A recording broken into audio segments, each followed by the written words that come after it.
in real estate and a professional water skier, I understand what clients are looking for in their dream water ski home. Our company is dedicated to helping you and your family invest in your future together in Florida. If it's time to move on to your next adventure, let us help you find the perfect match for your home. Our team offers service in English, French, Spanish, and German. Whenever you are ready, just give us a call. We will be suited up and ready to assist. Dayland Real Estate, where expertise meets passion.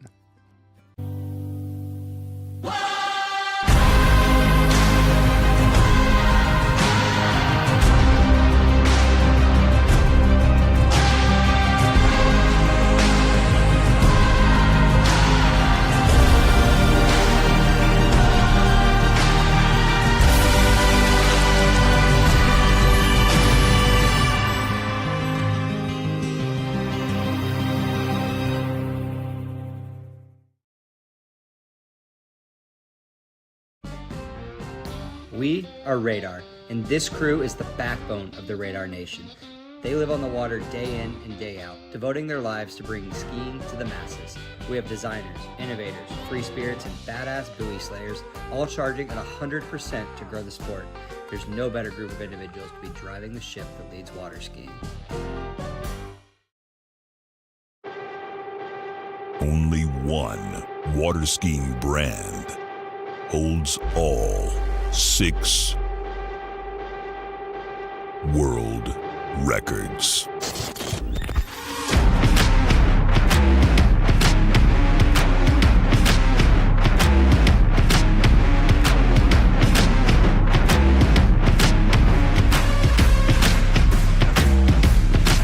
Masterline, made in the USA.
All right, and it looks like we are back, and we have got a simulation pass underway. We are going to get these boys 5 slalom skiers on the water here shortly.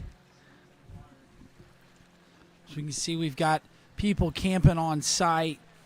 Get a look at the beautiful view of the lake. You can see the sun is already up. It's starting to warm up here in Bakersfield, California. Kind of, we talked about it yesterday. The weather has been pretty nice since the start of it. I know when we got here and started setting up here for TWBC, it was triple digits, and we're staying in the double digits this week. So that's going to be nice for our skiers and very good for them to calm down and ski. And conditions here are pretty much perfect, if you ask me. You got a little bit of a headwind blowing towards the dock, so just a little texture on the water. It may be coming into play a little later today if it picks up on some strategy on what these boys 5 slalom skiers will do. We are here at the 82nd Goode Water Ski Nationals. I'm Zane Nicholson. I will be your announcer for the day. Looking forward to spending time with you wherever you may be watching. Right now, we're jumping into it. We got our first junior event of the day, and it's a big one. We got boys 5 slalom. A lot of big scores, a lot of big names in this field, I'm really looking forward to watching Jaden Eid get out there. He is your current under-17 world champion. We got Jake Abelson also out there. He's been ripping it up on the slalom ski. So looking forward to getting those kids out there on the water. But yeah, boys 5 slalom, it's going to be big. We've got them skiing behind, I believe, that big red 6.2 liter ski nautique. And I got to practice behind that thing. That boat felt great. So I think these boys are set and poised to have a big event.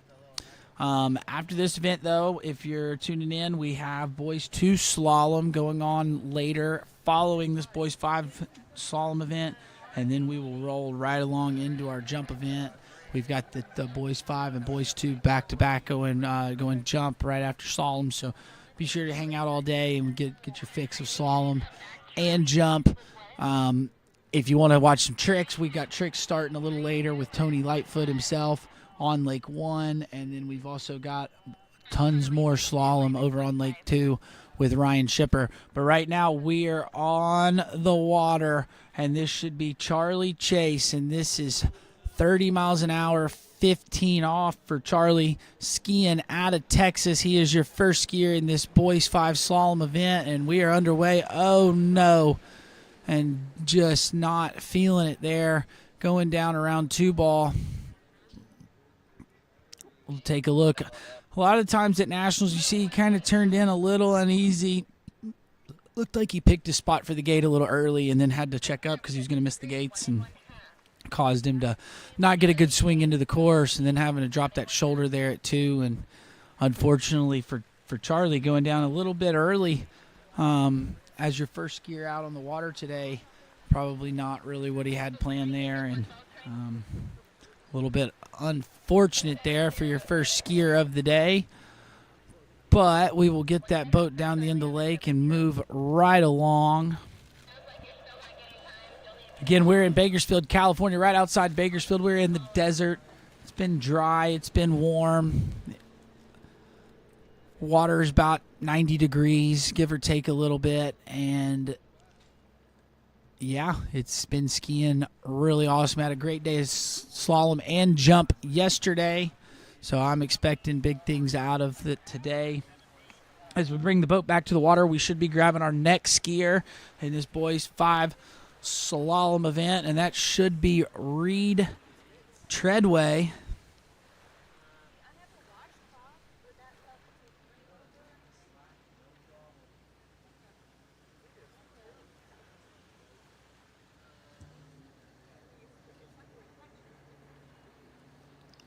As we take a look at the start dock here, you see we've got some movement. Everybody's up. Looks like everybody's had their coffee and is ready to go. As we swap ropes off, and we will hop to that next skier.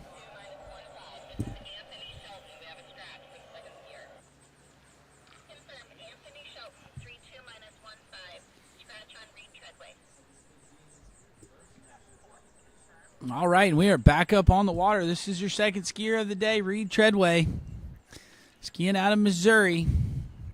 Waiting to get confirmation on the start speed, but nice. He attacks the gate pretty good. Rolling in on 1. Looking still a little uneasy here. Maybe a little bit of pre-nationals jitters and getting those out of the way as he rounds 5. And there we go. Now we're kind of getting into form, and perfect. Getting through that first opening pass. Get a little sigh of relief. First skier of the day through their opening pass. And we will speed the boat up, I do believe, at the far end.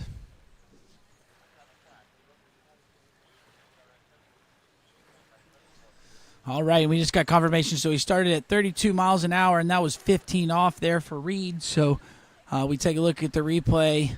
We'll see kind of, again, a little uneasy there as he rounded 1 and 2. I think, again, a little bit of nerves, but you start seeing him. He starts relaxing those arms a little bit there to 3. Gets a little bit better there into 4. Now he's rocking and rolling, and I think he's got everything kind of sorted out by that point. So nice 32-mile-an-hour pass there for Reed, and we'll speed the boat up and bring him back in for 34. So for everybody watching at home that might not know, this Boys 5 slalom event, the max speed is 36 miles an hour. So These boys will be getting up to 36 miles an hour, and then they'll start shortening the rope. But right now, Reed Treadway is coming in. This is 34 miles an hour, 15 off. All right, here we go. We come in looking a little bit more stable there going through the gates. There we go. Now we're attacking this pass, looking a little bit better. Ski's bouncing on him a little bit, though. Starts to lose his hips. Can he get through this pass, get over there to 6? Throws the ski, and there he does. So you'll kind of see for everybody watching at home that Ski starts to bounce on him a good bit as he's making the turns around the buoys.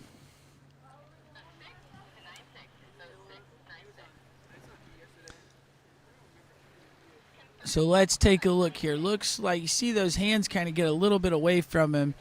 There he does okay, so he doesn't lose his butt. But watch when he starts to lose his butt. I think it was off of this next buoy here. He doesn't bring the handle back into his body.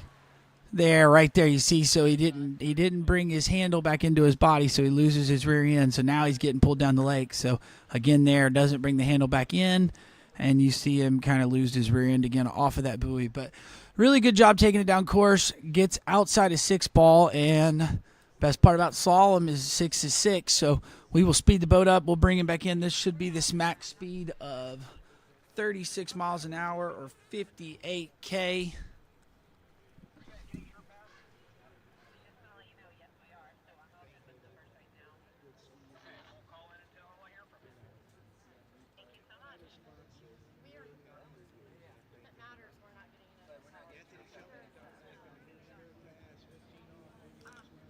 All right, here we go. 36 miles an hour, 15 off. Oh, and you see he loses his butt again. I bet you we got a little bit of the same thing that happened at 34. Didn't bring that handle back in. So, good skiing here. Now watch here. He's going to turn in for the gate, but watch when he turns 1. That hand that has the handle in it, he's going to rotate his shoulders back to it instead of bringing it to his body. See there? And now he loses his butt. That's just kind of body mechanics off the backside of 1. And so, you kind of saw that happening at 34. I'd really like to see him, and he reaches that left hand out to reach it out and then bring it back into that right hip. That'll get that ski to turn, get his butt up, get him in that stacked position, if you will, and be able to take that load. But good skiing there out of our skier.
All right, we're moving right along.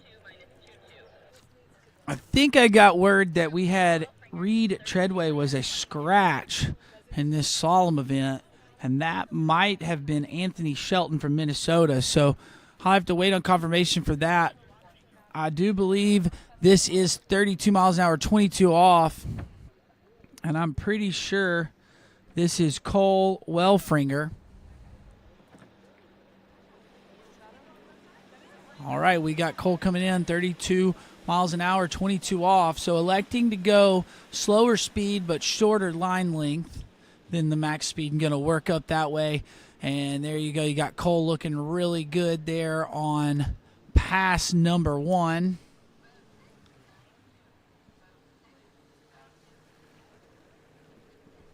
All right, we take a look at the replay here for Cole.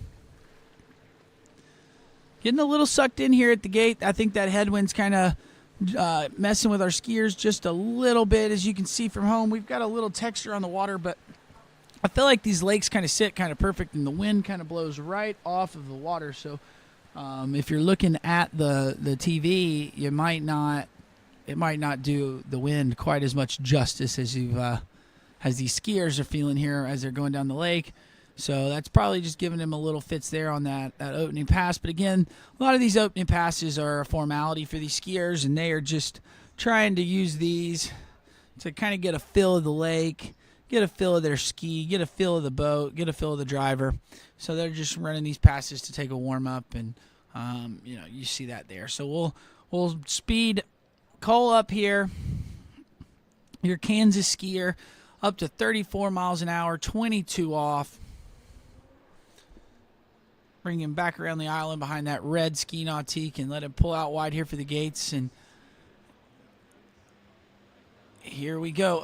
Unloads a little heavy there coming across into one, but seems to manage it all right. Kind of a little down course as he's rolling through here, but still looking good now. We're back underway, and we are managing it pretty good there. So 34 miles an hour, 22 off for Cole.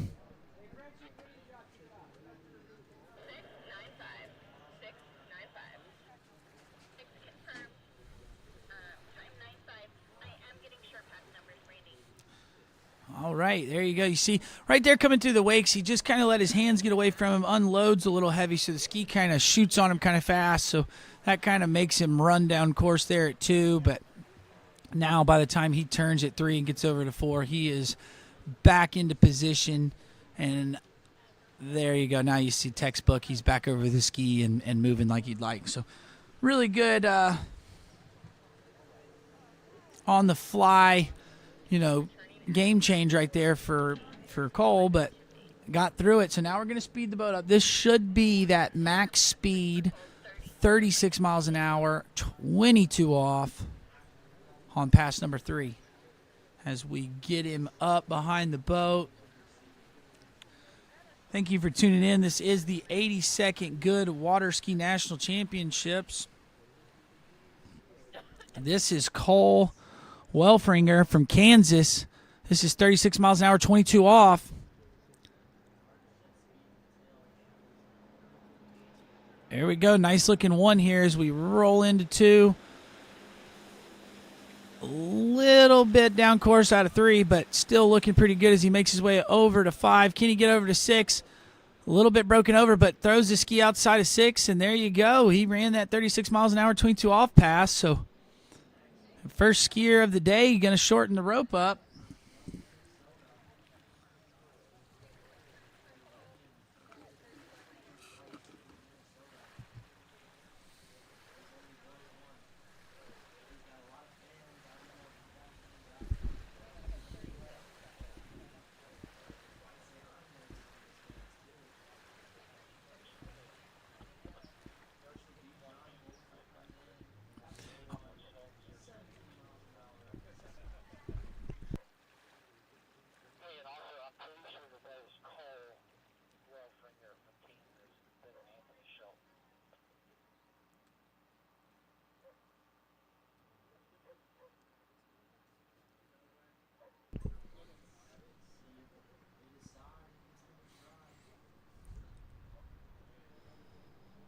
All right, we see the replay here. You see Colt getting a little broken over there into 6, a little bit late, but making it through it.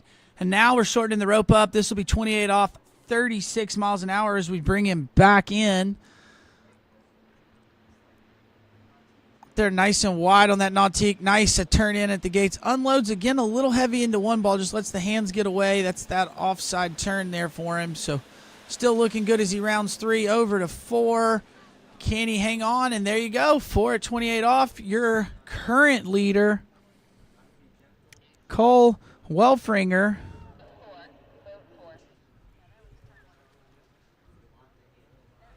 Out of Kansas. So third skier of the day on the water, and we're into 28 off, already getting through it. So this boys 5 event showing up ready to go.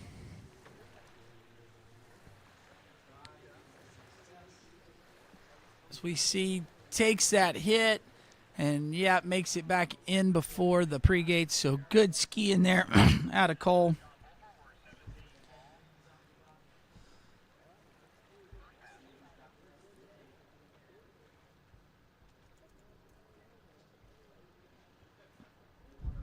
All right, we're moving along. Boys 5 slalom. I believe this is a homegrown boy. This is California native Wade Schroeder.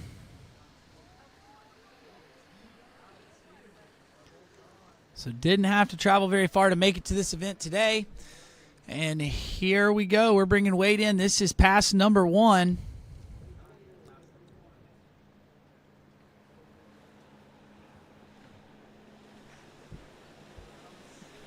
All right, here we go. It's looking good at 3 for Wade, over to 4. Round 5 and over to 6. So nice looking pass there for Wade. Little bit tentative through the pass. Got a little fist bump, so I think maybe a little happy to get through his first pass. Just wanted to run that opener, get the nerves dusted off, and then now we can go and we can attack.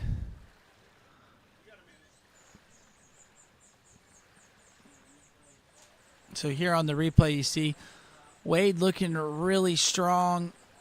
Again, not really attacking the wakes like I'd like to see him do it, but, probably taking it nice and easy on that opening pass.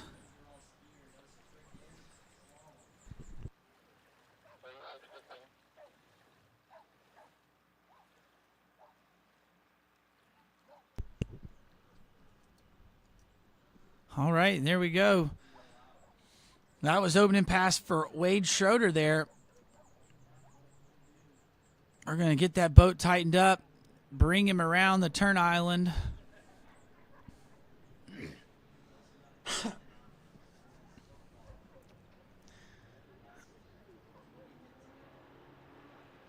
All right, here we go. Wade Schroeder, this is pass number 2. Waiting to get confirmation on what we had to start at, but there we go. Now we're attacking the wakes a little bit more here. Looks like this might be 36 miles an hour. So this is that max speed for these boys 5 skiers. And there we go. Wade Schroeder through that pass, nice and smooth. I do believe that was 36 miles an hour. Let's take a look at the replay here for Wade.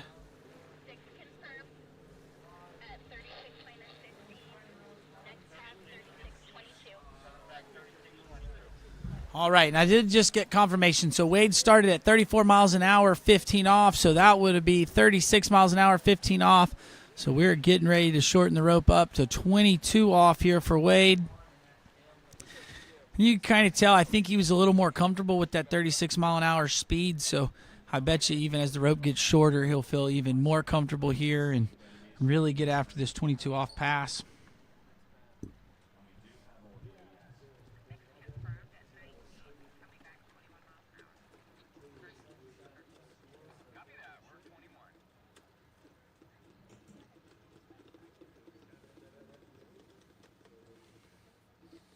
We take a look dockside there. We got all of our skiers getting ready, chatting it up.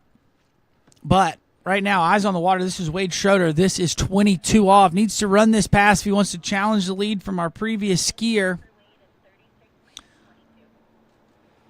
Nice, good start off of 1. See if he can keep this rolling as we're making our way through this pass. Oh, see him lose his rear end a little bit off a 3 ball. See, he's going to have to be a little on his A game, but gets through around 6 out the gates. So there we go. Now we're going to have a chance to maybe take this lead away from Cole Welfringer. As we take a look here at the replay, you'll notice he loses his butt off a 3 ball. So we were kind of talking about that earlier. Watch where that handle comes in. See that handle came back to the body there. Here it comes back a little bit, not as much as at 1 ball, but watch here at 3. Watch his upper body. He rotates back, never brings the handle back, so that's why he kind of loses his butt there. Gets pulled over the front going into. Can he Can he get outside 3? He does. Back to the wake. So not quite able to take our lead from our previous skier, Cole Welfringer, but still good skiing. Got a score of 3 at 28 off.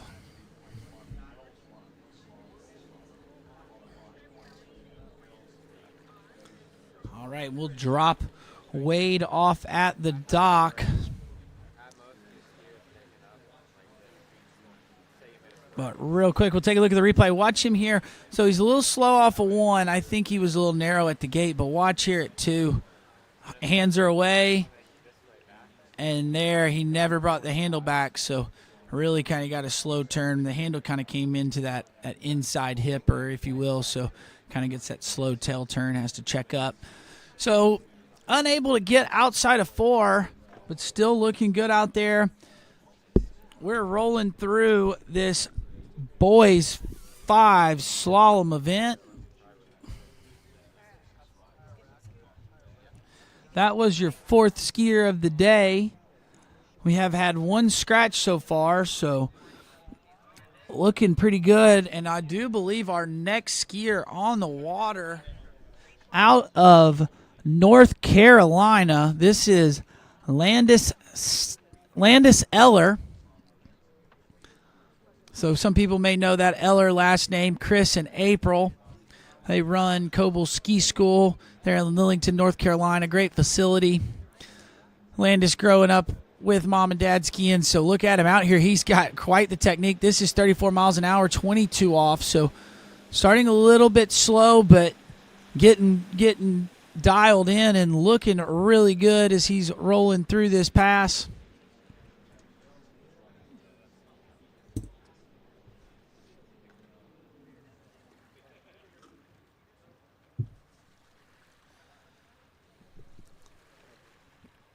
All right, Landis coming in here, pass number 1, riding that Conley water ski, and man, he's, like I said, I pointed out, he's looking really good. See how wide he gets? He hits that apex of that turn way before the buoy, so now he can really dive in on it, drop that hip in, and get that tight turn. We'll see if he can keep that rolling at 36 miles an hour. You're getting a little bit more push from the boat. It's just you got to be a little bit stronger to hold that position, if you will. And we'll see if Landis can keep that rolling through. But that first pass looked really strong there for your North Carolina skier.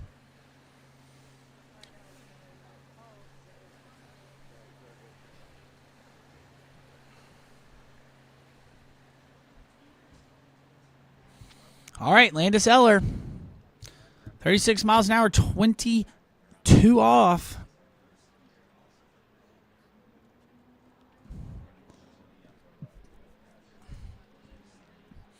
All right, pulling out nice and wide. Nice turn in. Gets good angle through the gate. That's really where you see. Oh, no, we're seeing a little heavy there off of 1. But managing it pretty good.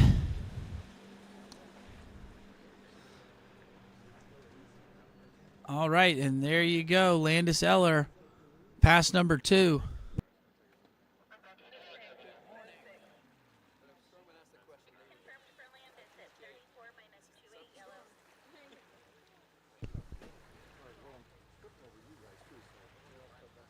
All right, here you go. You got a replay of Landis Eller. That gate was really good, but you see him, he kind of started to make that pull before he got the ski all the way turned, and that's where you saw that kind of deep load that he had.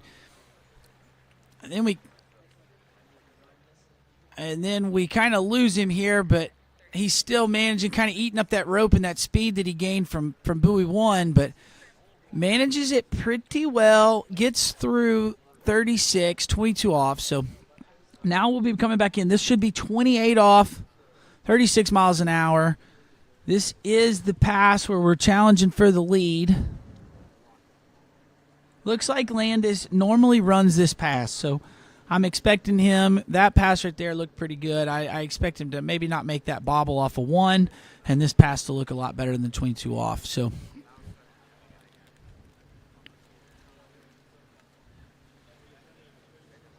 all right, here we go. Landis Eller, 28 off.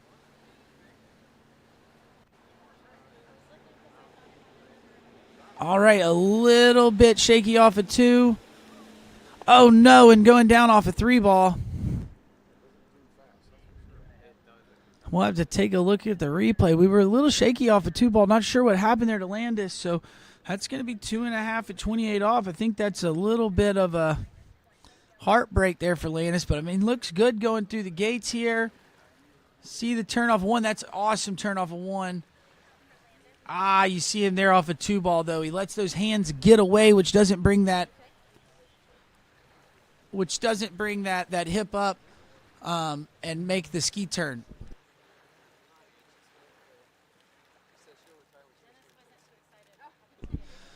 But yeah, so he doesn't get that. He lets that hand get away from his hips going to 2 ball, which doesn't bring that back hip up over the front foot and makes him run with the boat.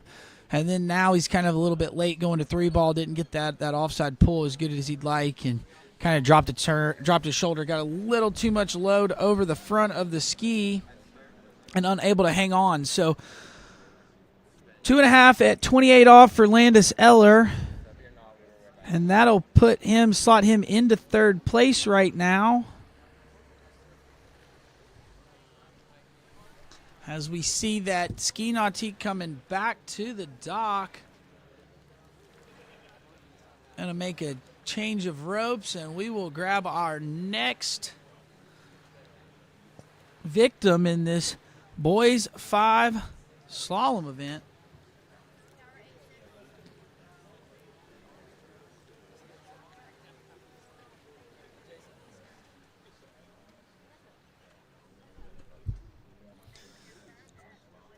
All right, we got our skier in the water. We're going to tighten that rope up and get him up on the water. Should be Sawyer Hutto out of Colorado. Looks like we've got some scores into 32 off. So I'm expecting him to run this 28 off or hopefully get a good look at it. And it sounds like he is your first skier of the day to start at that max speed. So this is 36 miles an hour, 22 off for Sawyer Hutto. And there we go. We got the boat coming into the course, and we'll bring Sawyer in for pass number 1. Little bit narrow at the gate there.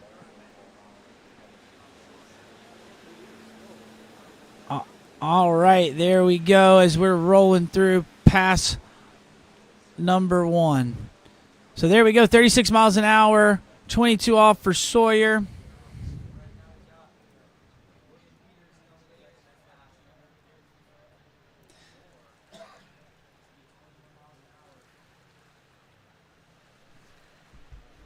All right, we take a look here at the replay here for Sawyer Hutto. A little bit narrow and slow on the turn in at the gate. Again, I think a lot of these skiers in that first pass are just kind of taking it easy to get through it, get a feel of the boat and the conditions. And then that second pass is when they really start getting to work. And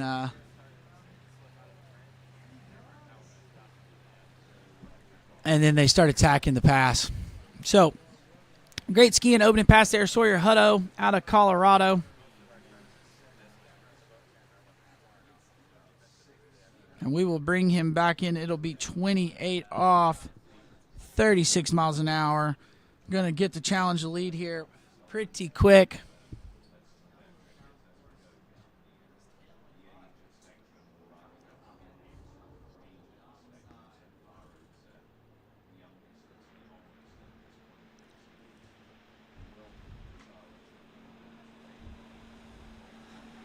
All right, 28 off. Here we go. We're rocking and rolling here.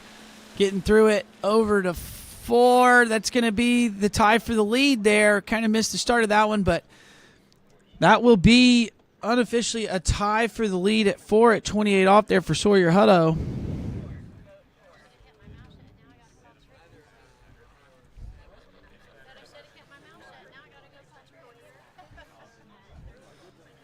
All right, here we go. We got the replay here. We'll kind of see what happened at this 28 off pass for Sawyer.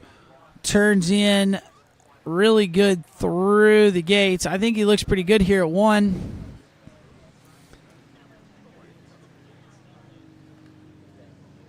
Over to 2. I mean, yeah, 1 and 2 are really nice here for Sawyer. I'm not sure what happened to him. Let's see if we can get it here. Pretty good there off of 3. Now watch him here at a 4. Lets those hands get a bit away. But then as he goes to turn, he's upper body turning, trying to reach back to the handle before it's time to come back. And that's why you see him lose his rear end. That's a lot of the times when you see a skier that kind of gets broke over at the waist right out of the buoy, it's kind of what they do with their hands. You know, they leave them out, they rotate their body into the hands, and then now their body mechanics just automatically throw the butt. And then once the boat loads up, you lose your rear end even more. So going down a little bit early there for Sawyer, but we are moving right along. This should be Vito Bloyer, pass number 1. I believe this is 22 off, a little bit shaky off a 2-ball. But there we go, rolling through. And getting through that opening pass.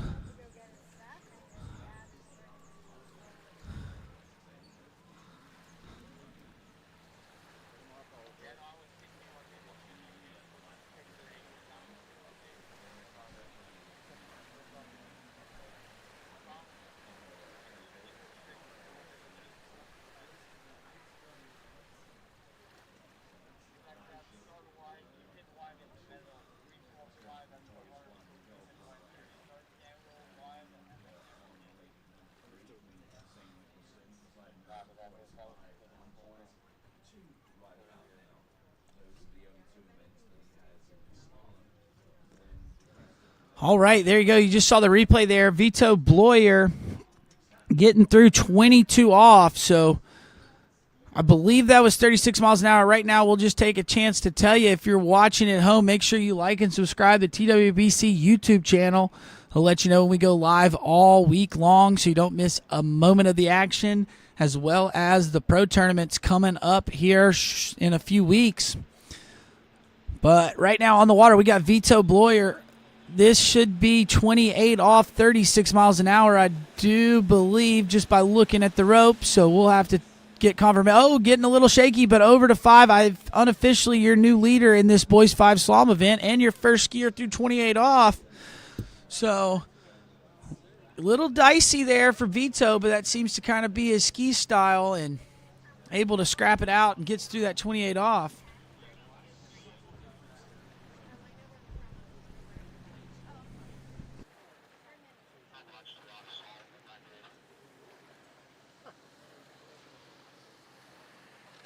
All right, here we go. We got a replay there of Vito. A little bit on the tail of the ski. You know, you see him kind of pulling his arms in, going to 2-ball, which makes him kind of shoot that ski. That's why he drops his shoulder there.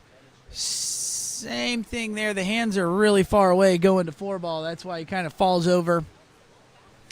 But gets through it, doesn't let that tailwind push him too far down the lake, and manages that 28 off pass, and now he's your new leader and going to try to push this lead out. Also, your first skier into 32 off today, so. And we've still got 10 more skiers to go, so I'm expecting some really big scores out of our crew. All right, here we go, 32 off. Big, heavy pull out there on the gate. Kind of spike 0 off, but see what it does here out of 1. Does pretty good off of 1. Can you do anything out of 2? Little shaky off of 2, but still rolling out of 3. Nice job managing that one. He looked better at 32 off than he did at 28 and 22. So Vito Bloyer, maybe a little bit of nerves kicking in there, making him a little shaky, but now there you go, 32 off. That looked really, really nice. So you see, he pulled out really hard on the gate, spike 0 off, so I think that's a lot of why you see the ski chatter over here at 2. 1 was really good, textbook lefty, but right here, you see that ski chattering right there. I think a lot of that was just because he kind of spiked 0 off, which made him go heavy when he turned in at the gate, and then, you know, after he got out of 2-ball, he basically got settled in. That's kind of how the lefty skiers are. You know, once you get out of 2, get over to 3, you've kind of got your rhythm and you're set up, ready to go. So good job, Vito Bloyer. And now we're going to get a see a skier go into 35 off. So this is the last line length that handle reaches the buoy. So the skier's got to get a lot of angle, get a lot of speed to get his body outside of the buoy. So let's see what he can do here. We bring Vito Bloyer in.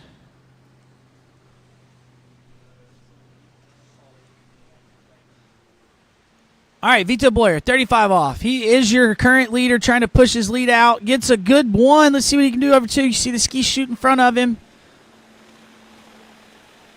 And if we look at that replay, you'll be able to see that ski's shooting in front of him at 2. So I think he's coming off of 1. He's really yanking with those arms, which is kind of rocking him back and pushing that ski forward. And then, unfortunately, not being able to get back up over the front of the ski, with that being the offside turn. But watch him here. I thought 1. He let his hands get a little bit away from him, but still pretty good there. But there you see that ski shooting in front of him. So now it's really hard to get it to turn. And right inside a 3 ball, but still, your new leader, that's going to be 2 at 35 off, so that'll uncap the, we were starting to get a little bit of a log jam there at 4 and 3 at 38 or 28 off, but now we got a skier through 28 off, through 32 off, and now we got a top score at 35, so that means that we should start seeing the rest of our skiers running through that 28 off, through that 32 off, and we should see a lot of scores into 28 off. All right, we're moving right along here. This is Boys 5 Slalom, and we've had 7 skiers so far. Vito Bloyer is your current leader, 2 at 35 off, and this is our next skier, Wesley Blair, out of North Carolina. This should be 22 off, 36 miles an hour. All right, here we go. Attacking the course here. Pass number 1.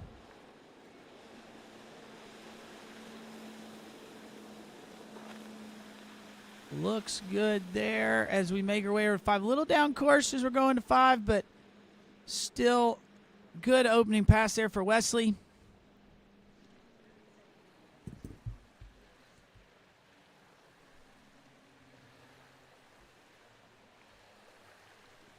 All right, here we go. We take a look at the replay here. Looks good through the gates. Again, you see that 22 off. It'll make that ski kind of bump on the skiers, but that'll kind of clean up as we shorten the rope and get to 28, 32. You won't see that bump quite as much, especially 36 miles an hour. Those wakes feel pretty small back there. It's just that 22 off pass. You kind of hit that rooster tail and makes that ski bounce. And so a lot of times you'll see these skiers kind of tiptoe through 22 off because they want it for the warm-up. They want it to get ready to go, but they don't want to over-ski it. It is possible to over-ski 22 off, and you'll see some of these skiers be a little more tentative to make sure that they don't mess it up.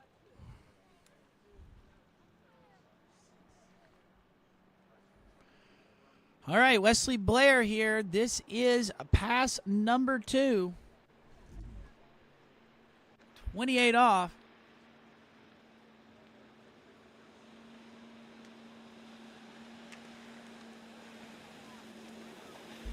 All right, Wesley Blair, that round 3 ball, 28 off, making it look nice. Definitely the best 28 off of the day so far. And yeah, nice, easy work there for Wesley Blair.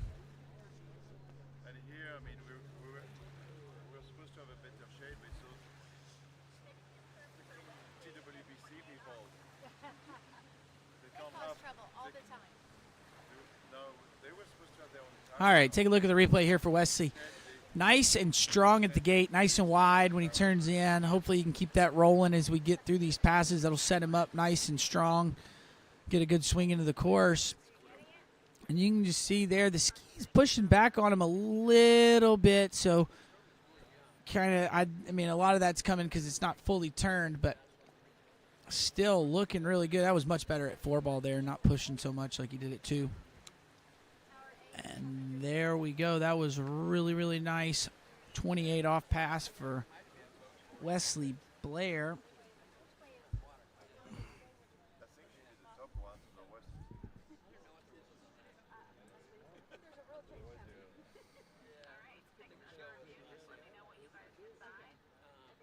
All right, Wesley Blair coming in, 32 off. Going to have to run this one if he wants to challenge the lead of Vito Bloyer.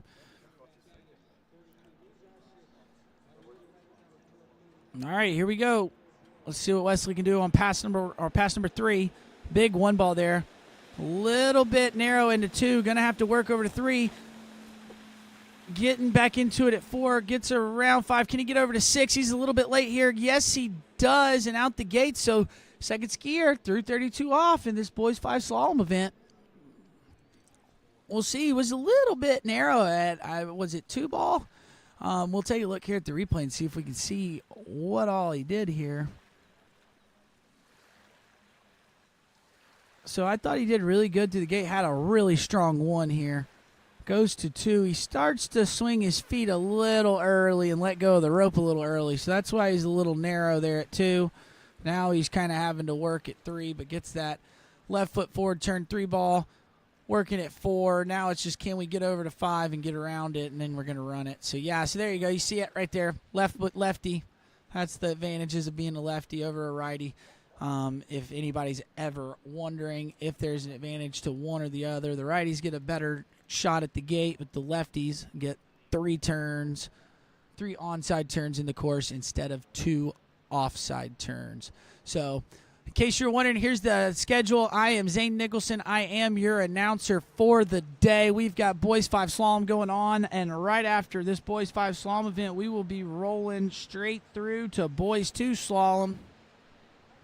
Right now, though, on the water, we have got Wesley Blair, 35 off, really heavy at the gate, but gets a pretty good one. Let's see, can he do it in 2? See that slow turn at 2? That's from that gate, but gets the 3. There we go, 4. Can he get through it? Oh, and a big explosion there going around 5. But, man, that was really good managing that course, especially with how heavy he turned in here at the gate. Watch, he just hammers it right here. So now he's got a little bit of speed. So now he's a lefty. Watch him over at 2 ball. He's going to get this slow turn on the tail because he unloads super hard there because of that heavy gate. There's that slow turn handle high. And now he's kind of having to work his rear end off, not getting quite the pull he wants to get to 3, and he's getting tugged down the lake. But I'll be honest, that was a really good job. Most lefties don't get out of 2 ball there when they hit the gate that hard. All he really needs to do is try to rotate in, make sure he gets his ski all the way turned. If he had turned his ski a little bit more before he hit the gate there, Wesley would have ran that pass, and we'd be getting a stab at 38 off. So good skiing there out of Wesley Blair. Your new leader of 4.5 at 35 off.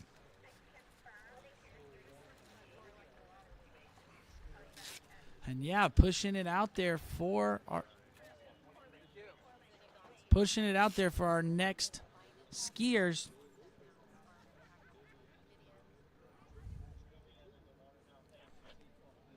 All right, next up on the water out of Tennessee, we've got Corbin Pierce. And Corbin's coming in at 34 miles an hour, 28 off. Does a lot of skiing down at Jack Travers, so shout out to the Jack's crew. Saw him ski really well at the Under-17 Worlds last week. And there we go, looking good as he makes his way through the opening pass. So electing to start at a slower speed but a shorter line length, the first skier of the day to start at 28 off. So now we're going to speed the boat up to 36. And we'll bring Corbin back in for pass number 2. But take a look here at the replay. You see him there. He unloaded really heavy there going to 2, so it was a little bit shaky. Now you're kind of seeing him a little out of connection, but then he gets it. But then gets it better going to round 4 over to 5 and 6. So a little shaky off 2 ball. See if he'll make that correction here as we go 36. But we are going to up the boat speed. It'll be 36 miles an hour, 28 off for Corbin Pierce.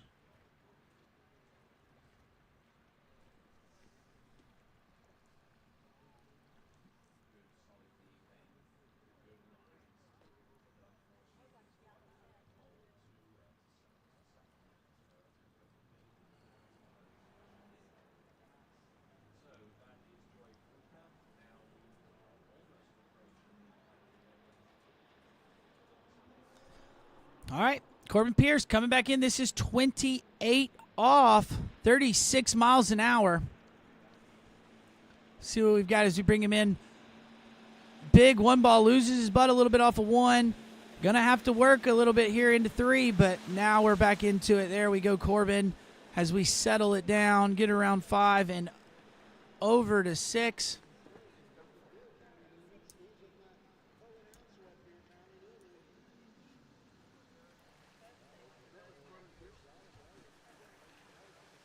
As we take a look down there at the dock, got a couple of our next up-and-coming skiers getting ready. We see Fletcher Hutto and A.J. Quimper dockside getting ready as we take a peek at the replay here for Corbin. You see him right there. He loses his rear end, so everybody that's been watching this morning, they kind of know he probably did not bring that handle back into his body, so when he rotated in, that drops his butt, but did a better job there off of 3, so now you see him. He's connected and stacked. He creates space into 4, so now he's back early and not that bad of a pass for 28 off. Just a little bit shaky out of 1, which kind of made it move a little quick at the start, but got through it 6-6, and now we're going to bring Corbin Pierce back in 32 off, 36 miles an hour.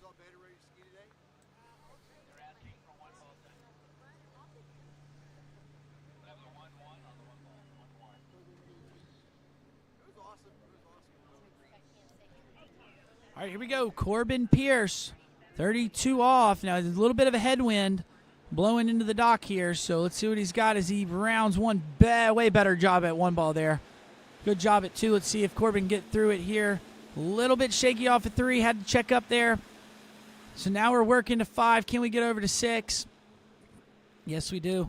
And you'll see that check at 3 ball. So if you watch that handle, we're talking about where the hands are going. That's kind of, you're going to see a lot of that today, but he brought his hands back into his body, which is what we want, but he did not bring it into the correct hip. It's going to have come into that left hip when he lets go with that left hand instead of the right hip. So basically the handle is behind him in the ski, so he has to check up to get it, back into position to pull. So watch here at 3 ball. Watch him as he makes this turn here. He's going to reach, but that hand's going to come back into the inside there. Now he checks up to move the hands, and then he gets to pull. So that's why that pass got taken down course there to 3.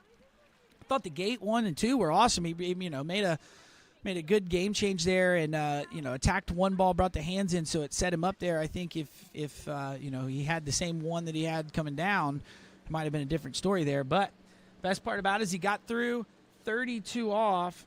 So now we're going to get to see him come in 35 off. I'm Zane Nicholson. I am your announcer for the day. We are in Boys 5 Slalom. Thank you for joining us here on the broadcast. This is Lake 3.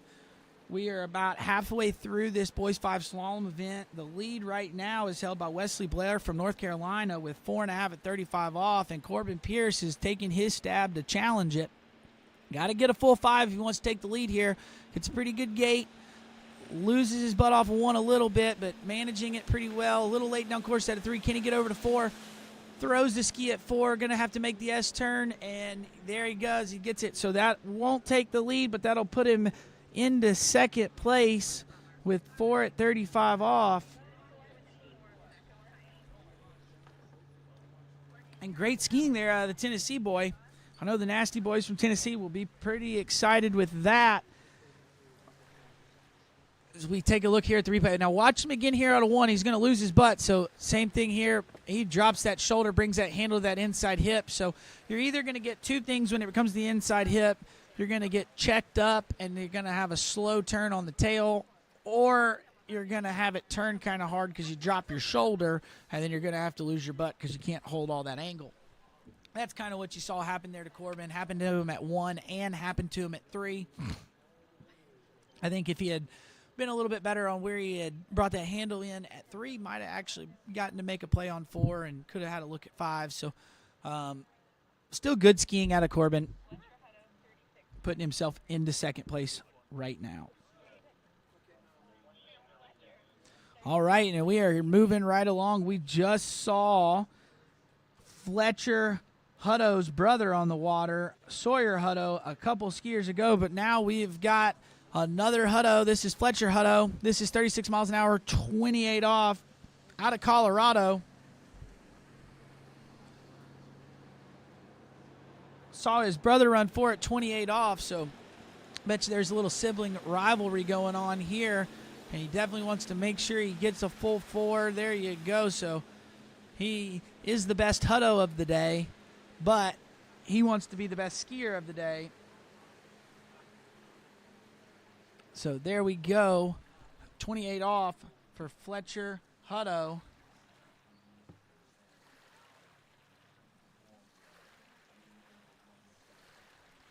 All right, we take a look at the replay here for Fletcher.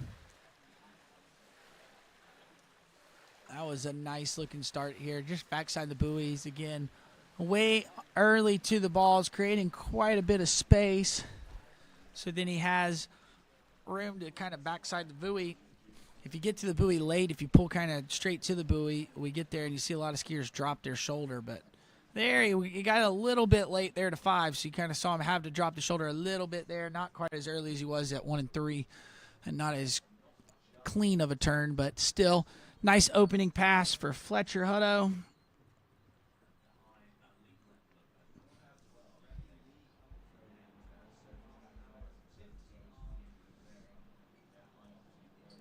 All right, as we take a look here, you've got the 3 lakes all up and running. So if you are wanting to watch some trick, hop over to Lake 1, check it out with Tony Lightfoot. You've got slalom on Lake 2 with Ryan Shipper, but right now we're on Lake 3 with boys 5 slalom. This is Fletcher Hutto. This is 32 off. Got to run this pass if he wants to challenge the lead. And looking pretty good here as he makes his way through this 32 off pass. Nice and strong in that tailwind, setting himself up for a good look at a 35 off headwind here.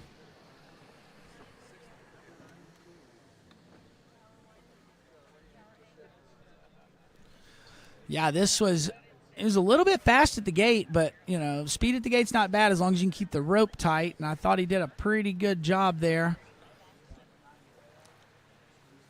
You kind of see there's that speed kind of gets him on 2-ball. Lefties, you always just see if a lefty's gate is a little bit off, you'll normally see him make a really good turn out of 1, and then 2-ball is where it really kind of shows up. That's just a typical lefty thing there, and Fletcher, one of those left foot forward skiers, and so you're kind of seeing those things happen there. But we're through 32 off, so now we're at 35.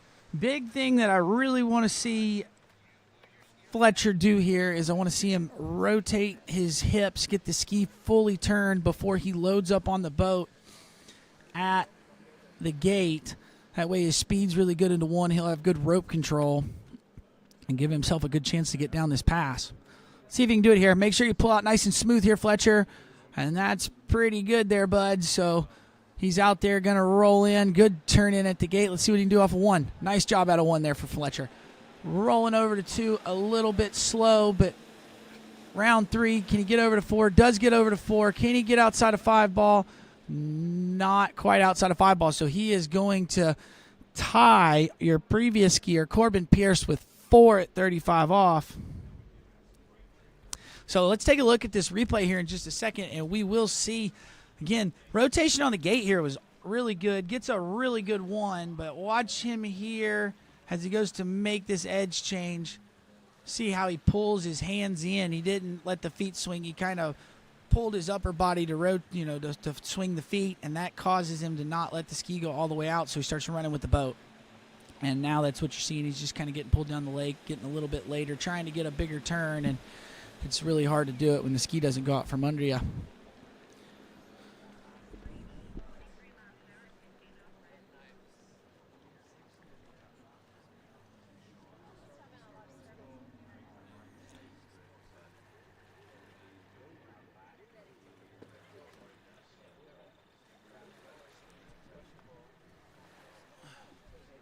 All right, and we just dropped Fletcher Hutto off at the dock. And we are going to grab our next skier.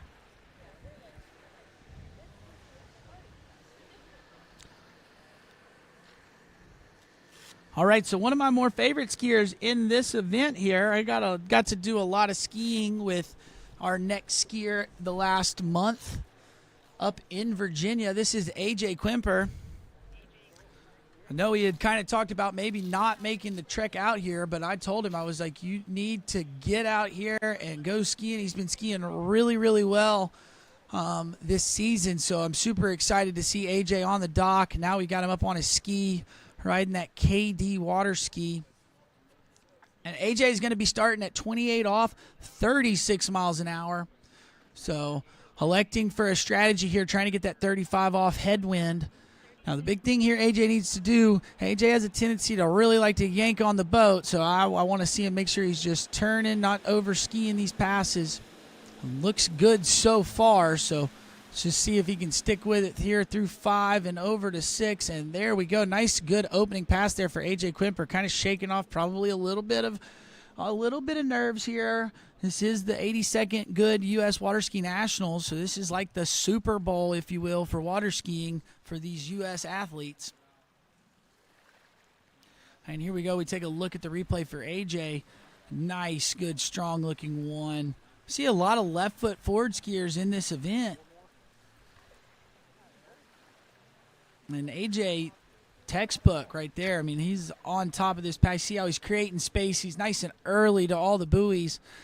Got a little bit lackadaisical there going to 5, so he didn't quite get there as early as he did to all the other buoys. But at this point in time, he's just kind of managing speed, making sure he gets through it. And there you go. So 28 off, 36 miles an hour for AJ, pass number 1. All right, we got the okay. We're coming back up. This is going to be 32 off. AJ Quimper coming in.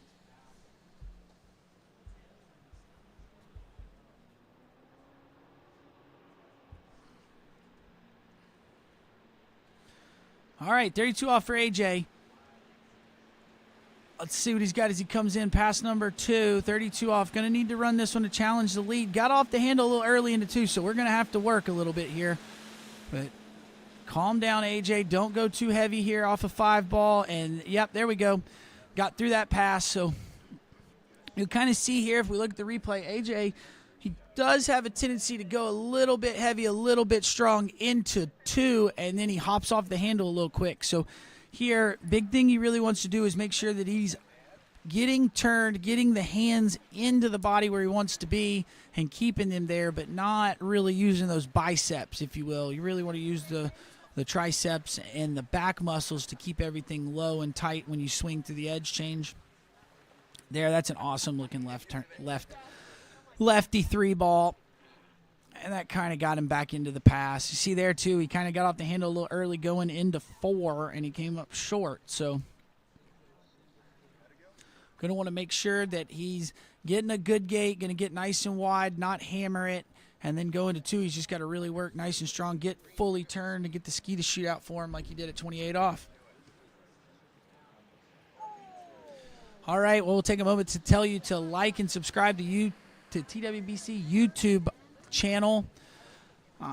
Let you know when we go live all week long. We've got all 3 lakes going here this weekend, so be sure to check all the broadcasts out. But right now, if you're tuning in with me, we have got 35 off. This is AJ Quimper. He needs a full 5 to take the lead. I know he's been running this a little bit here, a little bit slow off of 1. He's going to have to work here to 3. Come on, AJ. Oh, no, AJ going down a little bit. And again, you're just going to see he gets off that handle a little bit too quick going to 2, and he comes up short into 2, so he has to wait to get outside the buoy. Again, I think the gate and 1 aren't terrible. It's not the best, but it still does. But there, you see, boom, off the handle right now. And now he's short. He's having to wait to get outside a 2 ball to make that turn. That's where he loses the rope. And now he's getting pulled down course. And he was really tight there at 3. Got to 3 a little late and had to drop that shoulder. And, again, put too much pressure to the front of the ski and couldn't hang on to it. So that'll be 2.5 at 35 off for AJ Quimper.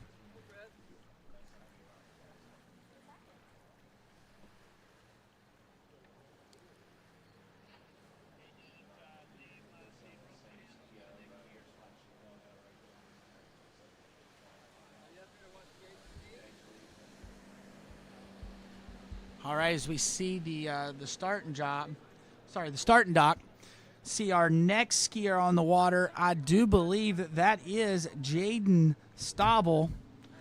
So, got us a California boy here in the house.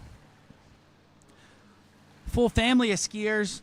I know we got an older brother, and now this is the middle brother, Jaden, skiing here in this Boys 5 event. And then a little later today, the top slalom skier in your Boys 2 event is his youngest brother, Jackson Eid. So, bunch of really good slalom skiers here out of this family. I skied with them back when I was way younger, when I was first starting to coach, and it's been really cool to see them kind of grow and mature into really fine, good slalom skiers. So great job from these boys, but we'll see what Jaden's got here past number 1. I'm waiting to get confirmation on what the start speed is. It looks like that's 28 off. I would go ahead and say that's probably 28 off, 36 miles an hour. Oh, sorry, correction. It is 22 off, 36 miles an hour.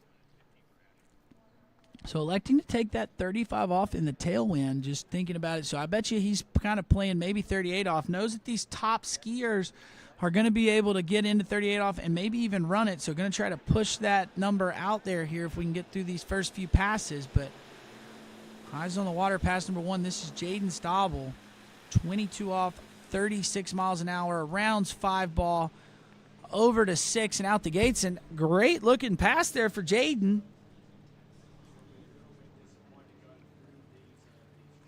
So we are in our top 7 skiers. So we're getting ready to start figuring out who is going to get themselves a medal.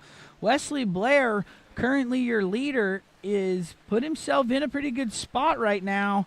He's going to know in about 3 skiers if he's going to be on the outside looking in. But right now he is your leader with 4.5, 35 off. As we take a look here at the replay for Jaden Eid, this was 22 off, and nice light work of this, just kind of getting warmed up, filling the lake out, filling everything out, and looking great there. So we'll take a look while we're waiting to bring it back in. Shout out to everybody in the chat that is watching here with us. We appreciate you watching and rooting on your skiers. Shout out to Rich Storley. Saw him win yesterday in that men's 7 slalom event, ripping it up, got 1 at 39 off. Thanks for watching, Rich, and great skiing yesterday. But right now, Jaden Eid coming in. This is pass number 2. This is 28 off, 36 miles an hour.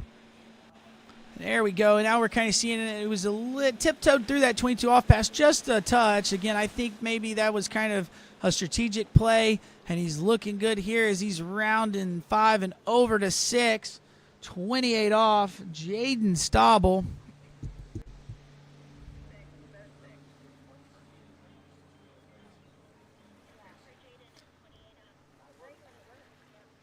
So fun story about Jaden. When I first started skiing with him, he used to ski in a blue helmet.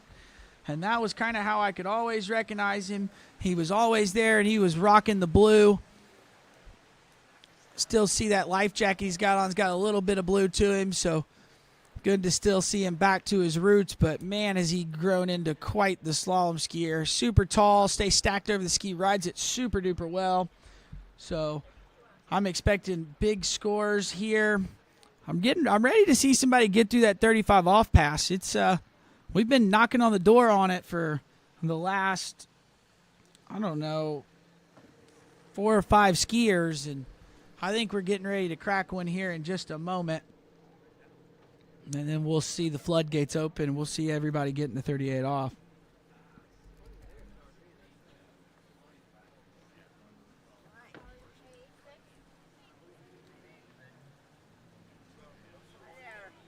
All right, we got Jaden Eid back up on the water. This is going to be 32 off.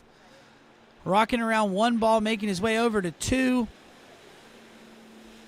Looking pretty strong. He's gotten a little bit stronger with each pass, so it looks like maybe he's liking these shorter line lengths, or he has that ski set up perfectly for as the rope gets shorter, it just comes alive. But Jaden Eid over here looking great. That was 32 off. So now he's going to try this 35 off in the tailwind, which is kind of what we saw. If we go back and we look, we had Wesley Blair trying his 35 off from that far end and had a pretty good go at it. So maybe that might be the thing to go, and might not have quite as much wind at that far end of the lake and get a good start, a good gate. Again, we're kind of talking about gates if you're really looking. So Jaden is a righty, so he's going to have the benefit of getting a better gate. Really big thing he needs to do here is get that ski turned so that he doesn't load it too early and get slung into one, get too much speed, not be able to turn it. But so far he's been looking pretty good, been hitting his gates really nice, really strong. So we'll have to see if Jaden can stick with that consistency here on this 35 off pass as we get him up, get that red ski nautique up to speed around the turn island, and we're going to bring Jaden in to try to challenge our lead. The lead is 4.5. Wesley Blair out of North Carolina. Let's see what he's got here. Rolling in. Nice looking gate here. Can he get a good start? Gets a pretty good one. What can he do over to 2? A little bit slow off of 2, but rocking at 3. Can he get to 4? Gets outside of 4 ball. Over to 5. Can he get to 6? Are we going to get our first 35 off of the day? Yes, we are. There you go. Jaden Stauble with a little bit of a fist bump. So that's what we like to see here at the announcer's booth. Little fist bumps let us know that we are pumped with how you're skiing. That is awesome. First 35 off of the day. Take a look here at the gate. Rolls in really good at the gate, so kind of set himself up, got the timing right, had the rope nice and tight. Little bit of a hitch off of 1, but not too bad. Now you'll see him here off of 2.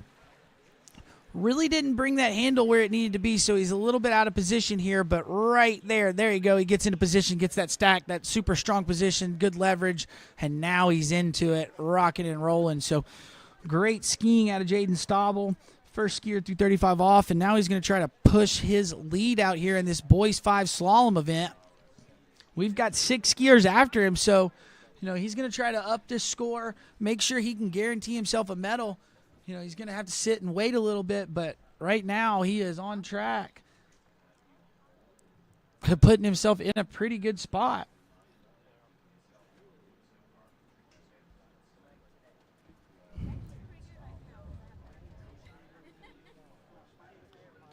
All right, here we go. Jaden Stauble. This is 38 off. This is the first skier into 38 off. This is the first time that the rope does not reach the buoy here in this slalom event. So let's see what he can get.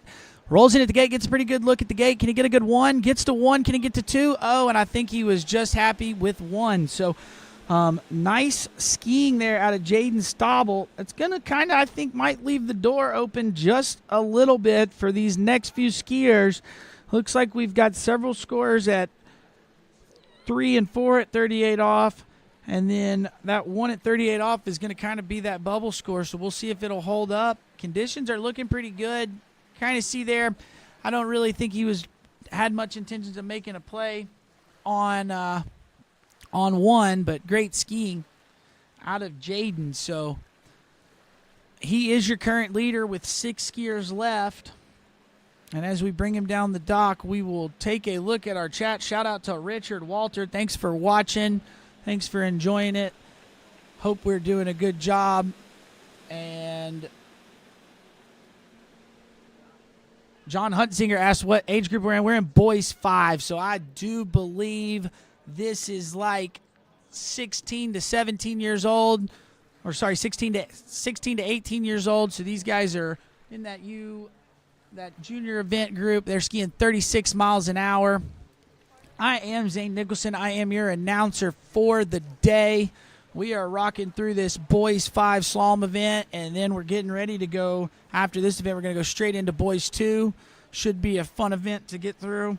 We just saw Jaden Stauble on the water. We'll see his brother, the top seed in this boys 2 event, Jackson Stauble, come up a little later today. But right now, we are into our top 6 skiers in this boys 5 slalom event. We just saw Jaden Stauble take the lead with 1 at 38 off from Wesley Blair, who skied about 5 skiers ago. He had been sitting on the lead with 4.5 at 35 off. So Jaden getting through that 35 off, getting himself a big score, And now we're going to move right along to another California competitor. This is Tyler Nichols.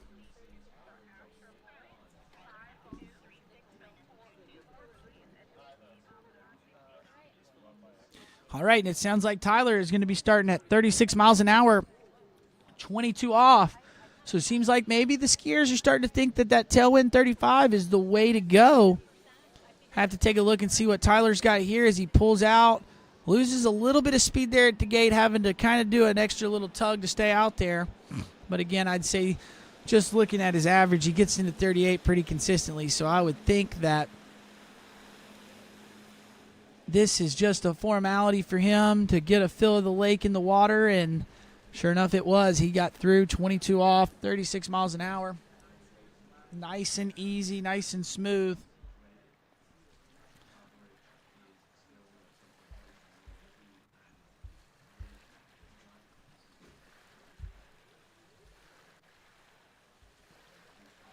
All right, we see this replay here.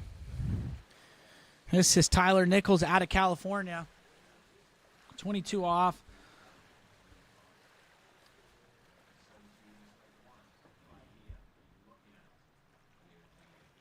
All right, here we go. Looking good here. This is 22 off here. And there we go. Nothing really to scream about. I think Tyler felt pretty comfortable there. I think that's probably the normal start speed, normal starting line length. So just taking another ski ride out there and getting through it, looking nice. So we're now going to shorten the rope. It'll be 28 off, and we'll see if he can get through that one.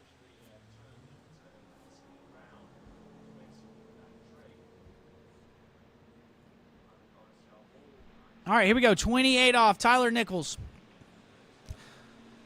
A little bit of a heavy unload there into 1, so we'll see if that catches him down here. Did a little better there at 3. Now he's getting a little down course. See that kind of starting from 1. There we go. Nice tight turn off of 5 ball. So made it up there at 5. Got back into it. Great skiing. Take a look at the replay here. Maybe we can see kind of what happened there to start.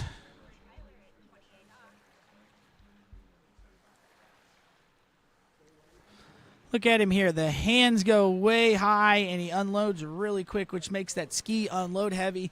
That water ski does not like being unloaded super duper quick. It really kind of wants you to be everything smooth before you move your hands. But 28 off should, again, a lot of these skiers that get into 35 and 38 off, 22 and 28 are just a formality for these skiers. They're just using it to get warmed up. And that's what it looked like there for Tyler.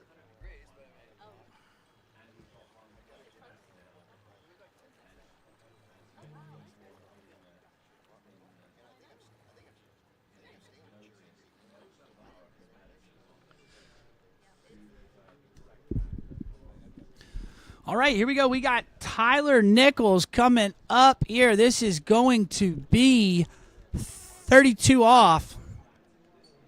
So got to run this one and the next one if he wants to challenge the lead. He is your 6th seed in this event, so we're almost down to figuring out who's getting a medal. Looking pretty good as he rounds 3 over to 4. And there we go. Nice job. 32 off for Tyler Nichols.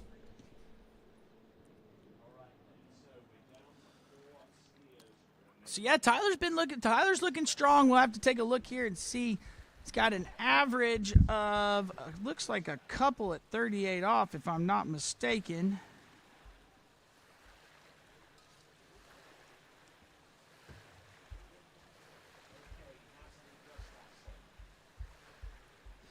Yeah, we're taking a look here. I'm going to try to pull up what his best score of the year is. So it looks like his best score of the year is 2 at 38 off, so fully capable of getting through this next pass at 35, but also fully capable of making a play on 1, getting over to 2. We'd love to see him get over, get a good start, run 35 off, and then, get 38 and get a good start, maybe get to 3 and 4 and push out that lead for our top skiers.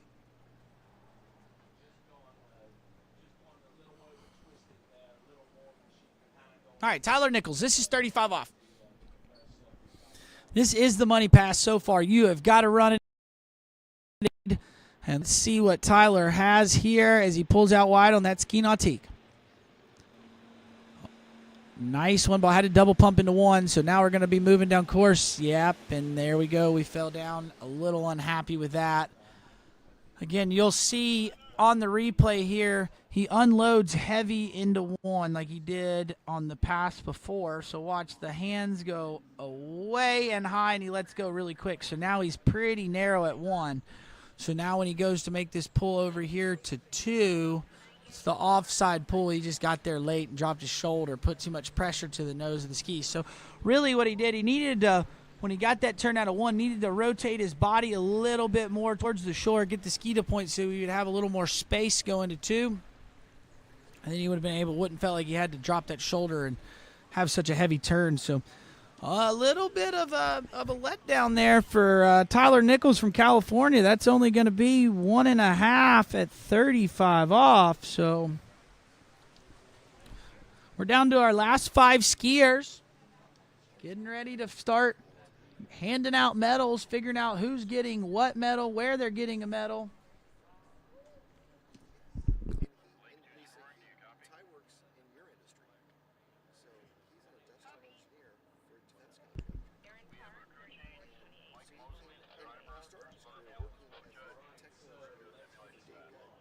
All right, and next up on the water, we got Aaron. We got Aaron Parr. I believe this is 34 miles an hour, 28 off from your South Carolina skier.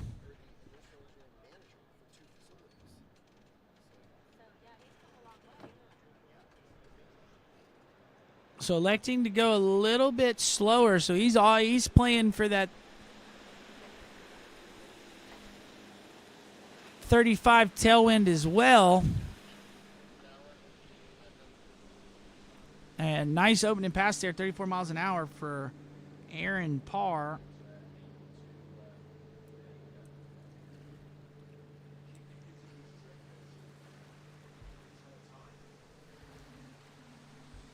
So it looks like Aaron has a best score this season of 3 at 38 off.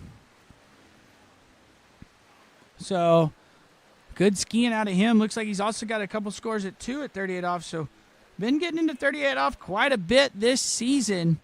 So I'm expecting him to kind of come in here, kind of maybe taking a little bit of the scenic route, playing the wind a little bit by starting at 34. Not sure if that's his normal get up or not, but still we're going to see him get through these next couple passes and hopefully have a look at 38 off and challenge the lead.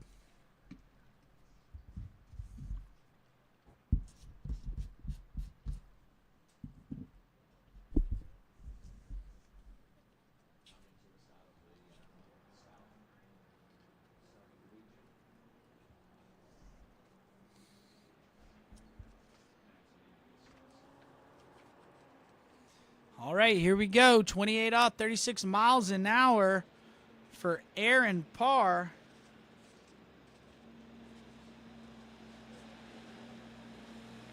Here we go, looking tight off at 2. Yeah, looking a lot stronger here. So I'm not sure if he starts at 34, 28 every time he skis or if that was something for the win, but he looks way better at 36 than he did at 34. So nice skiing there from Aaron Parr.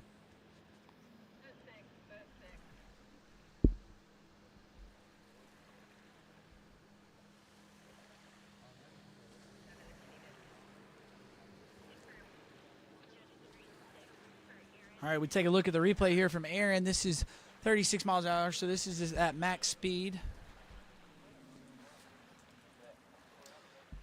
Big turn off of 1. Now watch this turn off of 2. This is his onside turn, and man, that almost looked like Will Asher out there, just snapping the turn. Really strong, and now he's set up really good for that pass. So maybe not the best gate in 1, but yeah, that onside turn at 2 basically kind of put him ready to go, and good skiing. So now we're going to shorten the rope up. This will be 32 off, 13 meters, 43 feet on the rope. So got to run this one and the next one if he wants to have the chance to challenge the lead.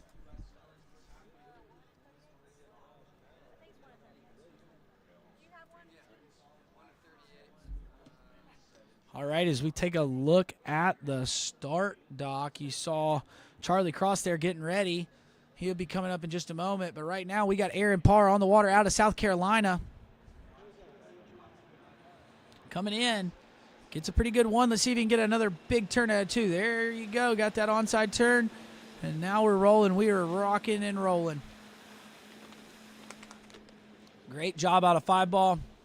And that was a really nice looking 32 off pass for Aaron Parr.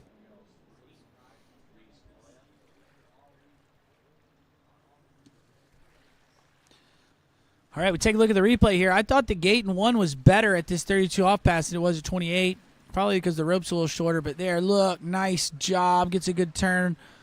A little bit of a delay here off of 2. I don't think he quite got as good of angle going to 2, so a little bit slow there, but now we're in rhythm here, and there was never a shot that he was going to miss this pass. So great skiing out of Aaron Parr, South Carolina native, and there we go. So 6 buoys, 32 off. We're now going to bring him in. This is 35 off. This is the money pass. Going to have to run this one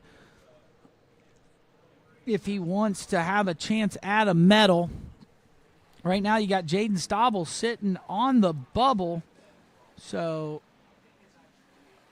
if Aaron Parr does not run more than 1 at 38 off, Jaden Eid is guaranteed himself no worse than 5th place in this 2024 U.S. Water Ski Nationals. But let's see right now, can Aaron Parr get himself through 35 and have a chance to challenge the lead? Good roll in at the gate. What can we do off of 1? Pretty big 1. Nice job out of 2. Let's see what he can do. He's on top of this pass if he can stay on it at a 4. There we go, and I believe he's going to get through it, and there we got our second skier of the day through 35 off. Got a little shaky there at 5 ball. I kind of might have given him the announcer's curse, but not enough to get him to fall, so that's great. Got through 35 off. Now we got a chance to challenge the lead.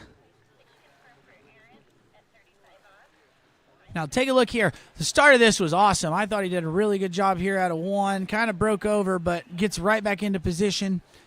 Here off of 2. Nice turn. Got that good onside turn. Now, look here at 3. I still think he's pretty good here out of 3.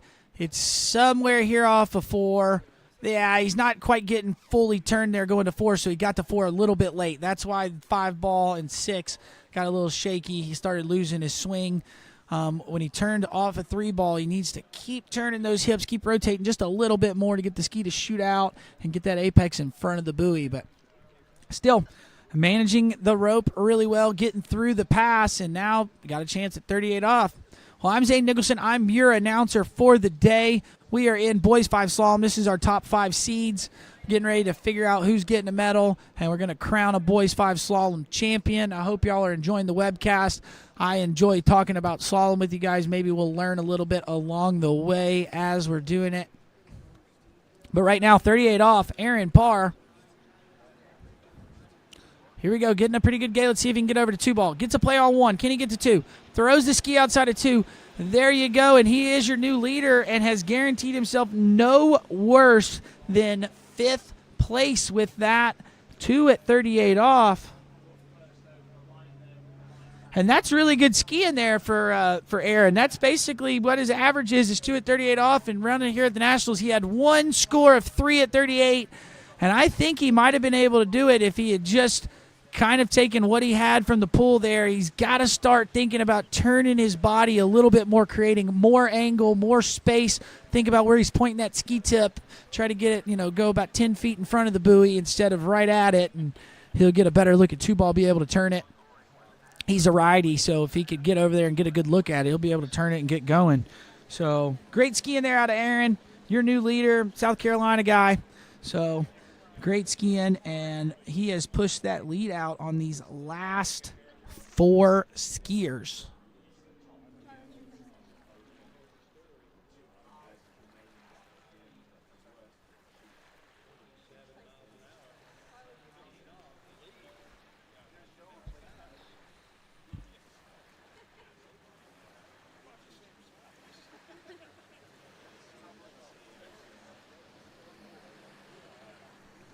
All right, we see the start dock down there. We are down to our last 4 skiers. I mean, this is some tight stuff here, guys. If y'all aren't on the edge of your seats, I don't know what gets you going.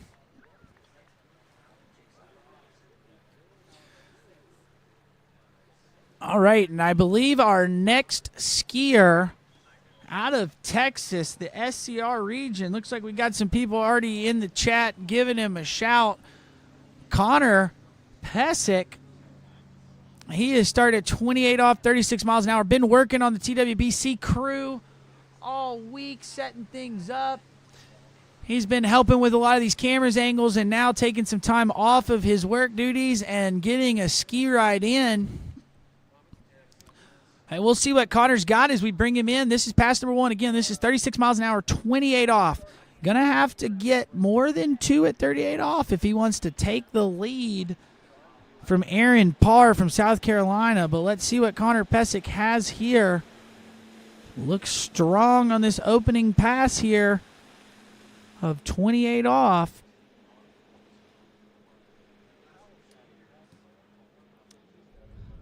And shout out to Mom and Dad who are helping with the camera right now. I know they're probably a little nervous, but we appreciate them giving you that view that you got of the boat and the skier on our lake. So shout out to the Pesic family for really helping us out here with the TWBC crew. And there's tons of other people on site that are helping us out as well. So shout out to all of them. Thank you guys for all that you do. I know everybody watching at home is very appreciative of your time, making sure that we can watch all of our favorite skiers. I'm super glad to be here with you, commentate all of this slalom and jump that we've got going on today. Hopefully you don't miss a second of the action. We are in boys 5 slalom. We are down to the last 4 skiers. Top score, 2 at 38 off. We've got 2 scores into 38 off, and I expect these last 4 skiers to all get into 38 off, maybe 39. And if we're really, really, really lucky, we'll see a score at 41 off today from Jaden Eid, your current U17 men's slalom world champion. But right now, Connor Pesic on the water. This is 32 off. Big turn off of 1, looking nice and strong here. Connor's been here all week getting a lot of practice in, so he should be nice and comfortable. I'd say he probably looks one of the more easiest going of the skiers so far, just on nerves and really attacking. A lot of skiers on that first pass kind of come in and go a little tentative, just kind of fill it out, and a lot of that's because they've probably either had 4 practice passes or they haven't practiced at all. So Connor, having the upper hand on a lot of these skiers from just being here, for the last week, setting things up. So we take a look at the replay here for Connor. Yeah, see again, looks really strong. You can see the way he just attacks the gate from the get-go. He's feeling nice and confident and backside in the buoys, so you can just see how early he is from this camera shot. Really nice skiing from Connor.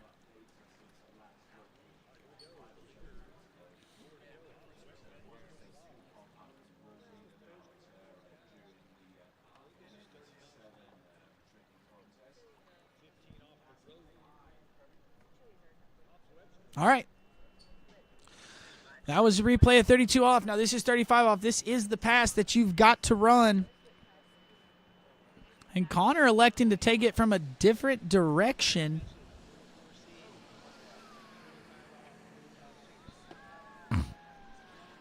See what we can do here as he rolls in at the gate. A little heavy there as he turns in out of 1. You kind of see that rope pop up on him out of 1 because of it. And now we're kind of in the groove. I think he's kind of feeling pretty good there at 5. A little bit late. Can he get outside of 6 ball? Throws the ski. Yes, he does. Can he hang on? Nice job there. So you kind of see, he kind of did that little rope flick. You'll see a lot of the pros do that when they get to 6 ball. They get they got a lot of speed going to 6. They're a little late. Instead of just grabbing the rope and hanging on and praying that you can hold on, if you'll flick that rope up, you'll get a little bit of that slack tension out of it to start, and then you'll be able to see when the boat pulls it so you can time it up so it doesn't hurt your back. And Connor did a really good job there. You can tell he's been skiing with a lot of good skiers as of late, and his skiing is showing that.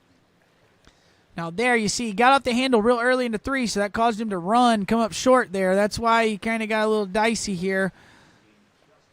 Does it again into 5 ball, so that is really why you're seeing him go down course there. He's hopping off the handle into that 1-3-5 side. That's that offside turn, but there's that flick of that rope that we were talking about, and you see he didn't even take a hit. It didn't even look like it was there. I guarantee you there was something there for him, but that flick of that rope really, really, really helped him out there. All right, well, if you're just tuning in, I'm Zane Nicholson. I'm the announcer on Lake 3. This is the 82nd Goode Water Ski Nationals. We are in Bakersfield, California in the hot desert sun, kind of in this little oasis, if you will. We got 8 lakes in a row. We're skiing on 3 of them today. Connor Pesic here, 38 off, needs to get 2 if he wants to tie for the lead. Gets a pretty good 1. Can he get off of 2? Turns 2. Can he get outside of 3? Gives a big pull. Goes outside of 3. Oh, and just getting a little bit heavy on the tip. I think he probably should have checked up and tried to take the full 3 there, just playing the scores. But, I think he was trying to turn 3 and go to 4. Looks like his best score of the season was 3 at 38 off, so he's a half a buoy off of it. But he's also a half a buoy over the lead, so that'll guarantee him no worse than 4th place in this boys 5 slalom event. Great skiing out of Connor Pesic. I know he's been working real hard, and it's nice to see him take a little break and get out and get good skiing in, as well as helping the broadcast out. So great job to Connor. Thanks for all that he has done for us this week. While we're waiting to grab our next skier, just want to remind you, make sure that you pop over and check out the action that's going on Lake 1 and Lake 2. Lake 1, you got the voice of the man himself. Everybody wants to know where he's at, but Tony Lightfoot is got you and is serenading your ears with tricks. So if you want to go hear Tony Lightfoot and see some awesome tricks, pop over and watch some tricks on Lake 1. If you get tired of hearing my voice, but you still want to watch some slalom, you can pop over to Lake 2 and hear the voice of Ryan Shepard, who is bringing you slalom from Lake 2 all day long. But right now we are on the water. This is Charlie Cross. This is 22 off, 36 miles an hour out of the Indiana native. See what he's got as he comes through here, rocking and rolling on this opening pass.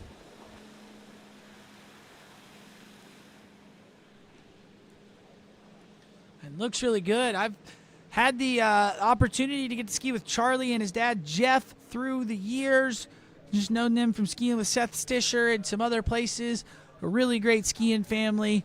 Charlie's been crushing it this season. Looks like he's got a season's best of 4 at 38 off, so fully capable of getting around that 3 ball at 38, making a play on 4.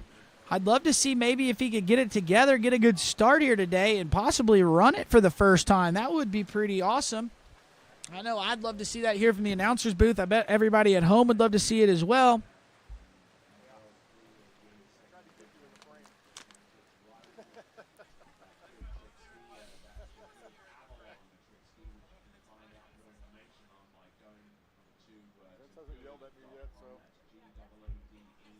All right, and there you go. You got the replay of that opening pass there for Charlie Cross.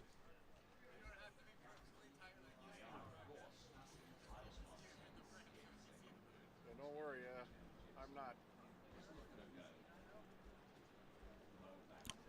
So we see the start dock there. We're down. We got our last 2 skiers on the dock. We got Jake Abelson and Jaden Eid getting ready here. But right now, Charlie Cross trying to put his name on top of the list right now, but this is 28 off, so we're going to have to run this one and a couple more passes if we're going to have a chance to challenge the lead. But Charlie Cross looking good here as he rounds 5 and over to 6, so I don't know if he normally starts at 22 off or if he's playing the wind or what's going on there, but that strong looking pass looks like he's getting a little bit better with each pass.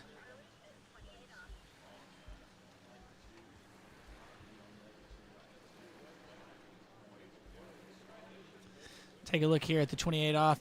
Drops his shoulder a little bit there at 1. I didn't quite see that in real time, but once they kind of show it to us on the replay, we kind of catch it there. So nothing really to scream about. It's 28 off. He's probably just a little bit of nerves here at the U.S. Nationals, but managing it pretty well. Now we'll get to go to 32 off. Best part about 32 off is there's a lot, you lose a lot of rope, so that little where he's dropping his shoulder there, that would actually be a turn. He'd probably make it 32 off, and you wouldn't see that happen. So just something to keep an eye out for as we're watching here. But we are in boys 5 slalom. This is your top 3 seeds. Charlie Cross out there just ran 28 off, so we'll have to see if we can get him through this 32 off and 35 off pass. But right now, this is 32 off, 13 meters, 43 feet on the toe line. Charlie Cross, big one ball. Now, there we go. See, look, I told you guys he's getting stronger with each pass, and there you can see it. He's now really attacking. This is probably the earliest pass he's ran, smoothest pass that he ran, and there you have it. That could possibly very well be the best 32 off of the day.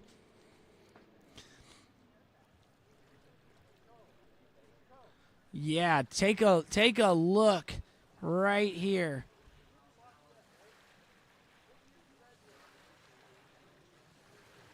Man, that was textbook one ball right there. That was so nice.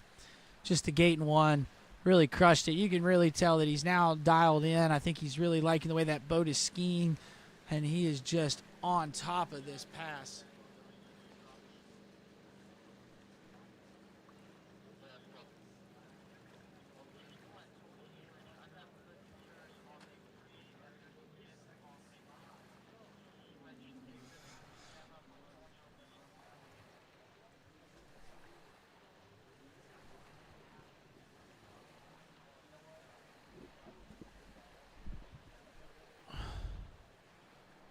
All right, Charlie Cross here. This is 35 off. Like I said, that 32 off just looked really, really good. He just crushed it, made it look super smooth. Might have been the best one of the day so far. Let's see if he can do that 35, maybe have the best 35 of the day. We've seen a couple people get through it so far. We've had 3 skiers through this 35 off pass. Nice good start out of 1, a little bit fast into 2, but nice turn. Now, there you go, Charlie. Just chill out here as we get over to 5 and 6. Looks like he's been running it all season. You can kind of tell right there.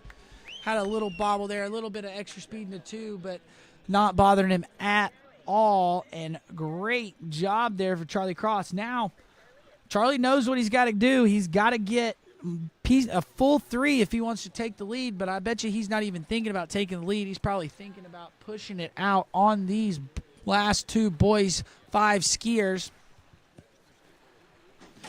Like I said, if we're taking a look here, he's got a personal best on the season of 4 at 38 off.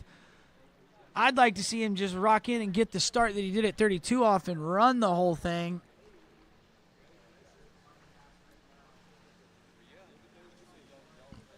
You see him there, just a little down course there at the end of the pass, but making his way through it. That was really nice. So here, the big thing here is he's got to get a good start at the gate. Wants to make sure he rolls in, doesn't hit it too hard so he doesn't go too fast into one ball. All right, this is 38 off here. He's got to get a full 3 if he wants to take the lead for Charlie Cross. A little slow on the gate, lost a little bit of speed there, but let's see if he can manage 1. Yep, you see it catching there at 1, and that's what happened. I mean, again, we kind of see the gates is super important, especially as these ropes get shorter. I believe he's happy, though.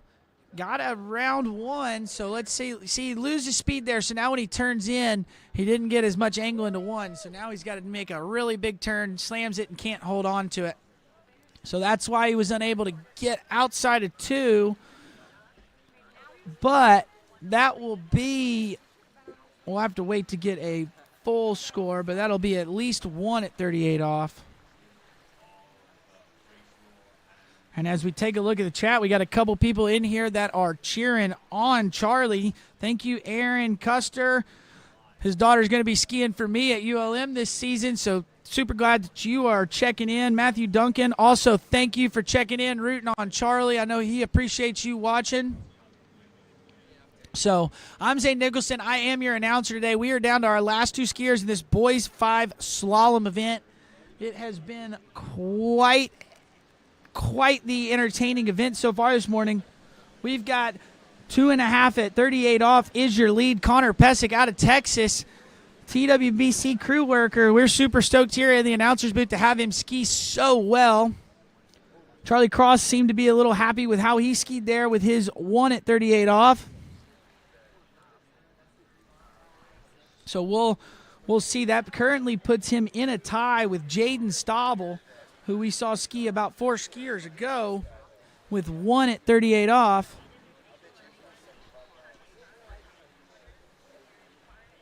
As we see the boat come back to the dock, and we will get our next skier, which should be Jake Abelson.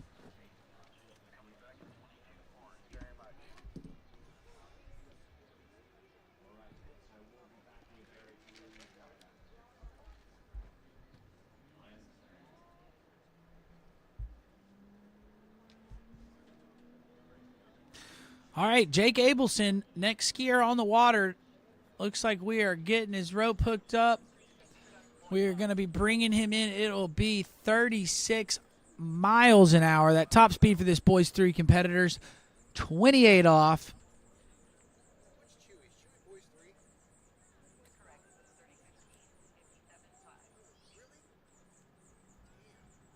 All right, Jake Abelson skiing out of New Hampshire.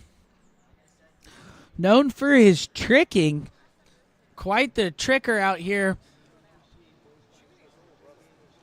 Well decorated skier at his young age here, still in boys 5, but right now we got him on slalom. He was the under 21 men's jump champion. Under 17 men's jump champion, as well as the under 17 men's overall champion a few weeks ago in Canada. And now we're seeing him here putting on a clinic here in the slalom event. That was looking good on his opening pass.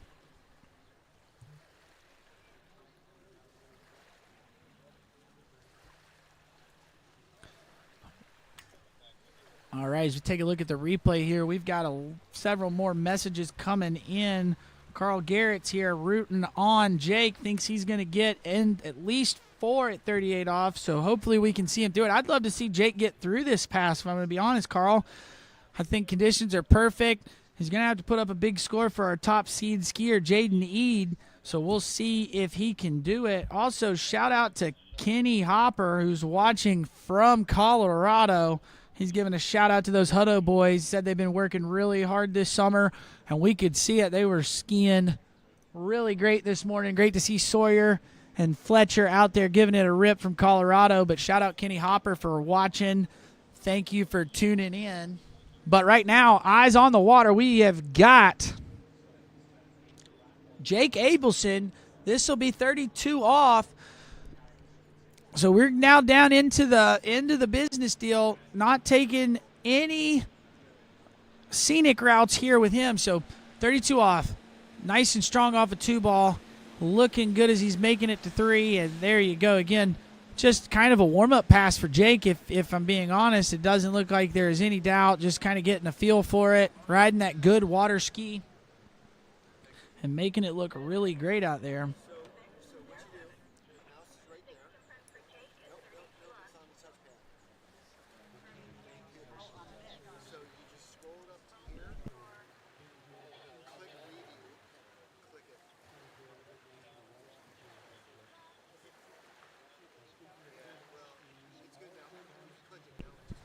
All right, and I'm just being fed some information. So while you're watching Jake Abelson here on Lake 3, we just had Lexi Abelson win the Girls 3 trick event on Lake 1. So if you want to get some trick in, be sure to hop over Lake 1. You hear the voice of Tony Lightfoot himself, the man, the myth, the legend.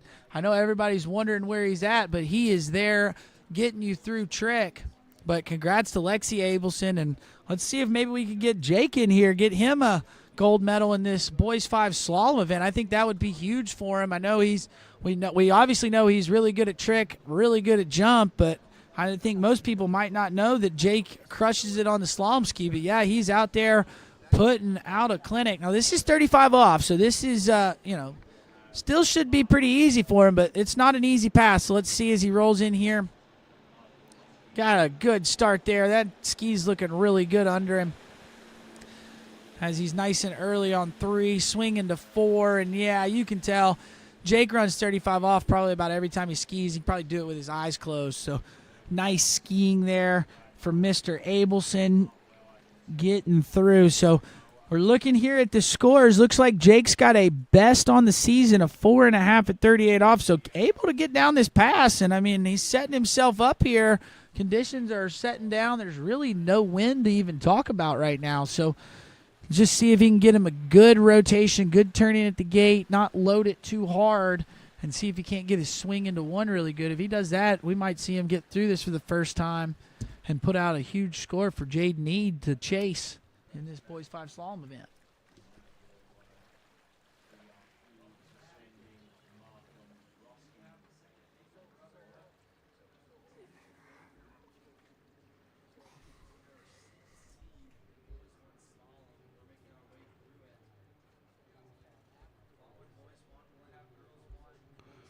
All right, we see the start dock down there. Everybody's waiting to get Jake Abelson back into the course.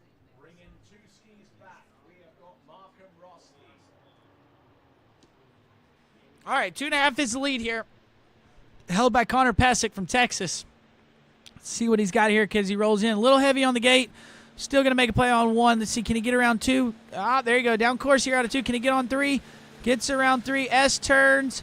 Boom, there you go. So that's going to be 3 at 38 off, so that'll put him in the lead. Now, I'm going to be completely honest, guys, or everybody watching at home. I think that leaves the door open, and Jaden Eid's going to have a little bit of light work. But, again, 35 and 38 off are not give me pass, so anything could happen here at the U.S. Nationals. But great skiing there out of Jake Abelson, a buoy and a half off of his season best, and putting himself into the lead, and he's guaranteeing himself no worse than second place in this event. So also congratulations to Connor Pesic. You have guaranteed yourself no worse than third place with your 2.5 at 38 off. And right now we've got Aaron Parr sitting in medal contentions as well with 2 at 38 off.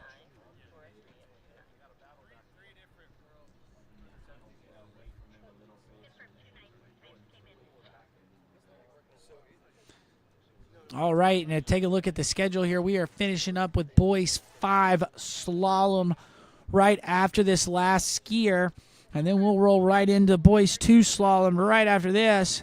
But now, what everybody's been sitting here waiting to see, we have got your under 17 men's slalom world champion. This is Jaden Eid out of Florida.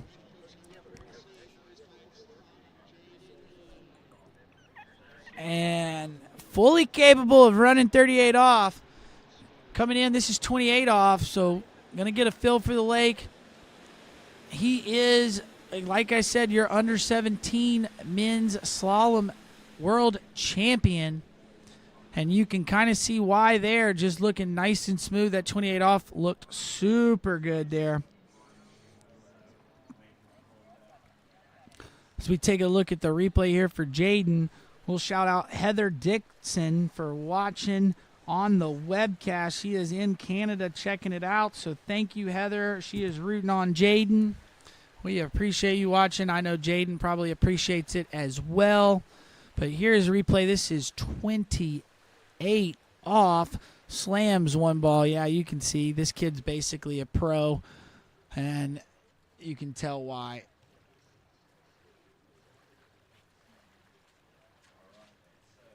All right, Jaden Eid, here we are. We got the tail end of this replay here. 28 off. And looking good. Now we're going to go from 28 to 32 off. Going to have to run this one and the next one if he wants to challenge the lead, but these next couple passes should just be a walk in the park for him.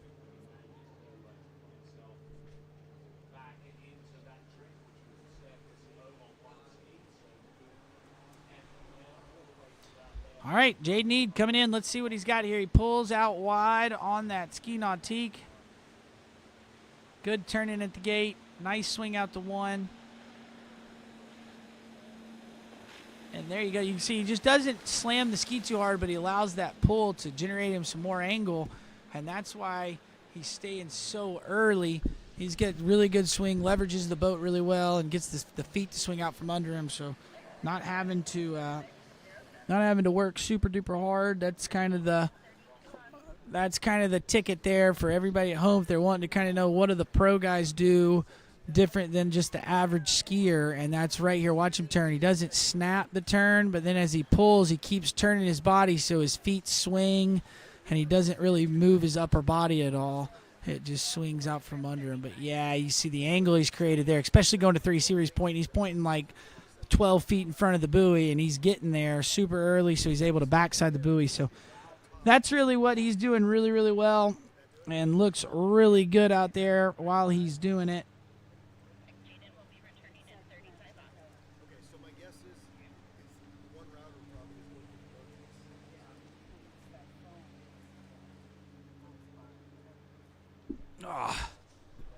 And there you go.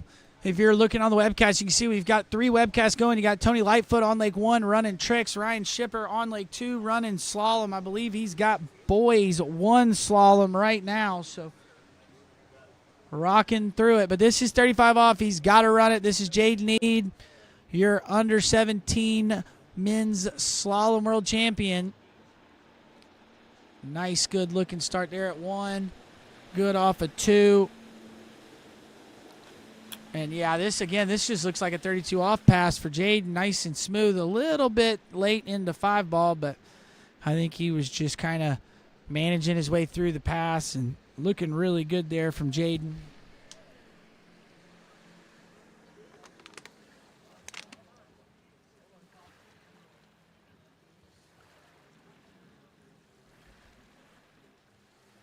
All right, as we see Jaden Eid here coming in, this is 35 off at the U.S. Water Ski Nationals. And nice and strong there out of 2. Now, watch him here off of 4 ball. We can't really see the turn at this angle, but he is not got as much. See, he got the 5 ball a lot later than he had all the other buoys the pass before. And that was kind of what made it look a little bit down course. That's why he ran down course. But, again, it's 5 ball. He was just kind of checking, managing speed, making sure that he didn't fall over.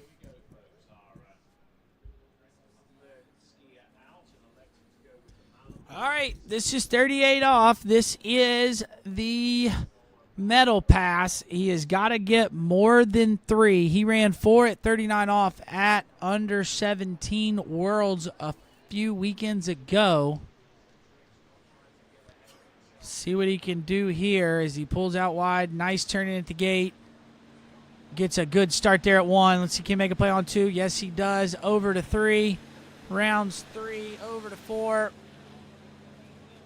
He looks like he's got this one in the bag, and there you go. 38 off, Jaden Eid. Now, got a fist bump. He is the boys 5 slalom champion. Now he's going to have a chance to take a look at 39.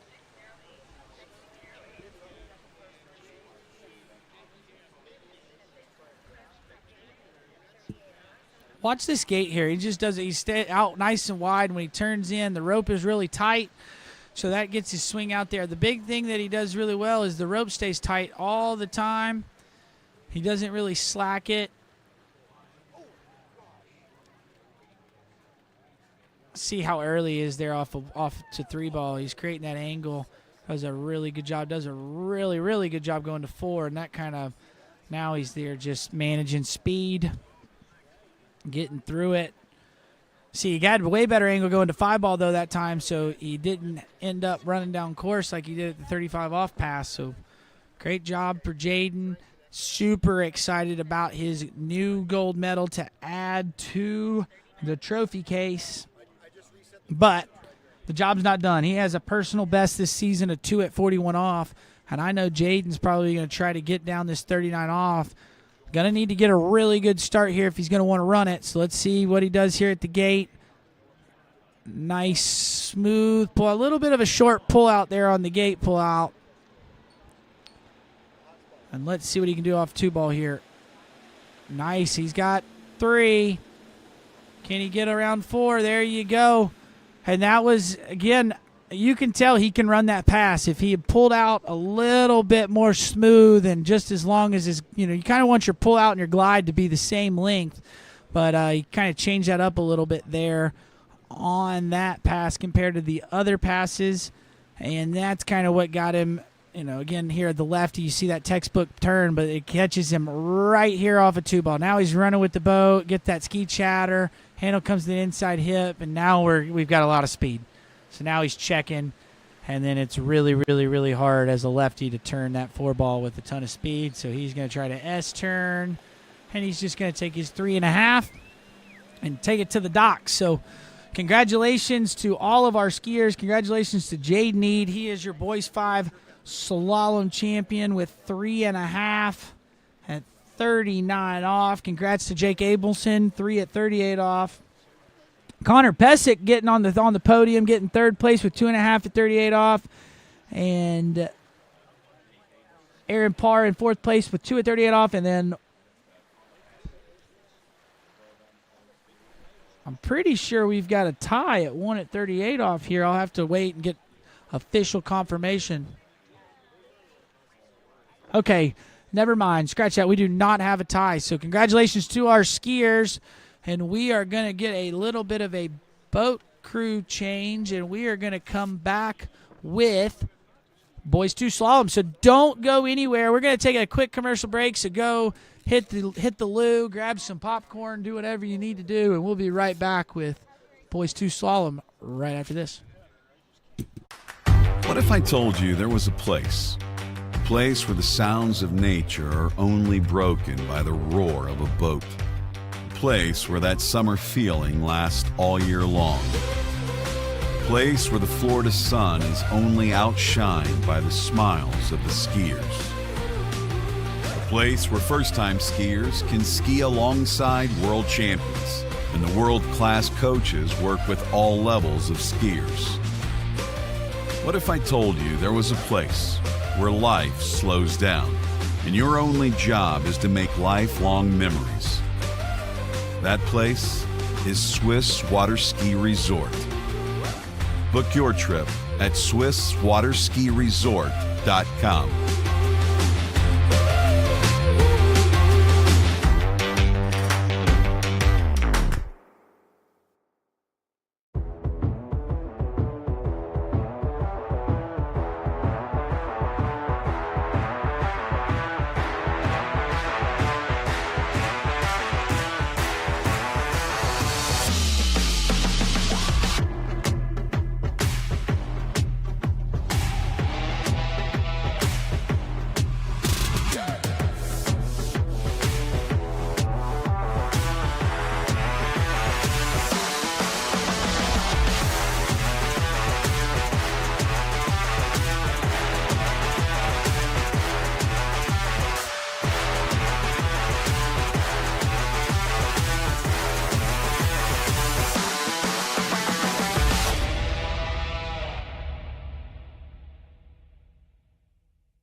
For skiers and water enthusiasts, Florida lakes are what dreams are made of.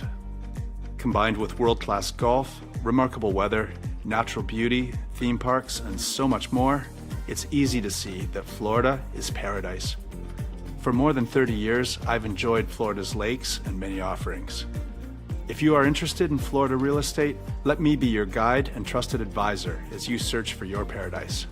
Together, we can make your dreams a reality.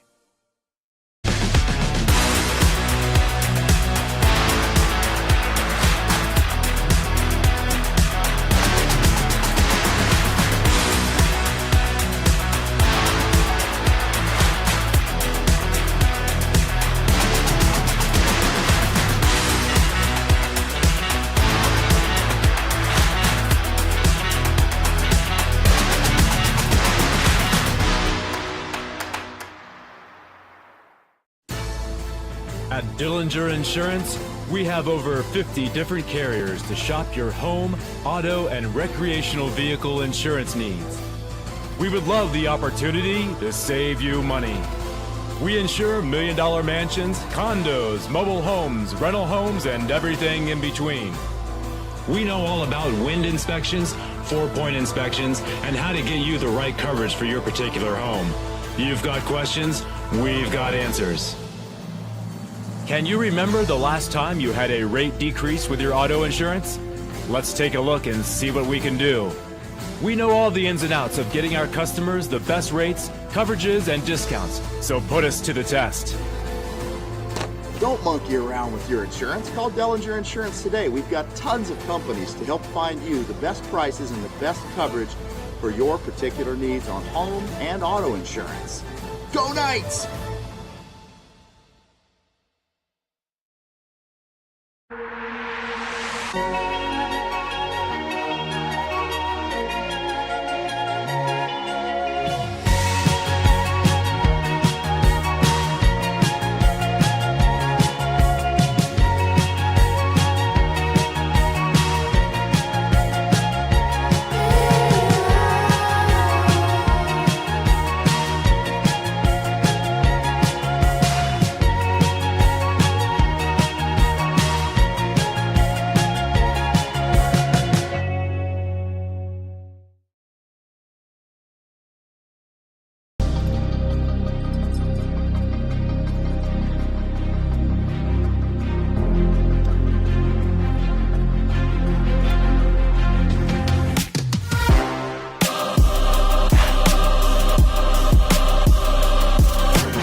For over 20 years, Houston has been setting the standard of automotive excellence. Hi, I'm Dave Houston. I'd like to welcome you to the Houston family. We are committed to offering exceptional Cadillac models like the all-new electric Lyriq, redesigned XT4, and the legendary Escalade. At Houston, our personalized service and friendly staff will exceed your expectations. Feel the thrill of buying a new Cadillac from Houston Cadillac.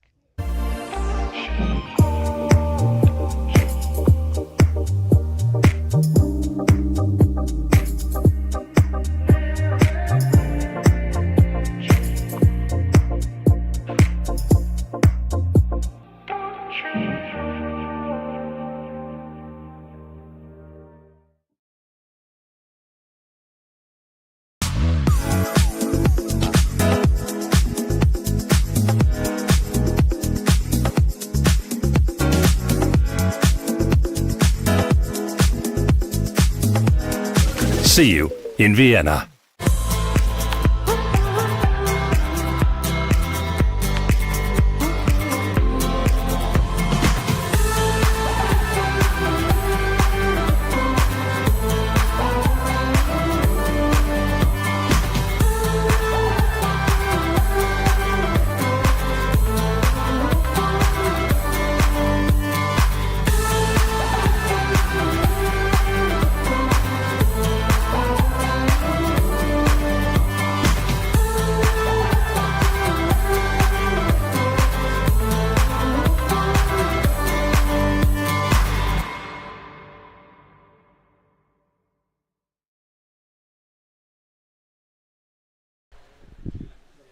All right, we are back. We're on Lake 3.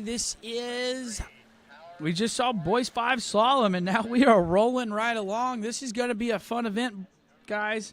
We have got boys 2 slalom coming up. So, looking forward to getting these guys out here. Looking down the list, got quite a few good skiers on here. I think we've already started we talked about Jackson Stauble, but there's also Ricky Davis crushing it, that Davis family, quite the group of water skiers.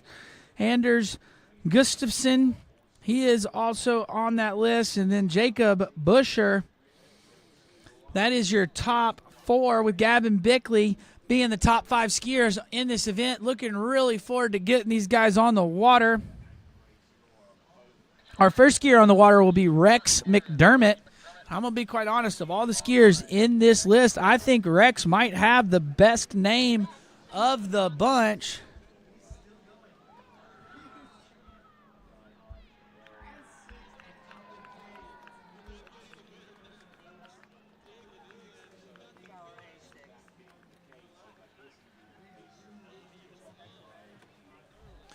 All right, we're going to get in the boat, going to get it tightened up, and we are going to...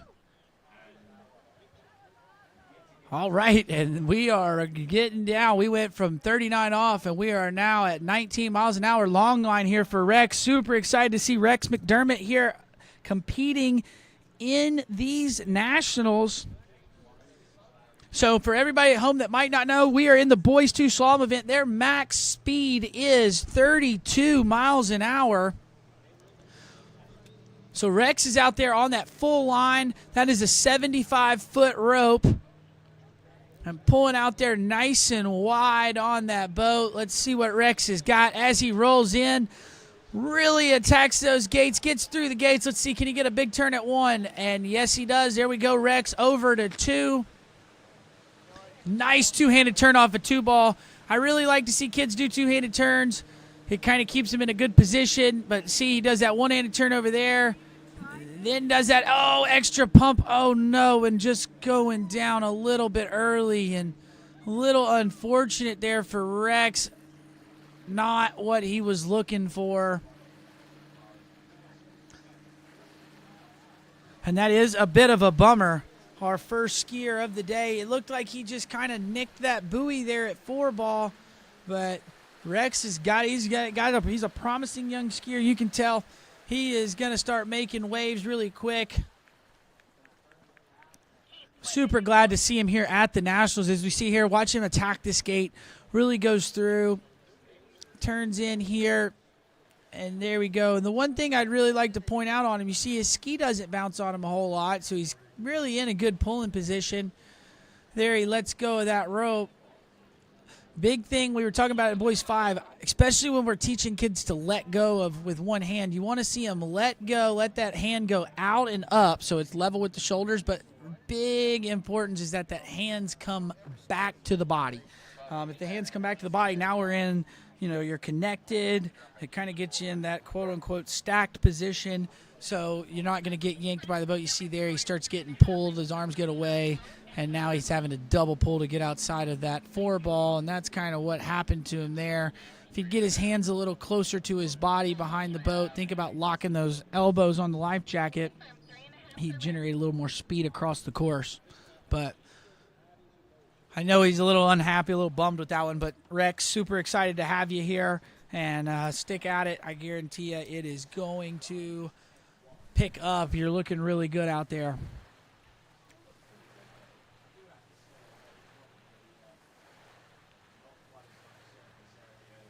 All right, as we get that Malibu response back to the dock. This is the first boat that we've had that has driven driven in this competition on Lake 3 that has not been red. So I was starting to think we were following a trend that we were only using the red boats on Lake 3, but nope. Now we've got that pretty blue Malibu response out there pulling this Boys 2 Slalom event. And we are changing ropes and moving right along to our next competitor, and that should be Seth Shelton. 19 miles an hour, 15 off. 19 miles an hour, 15 off.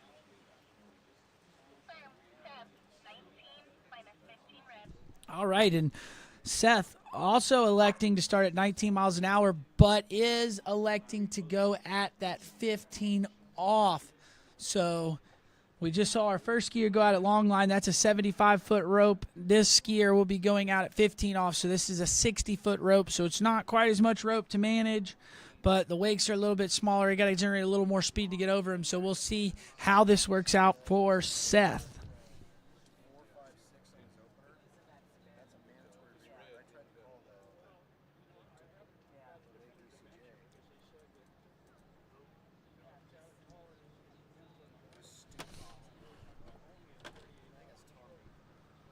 All right, here we go. Seth Shelton. See him sporting that American flag life jacket, and seems very fitting with it being the U.S. Nationals that we are rocking the American flag. Looks good as he goes across the wakes.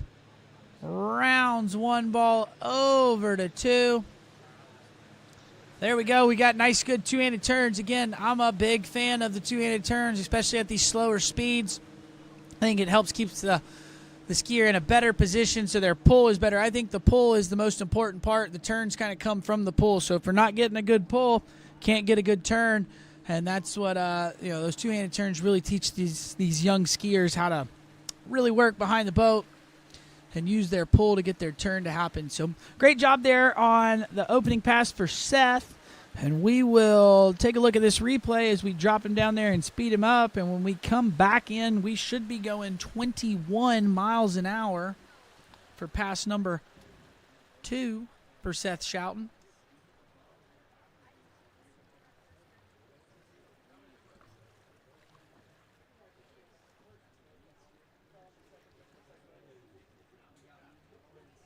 Let me take a look at that ski. That's like the oldest ski in the tricks competition. Say what? That's like the oldest ski in the tricks competition. Hell yes. One of the older skiers too. How are you?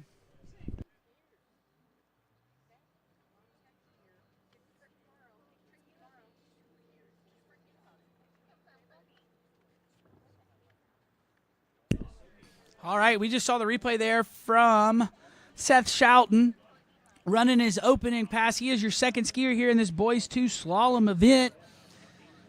And looking really good out there. So this is 21 miles an hour. We're going to speed that boat up and bring him in. So for everybody at home, I know I just said it, but max speed is 32. So we're going to work that boat speed up a little bit each time as he runs these passes and get closer to that 32 mile an hour mark.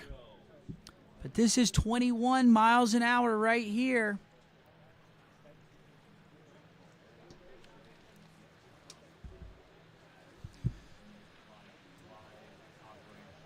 All right, there he goes. Rocking and rolling through 2. Seth Shelton coming in, making his way to 3 ball. And there we go as we get through this pass. Come on, get around 5. Can he get over to 6? Looks like he does. And there you go. 2 successful passes for Seth Shelton there. 21 miles an hour. So great skiing out of Seth so far. Take a look at the replay here. Really strong through the wakes. Does a good job. Stands up again. I love that two-handed turn. If I was going to nitpick, just maybe if he goes back and watches later, I'd like to see him when he's ready to make that turn. He edge changes to pick those hands up. That'll just kind of help the ski want to turn on him, and then you pick it up and bring it back into the body. That'll just help that turn and get him to feel a little more confident as he attacks the wake. You'll start seeing maybe that catch him as we get a little faster. But still, great skiing here from Seth.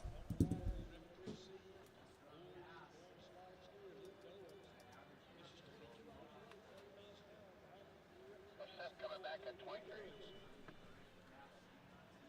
Confirm, Seth, 23.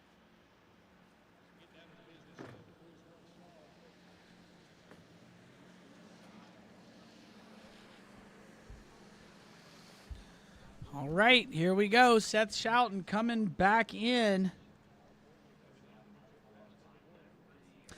Coming back in. This is going to be pass number 3. This is 23 miles an hour if we're moving up the chart. So looked good on pass number 1. Looked good on pass number 2.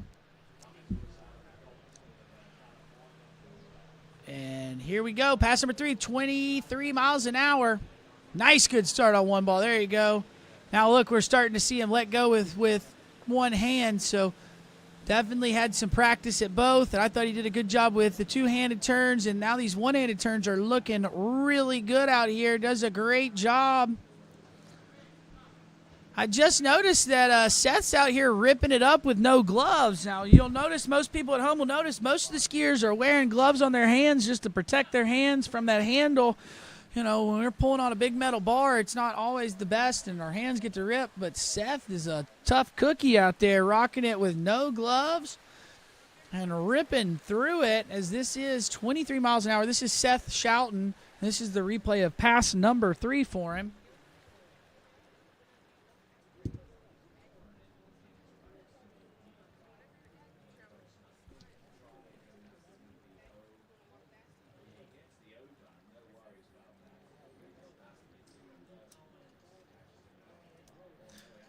All right, and there you go. You see Seth Shelton running 23 miles an hour there.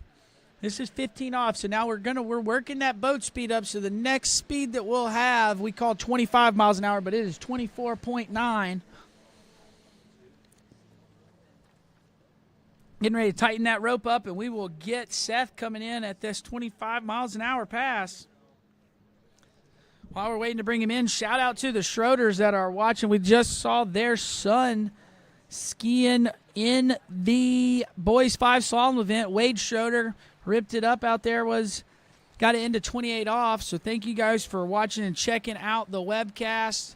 Appreciate your positive messages, and we will keep rolling along. This is 25 miles an hour. This is Seth Shelton coming in, gets a big one ball. Over to 2, gets around 2. A little bit down course here. Can he get outside of 3? Gets outside of 3. Come on, Seth. Work his way over to 4. Can he get outside it? Outside of 4. Over to 5. Can he get to 6? He's a little bit late, but going to give it a big tug. Throws the ski out, and yes, he does. There we go. 25 miles an hour for Seth Shelton. Got that one in the bag. And we're going to get the speed the boat up to your next speed, which is 26 miles an hour. Take a look at the replay here. See, got a little down course. Kind of pulled straight to the buoy at 2. Not quite getting as much angle here with as we're up in the boat speed. So you're starting to see him kind of start running with the boat a little bit. But still doing a killer job out there. Great to see Seth out here rocking and rolling at the 82nd Goode U.S. Water Ski Nationals.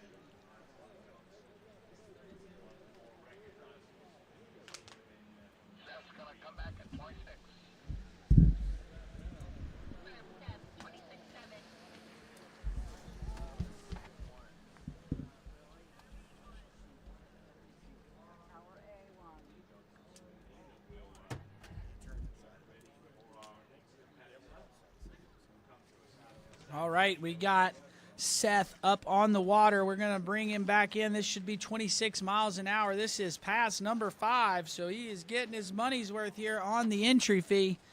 Doing good work at it, too. Looking great.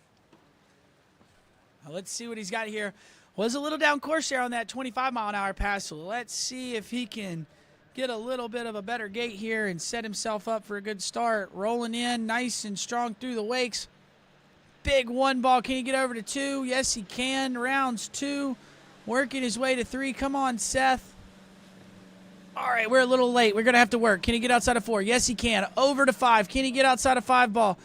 Yeah, I don't know if he got outside of 5. We'll have to wait for the judges to let us know, but great skiing there. Your new leader, Seth Shelton, in this boys 2 slalom event.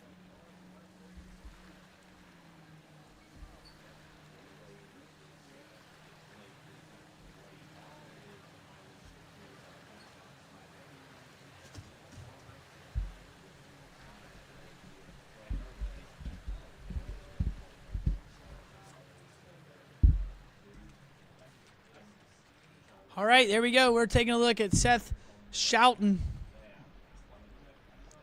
You just saw him run 4 at 26 miles an hour, 15 off.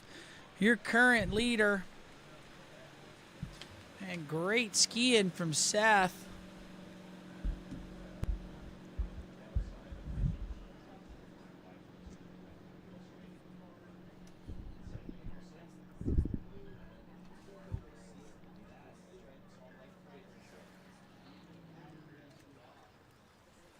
All right, we get that boat back to the dock. We're going to grab our next skier.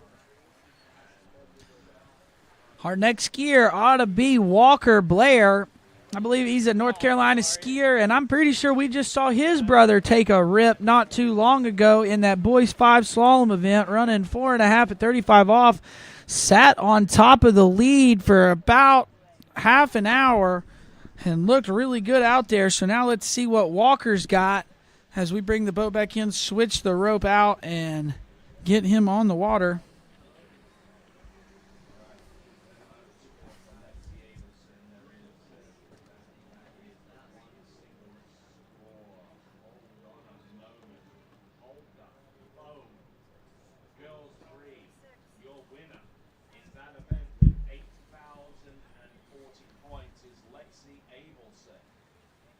All right, we got Walker Blair on the water.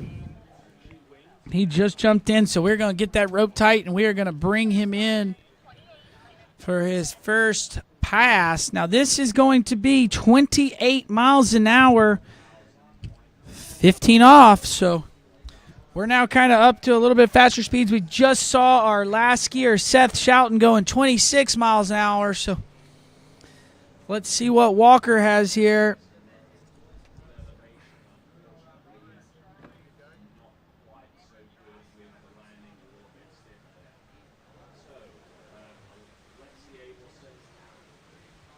All right, here we go. Walker Blair coming in. This is pass number 1. This is 28 off.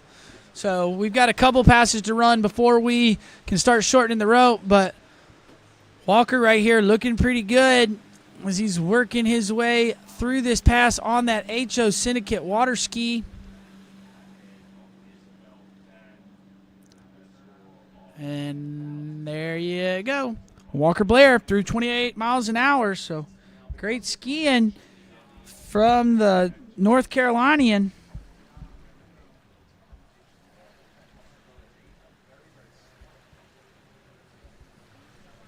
So we take a look at the replay here for Walker. Looking strong as we roll through. That was 3 ball over to 4. Again, this is 28 miles an hour, 15 off.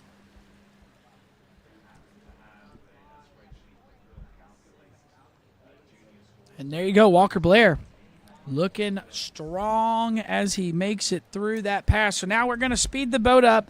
This is 30 miles an hour. This would be the speed before the max speed.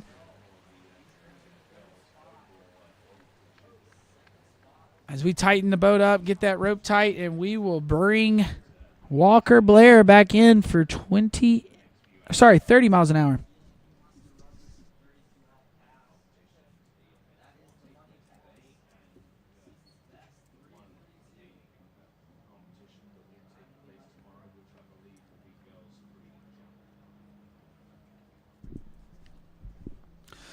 All right, we got that boat around the turn island. Get that Malibu Response up to speed, and this is 30 miles an hour. And this is Walker Blair out of North Carolina. Nice and wide, turning in on the gate. Man, that's a really good, strong gate there from the young skier. See if he can keep it rolling. He's got a really good swing. Look at how early he is into 3 ball. Great job there from Walker. There we go. Nice looking pass there for Walker Blair. So now we're going to drop him down, and we will speed the boat up and get it up to that max speed for this boys 2 slalom event.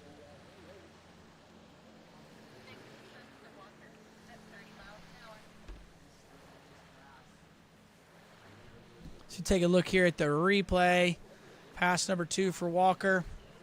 See, those hands are a bit away from his body as he's going over the wake, so doesn't quite generate quite as much angle and speed as he would like. So having to take a little bit of a double yank as he gets over the wakes, but still managing it pretty good. Especially as we get going faster, these wakes will get going a little bit smaller. So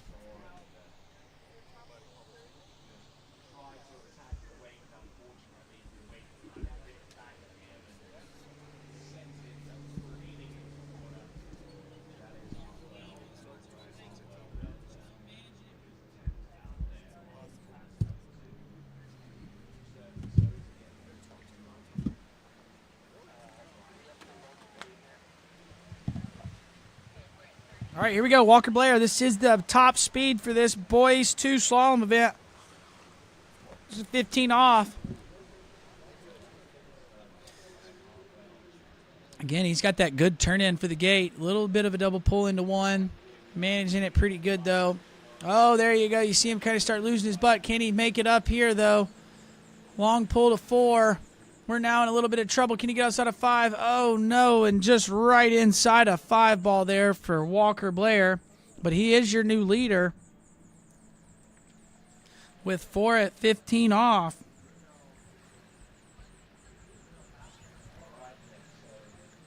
Take a look here. Watch him at 2 ball. Watch.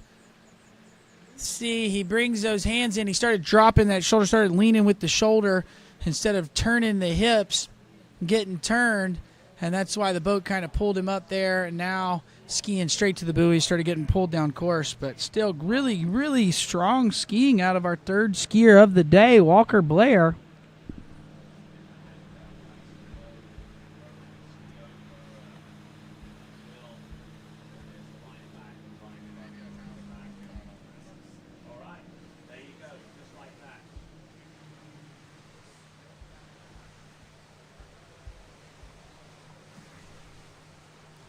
All right, as we see Walker Blair dropped off on the bank right there, we'll take a look at the start dock as that Malibu Response comes back to the dock, and we will grab our next skier.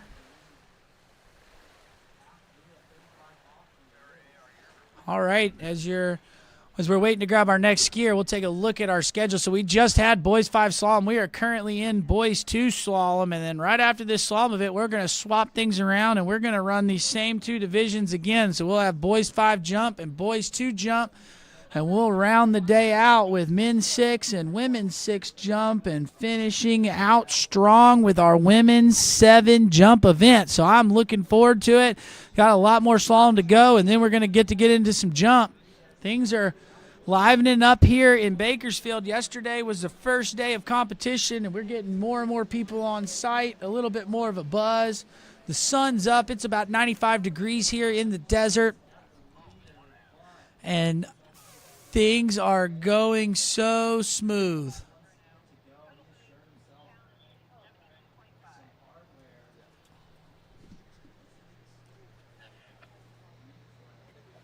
All right, and while we're waiting to get our skiers on the water, be sure you check out the other webcast. We've got Lake 1 going on right now with men's 6 tricks, and you can hear the voice of Tony Lightfoot over there on the call.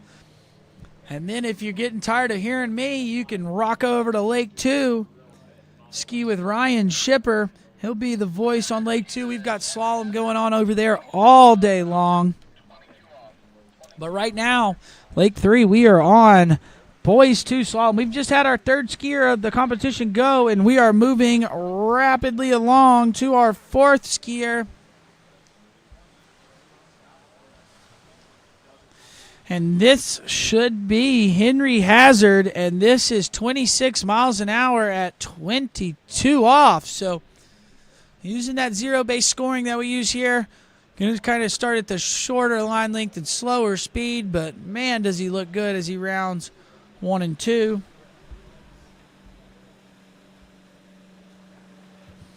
We'll take a look here.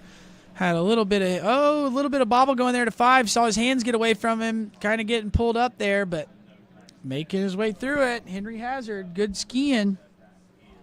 Looks like Henry's best this season is 4 at 22 off, so fully capable of taking the lead and running that 15 off pass. So he started at 22 off, so he's not going to run 15 off. He's fully capable of getting all the way up to the max speed here And putting out a score for our next couple competitors, it looks like last year at the U.S. Nationals, he ran 1.5 at 22 off. So I bet you he'd be looking to ski better than he did last year.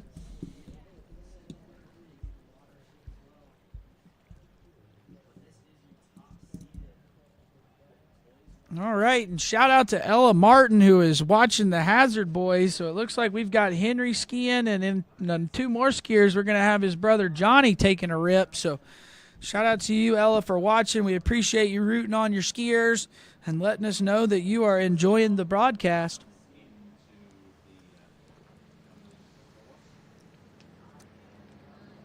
All right, Henry Hazard. This is 28 miles an hour, 22 off.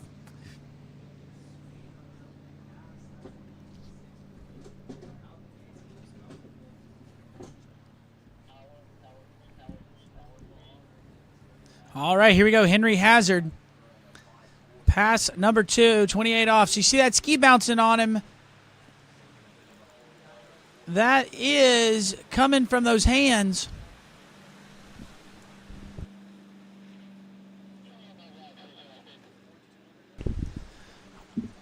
Yeah, you see those hands. You see he lets him get away from him. That makes that ski bounce on him. But there we go. That was good. Good job to get through it, by Henry. And now we're going to have to make a little bit. But you see, again, as we take a look at this replay, watch as that ski bounces. Watch what his hands do. See how the hands are really high and away from his body. That kind of keeps, he's not staying all the way down. He does better going that way because that's the onside pull. But watch him going to 3 here. He did a pretty good job, actually, there. I think it was going to 5 is where we really got him. So right here, watch those hands. Boom, they're way high, way away. And that kind of got him in there. You see, he kind of let the shoulders roll. Sorry, it wasn't 5. It was 6 ball where he let the shoulders roll away from him and got the ski to pop up on him.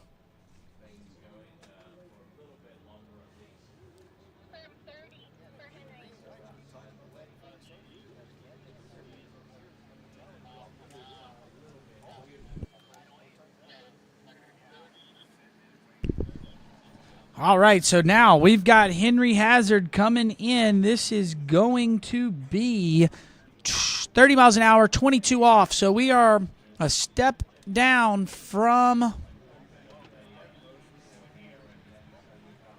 this max speed. Let's see what Henry's got, though. Fully capable to run this. We see that ski bounce on him again, though. He's got to work on staying down a little bit more. I'd like to see him get his hands closer to his hips. I think that would help him out a little bit. Squeeze those elbows on that life jacket. Keep that ski from bouncing. Kind of right there. You see the hands get away. Oh, and he almost loses it. But there we go. Gets around 5 and outside 6. And now we're going to get to try this 32 miles an hour, 22 off pass. Take a look at the replay here for Henry. Almost got a little dicey there at 5. I mean, I thought the start's pretty good. Again, you see that lead arm kind of gives up to the boat. That's what makes that ski bounce on him. He needs to stay down all the way through that whitewash and then make his change. But here, watch off of 5. Rolls up there. Now watch the hands. He brought it to that inside hip, so he had to do that check up. That's why you saw him lose his rear end. So always want to make sure that when you reach that handle, you bring that handle back into the outside hip. So if we're turning 1-3-5, that's going to be bringing that left hand to the right hip. And if we're turning 2-4-6, that's that right hand to the left hip.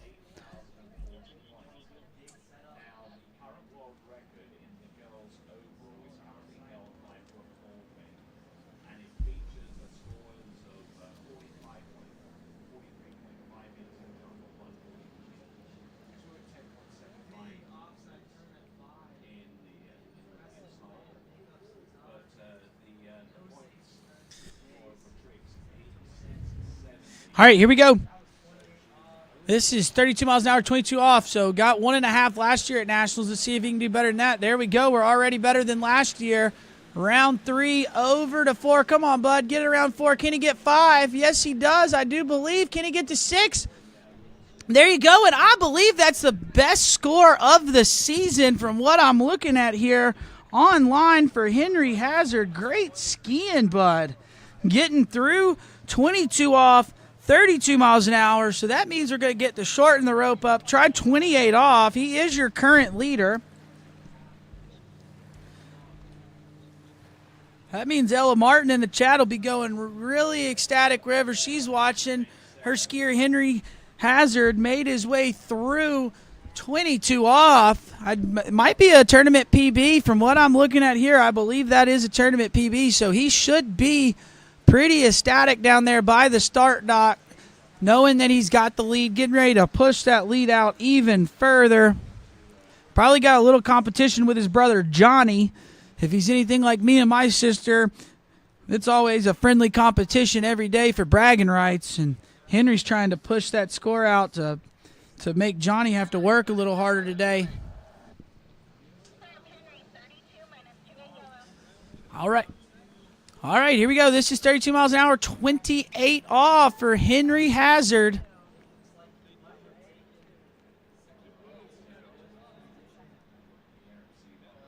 All right, pulling out nice and wide on that Malibu response. Let's see what he can do here. Can he get a good start? Oh, a little broken over into one. Gets a good turn out of one, though. Come on, Henry. Can you get to two? Turns two. Great job. That's great skiing from Henry, and going to ski to the bank. And we get a fist bump. So everybody watching the webcast, if you ski later this week and you ski well, please throw the fist so we know that you are pumped, because it is the 82nd Goode U.S. Water Ski Nationals. And we want to know when you're happy with how you skied. That way we can get fired up with you. But we'll take a replay here. Look at this one ball off of Henry. I think he wasn't even really expecting to get more than one, and then the ski turned on him. So I'm going to unofficially call that a PB for the season. PB for Henry in a tournament. Looks like his best score so far was 6 at 22 off. I'm Zane Nicholson. I am your announcer for the day. We are rocking along through Boys 2 Slalom, having a great event. And then we're going to roll into jump. We've got several events to jump. I'm really looking forward to that Boys 5 jump event.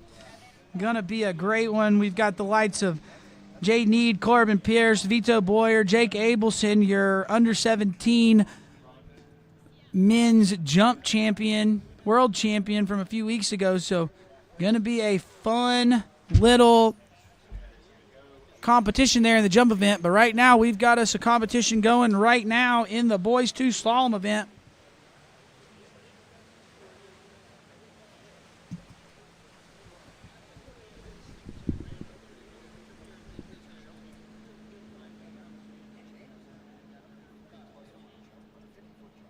All right, and as we're waiting to grab our next skier, it should be Douglas Lohr. We will take a look. You got Tony Lightfoot over there. He is on the call, on the tricks, serenading your ears with all the toes and hands calls of all day long. So be sure to pop over to Lake 1. Check out Tony. If you get tired of hearing my voice and it's just like nails on a chalkboard, pop over to Lake 2. There's some good slalom skiing going on over there. You got Ryan Shipper on the call over there all week long. I think they're on a little bit of a break, just swapping out boats and such on Lake 2. But they will be right back with the action. And we are currently in the thicket of it. We are on our fifth skier here out of 14 in this Boys 2 Slalom event. Got to look down there at the start dock. Got a couple people in the water cooling off, trying to stay cool. It is a little hot here in the desert here in Bakersfield.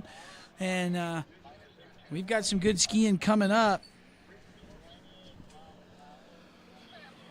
All right, and our next skier, Douglas Lohr, is going to go 28 miles an hour, 22 off. So electing to start at that short line length instead of running 15. So we will see as we get him up on the water how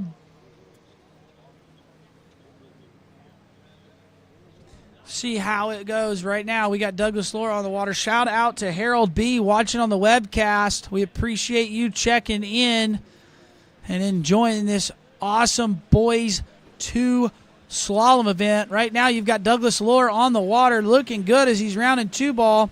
Nice and strong here. Oh, a little slow off of 3, little check up, but I don't think it'll mess him up too bad as he makes his way around 5 and over to 6. And there you go. Douglas Lohr getting through pass number 1. That was 28 miles an hour, 22 off.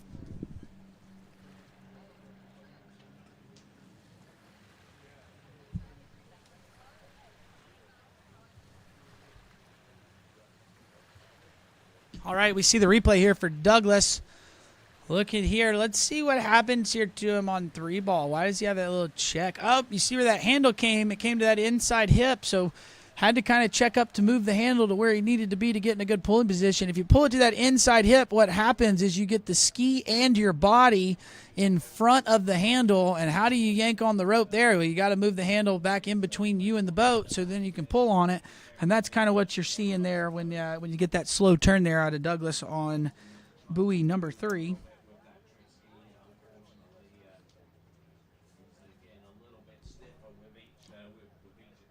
All right, as we see, conditions right now are absolutely immaculate. There is not really any wind going on, and we are rolling through this slalom event.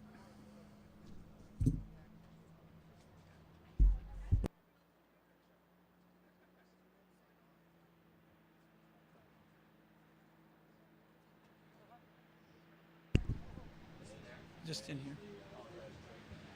All right, Douglas Lohr on the water. This is 30 miles an hour, 22 off. Pass number 2. A little bit down course as he's going into 3. Can he make it over to 4? See that ski kind of hopping on him a little bit, but getting through it. And there you go. You got another pass. It's 22 off, 30 miles an hour. So we're going to get to that max speed here for Douglas.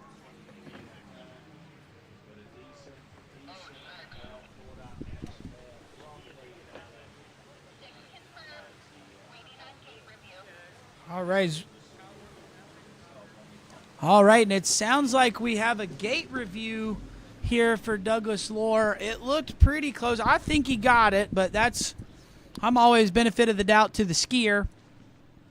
So we'll have to see what the judges give him a call here. But it was relatively close.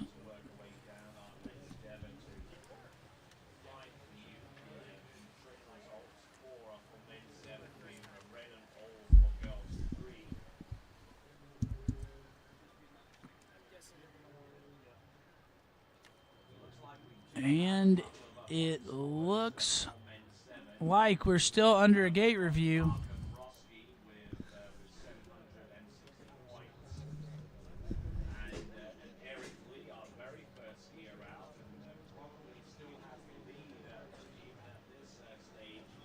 All right, and we got the confirmation from the judges the gates were okay.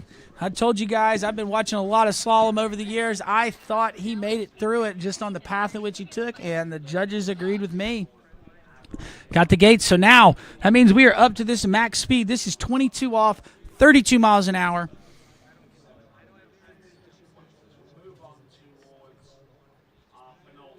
Gonna see what we need to get. We just had Henry Hazard get 2 at 28 off, so gonna have to run this one if he wants to take the lead, or at least have a chance to challenge the lead. Rolls in, let's see. Oh, that ski flies up on him into 1. Let's see if he can manage it into 2. Looks better into 2. There we go. Come on, Douglas. Rolling his way around 4. Little down course. Can he make it over to 5? Gets outside of 5. Come on, Douglas. Get outside of 6. Gives a big pull, and boom, there you go. Your second skier of the day through 22 off, 32 miles an hour. And we are now going to shorten the rope up to 28 off. Now, in theory, the wakes are going to get a little bit smaller here for Douglas, so his ski shouldn't bounce quite as much as it does there going through the wakes.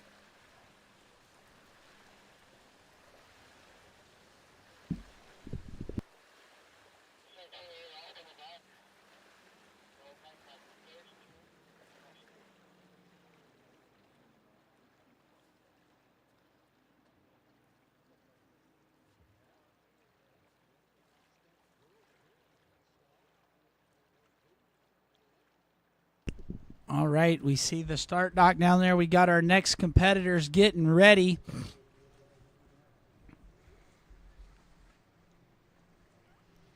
And we will be, I believe, I'm getting confirmation. I think this is 32 miles an hour, 22 off. So, sorry, I was a pass ahead of where I should have been.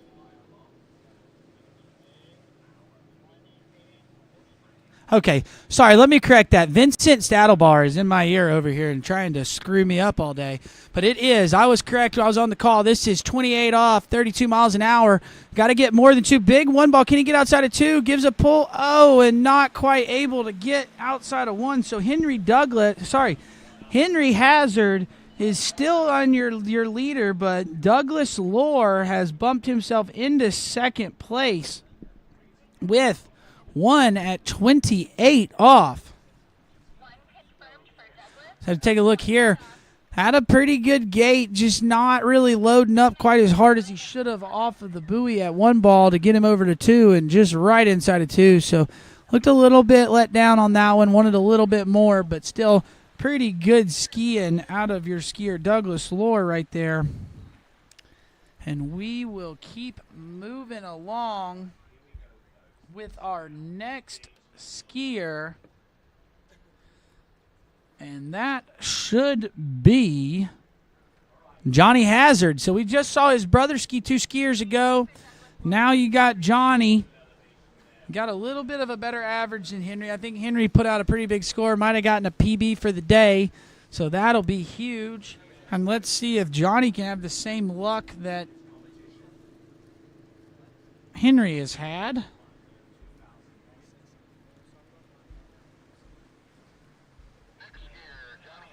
All right, we got Johnny in the water.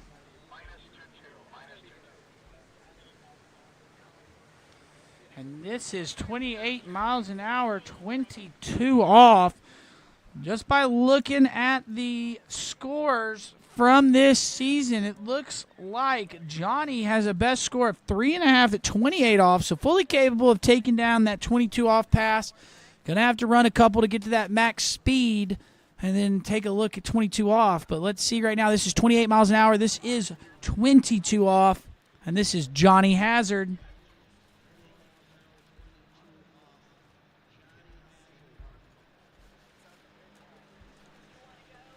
All right, Johnny Hazard on the water out of Illinois, rocking that Syndicate water ski. Saw his brother rocking the same style of skis, so these guys looking really good out there on the water.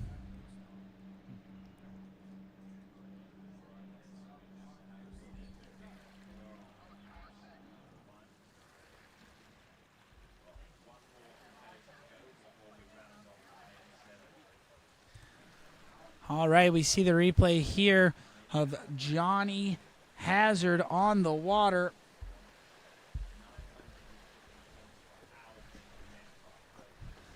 He said his brother is currently in the lead. Henry Hazard 2 at 28 off, 32 miles an hour.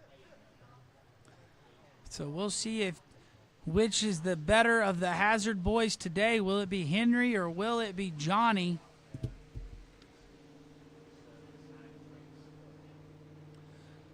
But Johnny looking good there as he makes his opening pass. That's 28 miles an hour, 22 off. Looking smooth out there on the water.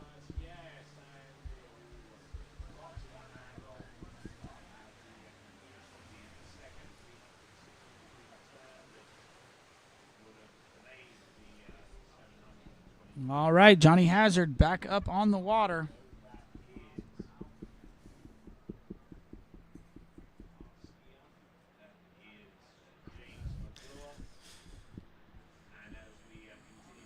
All right, here we go. Johnny Hazard. This is 30 miles an hour, 22 off. Rolls in, attacks that gate really smooth. You see, he keeps that ski down, so watch his hands. His hands stay a little bit closer than our last skier did. You're seeing that ski not bounce on him nearly as much. And there you go. Johnny Hazard rocking through, 22 off, 30 miles an hour.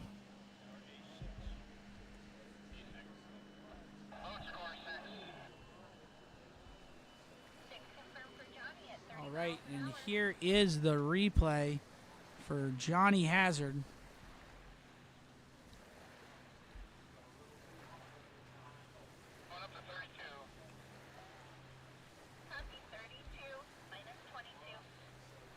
All right, here we go. Johnny Hazard rolling through. This is 3 ball here at 30 miles an hour, 22 off.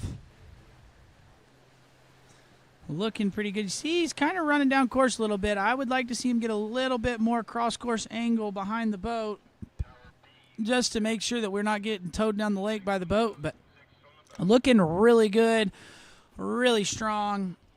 Like I said, his brother Henry is atop the leaderboard right now with 2 at 28 off. Johnny getting ready to come back in. This will be 32 miles an hour, 22 off. Going to have to run this if he's going to want to take a stab at beating his brother. I am Zane Nicholson, your announcer here on Lake 3. We're taking a look at the schedule. We are in Boys 2 Slalom, and we are going to flip-flop over to jump here in just a little bit. And we're going to get those Boys 5 jumpers out on the water. I know a lot of people are probably sitting waiting for that. But right now, you're watching Johnny Hazard coming in. This is max speed, 32 miles an hour, 22 off. Big one ball there from Johnny. Looking good over into 2. There we go. We're seeing him kind of pulling the boat a little bit better. Oh, he's a little late out of 3. What can he do over to 4? Needs a big turn at 5. Can he get to 6? Come on, Johnny. And there you go. He got outside of 6. It was a little bit dicey. Got a little bit down course off of 3 and started to get pulled down the lake, but managing the course really well, getting through that 22 off pass, and now a chance to try 28. We take a look at the replay. That was an awesome gate turn in, attack the gate. I thought he did a really good job here at 1. Look at him at 2, really good angle. He's over here nice and early at 2, but watch 3. There, he's facing straight to 3 ball and skis right to it, so he goes way past it. So once he turns, makes that turn off of 2, you got to see him. He wants to keep turning those hips, turning those shoulders, creating a little more space so he doesn't get narrow at the buoy like he did there at 5. But way to manage the pass, and we are now going to bring him in 14 meters, 28 off. And he needs more than 2 if he's going to take the lead from his brother Henry.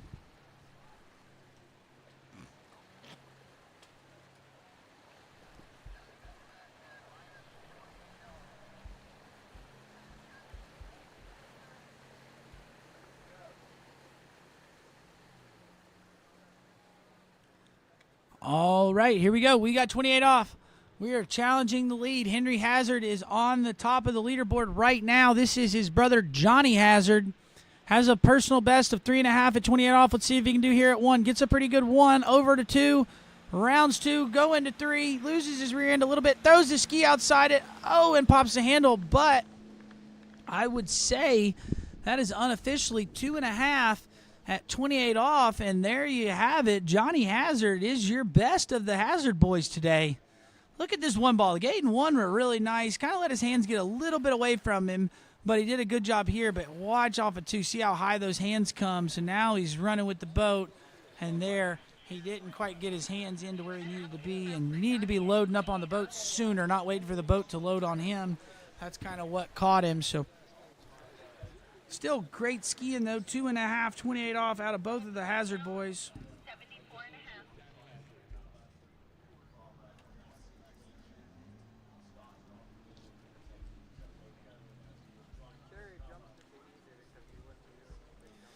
All right, as we see the start dock here, we are going to bring that boat back in, and we are going to grab our next skier, which should be Sebastian Warren.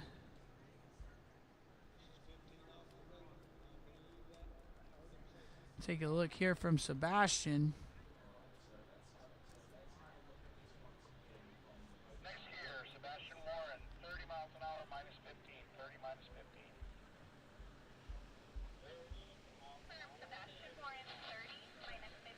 All right, Sebastian Warren, next skier on the water. This is going to be 30 miles an hour, 15 off. Looks like Sebastian has a best score on the season of 3 at 28 off. So, going to need all of that if he's going to take the lead here from Johnny Hazard, who just skied. And Sebastian skiing out of the great state of Alabama. Roll Tide to all of our Alabama people watching at home. And here we go. Sebastian Warren coming in 30 miles an hour, 15 off. Little down course here off a 3 ball, but looking good as we're making our way through it. And nice opening pass there for Sebastian.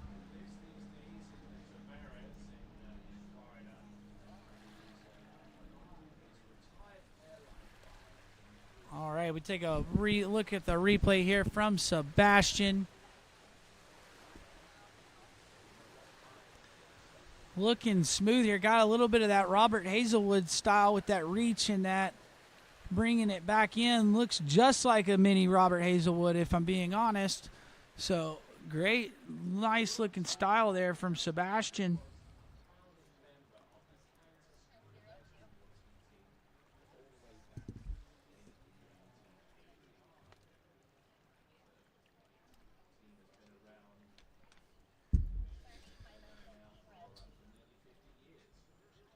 All right, there we go. You got Sebastian Warren. So he should be coming back. This should be 32 miles an hour, 15 off.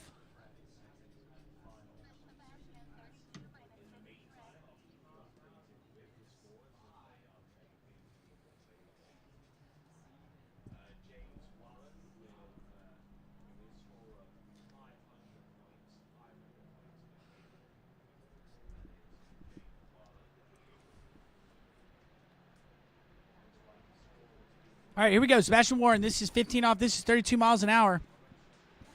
This is the max speed for these boys' two competitors. There you go. Nice rip off of one. Little down course off of two. Nice three ball. Let's see what he's got here as he's making his way through four, over to five. Outside of six. There we go. Sebastian Warren. All right, we'll drop him off. We're going to shorten that rope up. Take a look. I got more comments coming in, text coming from everybody. So shout out to Karen and Mike Erb and the rest of the Ridge crew down in Mississippi. We're glad you are tuning in. Love having you watch. Can't wait to make it down there, too, and hit that ski lake. I know they just got done doing a little work to it, and that was probably one of my favorite ski lakes in the world. And I'm glad y'all are watching from there from the Ridge, so shout out to Karen Erb. But right now you're watching Sebastian Warren on the water. Like I said, watch his 135 side. It's just so good. He's got such an awesome offside turn there. The only thing there is as he gets behind the boat, once he gets that turn, needs to keep trying to turn his body a little bit more, going on that offside pull, going to 2, 4, and 6. That way the ski goes out, he doesn't run. And then his onside will probably look better than the offside. But great skiing there, getting through 15 off, so now 22 off. This is a must-run pass if we want to challenge the lead. Also, another shout-out to the man himself, Tony Nicholson. I know he is sitting in bed, just had his knee replaced, and is watching all of the slalom action, so we're glad you are tuning in. But right now, Sebastian Warren coming in 22 off. He's got to run this pass. There you go. Look at that tight one ball. That is such a great offside turn. Better off at 2 ball there now. Look at him at 3. Little bit down course. Can he get through it? Come on, Sebastian. Working his way down this pass. A little bit late. Going to have to work to 6. Can he get outside? Yes, he does. And there you go. There's your next competitor through. 22 off. Sebastian Warren.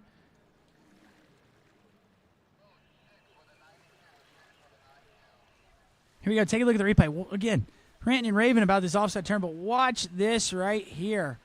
Man, that looks just like Robert Hazelwood. If I knew I wasn't at the 82nd Good Water Ski Nationals, I would think I was just watching maybe old replay of a little kid from Britain.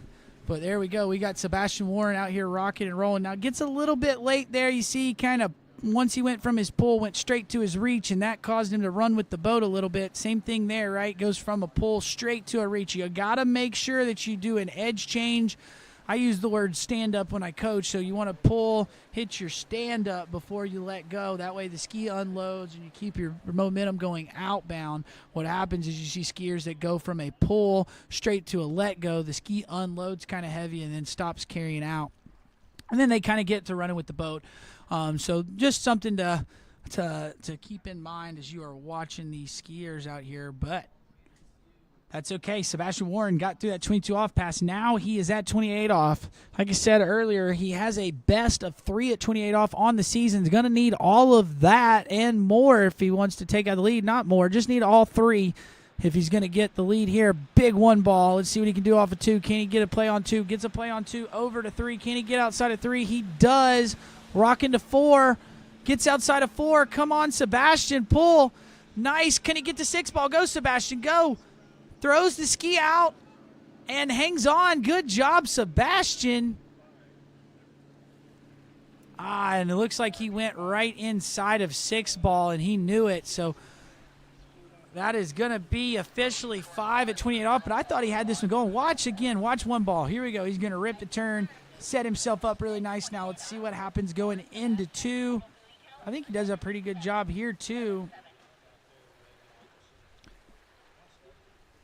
See there, he didn't make an edge change. His edge change went with the reach, and now he's getting pulled by the boat. He's not going to finish the turn. Same thing happens there at 4. So now he's getting pulled down the lake, but I thought he was going to get it right here, and he was just right inside it. But I'm pretty sure that's a season's best. Might even be a PB for Sebastian, getting 5 at 28 off. And what better place to do it than at the U.S. Nationals? So great skiing out of Sebastian, your current leader out of Alabama with 5, 28 off.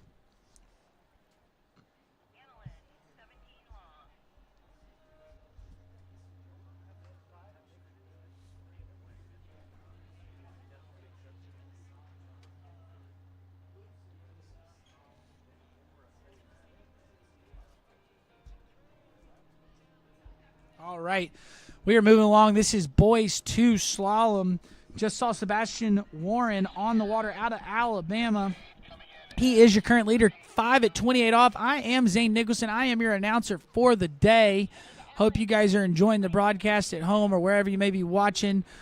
We have got boys 2 slalom going on this lake. The slalom lake over there has got slalom running all day long. And then if you are really in the mood and want to watch Tony Lightfoot and get some tricks, you can check out Lake 1. But right now, we are moving right along in this boys 2 slalom event. Our next skier should be Cade Allen, and this should be 30 miles an hour and 15 off. So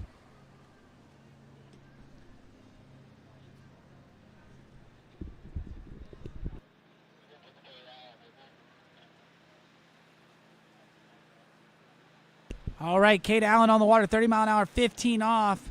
Coming into 2 ball, looking pretty good and strong. Down course here a little bit out of 3 ball, but let's see if he can make it up here out of 5, and there he does. Good job, nice skiing from Cade Allen on pass number 1.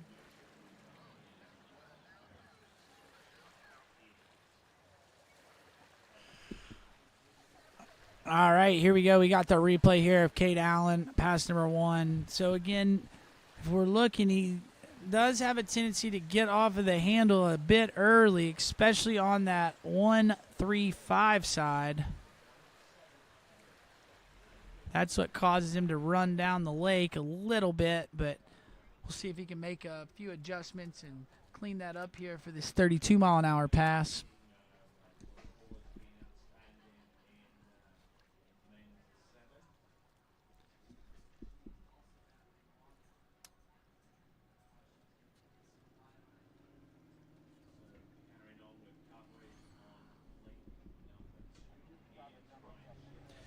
All right, take a look at the start dock. We got people just trying to stay cool. We're out in the desert.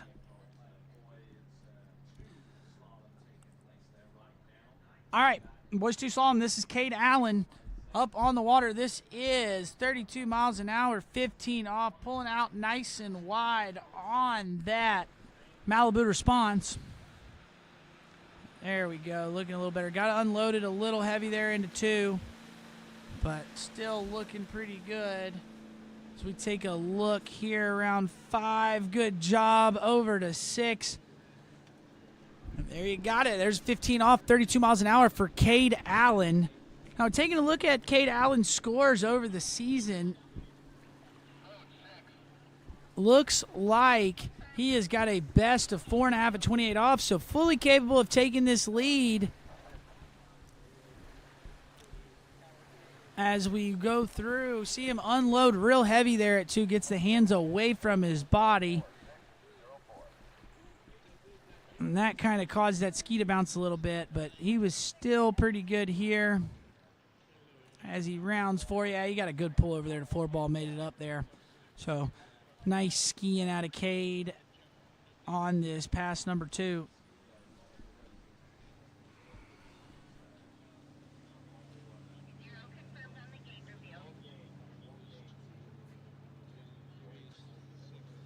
All right, and it just got official word from the judges that unfortunately there for Cade Allen, they are going to pull his gates at the start of that pass. So that is a little bit of a heartbreak for Cade Allen, missing the gates on pass number 2 and going to have to make the long swim into the start dock, and his set is done.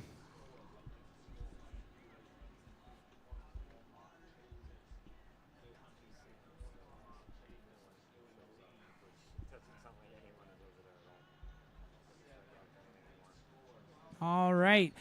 While we're getting our next skier, make sure you take the time to like and subscribe the TWBC YouTube channel. Make sure you know every time we go live all week, as well as when we go live for the upcoming pro season. They are getting ready to come back to the U.S. and compete in California, Florida, all over. So make sure you are tuned in with TWBC. Like and subscribe to the YouTube page.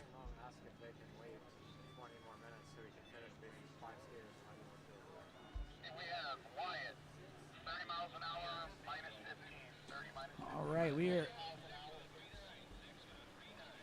we are into our top 6 competitors in this event. So we're getting ready to know who's going to for sure get a medal, who's not going to get a medal.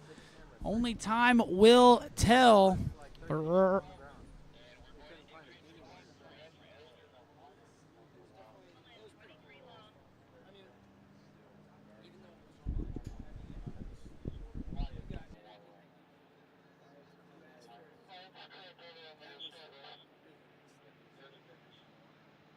All right, next up on the water, we have Wyatt Cornelius. This is 30 mile an hour, 15 off. Oh, almost going out the front there through the gates. Got a little bit of a bobble. Let's see if this shakes him up here, but it looks like he's doing all right now. That was a little bit dicey going through the wakes, through the gates there. But now he's settled down and looks good as he makes his way through 30 mile an hour, 15 off pass.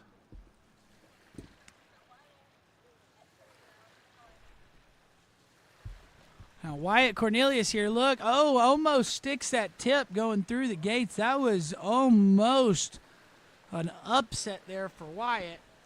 Now Wyatt is skiing out of Texas.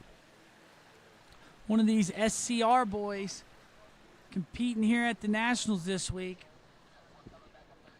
Trying to pull up current scores for Wyatt for the season.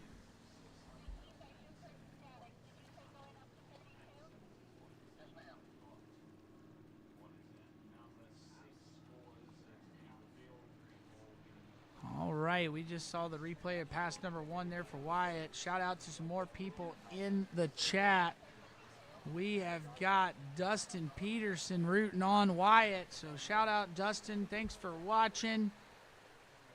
Jacqueline Wilson also here watching her grandsons compete a little earlier. That was Rex McDermott as well as Cole Welfringer. So great to see them out here competing. Thank you for tuning in. Thanks for enjoying the webcast. Hope you are enjoying wherever you may be. But right now we got Wyatt Cornelius on the water. This is 32 miles an hour, 15 off. So this is the max speed for Wyatt. Had a little shaky gate through. That was a lot better there. So maybe we just were a little nervous on pass number 1. But now he looks nice and settled here for pass number 2. And this is the max speed. So after he runs around 6, we're going to drop him and shorten the rope. But great skiing there for Wyatt.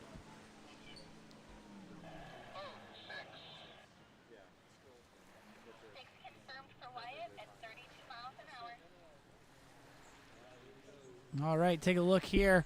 So, look, still through the gates, he does kind of drop that shoulder. That kind of tells me that maybe his feet are behind his shoulders when he turns in, so he needs to try to turn the ski a little bit more when he goes to the gates, because then you can see there going to 3, he doesn't have that bobble at all, but now he's trying to create space going to 3 ball. So I think maybe a little more angle through the gates will kind of clean up that bobble that you see going to 1 ball. But we do know that Wyatt is from Texas, so maybe hasn't had a lot of practice here, maybe hadn't had any practice at all, and still kind of getting used to his gate shot. Might be giving him a little fits here, but he still made it through that pass. And now we're going to shorten the rope up, 22 off. It's a must-run pass if we want to try to challenge the lead. All right, 22 off. Here we go. This is Wyatt Cornelius skiing out of Texas.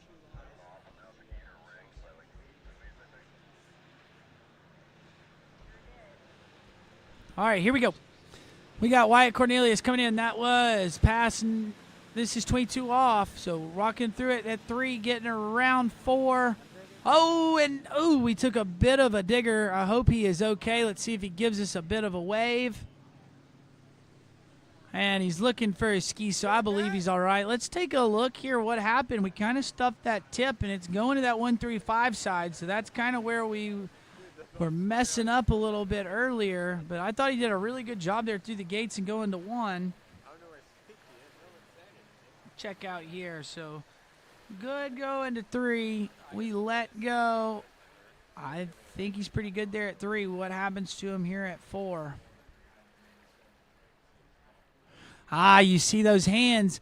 He didn't get that hands back across his body, so now he's really separated, and that boat tugged up on him. It broke him over, and that ski tip caught. And a little unfortunate there for Wyatt going down, not making it through that 22 off pass. So that still means that Sebastian Warren is your leader with 5 skiers left to go. So he's on the bubble, so he will know if he's going to get a medal here. If one of these next 5 skiers does not run more than 5 at 28 off, he has guaranteed himself a medal. Skied really well. Like I said, I believe that was a PB for Sebastian, so great skiing from the Alabama boy. And we are getting down to the last 5. We've got Gavin Bickley is our next skier.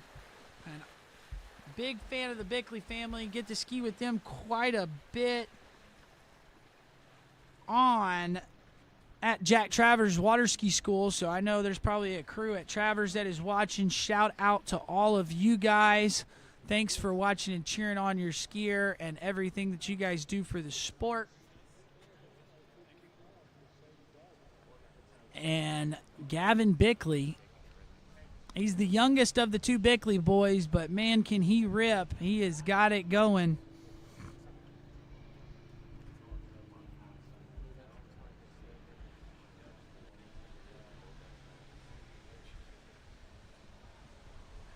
All right, let's see what we got here.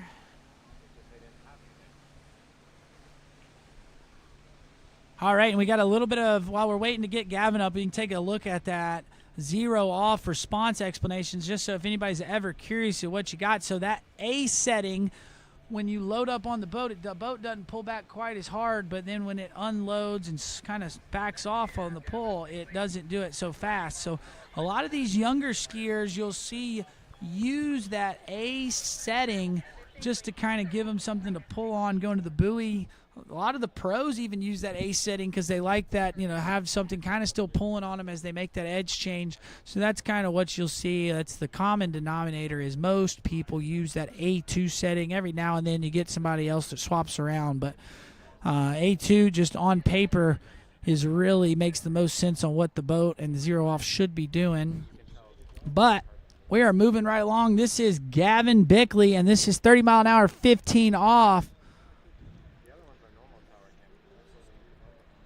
Let's see what Gavin's got. Gavin has come a long way in the last couple years. Quite a ripper. A lot of people know who his brother is. maybe not knowing who Gavin is yet, but he will be a name to be reckoned with here in the future. And look at him go as he's making his way through this opening pass, 30 miles an hour, 15 off. And great skiing there for Gavin.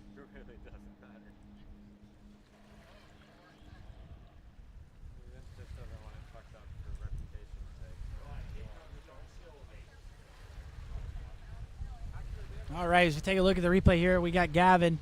This is 30 miles an hour, 15 off. And look at how strong. You can tell he's been training with that Jack's crew there in Groveland, Florida. Got that nice, good position through the wake. Stays nice and tall, nice and stacked, getting the ski turn. So great skiing there out of Gavin. Looks like Gavin's got somebody in here in the chat rooting him on. Thank you for checking out the webcast. So let's see if we can cheer Gavin on through these next couple passes and give him a chance to challenge the lead.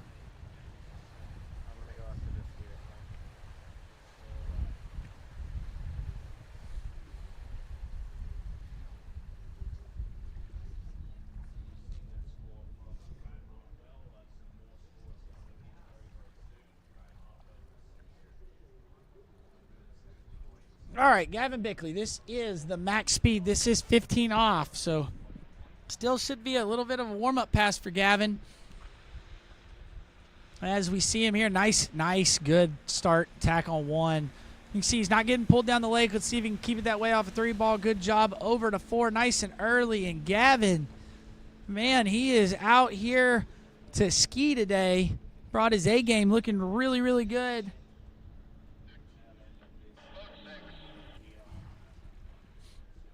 And now we'll bring him down, we'll drop him, and we are going to shorten that rope up.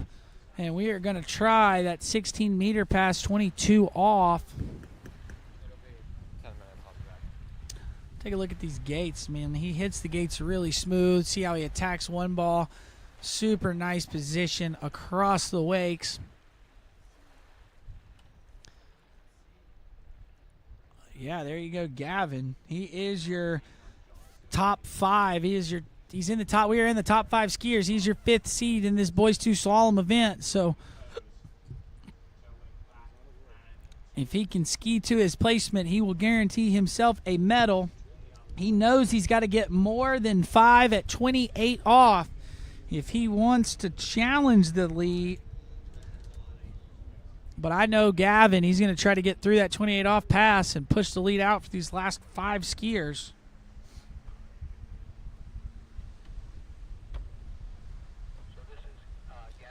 All right, we got Gavin back up on the water.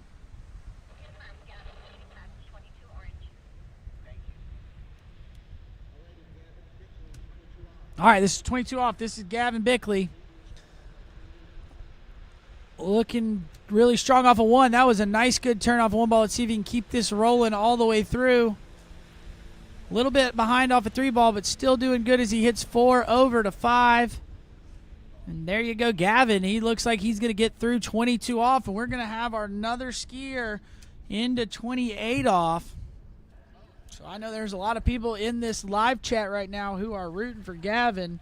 Thank you, Carly Richards, for watching. We also want to shout out Edie Spann. She is sitting here rooting on Sebastian Warren. She's super excited with how he skied his 5 at 28 off. Again, I believe that was a PB for today, so good on him. And he is your current leader right now with Gavin chasing him. Just ran 22 off, and we're taking a look at the replay here. This is Gavin rounding 4 in top form as he makes his way to 5. Look at how early Gavin is as he rounds 5 ball and makes his way over to 6. So textbook 22 off pass there for Gavin. Now we're going to shorten the rope up, bring him in. It is going to be 28 off. This is the top line length we've seen today. I believe our next 4 competitors can all get through this 28 off, possibly this 32 off pass. So let's see what Gavin's got for us in store here. Going to need to hit the gate and get a good start like he did on these last few passes. As we take a look here, he's out nice and wide on that Malibu response, pulls through the wakes. Oh, a little broken over at the wakes, but big one ball. Can he get around 2? Yes, he does. Oh, he's a little bit late going to 3. Rounds 3, over to 4. Come on, Gavin, gets around 4. Settle down. Can he get outside of 5? Yes, he does. Can he get to 6? And look at that turn off a 5 ball. That got him picked up and saved him. And there you go, Gavin Bickley, your first Boys 2 skier through that 28 off pass, and he is your current leader. Now he's trying to push that score out for these top 4 skiers, and congratulations, Gavin Bickley. You have guaranteed yourself no worse than 5th place here at the 82nd Goode U.S. Water Ski Nationals.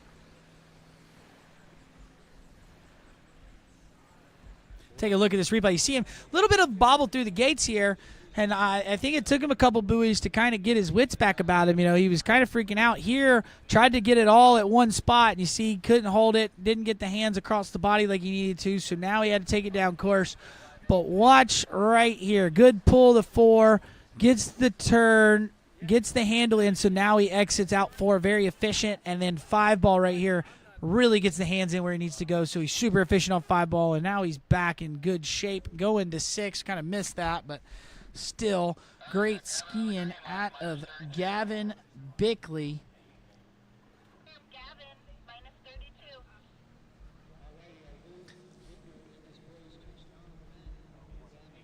Let's see if we can pull up what Gavin's best score of the season is so far, but we'll take a look right now. This is 32 off for Gavin.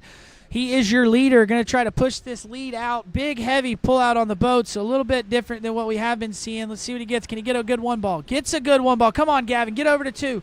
And just right inside of 2. So, and according to what I'm looking at here, that looks like that ties a PB for the tournament on the year for Gavin Bickley. So great skiing out of the little guy. Looking good. You see him, he kind of hammered the gate here, so didn't quite get as good of a look at 1 ball as he had on the past couple passes.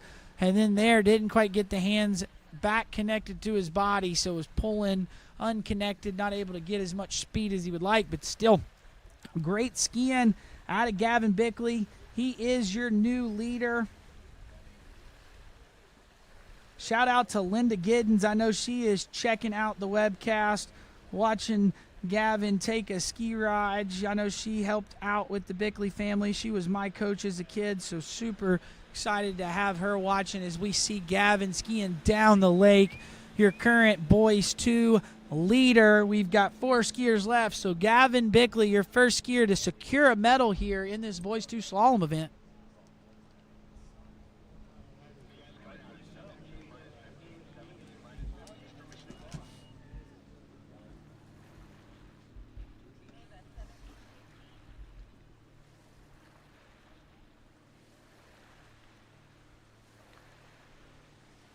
All right, we are here. We are down to our last 4 skiers. Got plenty of people blowing my phone up right now saying, let's go Gavin. So shout out to Greg Terry. I know he's been over here blowing me up.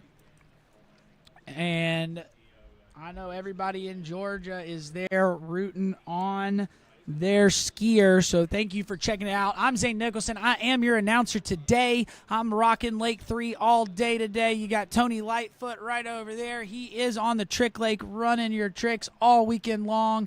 And if you get tired of hearing my voice and you can't do it anymore, you can flip-flop over to Lake 2 and you got slalom all day with the man himself from Minnesota, Ryan Shepper.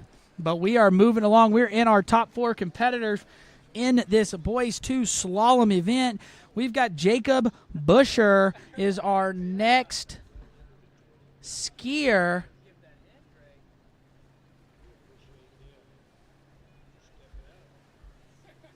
Trying to pull up some scores here from Jacob. Also, shout out to Cecily Watson watching, rooting on Gavin. So thank you for checking out in the chat, Cecily. We appreciate you watching and enjoying all of the skiing today from Lake 3. But right now, we've got our eyes on the water. This is your 4th seed in this Boys 2 slalom event. This is Jake Busher.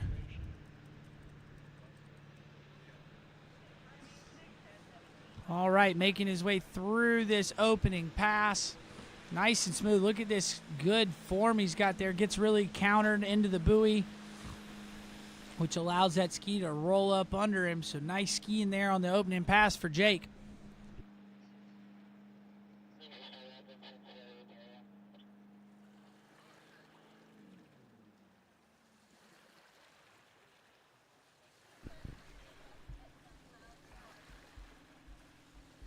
All right, be sure to like and subscribe to TWBC YouTube page so that you will be up to date every time that we go live this week and for the rest of the season. Don't miss a minute of the action.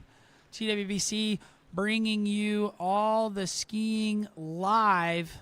Right now we're checking out a replay of Jacob Busher skiing in this boys 2 slalom event. I'm still waiting to hear a starting speed and line length for Jake. I do believe that is 15 off, and that was 30 miles an hour. Just got confirmation. So now we're coming back in at the max speed here. This is 32 miles an hour.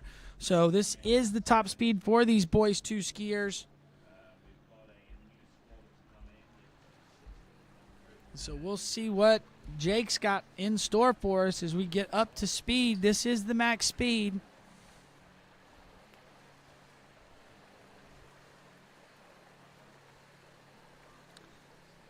All right, here we go. Jacob Busher coming in. This is 32 miles an hour. Saw him stand up a little bit fast there at the gate. The ski kind of rocked up under him, switched on both edges. We'd like to see him fix that as we get shorter in the line, but it shouldn't bother him here on this 15 off pass. Look at how early he is at 4. Nice and smooth around 5 and over to 6, and great skiing there from Jacob Busher.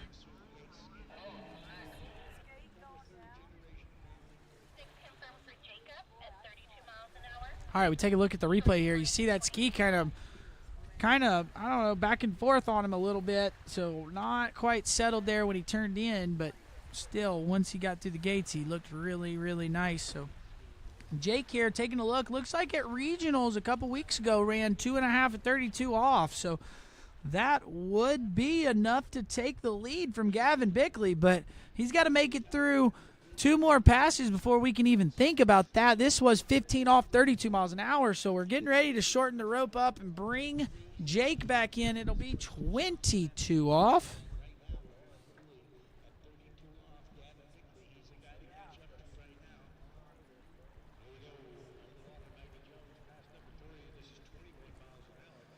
All right, we see conditions out there on the lake right now from that dock cam.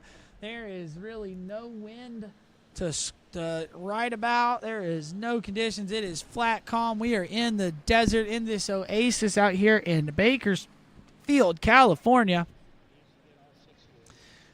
And now we got Jacob Busher on the water. This is 22 off, 32 miles an hour. Looking pretty strong as he's making his way through 2 ball over to 3. Again, look at how early Jacob is here on this pass. And there you go. That one almost looked like a 15 off pass there. Hey.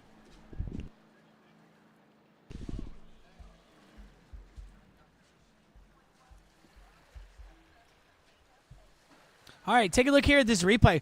Watch how strong Jacob looks here on this pass. Got a little bit of a bounce through one. I guarantee you what happened was he kind of set his angle, had to let up a little bit, didn't like the path he was going to take, wanted to make sure he got through the gates, didn't want to get his gates pulled like we have seen already happen in this event.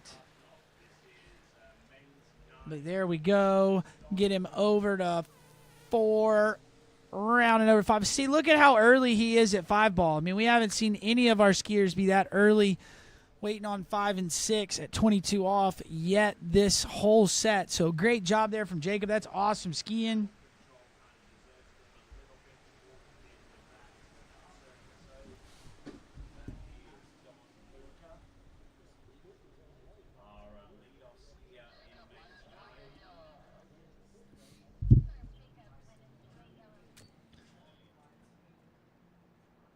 All right, this is 28 off. Got to run this pass if you want to challenge the lead. Second place right now, if he doesn't get more than 5 at 28 off, that means that Sebastian Warren is guaranteed a medal. So we'll see what we got here. A little bit shaky at the gate, but man, he attacks one ball. That's an awesome left-handed, left foot forward turn on 135. Look at him there, looking good, making his way to 4. Oh, a little shaky. Can he get outside of 5? Oh, no, he doesn't get outside of 5. And Jacob Busher is going to be a little bit upset at that. You can see the frustration on his face. He doesn't know what happened. I think he was expecting to run it and just going inside of 5 ball. Let's take a look at the replay, see if we can see what happened to him here. So, again, I think he looked really good going through the gate. Attacked one. That is awesome on the 1 ball turn there from Jacob.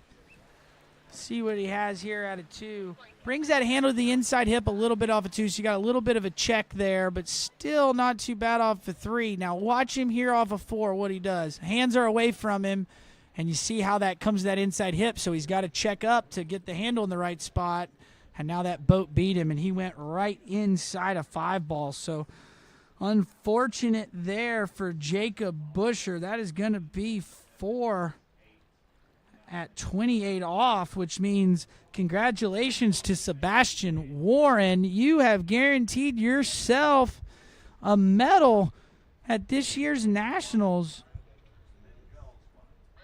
Came out, skied really good. Like I said, I think I've been calling it correctly. I'm pretty sure Sebastian scored a PB today. Definitely a PB on the season, and now he's going to be rewarded for it. So great skiing.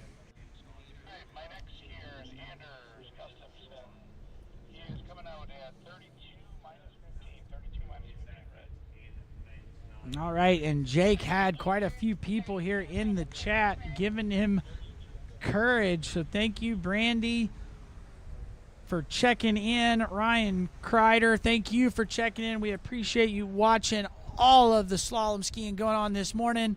And right now we are moving along to our next skier. This is Anders Gustafsson.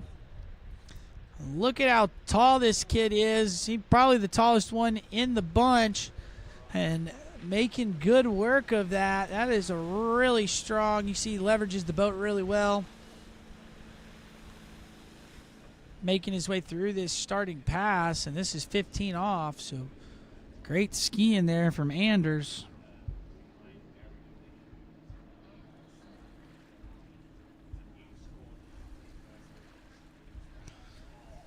And as we take a look at Anders is a Tennessee boy, so my home state, definitely rooting for him. Shout out to the Tennessee crew that's watching on the webcast. I know you're rooting on your skier. Looks like he's got a best score on the season of a half at 35 off, so that's pretty good skiing there. Looks like he definitely can get into 32 off. Got 2.5 at 32 off at the Southern Regionals in Paducah a couple weeks ago, so looking pretty good on that opening pass. And let's see if we can get Anders through a couple more and give him a chance to challenge the lead that is currently being held by Gavin Bickley, skier out of Georgia.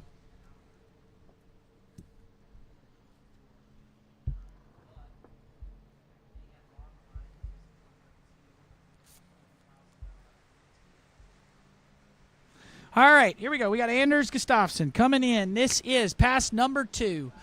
This should be 32 miles an hour, 15 off, if I am not mistaken. Looking good here. You see that ski flying up on him just a little bit, not quite staying down all the way through the wakes. Could stand to pull just a little, to me, I would just try to turn my ski just a tad more, going behind the boat, a little more cross-course angle. That should keep the ski down, get him to swing out in front of the buoy a little bit more, get a little wider, but still looking good. It's also 15 off. We're really not wanting Anders to over-ski it. He knows how to run 32 off, so really he's just trying to make sure he gets through these first couple passes and gives himself a chance to take the lead from Gavin Bickley. Take a look here at the replay.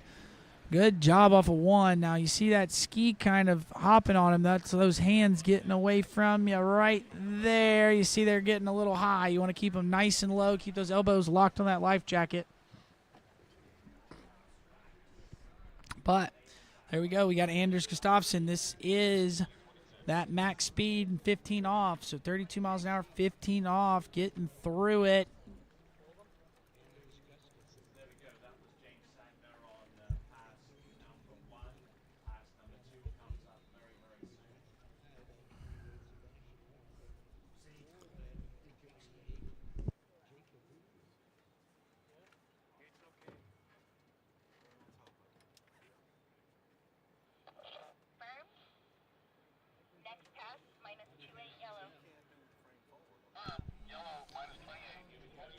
All right.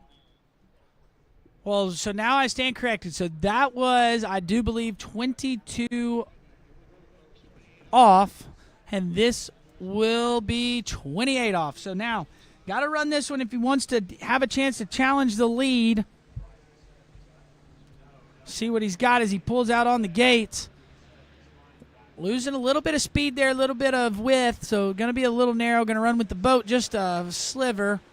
See it kind of catch him there off of 2. Now he's running with the boat there. Yep. So let's just see if he can manage this pass down course just a hair. There you go. I think he's all right. He works over, gets outside of 6. And there you go. That's your second skier of this event to make it through 28 off. So now got to get a full 1 if he's going to want to take the lead from Gavin Bickley. But I think he's probably thinking about getting down this pass and setting a score for your top 2 seeds, Ricky Davis and Jackson Stauble. So we take a look here. See, so that gate, he kind of lost a little bit of angle on the gate, and then he started running at 2. That's kind of how it happens to the lefties. And now you're starting to see him get down course a little bit on the back of the ski, but still runs 28 off enough that he manages it, and he's going to live to fight another day and try 32 off.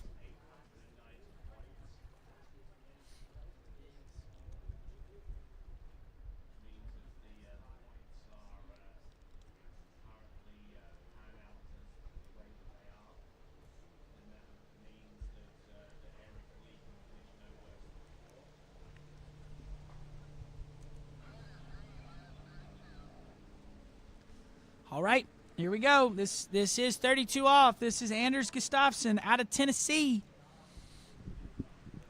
Got to get a full 1 if he wants to tie for the lead. Needs a piece of 2 ball to take the lead, but I think he's going to try to run this pass. Let's see what he can do here at the gate.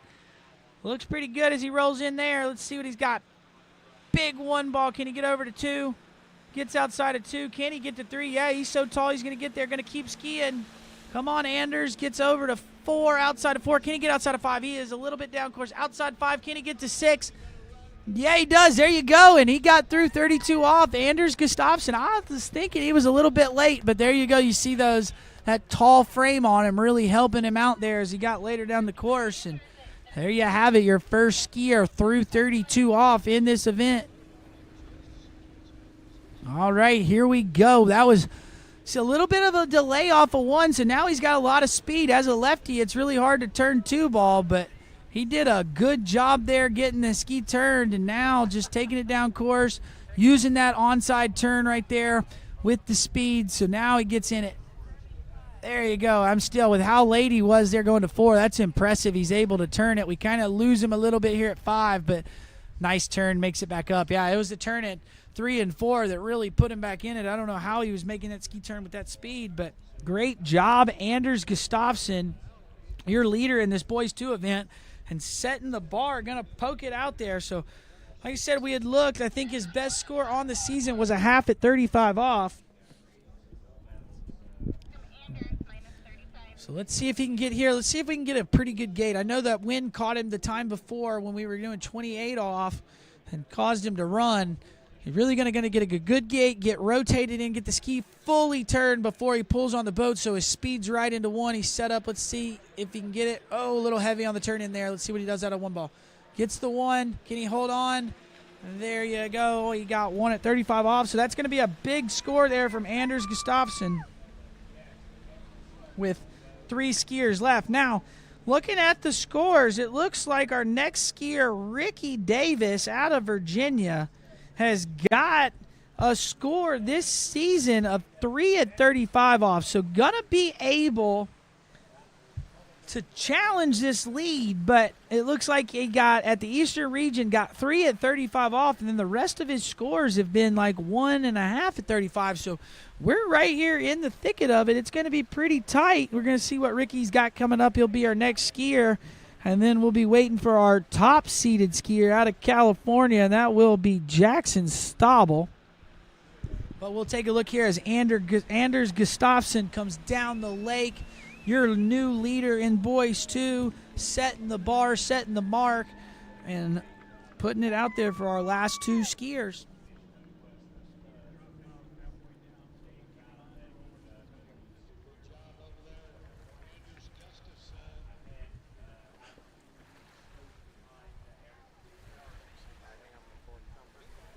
All right, as we see the kids in the water down there, it's hot here today, so it's a great day to be in the water.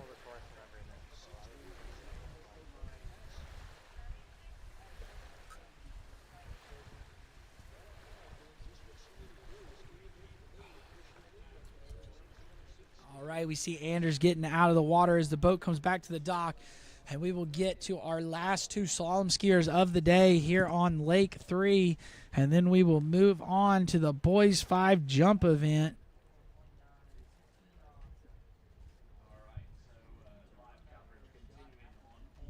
All right, we're going to swap ropes out with that boat, and we will get our next skier on the water, Ricky Davis.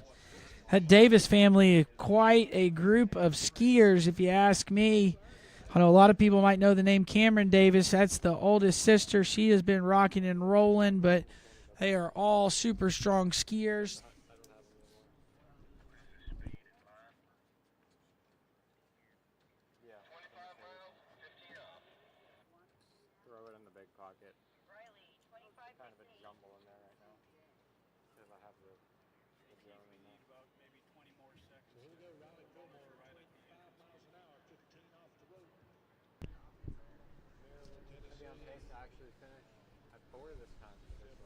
All right, we are waiting to get confirmation for what pass Ricky will be starting at.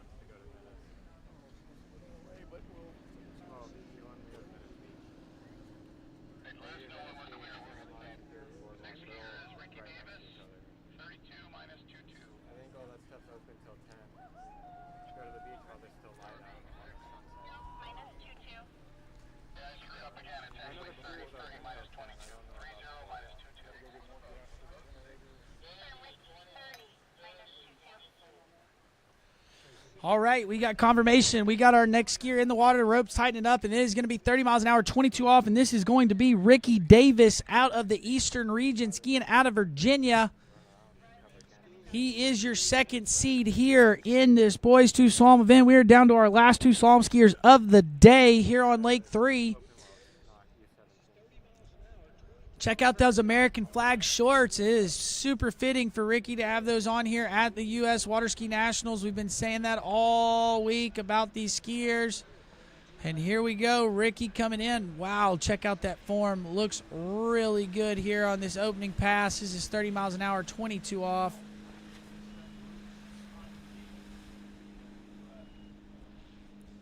There we go, Ricky making his way through that opening pass, looking really strong.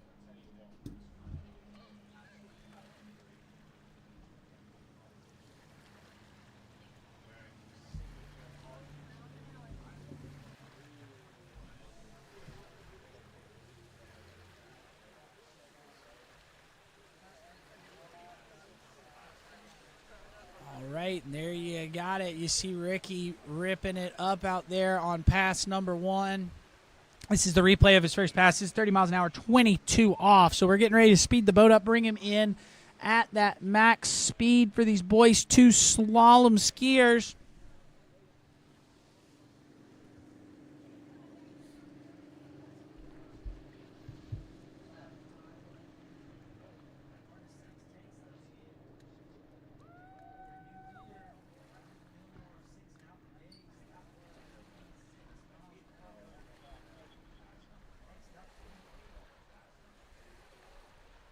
All right, here we go.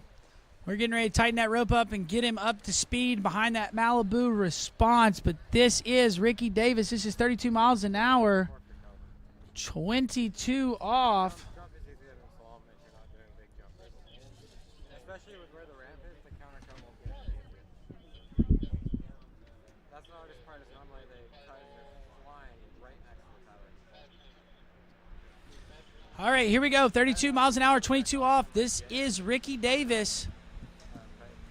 Looking nice and strong. He is your second seed here, so we already know that Anders Gustafsson is guaranteed no worse than third place. Gavin Bickley's going to get no worse than fourth place. And Sebastian Warren is guaranteed no worse than fifth place here. But Ricky, have to wait and see how Ricky and Jackson Stauble do to figure out where they're all going. But this is the replay for Ricky Davis. And this is 22 off. And, I mean, look at that. He is rocking, really drops that hip in on the turn. Gets that ski to turn, stays up over that front foot. That is really good form there for a youngster like Ricky.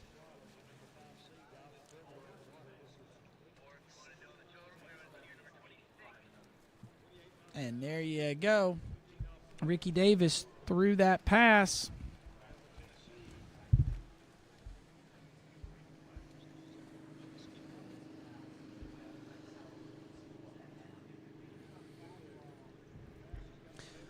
All right, now we're going to shorten the rope up. This should be Ricky Davis coming in. It should be 28 off.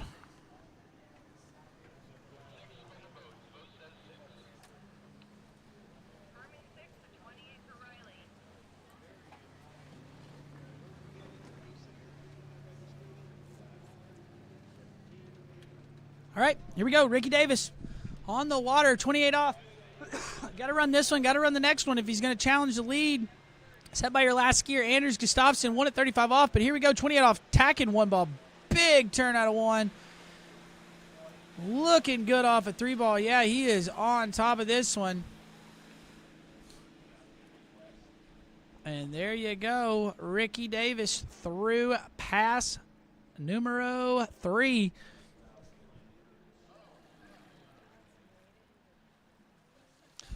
Yeah, take a look at this gate in one. You see how he rotates those hips in, gets it under the line. Now watch this offside turn right here.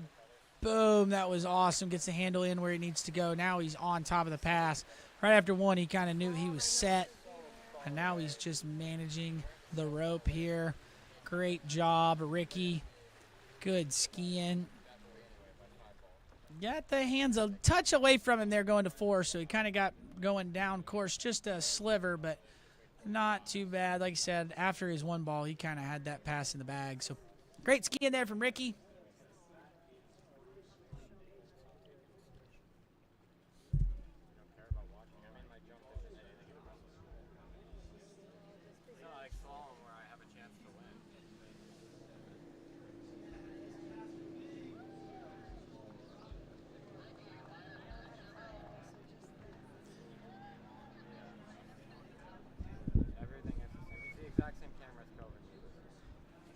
All right, 32 off. This is the money pass. You've got to run this if you're going to try to take the lead.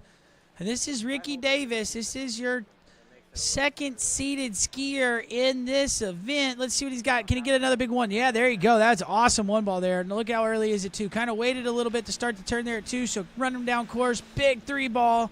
Can he go at 4? Good job at 4. Over to 5.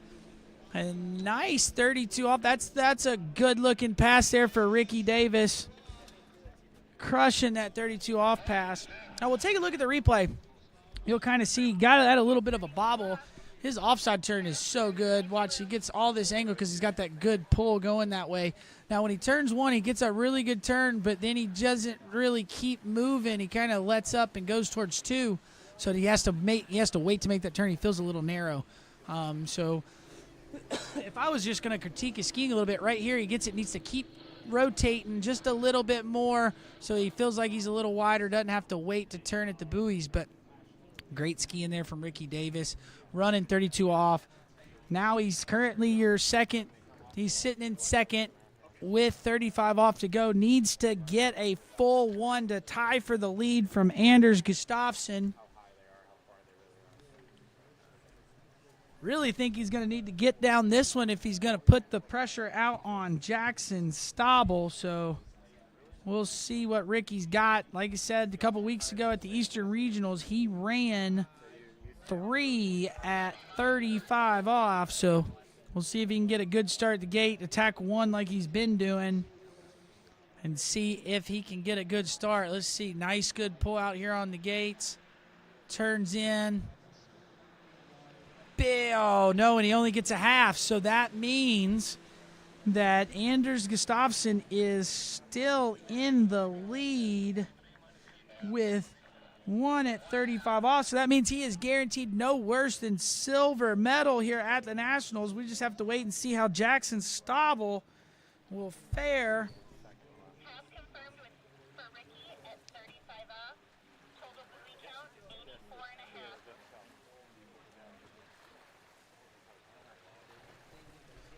All right, as we see that start dock right there, got the kids running and playing on the dock, having fun. That's what it's all about. It's the U.S. Water Ski Nationals.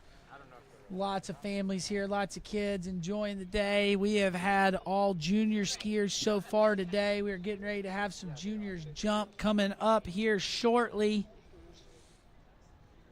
But right now, we are in our final skier of boys 2 slalom. I am your announcer, Zane Nicholson. I have been running Lake 3 for the last 2 days. We're taking a look at the schedule. We are finishing up boys 2 slalom, and we are going to get everything set up for jump. We'll have boys 5, boys 2 jump, and then we'll finish the day off with men's 6, women's 6 jump, and finally women's 7 jump. Be sure to hop into the live chat. Let us know that you're watching. Let us know who you're rooting for. All of the above. We are glad to see you in here rooting on your skiers, and we're glad to be able to bring you coverage of this year's 82nd Goode Water Ski Nationals here at TWBC.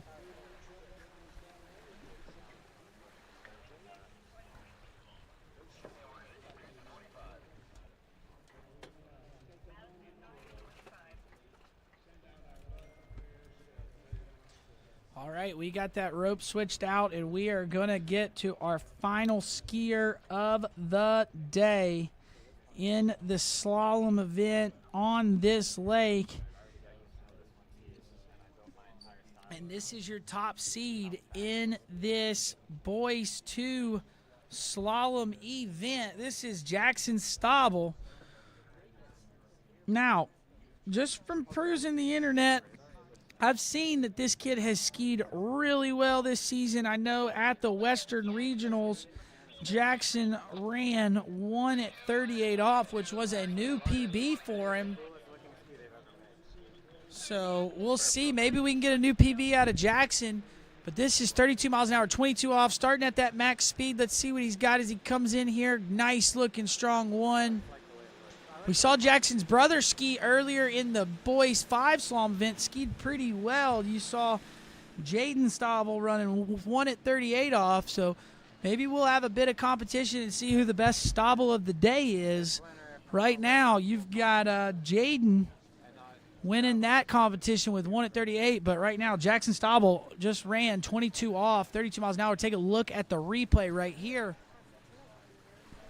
You can see he's another one of these tall skiers, so probably getting ready to age out, move up to 34 miles an hour. But, yeah, he's looking really strong. You see, really good, bringing that handle back into his body so he's in a good, strong position off the buoy. And, yeah, that's a nice-looking opening pass there for Jackson Stabel.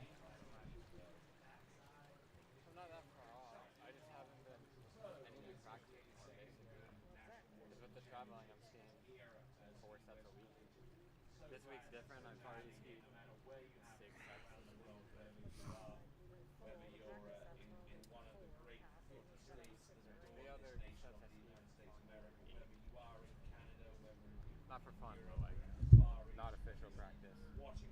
Just with. I skied one of them with Eric. All right, here we go. We got Jackson Stauble on the water. He is your top seed in this boys 2 slalom event. He just ran 22 off, so this will be 28 off here. Nice good pull out on the boat. Looks strong out there. Has his gates dialed in. Now check out that one ball there. That was awesome. Gates really helped him out there. You're seeing that gate get him a good swing here as he's running this pass nice and easy.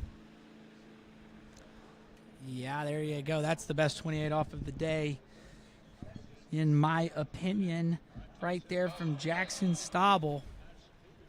Watch this gate. You see he's nice and wide, got a good tight rope, so when he turns in, he gets the ski turn before he pulls, and he's nice and wide on the buoy. Really good about where he's bringing those hands off the back side of the buoy. Right there, you see that outside hip. Super efficient. And there we go. Great skiing, Jackson Stauble. If he can keep it rolling just like this 32 off pass is going to be easy.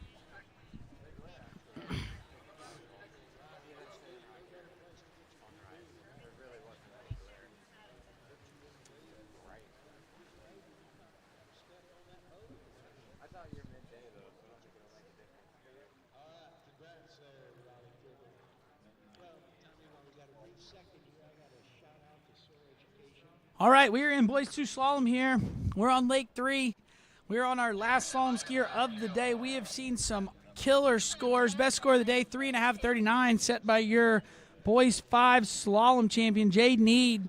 We're getting ready to crown a boys 2 slalom champion. Anders Gustafsson is in the lead with 1 at 35 off. Jackson Stauble is coming in. This is 32 off. Got to run this if he wants to challenge the lead. There we go. Gets a big one ball, man. Again, the gates are awesome on this kid right here. All you guys at home ought to start taking notes. That's really what you want your gate to look like. And there we go. He's early into 6 ball. There you go, Jackson Stauble. So now, ran that 32 off pass. Now there's a little, he's kind of got to keep it in his mind. 1 at 35 off is the lead. And he's got to make sure that he gets over to a piece of 2 if he wants to outright win and not have to ski again in a runoff. But I also guarantee you he's sitting here thinking about running this 35 off pass and taking a look at 38.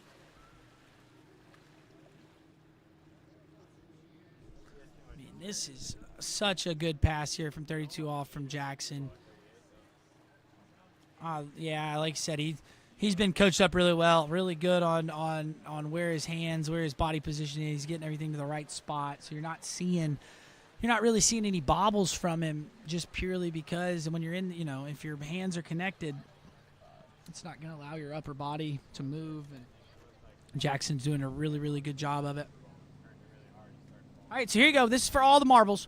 Got to get a full 1 if he wants to tie for the lead. Any piece of 2 means he is your boys 2 slalom champion. Gonna need to run it if he's gonna want to try to challenge his brother for the best Stauble of the day. But we'll see what he's got here as he rotates in. Gets a good looking gate here. Can he get out of 1? Gets a good one. Gets over to 2. There is your slalom champion. Pulls to 3. And a little unhappy with that. But you know what? I bet you he's not that unhappy. He is your boys 2 slalom champion this year at the 82nd Goode Water Ski Nationals. So congratulations to Jackson. See his mom on the dock there, super happy with the skiing. I know Jackson will be super thrilled to get that gold medal on his neck. Take a look here. Hit the gate a little bit harder than I think he would have liked to, so that kind of caused him a little bit of a delay there off of 1. Now he's got a little bit of speed. He's a lefty. You really see it catch him at 2, so that's where it gets him. That's the gate right there. So now he's inside of 3. He kind of realized it, but he definitely knew he had to make sure he got a good turn out of 1. Got over to 2, got outside of 2, guarantee himself the win. And congratulations there to that one. Congratulations there for Jackson Stauble. So great skiing out of these boys. Jackson Stauble is your leader. He is your winner. Thank you guys for checking out all the slalom today on Lake 3. We're going to take a quick commercial break, and when we come back, I will be here with you with Boys 5 Jump. Don't miss any of the action coming up here in just a moment.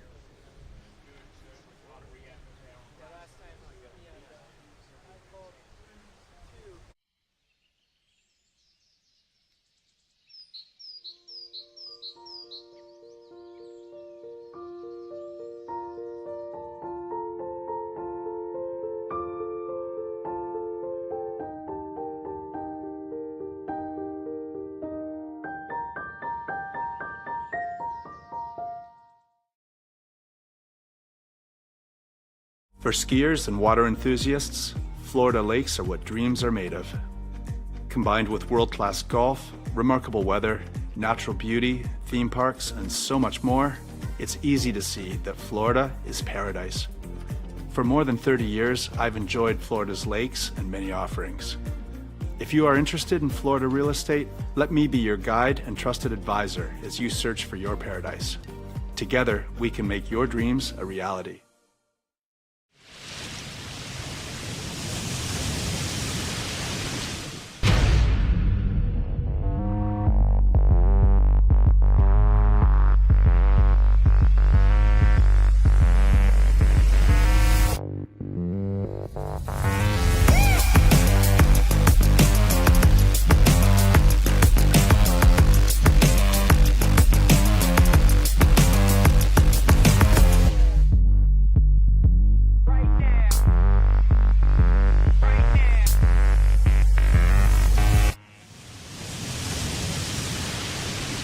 Experience the sports evolution at USA Waterski and Wake Sports Foundation Hall of Fame in Central Florida's Polk County. From the pioneers of the sport to the stars of today, all 9 disciplines are honored. It's the most comprehensive and fun-filled tribute to the people and the sport we love. Located inside the Central Florida Visitor Information Center in Davenport, Florida, the Hall of Fame is open 8 a.m. to 5 p.m. 7 days a week.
You don't protect your car like a boat, so why protect your boat like a car? You need Ski Safe. Insurance for boaters, from boaters. For decades, we've protected boats, jet skis, and nothing else. So we know how to save you money. And with a history of safe boating, you'll save even more. Ski Safe. 1-800-225-6560.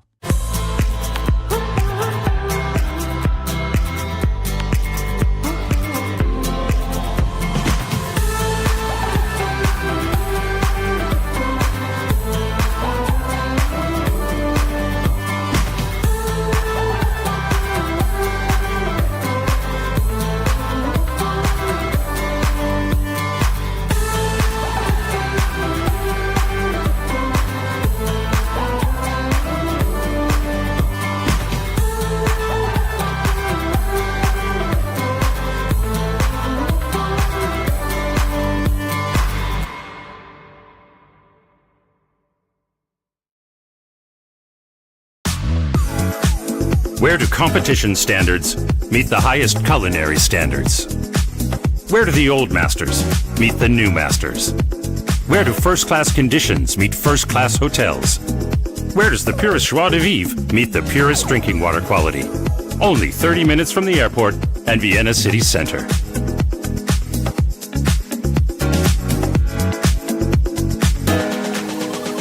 See you in Vienna. As the broker of Dayland Real Estate and a professional water skier, I understand what clients are looking for in their dream water ski home.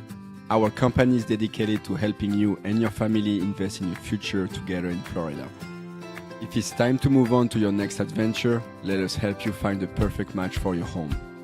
Our team offers service in English, French, Spanish, and German. Whenever you are ready, just give us a call. We will be suited up and ready to assist. Dayland Real Estate, where expertise meets passion.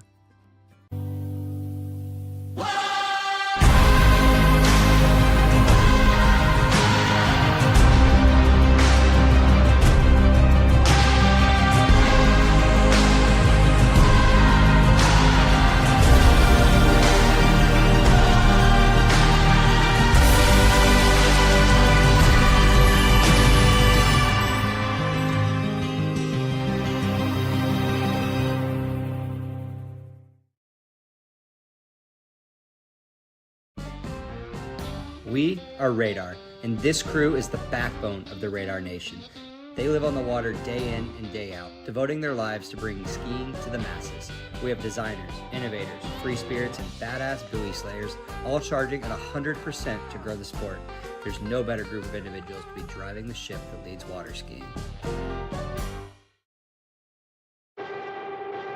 Only one water skiing brand holds all 6 world records.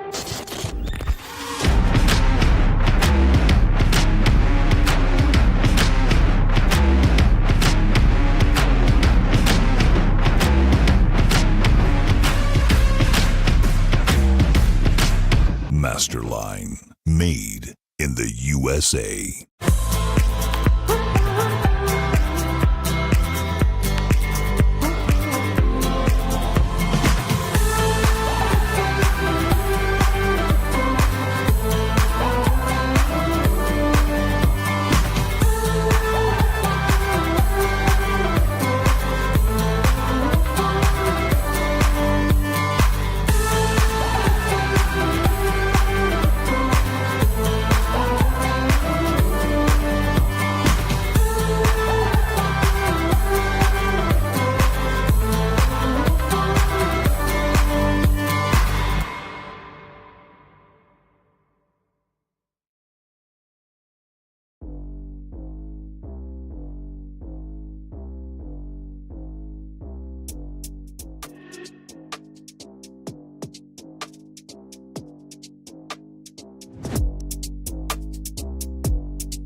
What if I told you there was a place where the sounds of nature are only broken by the roar of a boat?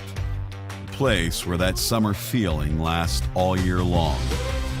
A place where the Florida sun is only outshined by the smiles of the skiers.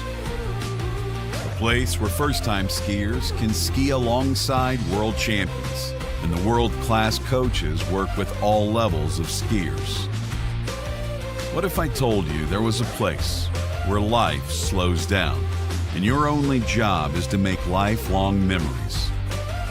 That place is Swiss Water Ski Resort. Book your trip at SwissWaterSkiResort.com.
For skiers and water enthusiasts, Florida lakes are what dreams are made of. Combined with world-class golf, remarkable weather, natural beauty, theme parks, and so much more, it's easy to see that Florida is paradise. For more than 30 years, I've enjoyed Florida's lakes and many offerings. If you are interested in Florida real estate, let me be your guide and trusted advisor as you search for your paradise. Together, we can make your dreams a reality.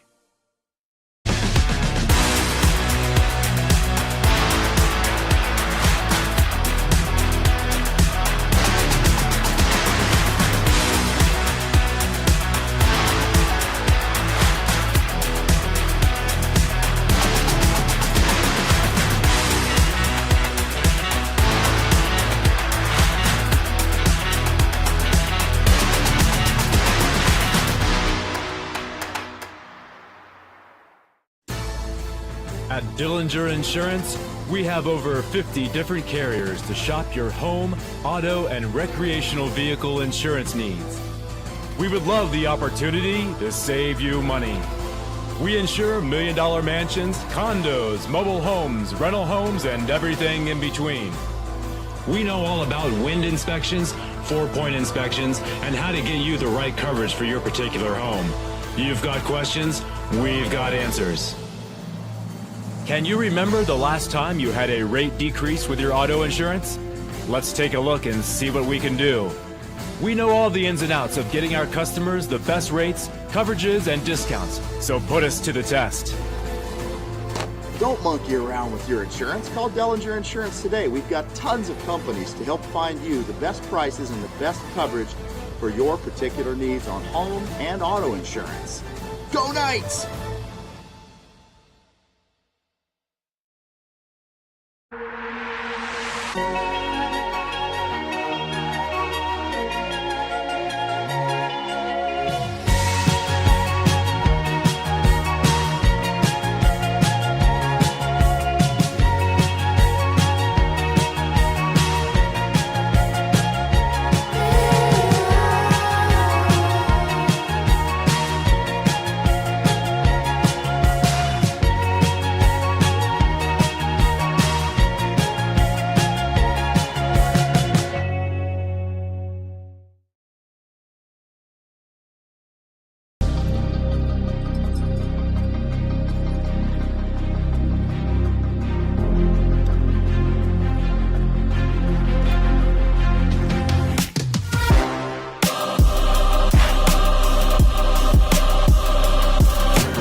For over 20 years, Houston has been setting the standard of automotive excellence. Hi, I'm Dave Houston. I'd like to welcome you to the Houston family. We are committed to offering exceptional Cadillac models like the all-new electric Lyriq, redesigned XT4, and the legendary Escalade. At Houston, our personalized service and friendly staff will exceed your expectations. Feel the thrill of buying a new Cadillac from Houston Cadillac.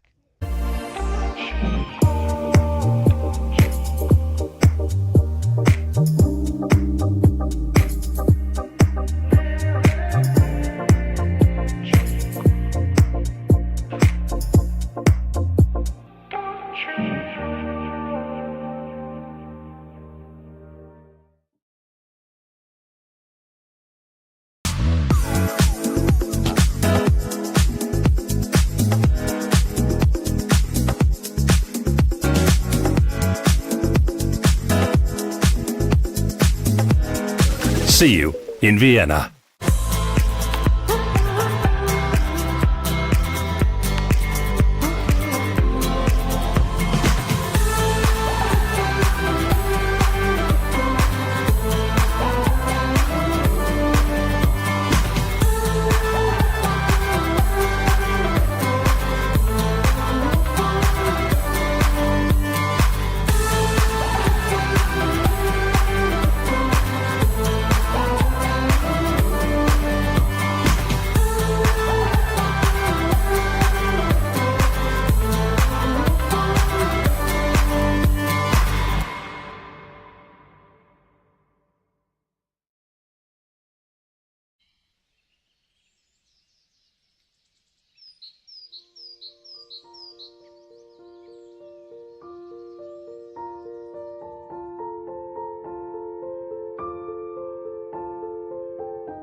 For skiers and water enthusiasts, Florida lakes are what dreams are made of.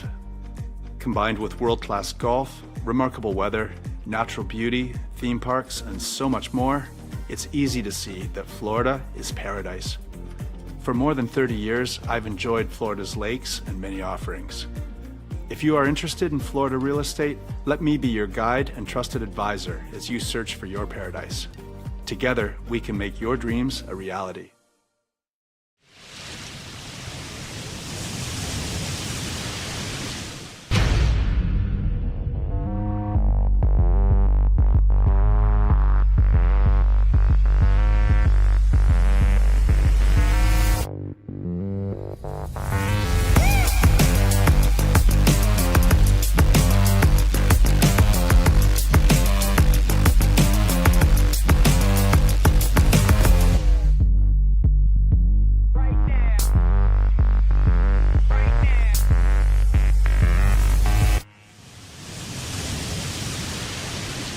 Experience the sports evolution at USA Waterski and Wake Sports Foundation Hall of Fame in Central Florida's Polk County.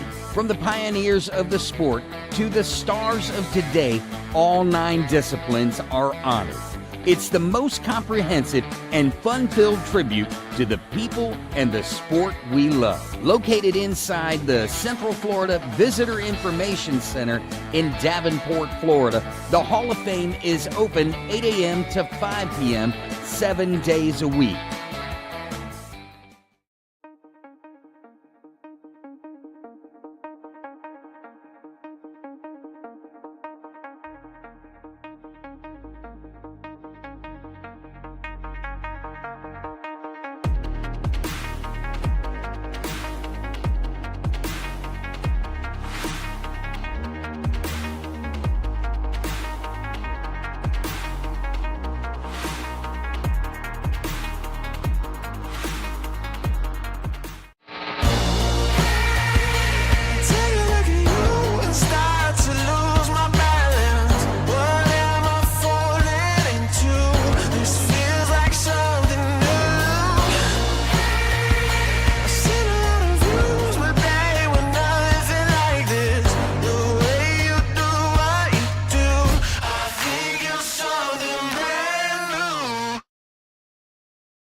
You don't protect your car like a boat, so why protect your boat like a car? You need Ski Safe. Insurance for boaters, from boaters. For decades, we've protected boats, jet skis, and nothing else. So we know how to save you money. And with a history of safe boating, you'll save even more. Ski Safe. 1-800-225-6560.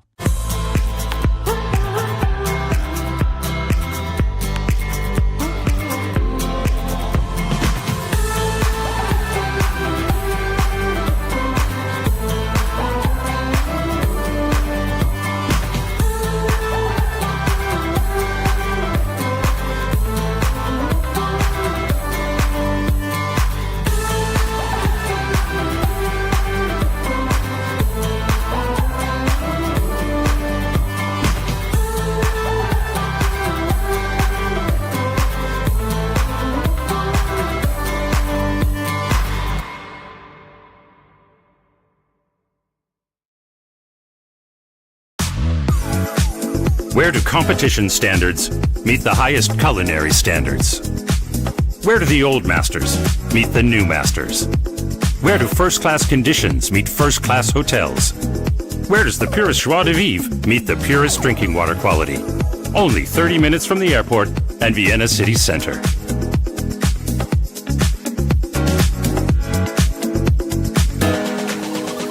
See you in Vienna.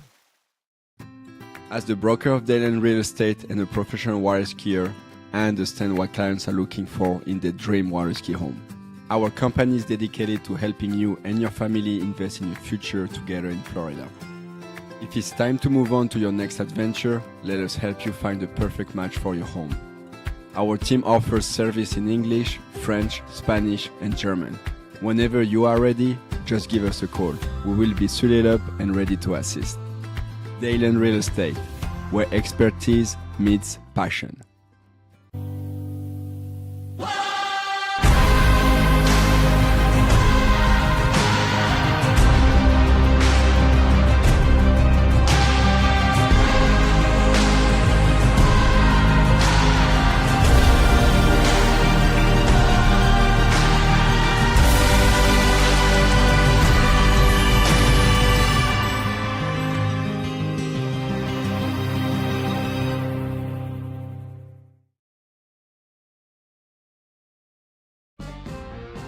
We are Radar, and this crew is the backbone of the Radar Nation.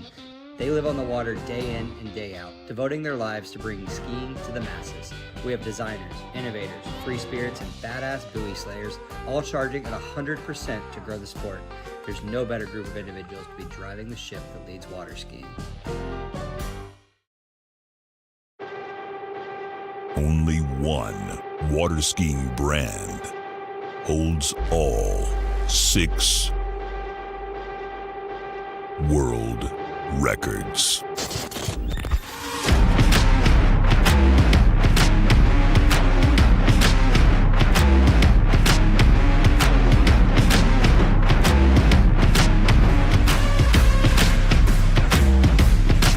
Masterline, made in the USA.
What if I told you there was a place place where the sounds of nature are only broken by the roar of a boat.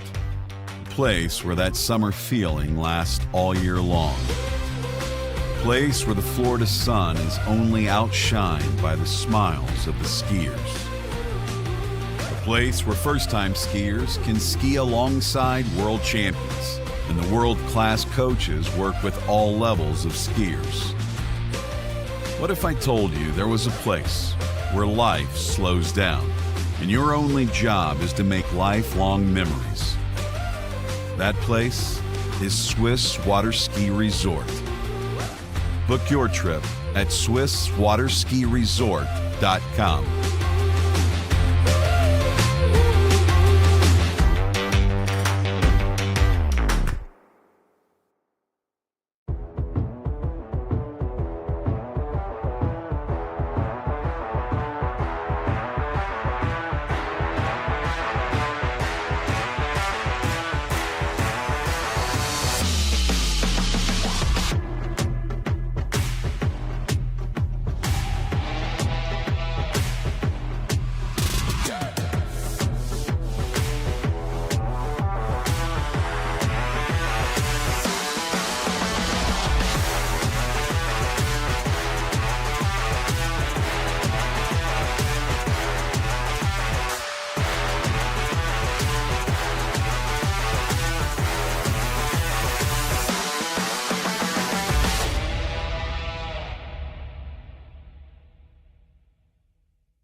For skiers and water enthusiasts, Florida lakes are what dreams are made of.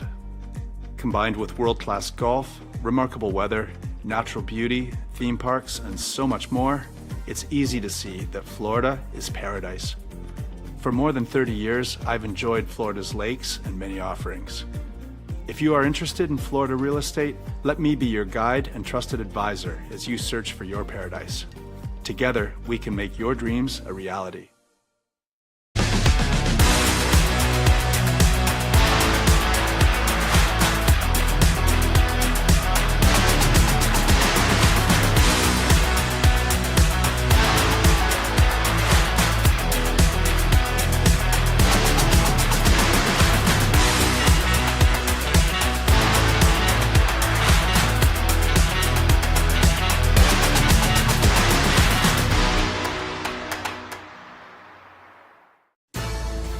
At Dillinger Insurance, we have over 50 different carriers to shop your home, auto, and recreational vehicle insurance needs. We would love the opportunity to save you money. We insure million-dollar mansions, condos, mobile homes, rental homes, and everything in between. We know all about wind inspections, 4-point inspections, and how to get you the right coverage for your particular home. You've got questions, we've got answers. Can you remember the last time you had a rate decrease with your auto insurance? Let's take a look and see what we can do. We know all the ins and outs of getting our customers the best rates, coverages, and discounts, so put us to the test.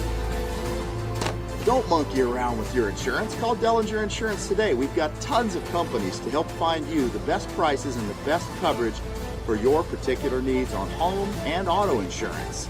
Go Knights!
For over 20 years, Houston has been setting the standard of automotive excellence. Hi, I'm Dave Houston. I'd like to welcome you to the Houston family. We are committed to offering exceptional Cadillac models like the all-new electric Lyriq, redesigned XT4, and the legendary Escalade. At Houston, our personalized service and friendly staff will exceed your expectations. Feel the thrill of buying a new Cadillac from Houston Cadillac.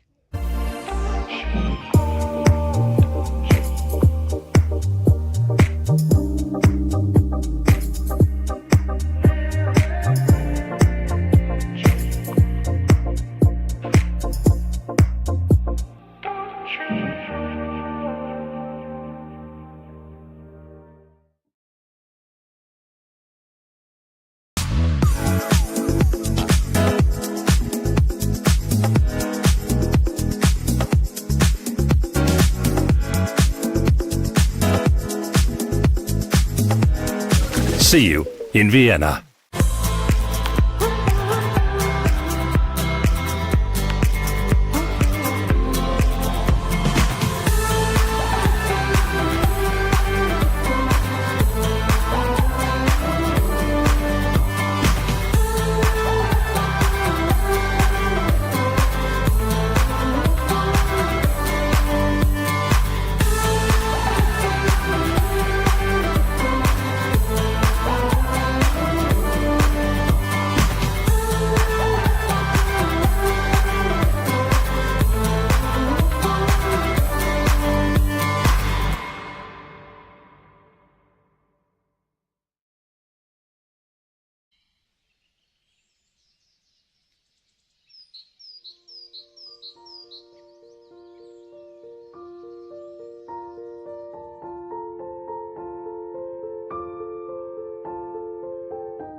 For skiers and water enthusiasts, Florida lakes are what dreams are made of. Combined with world-class golf, remarkable weather, natural beauty, theme parks, and so much more, it's easy to see that Florida is paradise. For more than 30 years, I've enjoyed Florida's lakes and many offerings. If you are interested in Florida real estate, let me be your guide and trusted advisor as you search for your paradise. Together, we can make your dreams a reality.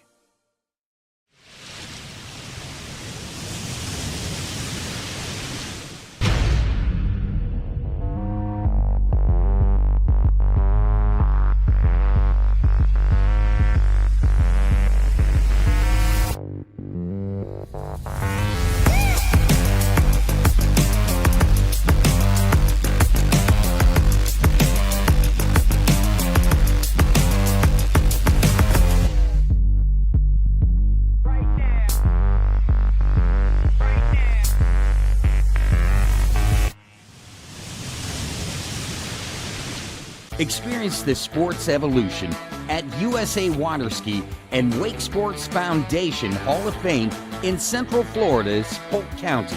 From the pioneers of the sport to the stars of today, all 9 disciplines are honored.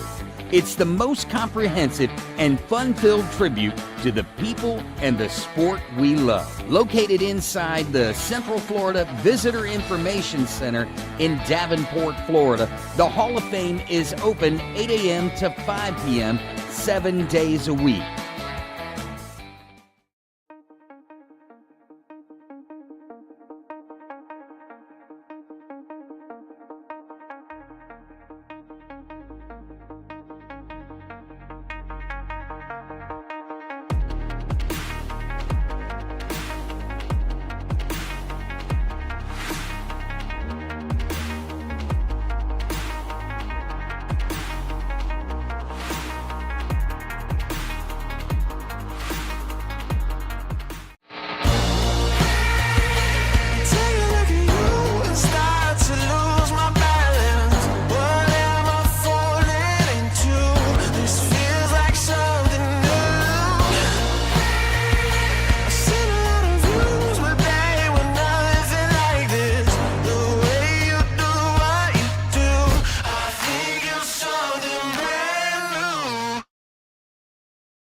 You don't protect your car like a boat, so why protect your boat like a car? You need Ski Safe. Insurance for boaters, from boaters. For decades, we've protected boats, jet skis, and nothing else. So we know how to save you money. And with a history of safe boating, you'll save even more. Ski Safe. 1-800-225-6560.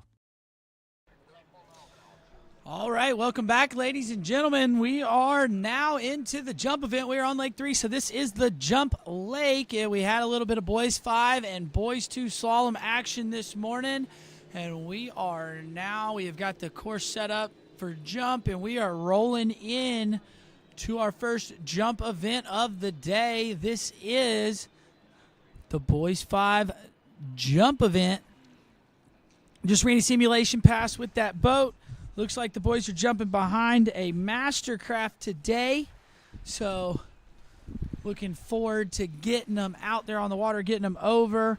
Take a look at the running order. We got the lights of Jake Abelson, Jaden Eid, Corbin Pierce, Vito Bloyer among the top few in the event. I know Jake Abelson is your under 21 men's jump world champion. Happened a couple weeks ago in Canada, so looking forward to getting him out on the water.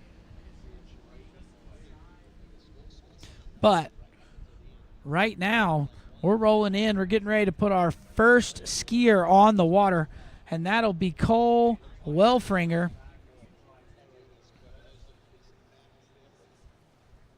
So getting them skis on, going to get him in the water here just a moment. Get his rope hooked up to the switch, and we will get Cole in here for jump number 1 in here in just a second.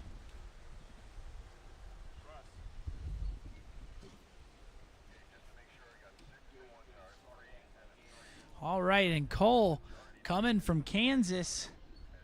Looking forward to getting him out on the water and getting this jump event underway. Thank you to everybody who is tuning in wherever you may be. Super great to be here with you today. Look forward to watching some great water ski action. Like I said, we had some great slalom skiing. We saw Jaden Eid win the Boys 5 slalom event this morning. Got 3.5 at 39 off. And then we crowned a new Boys 2 slalom champion, Jackson Stabel, gotten 2 at 35 off. So really good slalom skiing this morning, but now we're on to the event that all of you guys are here for, which is jump. So again, that's Cole Welfringer out on the water. Looks like we've already got a few people in the chat rooting on Cole, so shout out to Eli. Thanks for hopping in, watching wherever you may be. And here we go. We got Cole coming in. Jump number 1. Looks like Cole's got an average of around 45 feet. So let's see if he can hit that 45-foot mark here, or maybe even push it past further past that.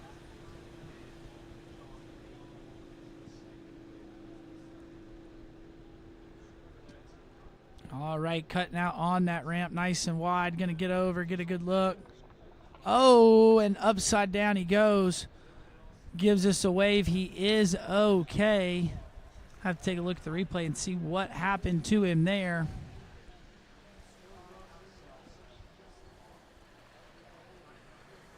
All right, we see here on the replay as Cole hits the ramp. Oh, and you see he has that upper body crush and just lets the skis slide out from under him.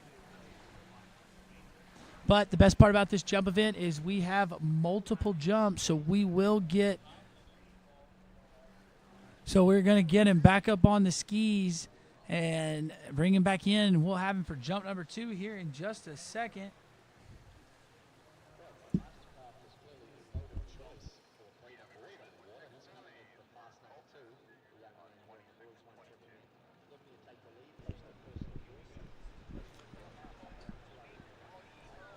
All right, we saw Cole ski this morning.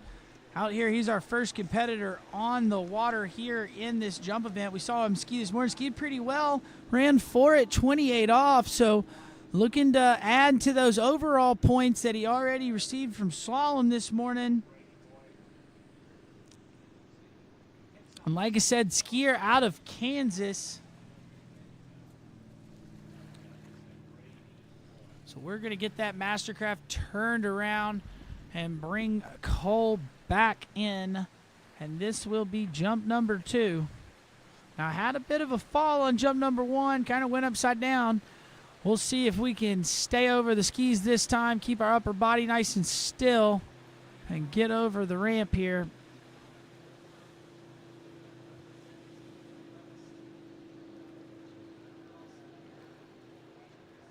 All right, here we go, Cole. Jump number 2. Oh, there we go. That was much better. Lands on his feet. First one went upside down, and that is really tough to be able to go out there on jump number 2 and stick the landing like he just did. But there you go, Cole Welfringer getting out a jump. He might have just been making sure all you people at home were watching. But let's take a look at this jump number 2. Look, he does a lot better. He goes into the ramp, stays nice and still on the ramp, and then comes off.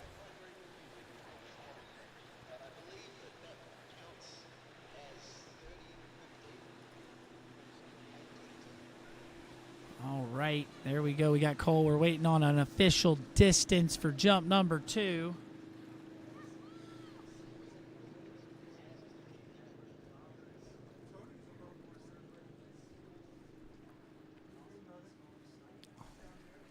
So we take a look at, there we go. We've got 38 feet for jump number 2. So not quite as far as his average. So I don't know if we're going to speed the boat up or if he'll take a little bit of a more of a cut into the bottom, but I'd like to see him get a little more kick off the ramp.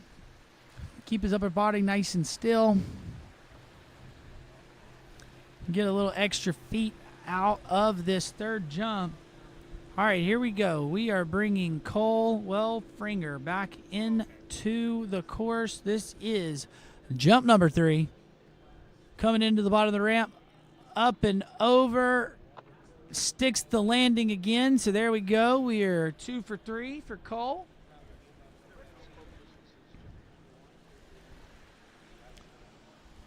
Take a look here at the replay. Coming into the ramp. Nice and strong, getting in that good position. C was much better with the upper body that time on the ramp and sticks the landing yet again. So really good skiing there for Cole.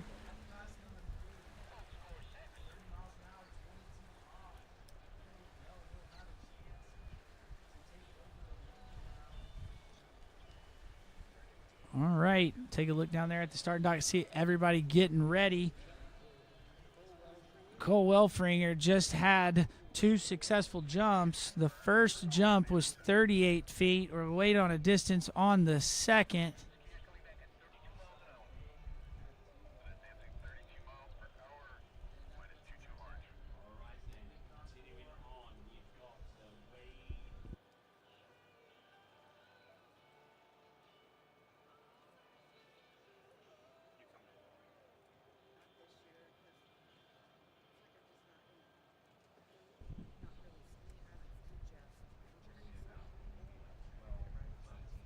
All right, we're moving right along with this jump event.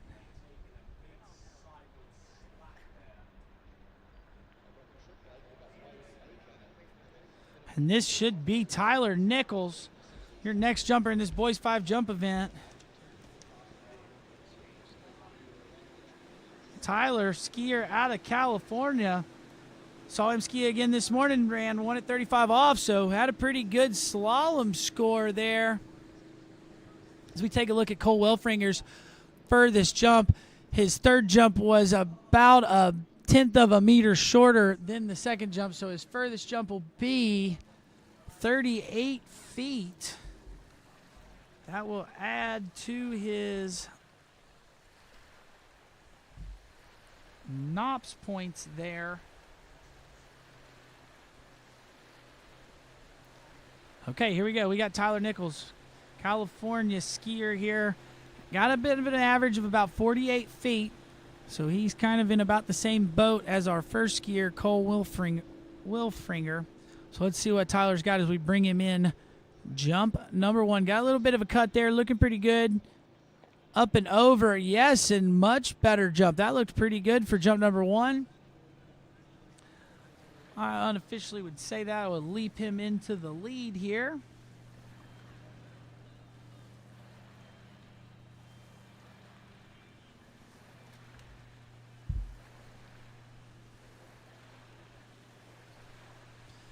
Nice looking jump there. Jump number 1 for Tyler Nichols.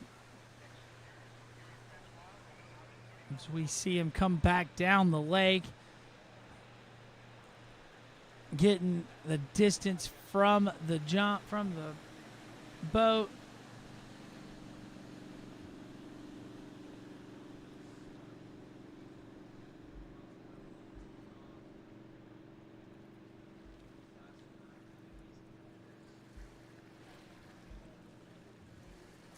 All right, and there we go. We got a distance, 55 feet. 55 feet for that first jump, and it sounds like he is going to increase the speed here. So going to go for a faster speed to get a little more distance off of that ramp.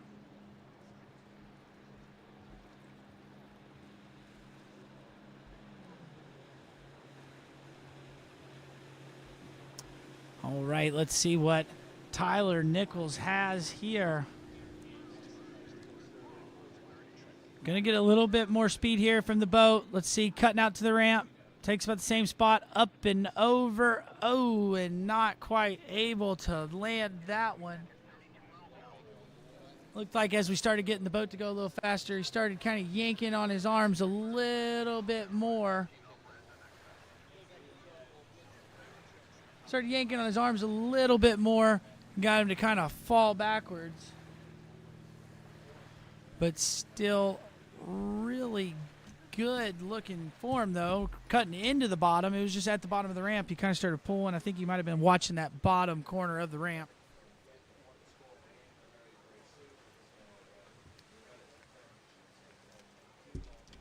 He's still your leader. We're going to get him up, back up on the skis, bring him back in for one more jump.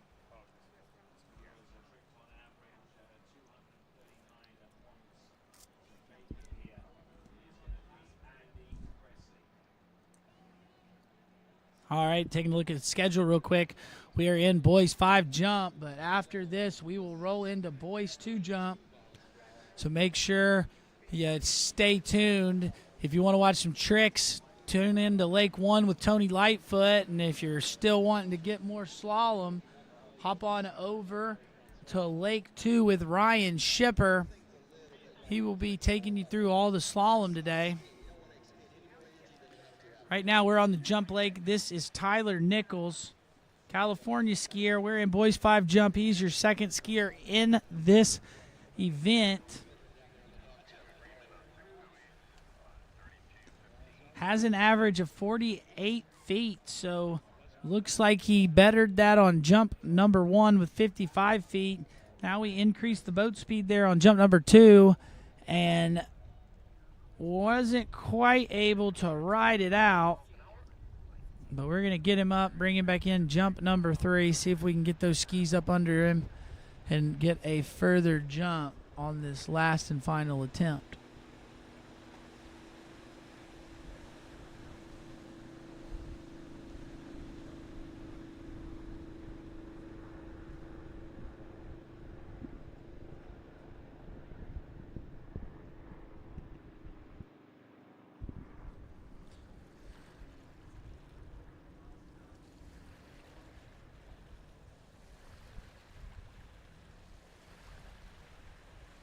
All right, Tyler Nichols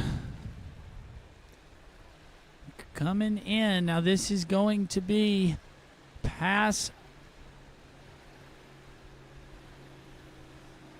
jump number 3.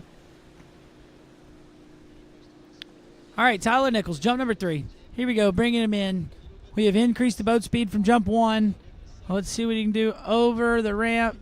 A little bit better form. Oh, and just twisting in the air again, gives us a wave. He is okay. So 55 feet is going to be the furthest jump there for Tyler. He is your current leader. Take a look, see what happened to him here on the jump. Thought he looked really good going into the bottom. Comes up and over. Lets those hands get a little bit away from him as he's coming off the ramp, so the boat started to yank him, get him to go off kilter and unable to ride it away.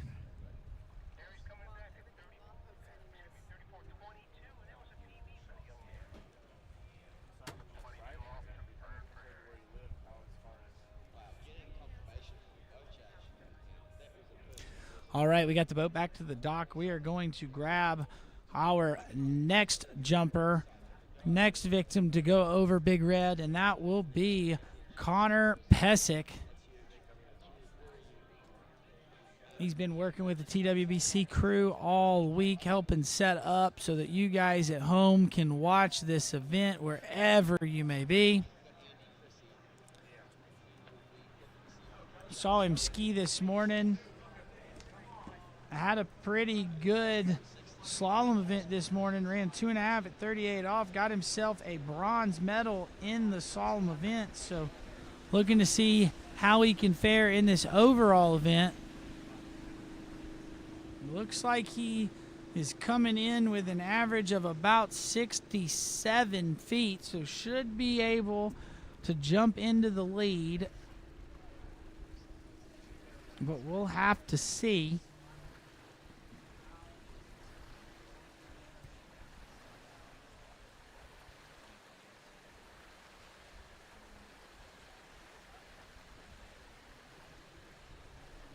Okay.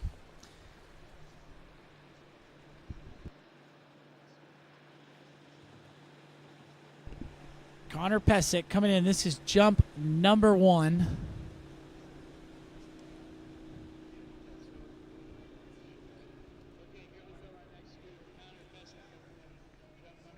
Hits the ramp up and over. And there you go. Sticks the landing. So nice opening jump there for Connor.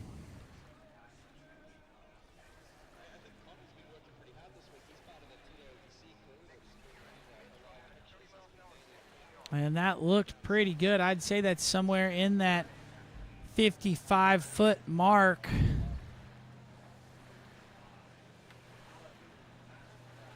We'll have to take a look, wait and see what distance he got on jump number 1.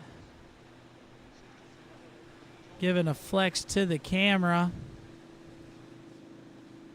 as he comes down the lake. So waiting for the official results there on jump number 1, but we're going to take him down the lake, get him turned around, bring Connor Pesic back in. That'll be jump number 2.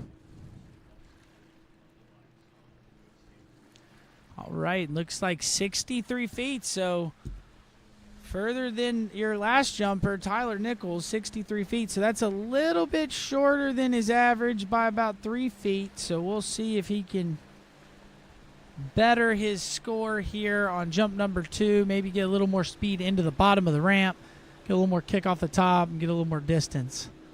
See what we've got as we're bringing Connor in.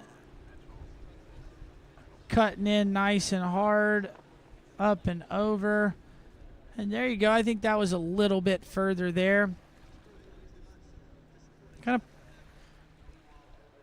Kind of pulled his arms in there off the top of the ramp, so maybe not getting all the top pull that he could get off the top, but I thought he had a pretty good cut there into the bottom. Comes up, gets a little more kick that time. So nice looking jump there, jump number 2 for Connor Pesic out of Texas.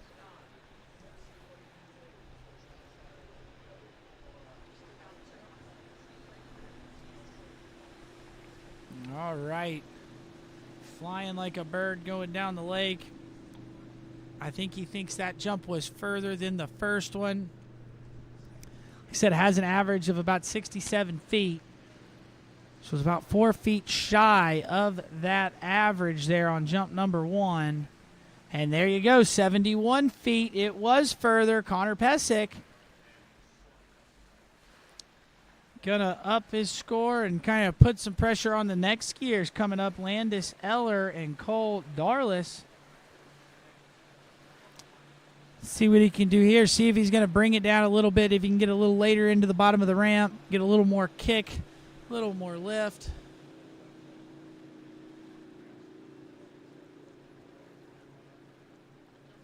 All right, here he goes, cutting into the bottom. Connor Pesic. Oh, and he was he was a bit later there to the bottom. I think he kind of might have nicked the corner and went upside down. But 71 feet there for Connor Pesic. That'll be his furthest jump. And good skiing there for the TWBC crew member. Yeah, look at him. He was late there going off, and a bit of a fall there on jump number 3. But still, there you got it. 21.7 meters or 71 feet is his furthest jump for Connor Pesic.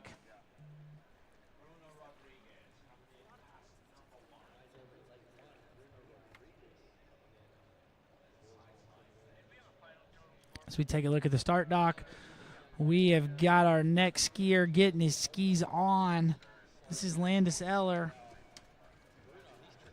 North Carolina skier, skiing out of the Coble Ski School in Lillington, North Carolina.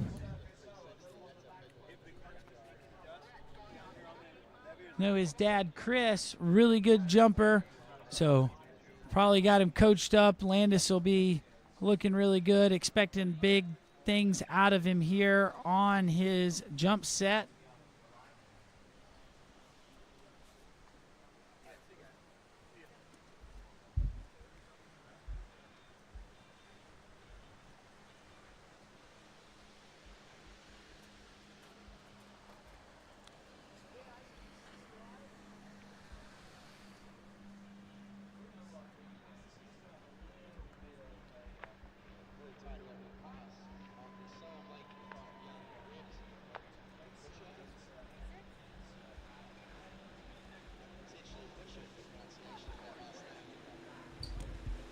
All right, there we go. We've got Landis Eller up on the water.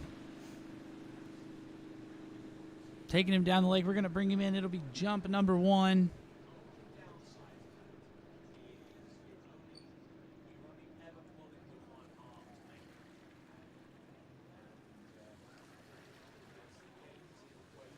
All right, we're going to get that boat turned around.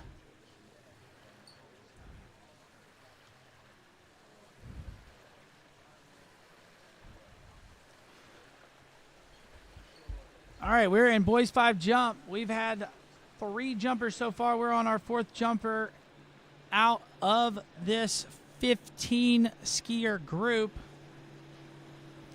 Got Landis Eller on the water out of North Carolina, coming in with an average of about 88 feet, getting in good form right there to hit the ramp. Up and over, nice kick, load and kick off the top. So that's a pretty good looking single there for Landis. I would say that one right there will put him into the lead. I'd say that's over that 80-foot mark.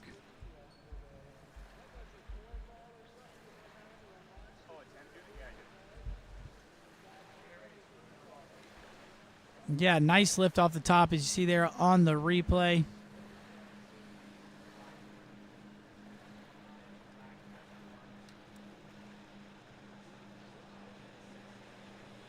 We wait for an official distance there for Landis Eller.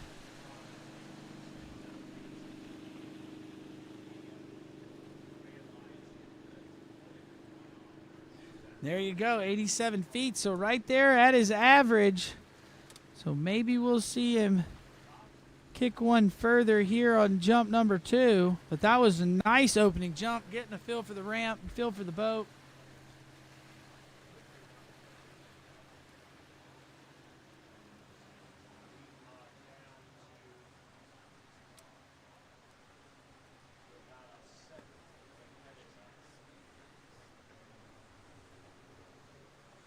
All right, here we go. We have got Landis Eller. This will be jump number 2. Bringing him down the course. Looks like we're electing to take a 3/4 cut here on jump number 2. So took a single to fill out the ramp. He's going to pull out wide on that Mastercraft Pro Star. 2-handed 3/4 cut right here as he comes in. Gets a lot of speed into the base of the ramp. Up and over. And that looked pretty good there. Jump number 2 for Landis. I think it might be just a little bit further. See the replay here. Cutting in. Not quite getting his skis all the way turned. So kind of coming in. Still hit it middle of the ramp. Not getting quite as much lift as he did on the single, but still nice looking second jump there for Landis.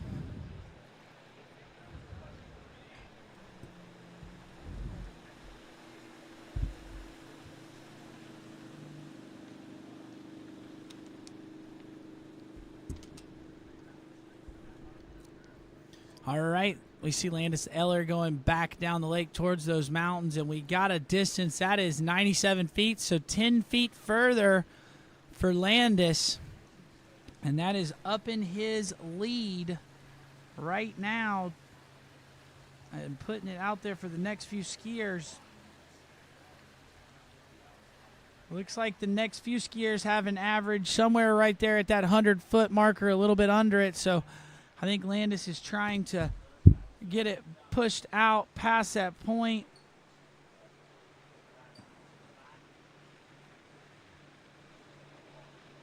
All right, let's see. We got Landis Eller coming in. This is jump number 3. See if he can get a little bit wider here on this 3/4 cut. Get a little more speed. Try to get him over that 100-foot marker. Come on, Landis. Big cut into the bottom. Splits a little on the ramp, had a little more speed. Not sure if it was further, but we'll have to wait and see. But he is your new leader with 97 feet, Landis Eller. Let's take a look here at the replay. Has a little bit of more speed into the bottom. See him kind of split a little bit there on the ramp, so maybe not getting all of it off the top, but good skiing there for Landis. Knocking out 3 jumps.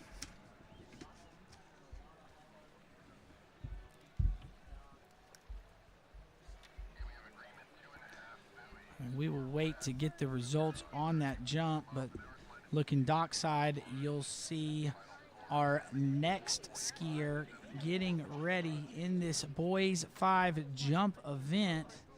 It will be Cole Darlis. And there you go, 102 feet for Landis Eller. Had a little bit more speed into the bottom and got 5 more feet out of it. So I'm not sure. I'm trying to look it up and see if Landis has been over 100 feet yet. But there you go, 102 feet. Your new leader, Landis Eller.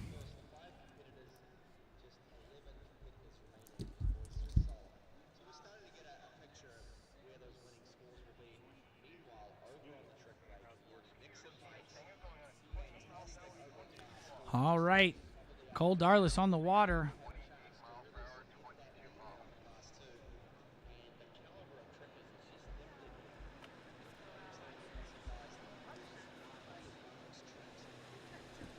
All right, and it kind of looks, as I'm looking down the score list, it looks like Landis Eller, that might be a new PB for him. That's 102 feet. Looks like his furthest jump in the last 12 months was 97 feet. So congratulations, Landis Eller, breaking that 100-foot mark and doing it at the Nationals. That's pretty awesome. So great skiing, Landis Eller, making it over that 100-foot marker, pushing his lead out and putting some pressure on our next few jumpers. But right now on the water, we have Cole Darlis from Illinois, part of that Midwest flight crew. Looks like he went 95 feet at regionals. So going to be trying to get further than that 95-foot marker. Needs to go over 102 if he wants to take the lead from Landis Eller. Electing to take a double cut here. Getting out there nice and wide. Turning in. I think he's a little bit early here, but getting up and over. And a nice looking jump. I think he'd want to bring it down a good bit here on jump number 2 as we see the replay. A nice strong cut out. Gets out there nice and wide on the boat.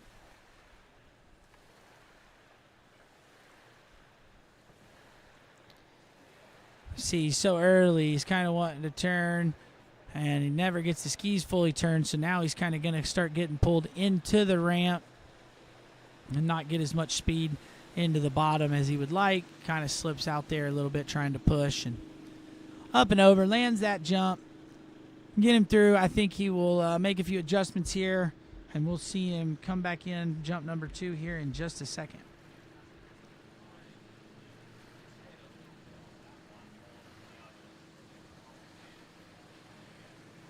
Okay, 82 feet, jump number 1, Cole Darlis.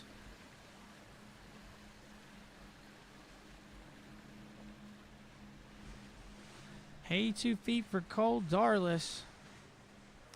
So now we're bringing him in. This will be jump number 2. So we saw him. He started off, went immediately into that double cut. Let's see. He turned probably 10 feet past that 700-foot buoy. So let's see if he brings it down. He does indeed. He gets a lot closer to that 600-foot buoy. All right, he's later here on jump number 2. Let's see what he's got as he comes in. Jump number 2, a little more speed. Oh, slipping out on the ramp again there.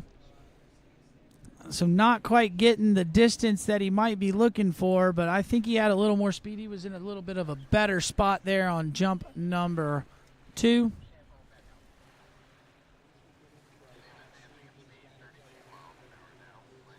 I still think he could bring it down a little bit. He's kind of losing all his speed right here, and he needs to be going a little bit further down the lake to carry his speed to make that turn, to get those skis all the way turned.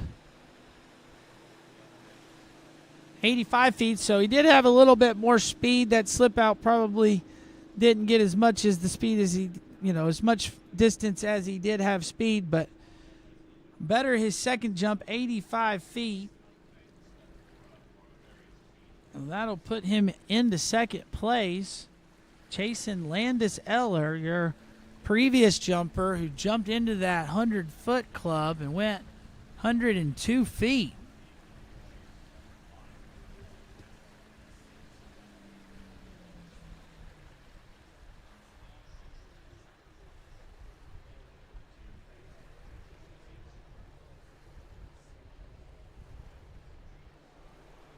All right, here we go. Bring Cole Darlis in. This is jump number 3. Now he has brought it down again. So that time he sprayed that 600-foot buoy. Let's see what he does. He's a lot later on this one. Can he get on, get a good kick? Boom, up and over. Had a lot more speed on that one. I think that one might have been a little bit further. So see what he's got here on that one. I do not think that was quite as far as Landis Eller's 102, but I think he'll be closer to the 90s, mid-90s there on that one. As we take a look here, got the replay. He's out there nice and wide. See, he's now still got a little bit more speed here as the boat gets into the course, and he's turned in, so definitely better than the first 2 jumps, just in by spot of where he's going. And there you go, 90 feet. So he bettered it by about 5 feet, but not enough to take the lead from Landis Eller. But there you got it, Cole Darlis. Great skiing. And now we are moving right along in this Boys 5 jump event. And this is Reed Treadway out of Missouri.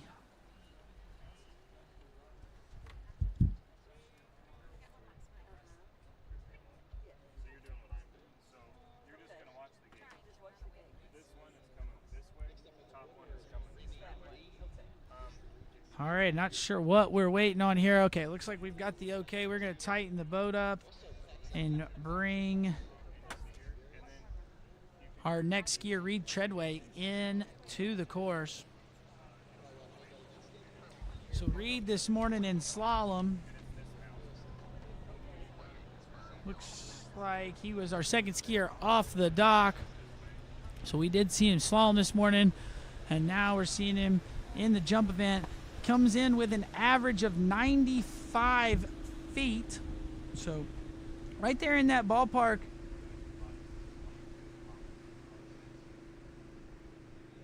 Also, so he's in the ballpark of taking that from Landis Eller, that lead from Landis Eller, but going to need to go further than his average right now. Trying to look up his furthest jump of the season. Looks like he's been 97 feet in the last 12 months, so he's going to need to break that 100-foot barrier here today if he's going to want to take the lead.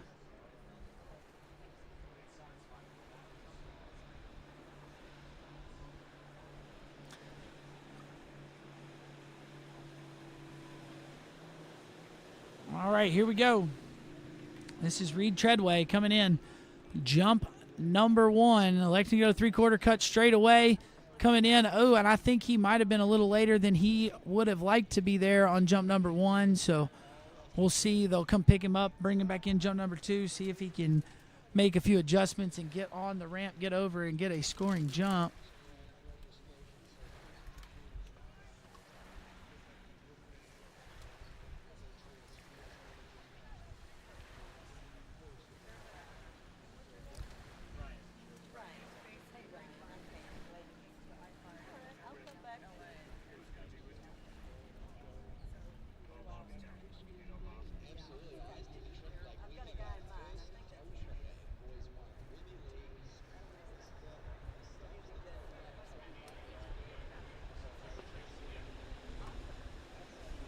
All right, we've got Reed Treadway back up on the water.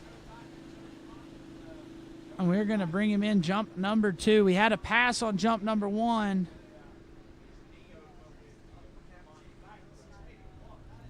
So we're going to need to get over the ramp, get him a scoring jump here on jump number 2.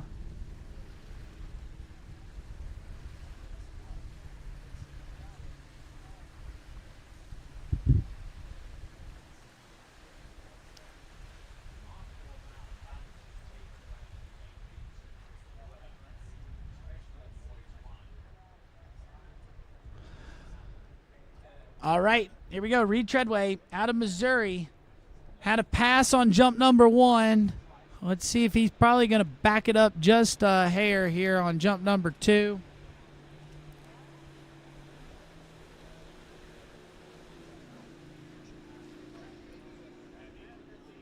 All right, here we go. Let's see. Looks like he's in a little bit of a better spot here on jump number 2. And out the front. Okay, let's hopefully he is okay. We're going to need, okay, we got a wave. He is all right. That was a bit of a scary fall there for Reed. He did wave and say that he is okay. So we take a look here. He did. He backed it up a little bit so he wasn't as late coming into the ramp.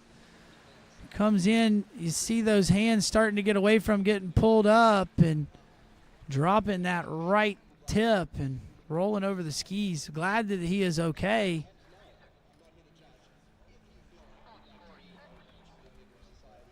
As we've got the safety swimmers in the water checking him out.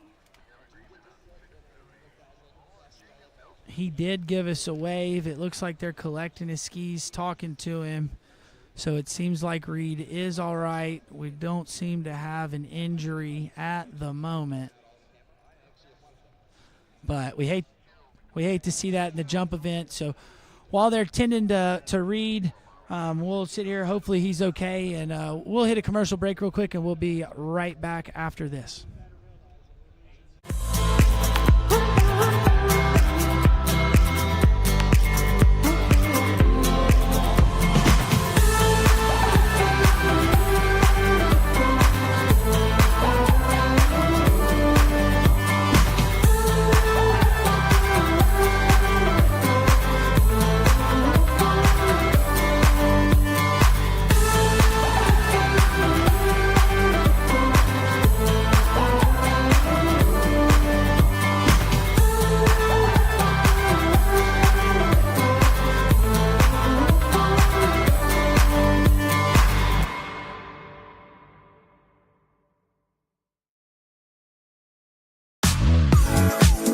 Where do competition standards meet the highest culinary standards? Where do the old masters meet the new masters? Where do first-class conditions meet first-class hotels? Where does the purest joie de vivre meet the purest drinking water quality? Only 30 minutes from the airport and Vienna city center.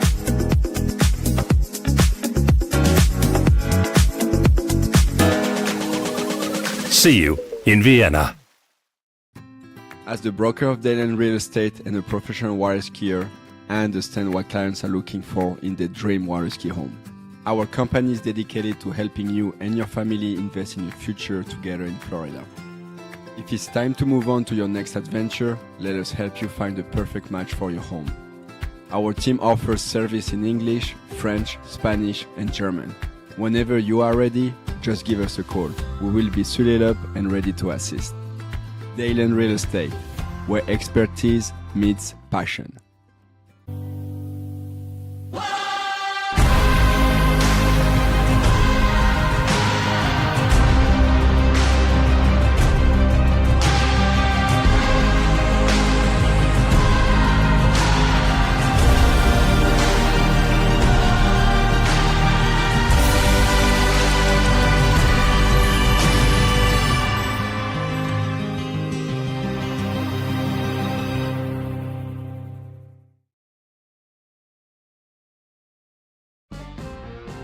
We are Radar, and this crew is the backbone of the Radar Nation. They live on the water day in and day out, devoting their lives to bringing skiing to the masses. We have designers, innovators, free spirits, and badass buoy slayers, all charging at 100% to grow the sport. There's no better group of individuals to be driving the ship that leads water skiing.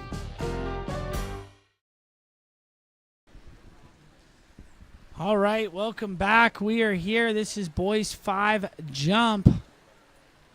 We just saw Reed Treadway out on the water. Had a little bit of a spill, so we've attended to him. We'll get back over to the jump lake here in just a minute, but we've had some pretty big jumping so far in this event. We've seen Landis Eller go 102 feet, so I do believe this is Reed Treadway. This is jump number 3, so really needs to get a jump under his belt. Let's see what he's got here. I mean, he's looked really good going into the ramp, had a really good cut. Let's see if he can stay on his skis here. Come on, Reed. Good cut coming in a little bit earlier this time. Up and over. And there we go. Gets a jump on the board. A little bit of a fist pump, and that's pretty tough to do, folks. If you've never jumped, taking that little bit of a spill that he took on jump number 2, it's really hard to get up and want to put those skis back on. And sure enough, Reed did that. You see he's a bit early here having to let up, so has a little bit of slide there, but gets off the ramp, lands the jump, gets a score on the board. So great job out of the Missouri skier.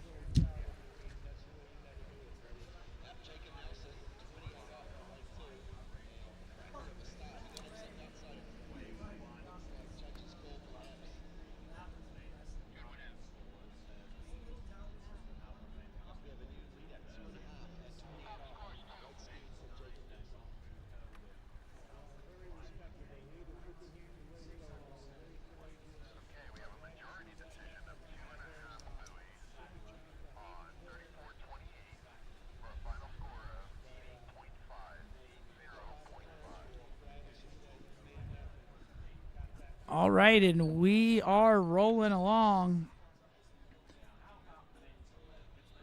I believe we have got Anthony Shelton. So 80 feet there for Reed on jump number 3. So getting a score on the board. Still not passing Landis Eller with that 102-foot jump.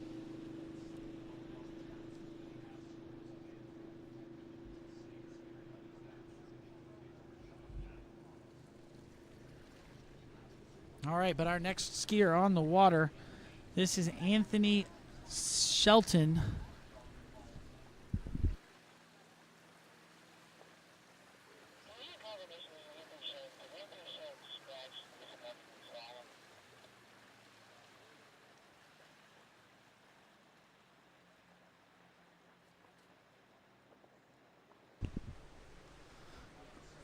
All right, this is jump number 1 here.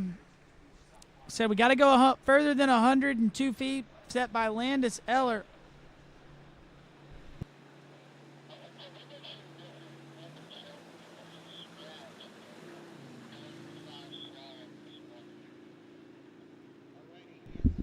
All right, jump number 1 coming in here. Nice looking cut up and over, and nice looking jump there on jump number 1 for, I believe that's Anthony Shelton.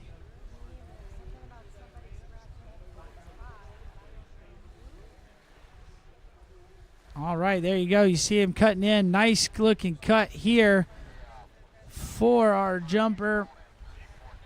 Up and over, and I do believe that'll probably put him into the lead.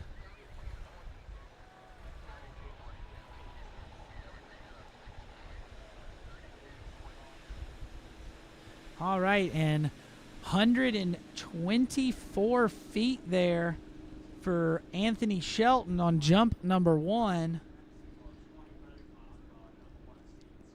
So nice jump in there. Gonna put himself into the lead.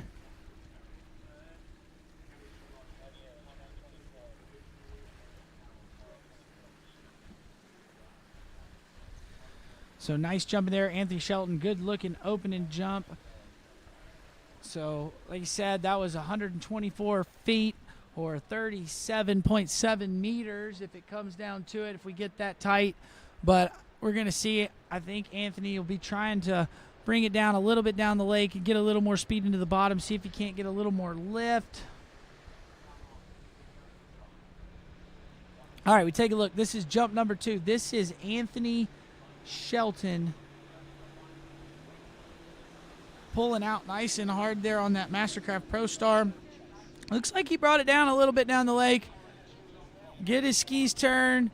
And, yeah, he was a little bit later than he really wanted to be on that one, so electing to pass and going to take another look at jump number 3. So I'm looking at Anthony Shelton's jump scores in the past 12 months, and it looks like 105 feet is what he jumped at the Midwest Regionals. So that 124-foot jump was pretty big there for Anthony Shelton.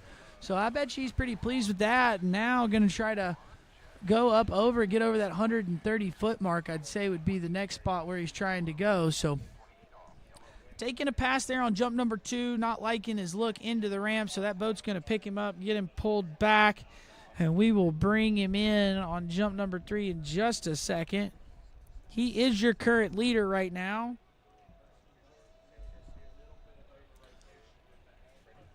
Right now, while we're waiting to get him up on the water, be sure to like and subscribe to the TWBC YouTube channel. That way you'll be notified when we go live. That way you don't miss any of the action this week or the rest of the season.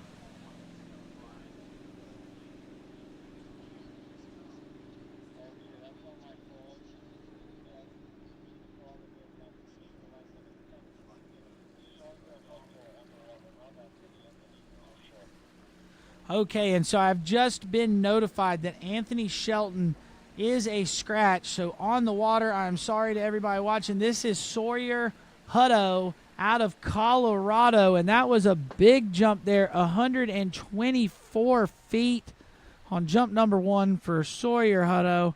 Passed on jump number 2, so we are now going to bring Sawyer Hutto in jump number 3. Going to see if we can up our lead from 124 feet.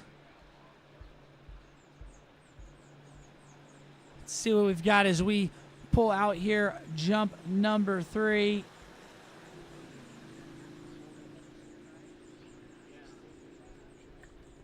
All right, here we go, cutting into the ramp. Looking good into the bottom, up and over. And that might be just a little bit further than jump number 1.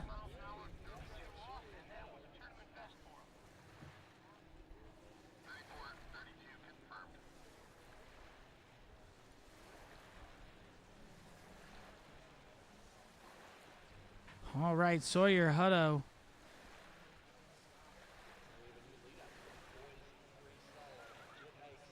Nice jump in there, trying to get a look at the distance here.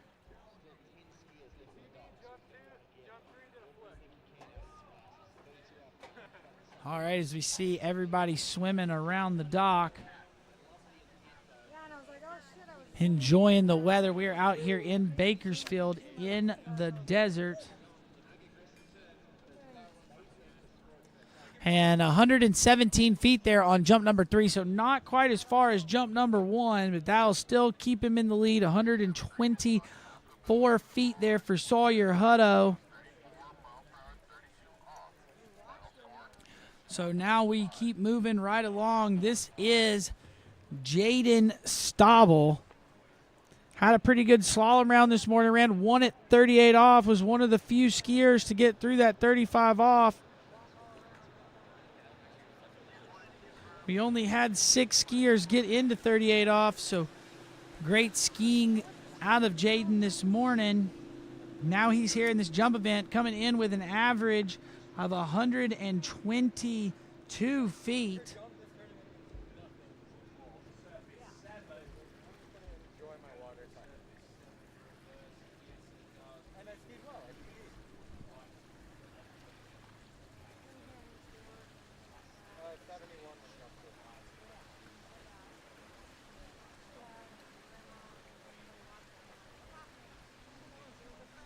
And looking at the results, that was a season's best for Sawyer Hutto there, 124 feet on jump number 1, putting him into the lead. So putting his scores way out there for these upcoming jumpers. Now we've got Jaden Eid on the water. It looks like his furthest jump's been 125 feet this year, so able to go further than that 124 mark just set by Sawyer. But let's see what he's got here as he's out wide on that Mastercraft, turning in, cutting into the base, up and over, and nice looking jump. That was a really strong jump in there from Jaden. He has showed up to ski today, the California native.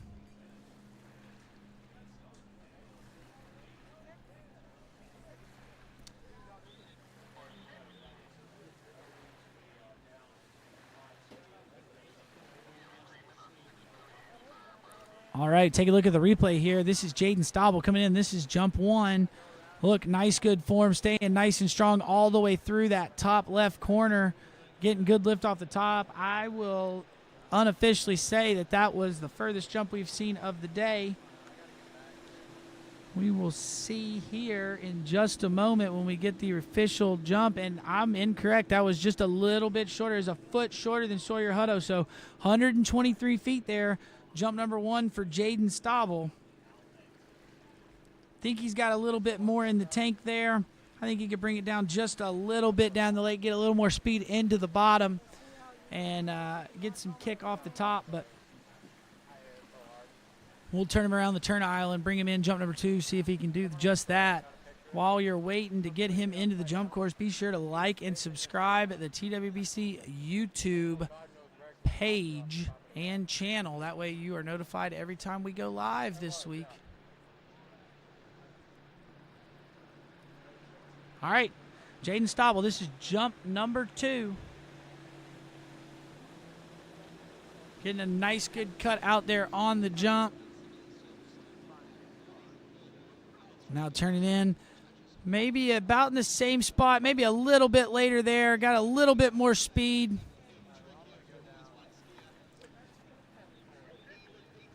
I think he had a little bit more of a slower turn there, which kind of put him in a better spot hitting the ramp. So add a little bit more load coming in. Let's see if it's a little bit further. Yeah, you see a much better turn there coming in, working all the way through the bottom of the ramp, and there you go, up and over. Nice looking jump. Nice looking jump in there from Jaden Eid.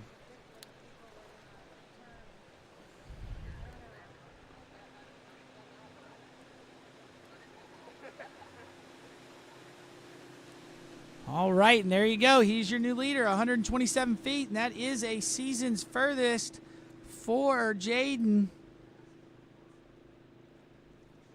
So nice jumping. And he's got one more jump left, so let's see if he can bump it out further.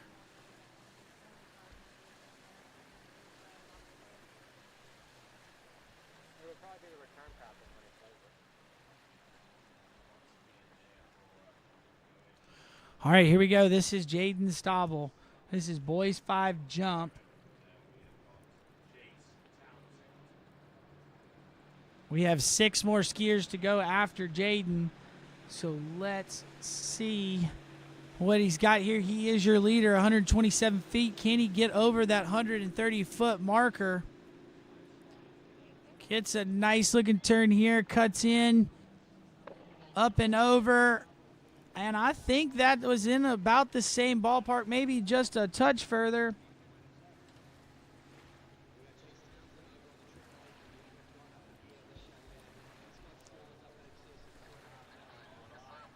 Let's see what we've got here on.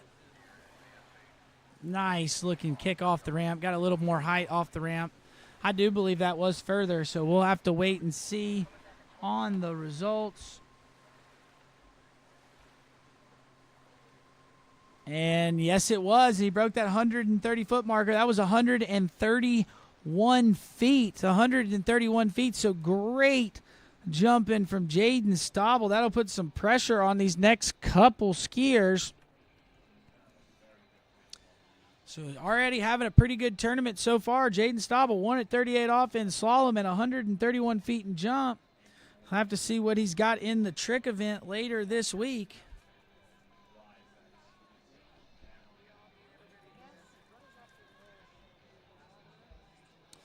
All right, we are grabbing our next skier, the next Colorado native. This is Fletcher Hutto.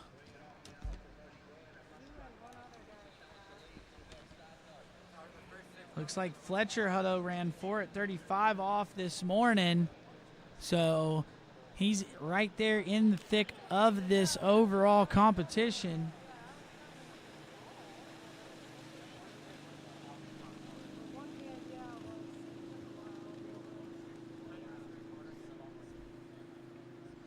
Looks like the furthest jump of the year is 127 feet at Western Regionals. So we will see if Fletcher can break that 130-foot marker and get it out past that 131-foot set by Jaden Eid.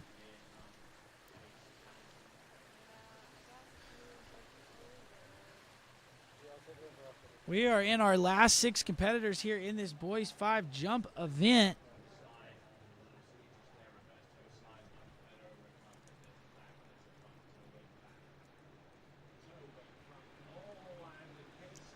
All right, here we go. Fletcher Hutto. This is jump number 1, electing for the 3/4 cut. So he's going to cut out nice and wide on this boat to get a little more swing into the base of the ramp, go a little further. Let's see what he's got here as he cuts in jump number 1.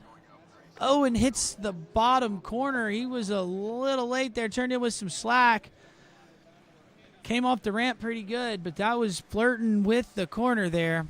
See the slack there in the turn here, so he rushes his turn. Now he's working really hard, gets pulled into the bottom and just barely making it on, almost dropping that left tip, but gets up and over and going to get to live to try jump number 2.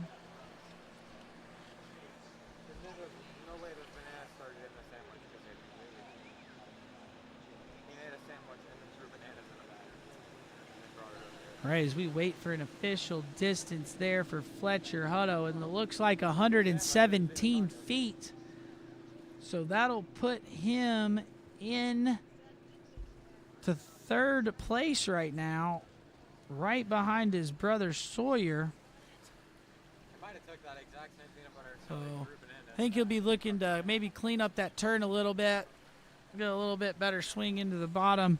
Not feel so rushed. He might back it up just a hair. And see if he can get a little bit of better cut into the ramp.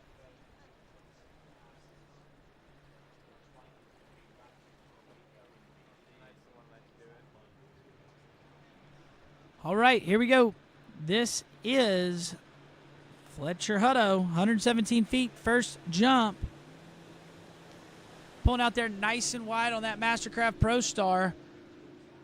Let's see if he's got a little bit of a better turn. Still a little slack into the turn here, so better spot on the ramp. Gets a little bit more out of that one. Yeah, he was a much better spot on the ramp there coming off, so I think that one will be further than that 117-foot first jump that he had, as we'll wait and see.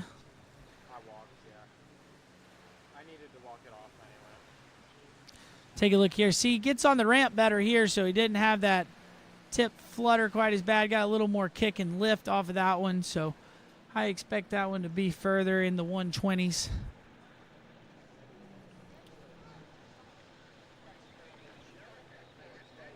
And there you go, 124 feet.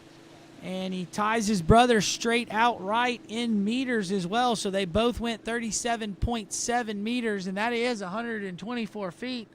So outright tie with the brother. So now we're coming in jump number 3. He is chasing that lead, and I guarantee you he wants to win the bragging rights against the two Hutto brothers.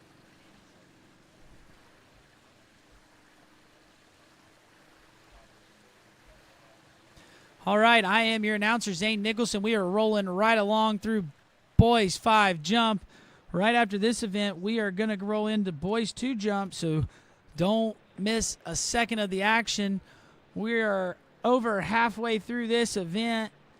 We are down to our last 6 skiers. Fletcher Hutto on the water went 124 feet on jump number 2, so he's gotten better than jump 1 and then jump 2, so let's see if he can better jump number 3. Needs to go 131 feet if he wants to take the lead from Jaden Eid. A little more slack at the turn here. Let's see if he still gets the lift off the top. Gets a good kick off the top, and I think he was roughly in about the same spot. So we'll take a look and get the official results, but I do not think that was quite far enough to take the lead from Jaden Eid. See the slack in the turn. So not getting as good of a swing into the ramp and coming off. Nice, good job in the air there for Fletcher. So we'll have to wait and see what the distance is on that third jump.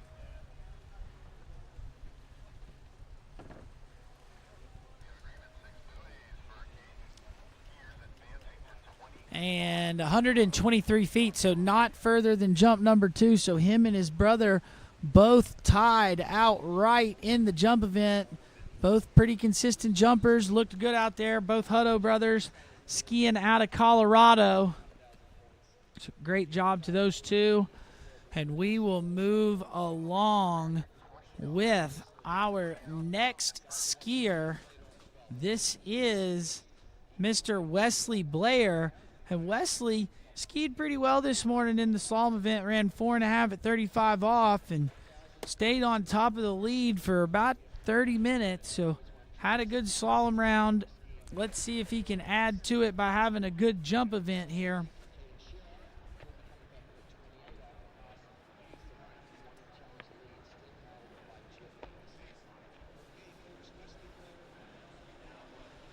All right, this is Wesley Blair on the water, skiing out of North Carolina. Looks like he went 136 feet at the North Carolina State Championship, so going to be trying to hit that average of about 135, 136 feet to get himself into the lead. If he doesn't go further than 131 feet here, Jaden Eid is going to guarantee himself a medal here in this Boys 5 jump event.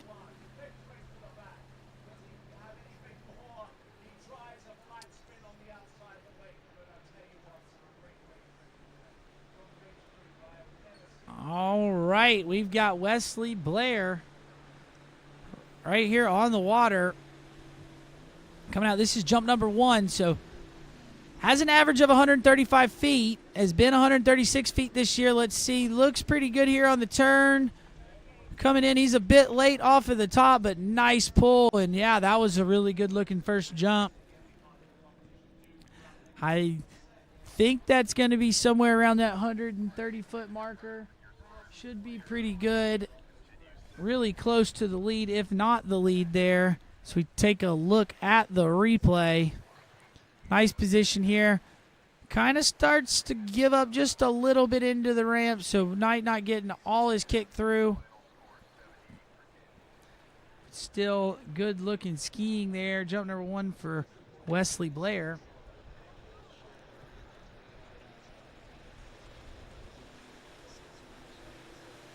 We will sit here and wait for the results from the officials.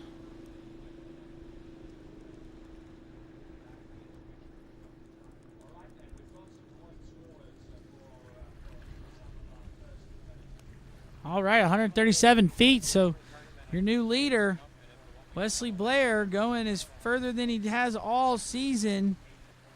137 feet. So guaranteeing himself a medal. He can get no less than 5th place, as he is the 5th seed. So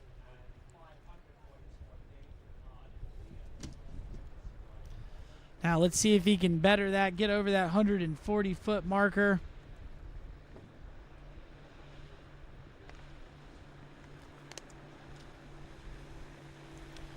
All right, here we go. Wesley Blair, jump number 2, pulling out nice and wide. Should feel pretty confident at jump number 1. Looked a little rushed there at the turn, and yeah, I think he didn't like that spot on the ramp, so electing to pass and gonna try for jump number 3. Yeah, I think he was a little later than he'd like to be. Looked like he started to rush that turn, not waiting on the line to be tight, and probably smart decision to elect to pass there. So we will spin that boat around, come grab him, and bring him back in for jump number 3.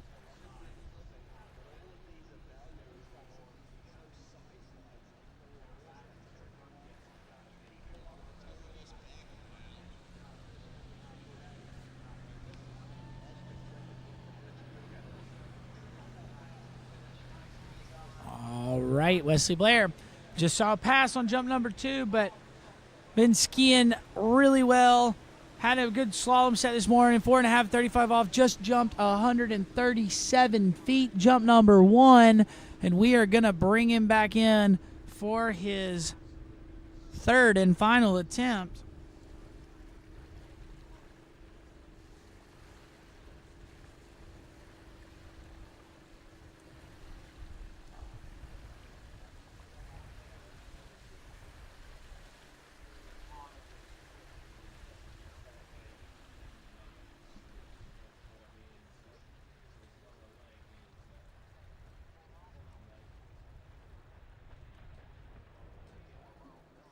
All right, Wesley Blair, North Carolina skier, coming in jump number 3. He is your current leader, trying to push that lead out for our last 4 competitors in this boys 5 jump event. I think he backed it up just a sliver here on jump number 3. Going to see if he can get a better spot, get a better turn. Looks a little bit better here. Let's see if he can get on, up and over. Got the pull from the boat, but I'm not sure that was over 137 feet, but still good skiing out of Wesley Blair, your new leader. And the first owner of a medal here in this Boys 5 jump event. And nice looking jump there. I mean, he came off the top, got pulled from the boat. Not sure that it was over that 137-foot marker. We'll wait and see from the judges.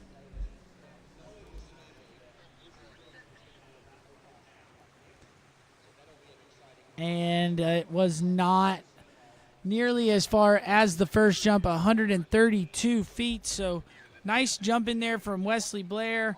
137 feet is his furthest jump, and he is in the lead. All right, so we are right here. We're enjoying Boys 5 jump. We just saw Wesley Blair go 137 feet, and we will take a quick commercial break as we raise the ramp, and we will be right back with our final 4 competitors right after this. Only one water skiing brand holds all 6 world records.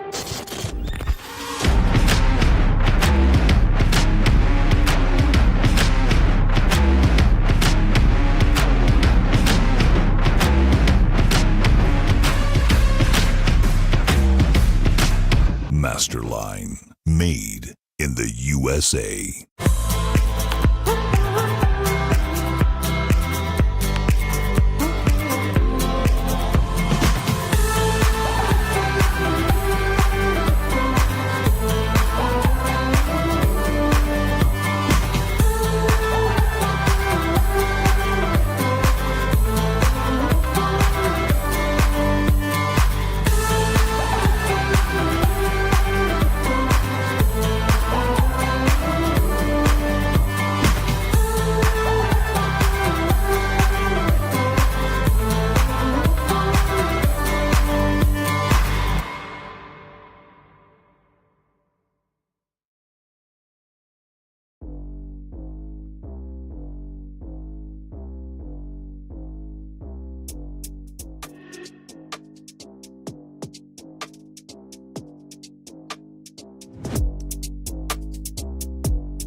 What if I told you there was a place where the sounds of nature are only broken by the roar of a boat, a place where that summer feeling lasts all year long, a place where the Florida sun is only outshined by the smiles of the skiers, a place where first-time skiers can ski alongside world champions and the world-class coaches work with all levels of skiers. What if I told you there was a place where life slows down and your only job is to make lifelong memories? That place is Swiss Water Ski Resort. Book your trip at SwissWaterSkiResort.com.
For skiers and water enthusiasts, Florida lakes are what dreams are made of. Combined with world-class golf, remarkable weather, natural beauty, theme parks, and so much more, it's easy to see that Florida is paradise. For more than 30 years, I've enjoyed Florida's lakes and many offerings. If you are interested in Florida real estate, let me be your guide and trusted advisor as you search for your paradise. Together, we can make your dreams a reality. All right, we are back, and this is Boys 5 Jump. We are at our last 4 competitors of this event, and we have just raised the ramp height from 5 foot to 5.5 feet, so grab your popcorn, get on the edge of your seats, and get ready. We are going flying. But right now, looks like we have got our skier on the water getting ready to go. Getting his skis on. Just took a simulation pass to get the Water conditions all the exact same. And I do believe this next skier should be Vito Bloyer out of...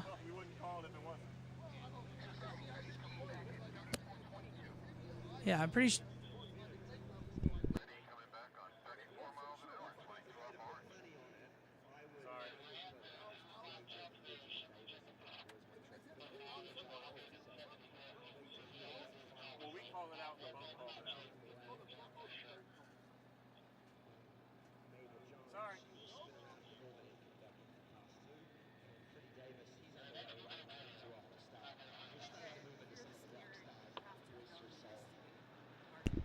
All right, we are rolling through boys 5 jump. This is your 4th seed, Vito Bloyer. This is Vito Bloyer out on the water.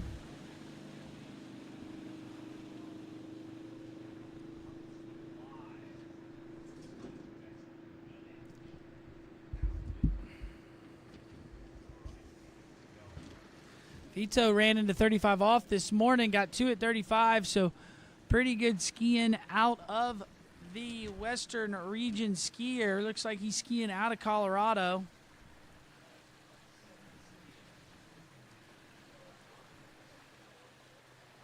We will see what he's got as we bring him in for the jump events. Got an average of 155 feet, so pretty good jumper here on the water. Going to take a double cut here. This is only like the second double cut that we have seen today in this event. So turning a little past the 6. Let's see what he's got here as he comes out wide. Bringing it down the lake. He's pretty late here, getting a nice, good-looking turn into the ramp. Taking a look and not liking the look into the ramp. So we will turn that boat around and give him a second look. Looks like his furthest jump of the year was at the LCQ at Travers, where he went 156 feet. He went 154 feet at the Midwest Regionals, so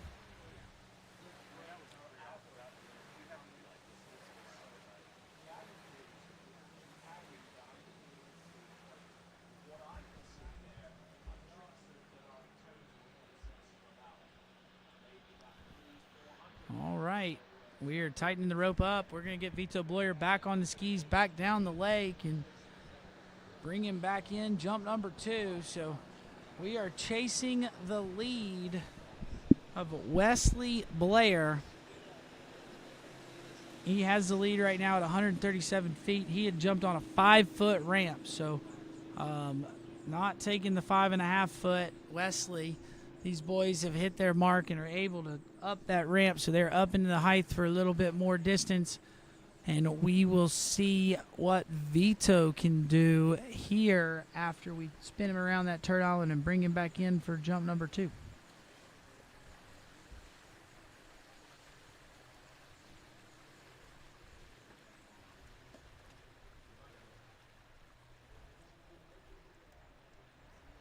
All right, Vito Bloyer coming in. This is jump number 2. Electing to pass on jump number 1, not liking something as he came in. Let's see where he goes off the 6 here. I think he took it at about the same spot. So let's see if he adjusts his spot here, if he likes his look into the ramp this time.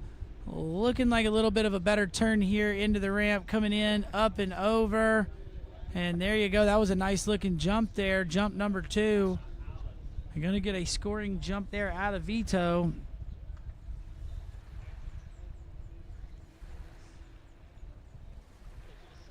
We see here, we take a look at the replay.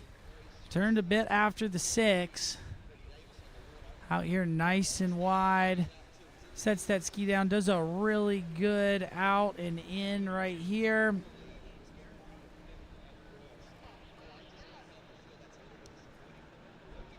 And yeah, look at him there. Gets on the ramp nice and comfortable. Comes off, gets a good pull. And yeah, that was a pretty big jump there. We'll wait to hear the distance from the judges. All right, and 141 feet or 43 meters for Vito Bloyer there on jump number 2. So 141 feet there for Vito. That's not quite as far as his average, so not quite getting a hold of it like he would like. We'll see if he can make some adjustments here on this third and final attempt, but he has guaranteed himself 4th place here with that jump of 143 feet. So nice skiing here out of Vito, but I know he's wanting a little bit more. I bet you he's chasing that 160-foot marker. See if he can make some adjustments and get another 20 feet out of it. All right, here we go. Vito Bloyer, jump number 3. We're in our top 4 skiers here, this boys 5 jump event. Working his way into the ramp, getting the kick off the top, letting go a little bit early there off of the top of the ramp, so maybe not getting as much off the ramp as he could have, but that was further than that second jump, so we will have to wait for the distance, but definitely pushing his lead out there. Brought it down a little bit off of the 6, I think, by just a few feet. So we take a look here at this turn.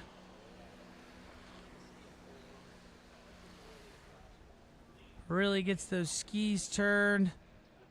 And nice cut across the wakes.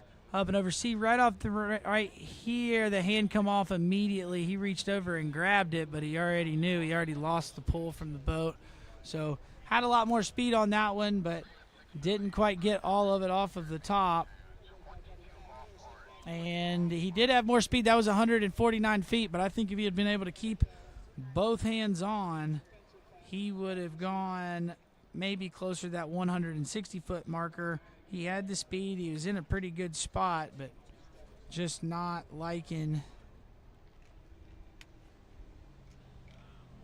the speed off the top of the ramp. So kind of letting go, getting ready to do the windshield up and down. But good skiing to Vito Bloyer. Puts himself into medal contention. And now we move right along to our next skier. One of these Tennessee boys. This is Mr. Corbin Pierce. Does a lot of skiing out at Jack Travers. Training with Natty and Chris and crew down at Sunset Lakes. And you'll see it here when you see him jump. He's got that form. He's getting ready to uncap something, be able to go really, really, really far. So looking at Corbin's past jumps this season, has gone 169 feet. So he's chasing that 170-foot marker. So we are down here into these big jumpers that are going really far. They're almost in that 170-foot marker. Jake Abelson is the only skier that has an average over 170 feet. But let's see what Corbin's got as he comes here. He's going to turn the 6. Get out there nice and wide. Lets his arm out. Gets a good turn there from Corbin. Let's see what can he do. Coming in the bottom, off the top. And that was a nice-looking jump. That'll put himself into the lead right there for sure. Say that's in the 150s, pretty close to that 160 mark, but we'll have to wait and see.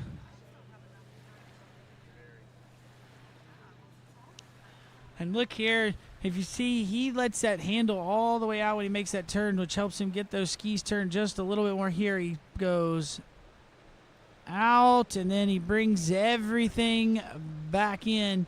So he's ready to get that cut, good position, builds, drives to the wake, gets a good load off of the top, and then gets that pull. We see how he kept those hands on the handle, gets that pull from the boat, gets that distance all the way out of that cut. So nice jump in on jump number 1 from Corbin Pierce. And there you go, 154 feet on jump number 1 from Corbin Pierce. So Nice jump, puts himself in the lead, guarantees himself no worse than third place.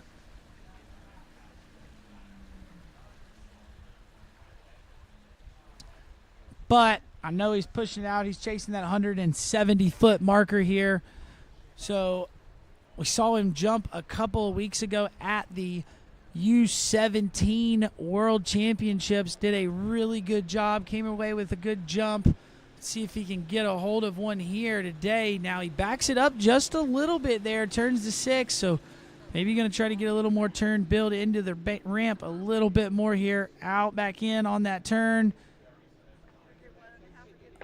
There you go, Corbin, and that was a little bit better if I do say so myself. I think he had a little bit of a better turn there, got a better load into the bottom.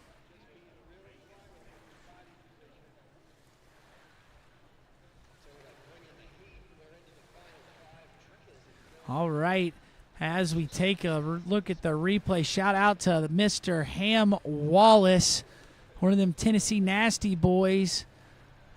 Can't believe he's not here this year, but thank you for watching. And yes, that was an awesome jump there from Corbin on jump 1. And then this jump number 2 looked pretty good so far as well.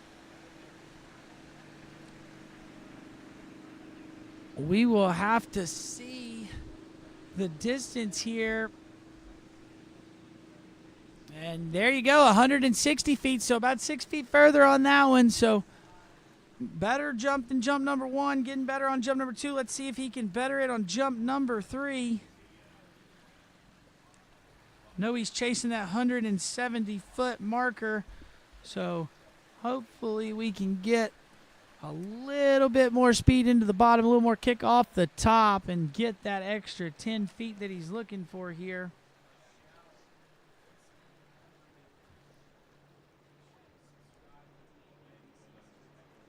All right, here we go. Corbin Pierce, jump number 3. He is your current leader in this boys 5 jump event.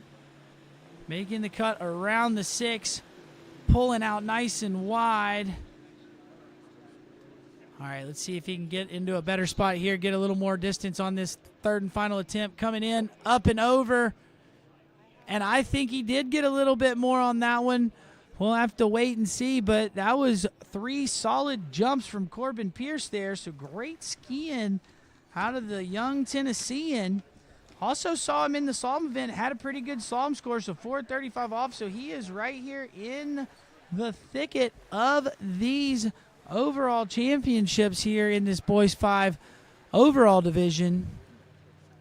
As we take a look here, this is the replay from jump number 3. Corbin Pierce, there you go. Got it a little bit further, so 164 feet there. So really good jumping and putting himself in the lead and putting some pressure out there on our final 2 jumpers, Jaden Eid and Jake Abelson. So nice jumping out of Corbin Pierce. As we get the boat back to the dock, and we will get our next 2 competitors, both of which are current world champions. This one coming off the dock right here is your under-17 men's slalom world champion. But right now we're seeing him on his jump skis.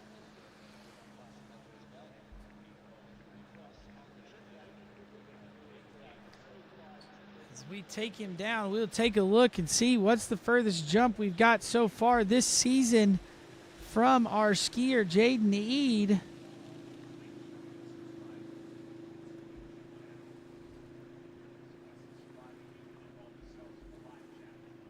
All right, looks like his furthest jump has been 171 feet, and then he's got 2 scores of 164 feet. So right there on Corbin, it's going to be a little tough. Corbin put out a pretty good score.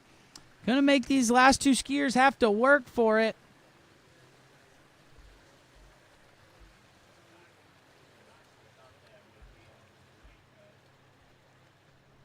All right, we've got Jaden Eid. Skis out of Florida. Dad was known as the Flying Kiwi. So let's see what Jaden's got. I know he's really awesome on that slalom ski, but most people don't know, but he is awesome on these jump skis as well. Look at him pulling out nice and wide here, getting in a good position. See if we can get a good turn, good speed into the bottom. Up and over, and nice looking jump there. That's kind of in that spot where Corbin was at there on jump number 1. So looking to add to his NOPS points as well. He scored 3.5 at 39 off this morning in the slalom event, taking home your boys 5 slalom event. He is your slalom champion. But now we're in the jump event and having a good looking jump there on jump number 1 as we take a look at the replay here for Jaden. And it sounds like he went 163 feet there, so 1 foot short of Corbin Pierce, but jumping himself into second. Now he's going to get 2 more cracks at it to see if he can get over that 164-foot mark set by Corbin Pierce, but I bet you he's chasing, trying to get out over that 170 to put some pressure on your under 17 men's jump world champion Jake Abelson, your top seed in this event. Thank you for tuning in. This is the 82nd Goode Water Ski National Championships. We are out in the desert in Bakersfield, California. It's the first time Nationals have been held here in 17 years. Really fun to have it out here. It's kind of an oasis. Got blue water, nice blue skies. The sun is out, not a cloud in sight. And right now we've got Jaden Eid turning the 6 here. This is jump number 2, went 163 feet on jump number 1.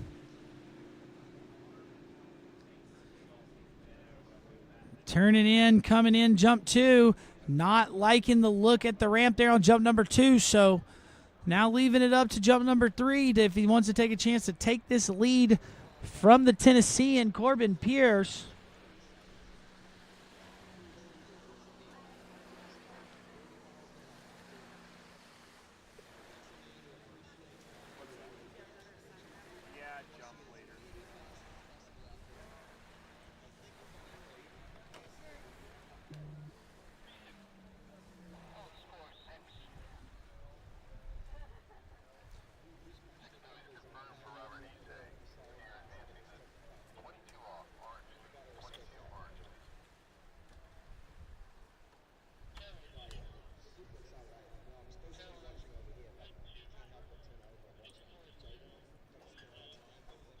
All right, we are picking up Jaden Eid for jump number 3. We're going to take him down the lake. He gets 1 more crack at it. He is in second place right now in this boys 5 jump event.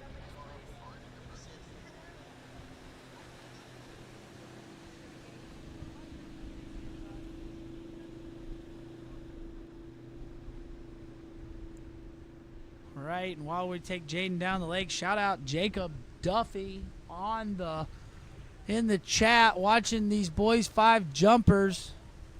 ULM student sitting here enjoying these last couple jumpers, enjoying this great event we've got going on. We are in boys 5 jump, last 2 on the water, and then after this we are going to roll into boys 2 jump. So we are jumping all afternoon. But right now, we're in our top 2 seeds in this boys 5 jump event. This is jump number 3 for Jaden Eid. He took home the slalom championship this morning with 3.5 at 39. And he's sitting in second with 163 feet right now behind Corbin Pierce. But let's see as he comes in for jump number 3. Getting a turn in on the boat. Cutting in nice and hard into the ramp. Up and over. And I do not believe that was further than jump number 1. So we'll have to wait on the scores there. But I believe his furthest jump there was 163 feet. So that means that Corbin Pierce can get no worse than second place depending on what this last skier has. We'll have to wait on the official score there from Jaden on jump number 3 as we take a look here at the replay. I just don't think he got quite as much of it on this final jump. Kind of was losing some speed there, so turned in a little slow and not getting as good of a look off the top. But still, great skiing out of Jaden.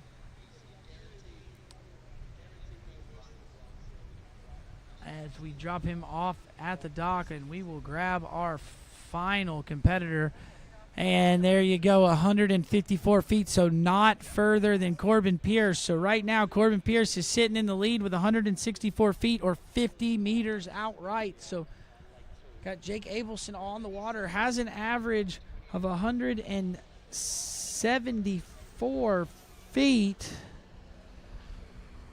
I'll look up what the furthest jump on the year is as we get him hooked up to the boat.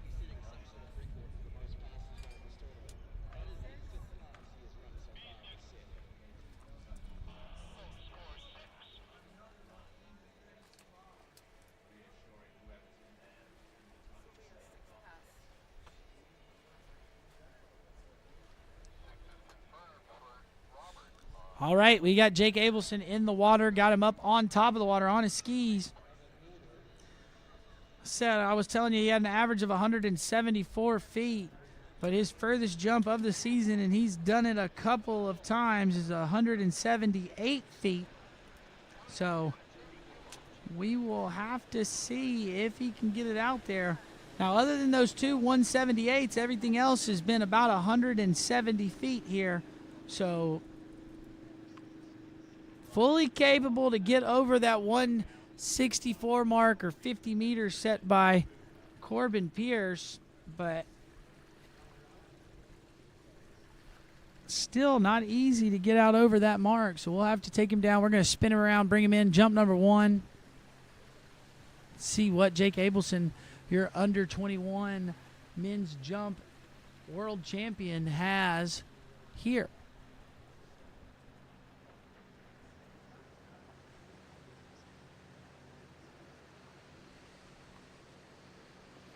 All right, Jake Abelson on the water, pulling out nice and wide on that Mastercraft Pro Star. All right, turns in front of the 6, pulling out nice and wide here, doing a two-handed turn there. And coming in, looking good up and over, and pretty good looking jump there. I don't know if it's going to take the lead, but it's right there in the ballpark. So you see, he does this two-handed turn here on that turn there, and now as he pulls out here, he gets out nice and wide. And like I said, had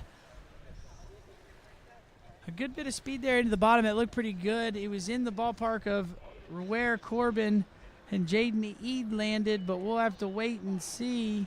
And it was not further. It was 161 feet, so 49 meters. So needs another 3 feet if he wants to beat Corbin.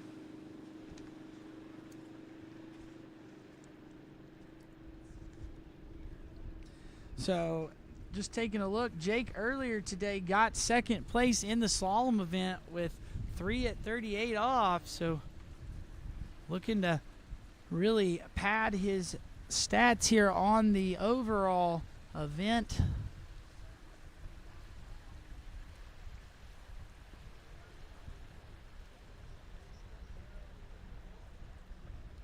All right, Jake Abelson, this is jump number 2. 161 feet on jump number 1.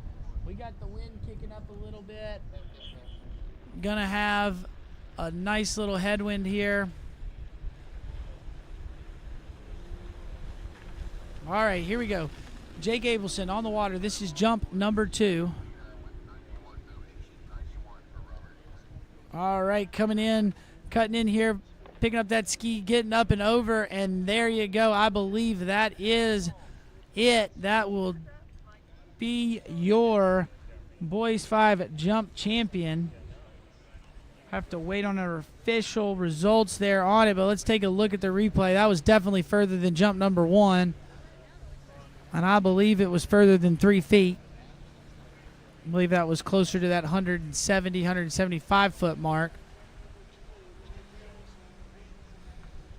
We see him here making his turn, and there you go, 172 feet. So he is your Boys 5 jump champion.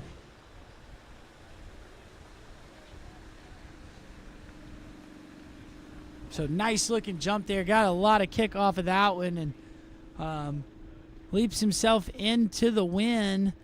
Gives the OK symbol to the dock, and super excited with that one. And I do believe he might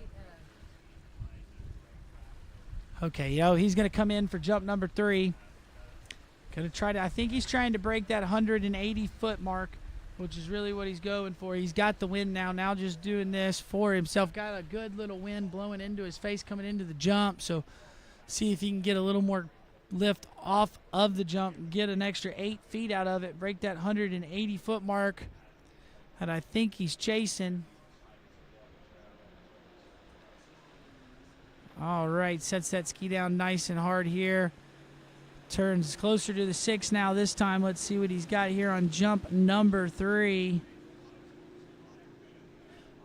All right, here we go. Gets the skis turned, cuts onto the ramp, and didn't like his look. Is going to take his win and pass on jump number 3. So there you have it. Congrats to Jake Abelson, your Boys 5 jump champion.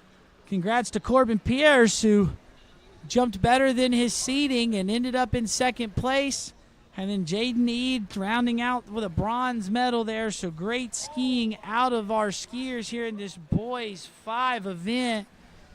And I believe that will conclude this Boys 5 jump event. So great skiing out of those skiers. And we will be rolling with more jump here in just a moment. We are getting ready to roll into Boys 2 jump. I am Zane Nicholson. I am your announcer for the day.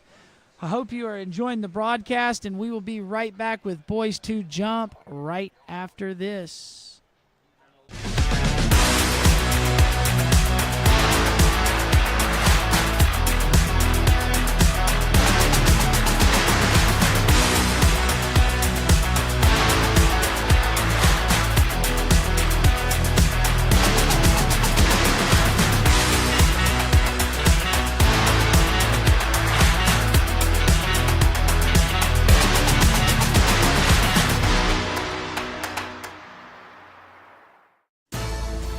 At Dillinger Insurance, we have over 50 different carriers to shop your home, auto, and recreational vehicle insurance needs. We would love the opportunity to save you money. We insure $1 million mansions, condos, mobile homes, rental homes, and everything in between. We know all about wind inspections, 4-point inspections, and how to get you the right coverage for your particular home. You've got questions, we've got answers. Can you remember the last time you had a rate decrease with your auto insurance? Let's take a look and see what we can do. We know all the ins and outs of getting our customers the best rates, coverages, and discounts, so put us to the test. Don't monkey around with your insurance. Call Dillinger Insurance today. We've got tons of companies to help find you the best prices and the best coverage for your particular needs on home and auto insurance. Go Knights!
For over 20 years, Houston has been setting the standard of automotive excellence.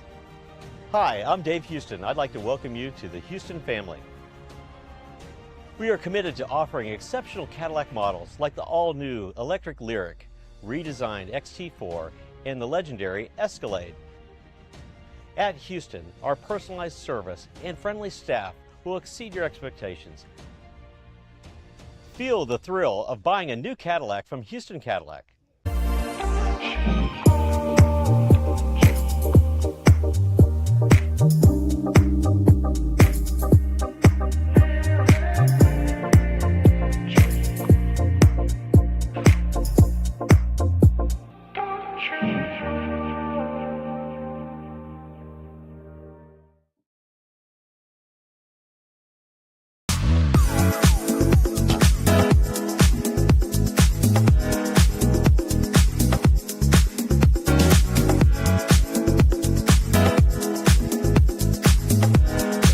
See you in Vienna.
For skiers and water enthusiasts, Florida lakes are what dreams are made of. Combined with world-class golf, remarkable weather, natural beauty, theme parks, and so much more, it's easy to see that Florida is paradise. For more than 30 years, I've enjoyed Florida's lakes and many offerings. If you are interested in Florida real estate, let me be your guide and trusted advisor as you search for your paradise. Together, we can make your dreams a reality.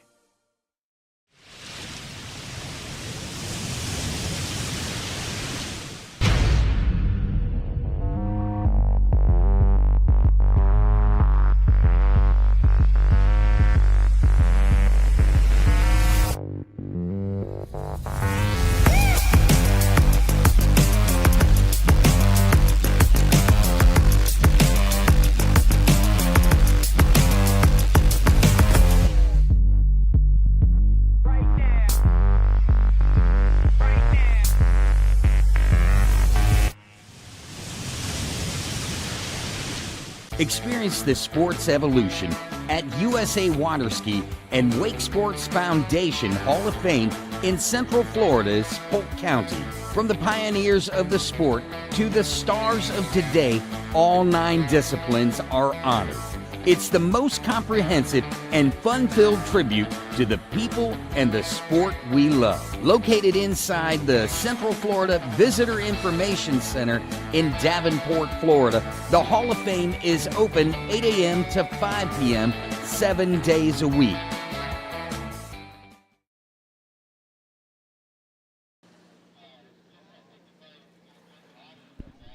All right, we are back here on the Jump Lake. I am Zane Nicholson. I am your announcer for the day. We just had Boys 5 Jump. We just crowned our Boys 5 Jump champion, and it was Jake Abelson. And now we are moving along to this Boys 2 Jump event. Super excited about what we've got in store for us here. Saw these Boys 2 guys ripping it up this morning on their slalom ski. And now we are going to see them get out there and do it in the jump event. So we are taking a look here. We got the lights of Ridge Kruger, your top seed in this boys 2 jump event. We got 12 competitors, and Ridge Kruger is got an average into 100 feet, so I'm looking forward to watching Ridge get up and over the ramp. A lot of other good skiers out there as well. We've got Ricky Davis, Jacob Busher, Gavin Bickley, Jackson Stabel, Anders Gustafsson, Walker Blair, Wyatt Cornelius, Doug Lohr, Benjamin Davis, Remy Lee, and our first skier who is in the water, it looks like should be Seth Shelton.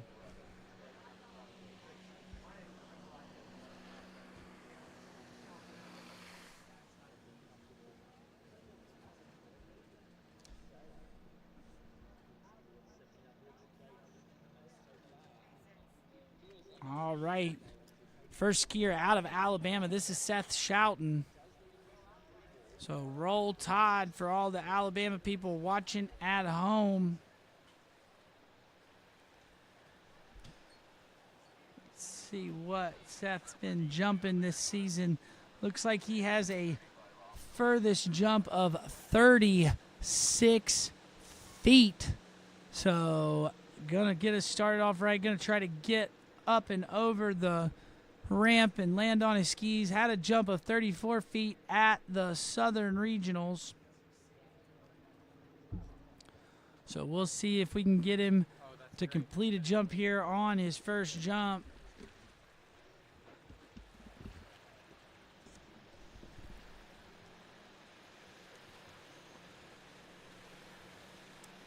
All right, Seth Shelton coming in. This is boys 2 jump, and this is jump number 1. Getting ready to go over the ramp. Oh, and letting go of the rope there as he comes off the ramp. Gives us a wave and says that he is okay.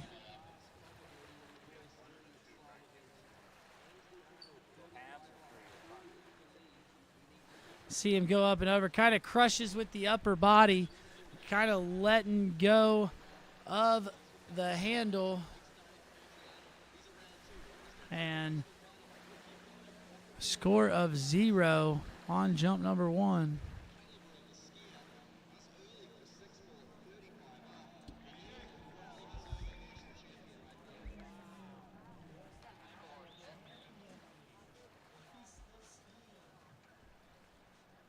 For some reason, when you turn the camera off, you turn it back on and fully reset. Went back to factory settings.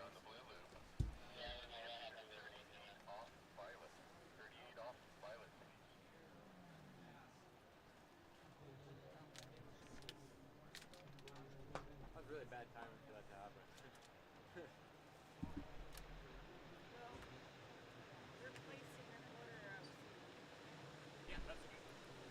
All right, we've got Seth Shelton back up on the water.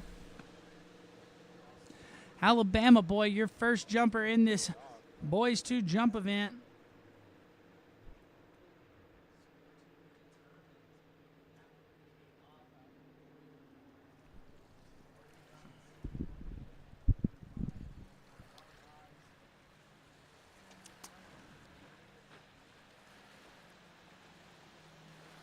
All right, Seth Shelton back on the water, coming back into the jump course. This is jump number 2. We'll see if he can get out, get over the ramp, and get a scoring jump here on this second jump. Up and over. A little bit better, and there you go. Sticks the landing. And we are going to have a scoring jump out of Seth. Take a look at the replay. Seth makes it up and over the ramp. Squatting down there a little bit, but able to make the landing. And there we go. That's great skiing out of Seth Shelton.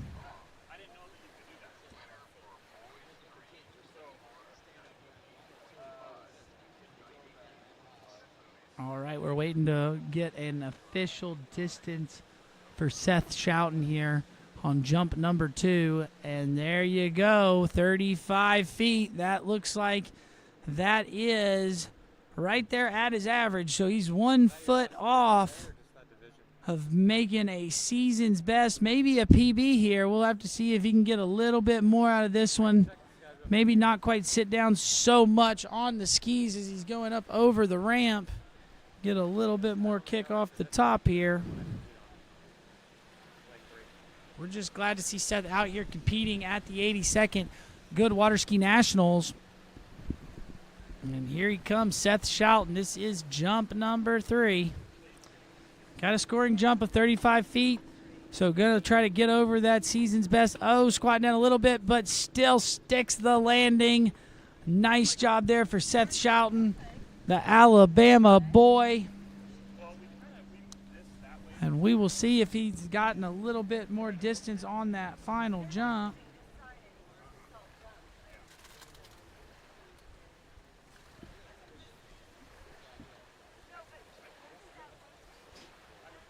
All right, we took a replay there. That was jump number 3 of Seth Shelton, sticking the landing on that third and final jump.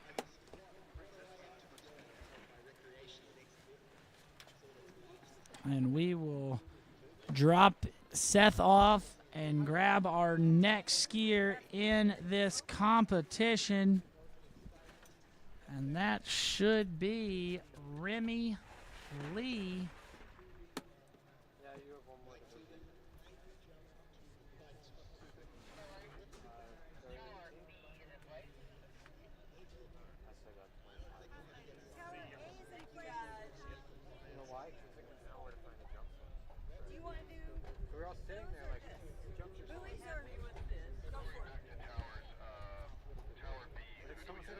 All right, and Remy Lee, our next skier on the water, is in, got his skis on. This is boys 2 jump. Remy comes out of Idaho, so he is a Western Regional skier, and looks like he went 37 feet at the Western Regionals to qualify for this event. So let's see what Remy's got here, if we can get him up and over the ramp, see if we can get over that 35-foot mark that was set by your previous skier, Seth Shelton.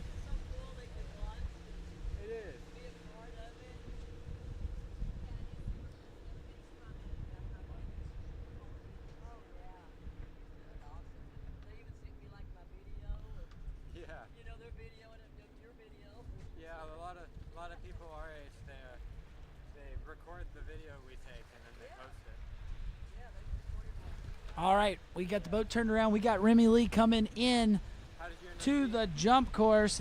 This is jump number 1. You lost the runoff? And I lost the runoff. I got 3 and 32 off, and you got 4.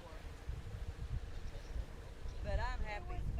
We had fun. We're both happy. All right, Remy Lee up and over the ramp. Looking good. Oh, and not able to stick the landing there. So going to have to pick him up, turn around, and try it again. But looked good going over the ramp, just a little bit funky on the landing. So we'll have to take a look here at the replay, see if we can see what happened to him. Looks good there. Comes up off the ramp. I thought he looked good there. High, pulled the handle high into the chest, so that made it where he fell backwards and unable to hold on there. So see if Remy can make a few adjustments and get a jump under his belt.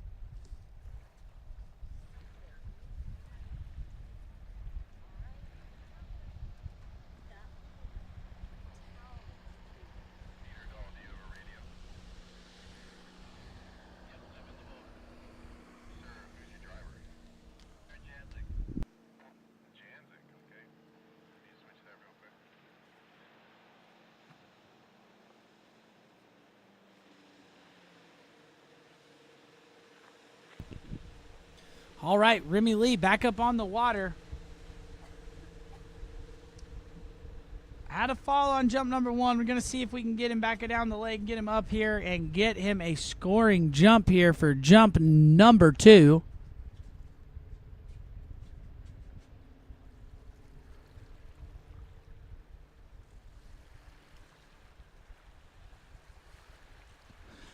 Thank you, everybody, for tuning in to the broadcast.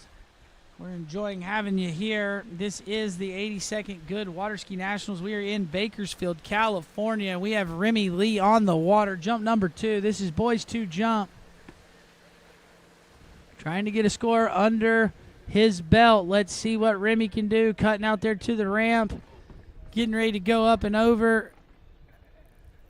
Again, pulled that handle into his chest in the air and unable to land that jump. So now it comes down to jump number 3. Can Remy get a scoring jump on the board?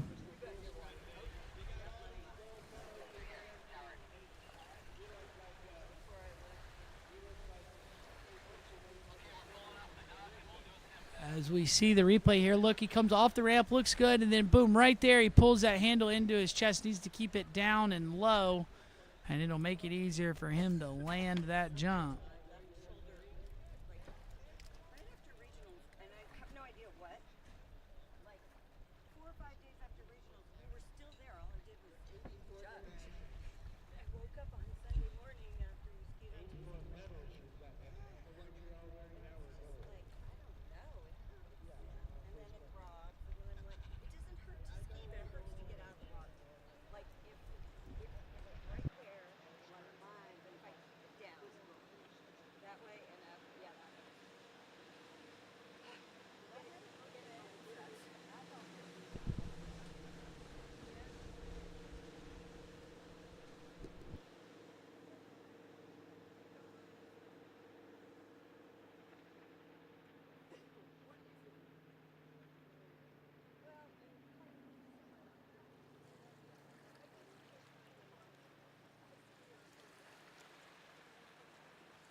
All right, Remy Lee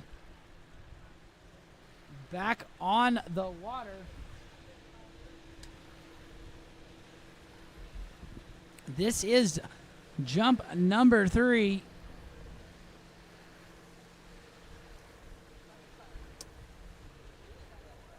All right, we've had a crash on both jumps. Let's see if he can get over. Come on, Remy, get you a score on the board. Oh, no, and unfortunate there for Remy, not able to ride out any of his 3 jumps, so that'll have to go as a fall. So Seth Shelton in the lead right now, 35 feet. So good job from the Alabama boy to get a score on the board, and it's going to be your leader after the next skier.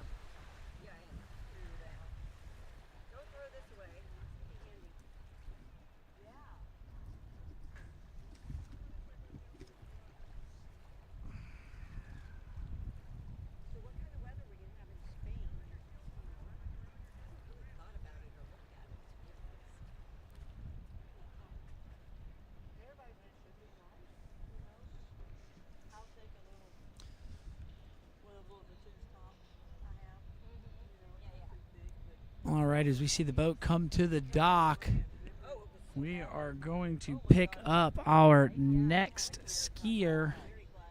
Should be Benjamin Davis.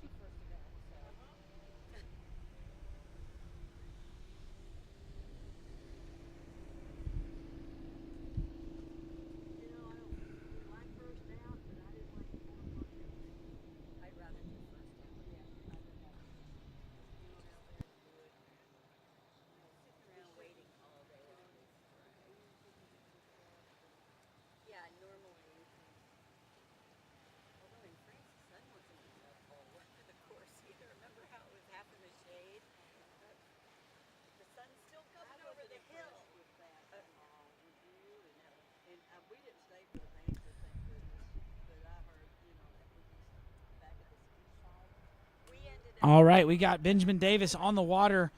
Next skier in this boys 2 jump event out of Virginia. Taking a look at his past scores, look like Benjamin has a best score at the Eastern Regionals of 38 feet. So going to need to try to get close to that if he's going to want to take the lead away from your first skier at this Boys 2 jump event, Seth Shelton.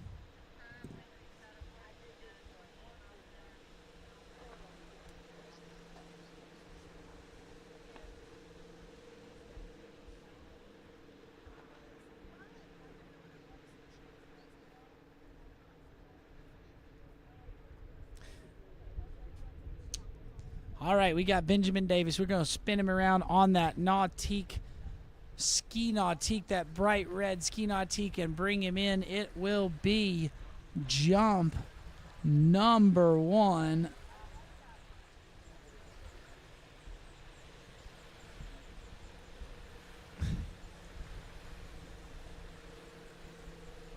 All right, let's see what Benjamin can do here. Looking really good riding those skis. Getting a little cut out towards the ramp. Up and over. And yes, nice proper looking form. And a great jump. Jump number 1 there for Benjamin.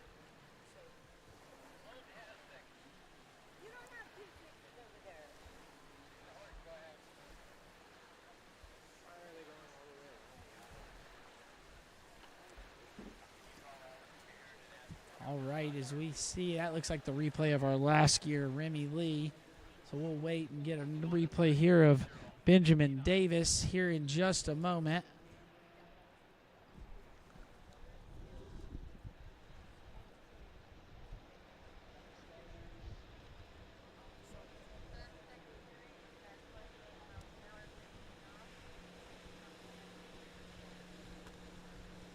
All right, here's the replay of Benjamin.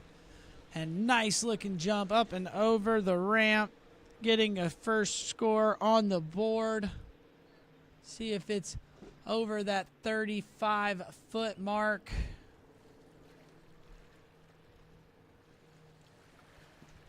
And there you go, 35 feet. But it is a 1/10 of a meter further than your first skier, Seth Shelton. So Benjamin Davis is in the lead right now with 35 feet by a 1/10 of a meter.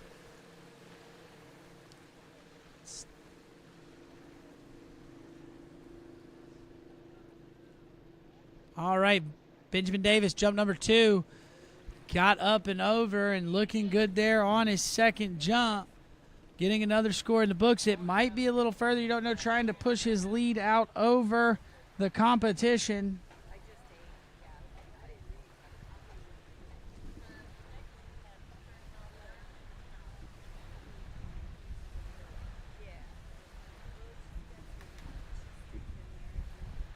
All right, there you go. You see on the replay, nice looking jump there for Benjamin Davis.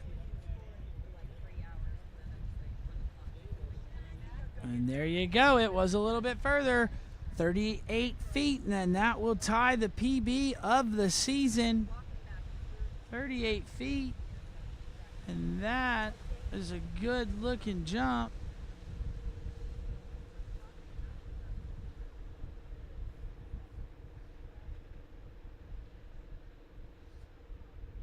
And I do believe that was a 1/10 of a meter further than his season's best. So that's a PB here at the Nationals.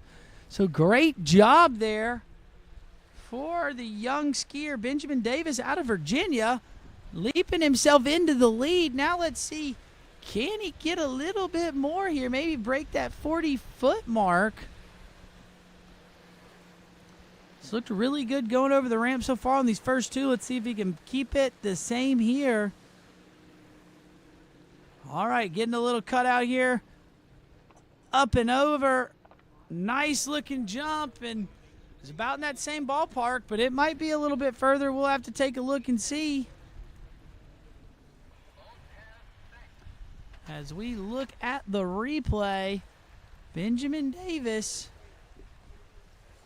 looking really strong, going up and over. And yeah, he is going to be a good jumper. You can tell he's got some form to him and looking good today, as he is your current leader in this Boys 2 jump event. and jumped a PB by 1/10 of a meter, so that was a great job.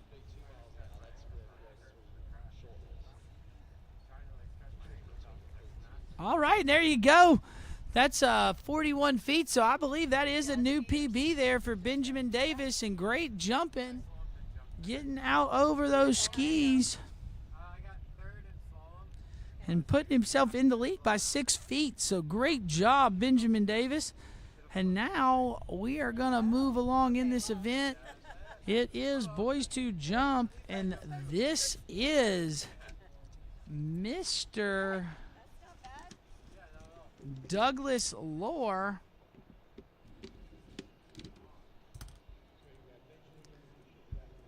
Looks like he's got the same average as Benjamin there, so I'm expecting them to be pretty close to each other.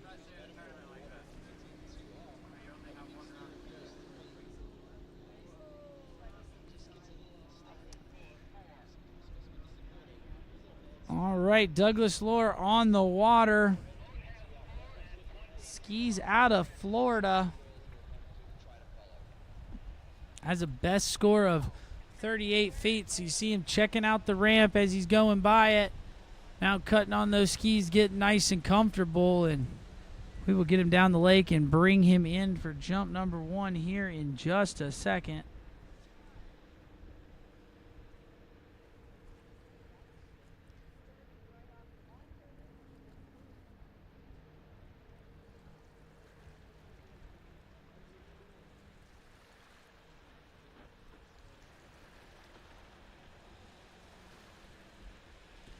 All right, Douglas Lohr coming in. This is jump number 1. We just saw Benjamin Davis, the skier before him, go into the lead with 41 feet. Let's see what Doug's got as he comes in here for the opening jump. Looking pretty good going up over the ramp. Oh, and not able to ride that one out. So looked like a pretty good jump. He came off really good, just unable to hang on. So we'll pick him up and give him another go.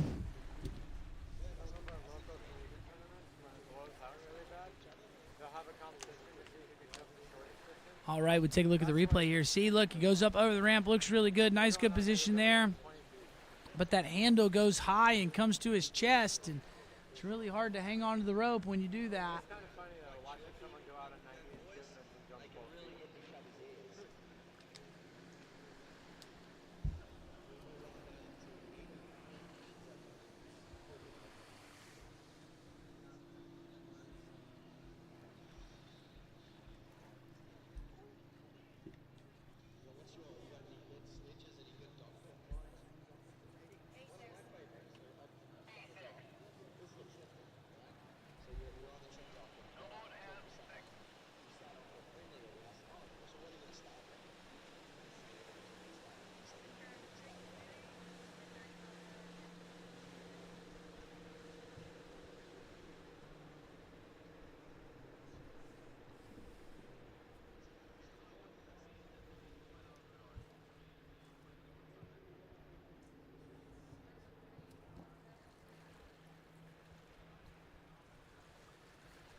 All right, we've got the boat turned around. We are bringing Douglas Lohr back in. This is jump number 2. Had a good-looking jump on jump number 1, just unable to ride it away. Now let's see if we can do a little bit better here, get him over the ramp and get a scoreable jump here. Looks good as he comes into the ramp, up and over. There we go, sticks the landing, gets a scoring jump. And we'll see where that is in comparison to your leader, Benjamin Davis.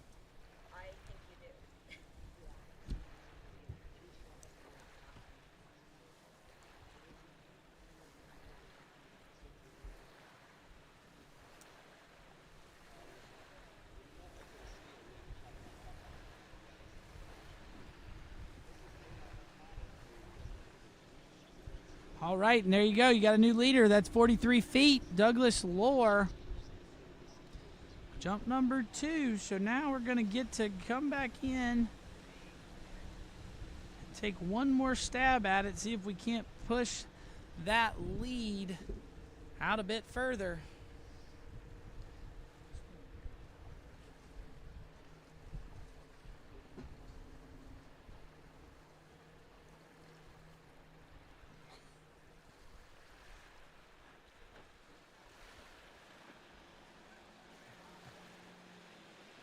All right, here we go. We've got Douglas Lohr. This is jump number 3. 43 feet on jump number 2. He is your current leader. Going to try to push it out a little further than that, maybe break that 45-foot marker. And there you go. Got the landing on that one as well, so we'll have to wait and check the distance, but nice skiing out of Douglas. So we take a look here at the replay. This is that third and final jump.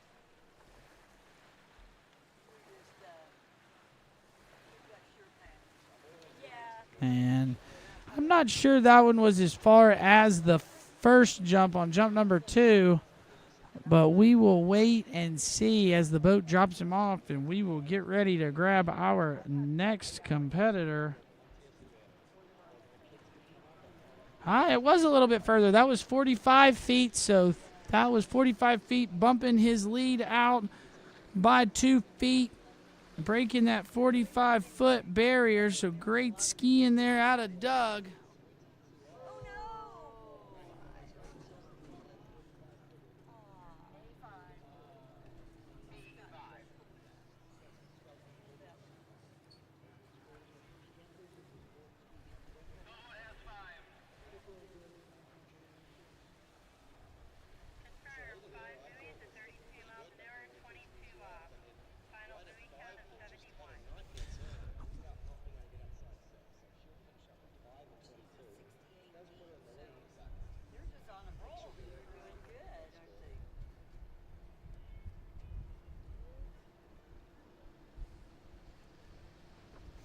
All right, our next skier on the water out of the South Central region, skiing out of Texas. This is Wyatt Cornelius.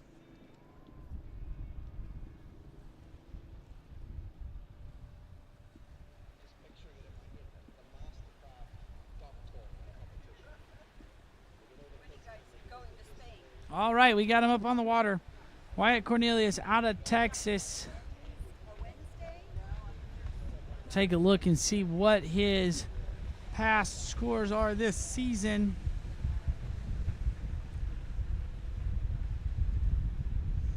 Looks like he's gone 43 feet a handful of times. So going to need to go further than that if he's going to take the lead here on this jump set here at the U.S. Nationals. Got a little bit of wind blowing in his face to kind of give him a little lift off the jump if he can get a hold of it. Rocking that yellow Waters wetsuit jumpsuit. And looking good out there coming into the jump. This is Wyatt Cornelius, jump number 1. Needs to go over 45 feet if he wants to take the lead. Letting go the handle right off the top, but landing the jump and looking pretty good doing it there. That's Wyatt Cornelius.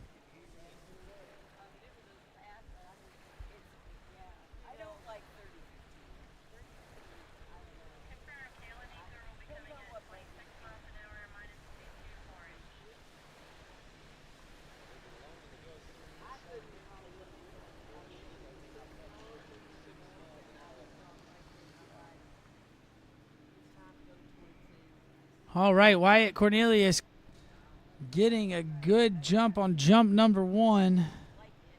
Still waiting to hear the official distance.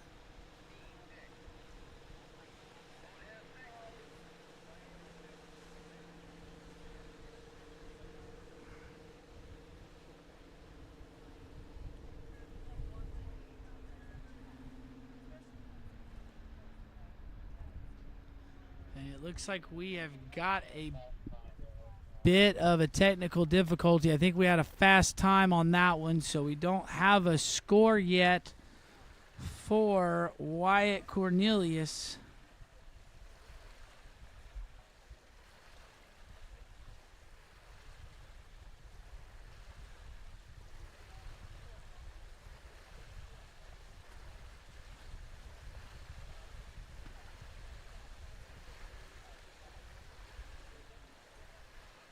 So it looks like we had a fast end time. So that'll be a mandatory re-ride if that is the best jump. Well, right now, as we're figuring that out, we will take a look at the schedule. We are in Boys 2 Jump, and we are about a third of the way through it. So we are moving through this Boys 2 Jump event, and then we'll roll right into Men's 6 Jump right after that, and we will close the day out with our Women's 6 and Women's 7 jumpers. So stay tuned. There's a lot more jumping left to come. We are getting it sorted out here with our skier, and it looks like we are getting ready to pull him up and bring him in for his next jump.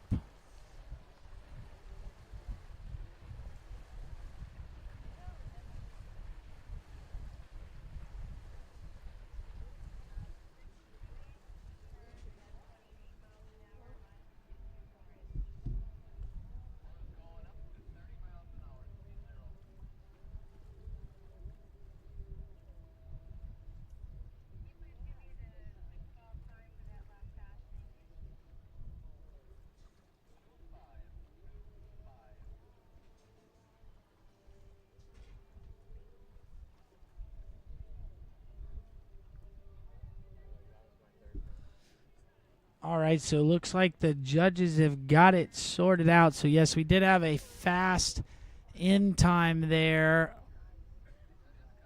So we should be bringing him in for jump number 2.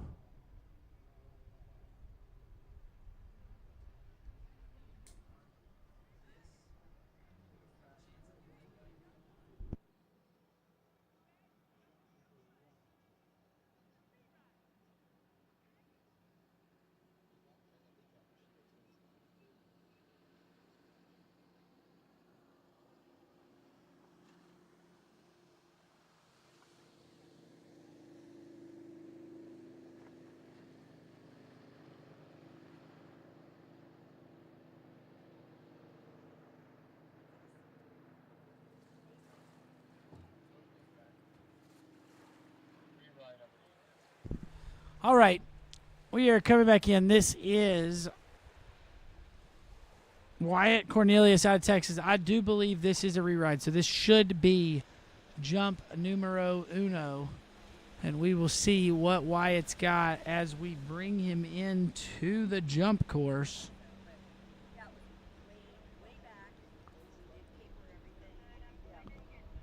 All right, here he goes, pulling into the ramp, going up and over. And sticks the landing on that one. I think that one was better than the original first jump that he had. So great job.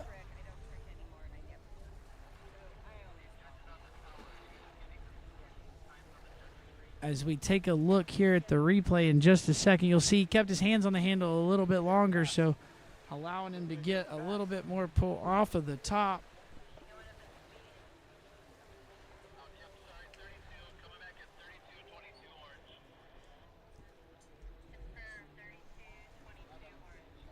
All right, we see this replay here. We have got Wyatt up and over the ramp here.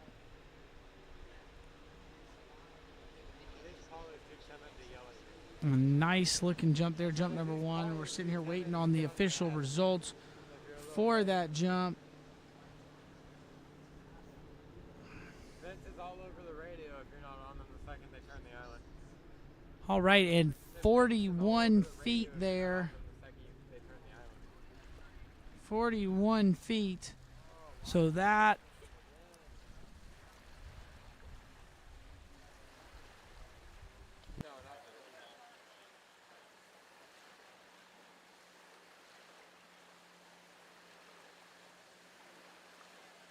all right, so we got another little bit of technical difficulty, so I'm working on to figure out what we've got going on, but something not right for Wyatt Cornelius's first jump.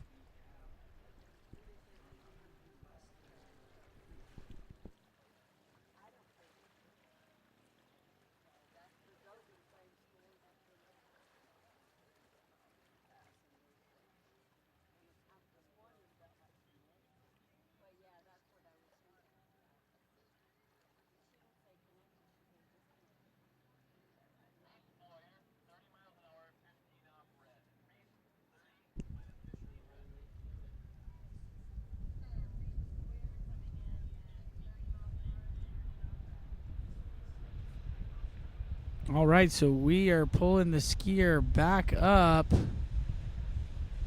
Not really sure what we got going on. I saw a score of 41 feet or 12.4 meters, which should put him into third place here behind Benjamin Davis.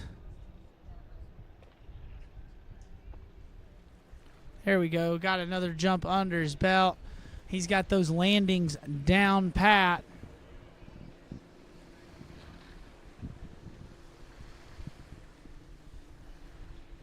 All right, we take a look at the replay here.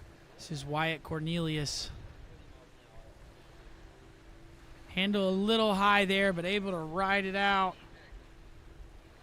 So nice jump.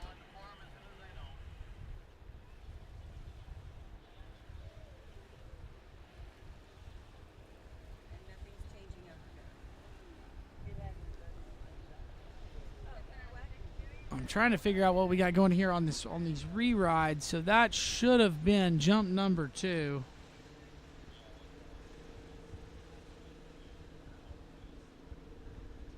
I'm seeing that Wyatt has a jump score of 37 feet. I don't know if that was that jump, but we have got him on the official scoreboard here. 37 feet.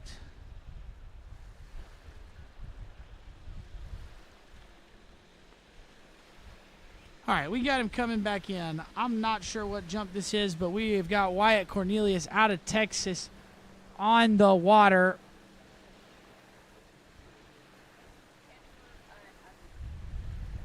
Cutting out on that ramp, up and over. Gets the handle a little high again, but still able to land that jump.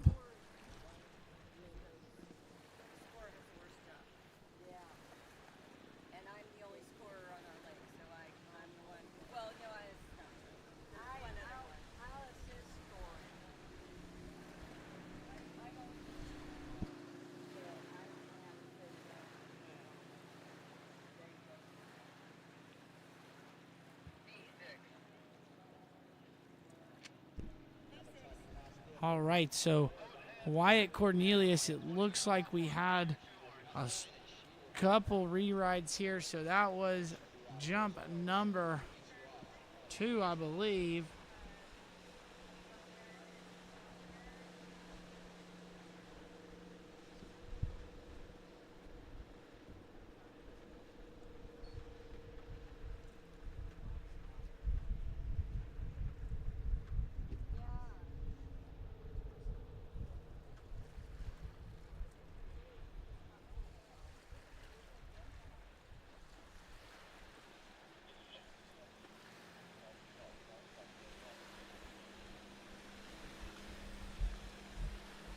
All right, so looks like we got 41 feet there for Wyatt Cornelius, and we are bringing him in. This should be jump number 3, going up and over. Add a little more speed on that one, so maybe gets a little bit more distance on that as we bring him to the dock and should be getting our next skier. Now, Wyatt had to land like 5 jumps that time, so good on him. He didn't miss a single one. Looked good off of the ramp and sticks the landing. So great skiing there for Wyatt Cornelius.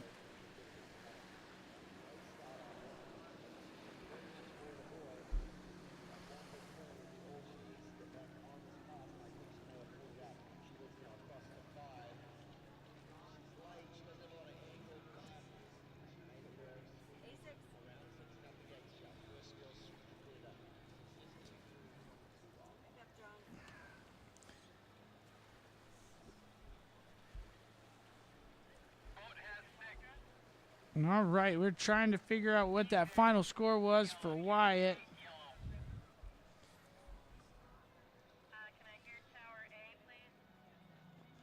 Looks like 41 feet will be his furthest jump.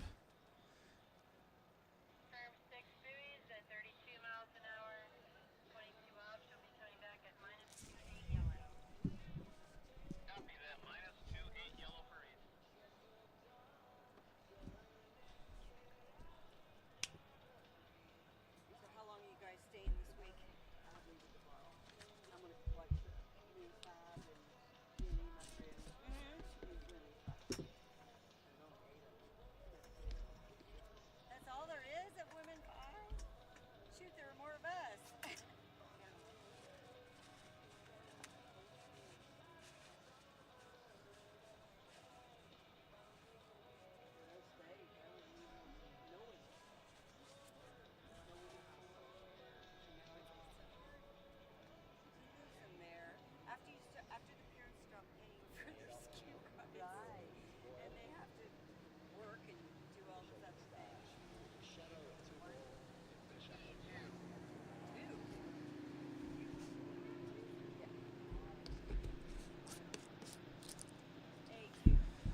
All right, we are moving right along. We just had Wyatt Cornelius out of Texas, and we are moving through to our next skier, which is Walker Blair out of North Carolina.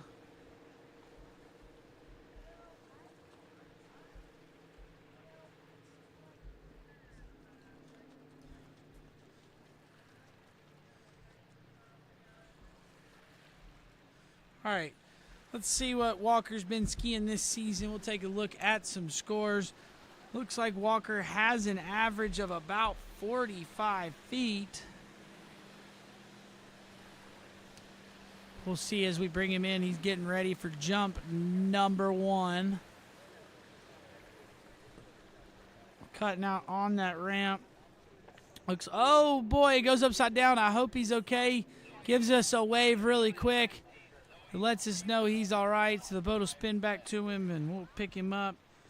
But sitting here looking at Walker's past scores, looks like he jumped 49 feet at the North Carolina State Championships and then 44 feet at the Southern Regionals in Paducah, Kentucky. Gonna have to take a fall on jump 1, but gonna get a couple more tries at it in this jump event.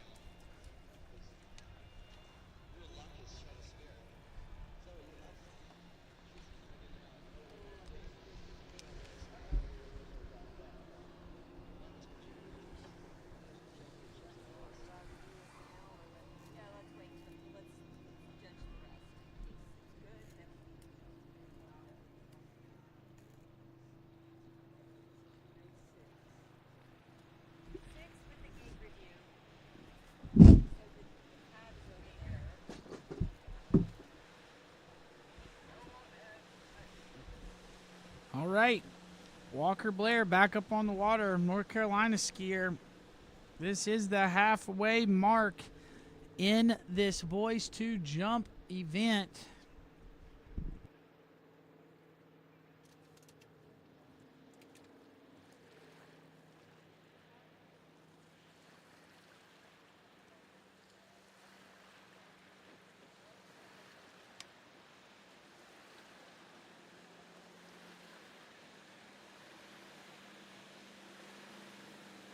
All right, Walker Blair on the water coming in. This is jump number 2. He made it over the ramp that first one, but was unable to ride it out. Kind of went upside down. Let's see, a little bit better here. There we go. That was much better. Got on his toes coming into the ramp and stayed over the skis. That was a nice looking jump there on jump number 2 from the boy from North Carolina, Walker Blair.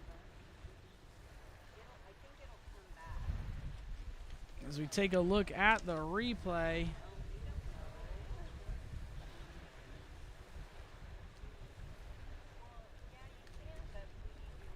nice looking jump there for Walker on jump number 2. We'll have to see how far it was. And 44 feet there for Walker Blair, jumping himself into second place currently.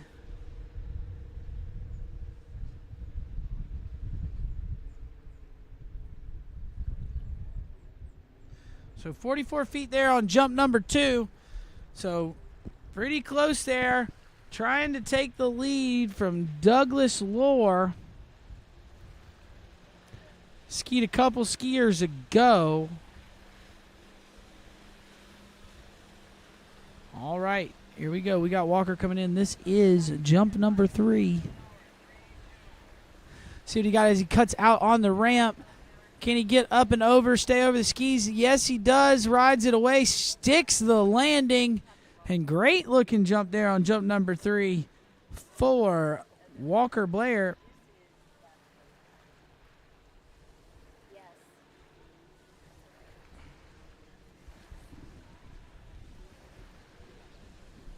Take a look here at the replay. In good position as he comes in over the top. Gets a good pop off the top and a solid looking jump number 3 there. Might be a little bit better than that second jump he took We'll have to wait and see what they score him. And there you go. It was a little bit better, 45 feet, so 13.7, and that's a straight-up tie in meters with Douglas Lohr. So we have got a tie right now for the lead here in this Boys 2 jump event. It's getting exciting. We've got 6 more jumpers to go, so we're getting ready to figure out who's going to get themselves a medal.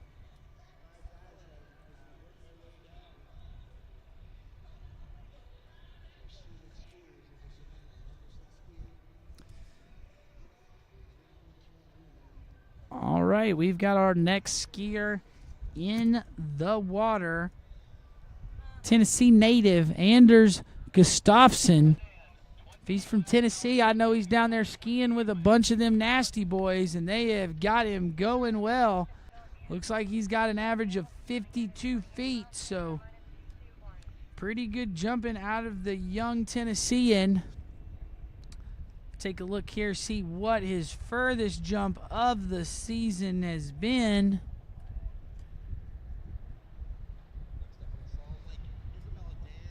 Looks like his furthest jump of the year has been 53 feet. So let's see if he can get there, get over that 45-foot mark, and take the lead away from the tie skiers right now, Walker Blair and Douglas Lohr.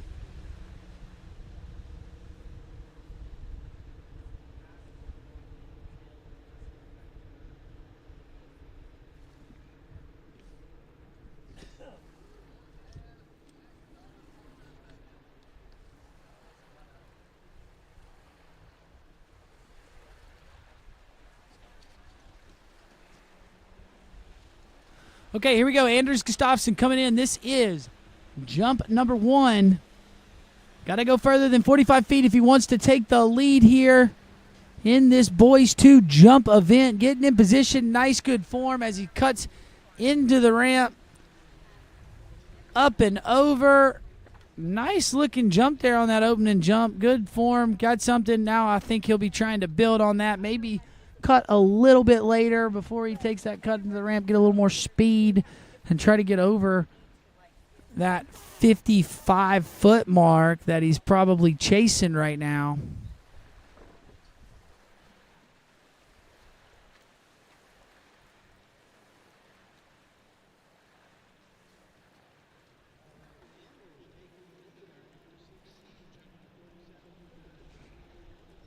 All right, and it sounds like we've got a new leader. That should be 47 feet there. So there you go, Anders Gustafsson taking the lead away from Walker Blair and Douglas Lohr at 45 feet by going 47 feet. Now he's chasing that 50-foot mark right now. See if he can be our first jumper in this Boys 2 event to go halfway to 100 feet.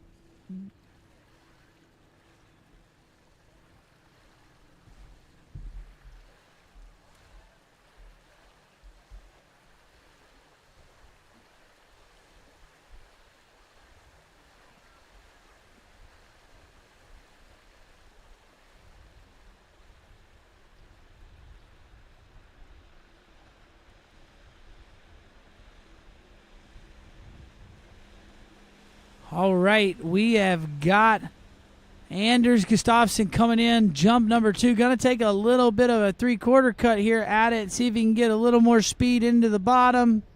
He's a little early, but got more speed for sure. And there we go, up and over. That's probably over that 50-foot mark.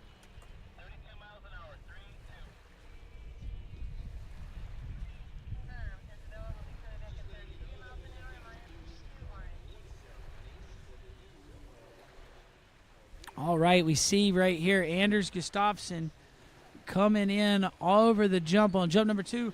Took a 3/4 cut there on that one, so got a little more speed doing and made it over. Let's see if it can be a little bit further.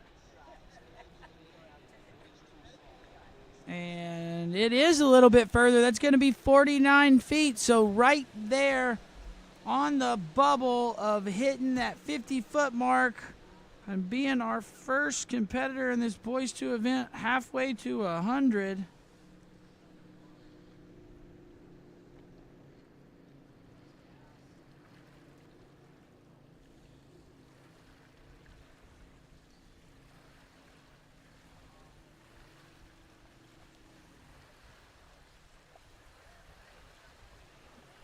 All right, we're going to spin the boat around and bring Anders back in. Jump number 3, he went 47 feet on the first jump. Get a little bit better on that second jump there, went 49 feet. And now going to come in, jump number 3. Let's see if he brings it down the lake a little bit on this 3/4 cut.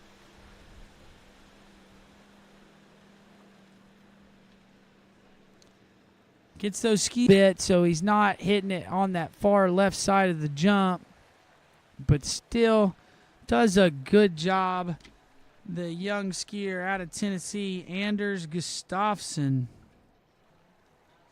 Not sure that jump was further than the second one. We are waiting to get confirmation.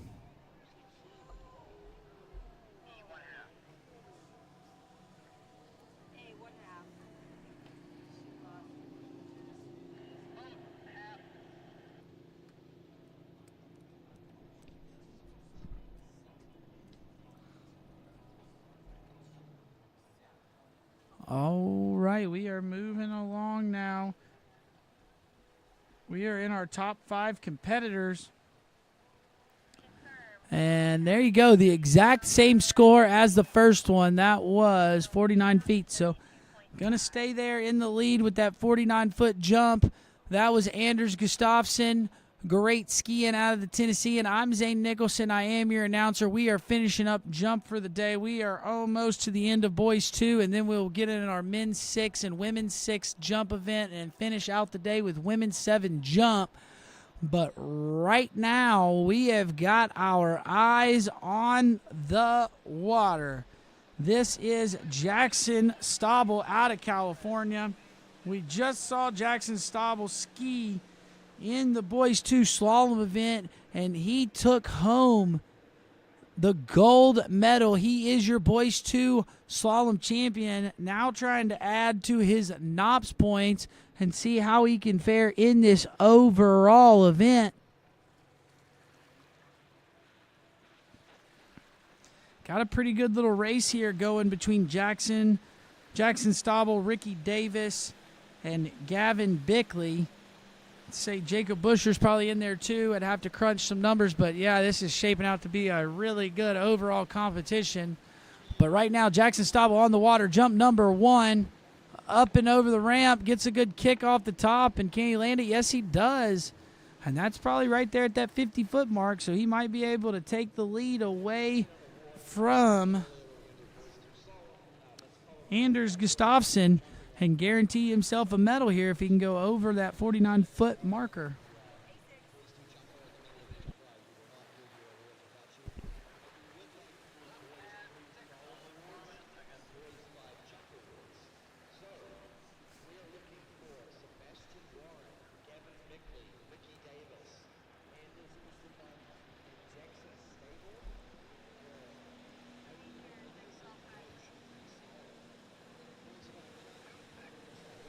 All right, and there you go, 49 feet.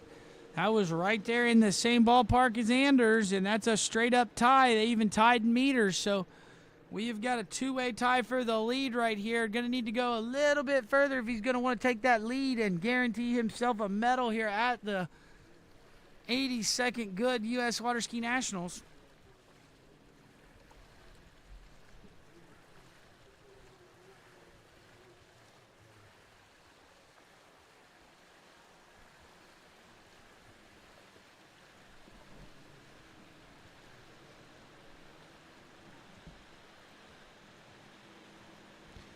All right, here we go. We got Jackson Stauble coming in. Looks like he's going to take a 3/4 cut at the ramp this time.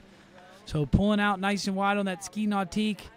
Going to get turned a little rush on the turn there, but still got some speed into the bottom, up and over, and that looked better than jump number 1. So I would say that was closer to that 55 feet mark. Going to put him in the lead.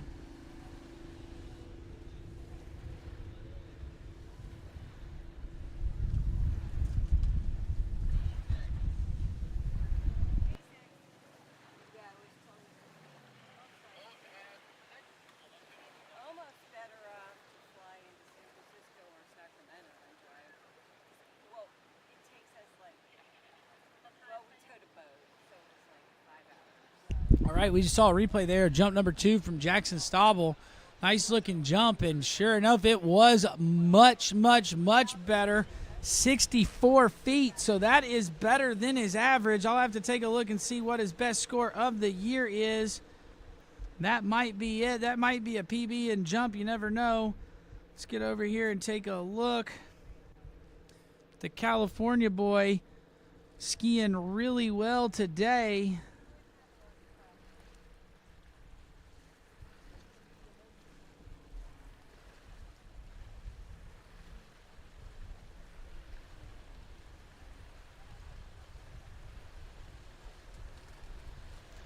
All right, Jackson Stauble coming in. Jump number 3.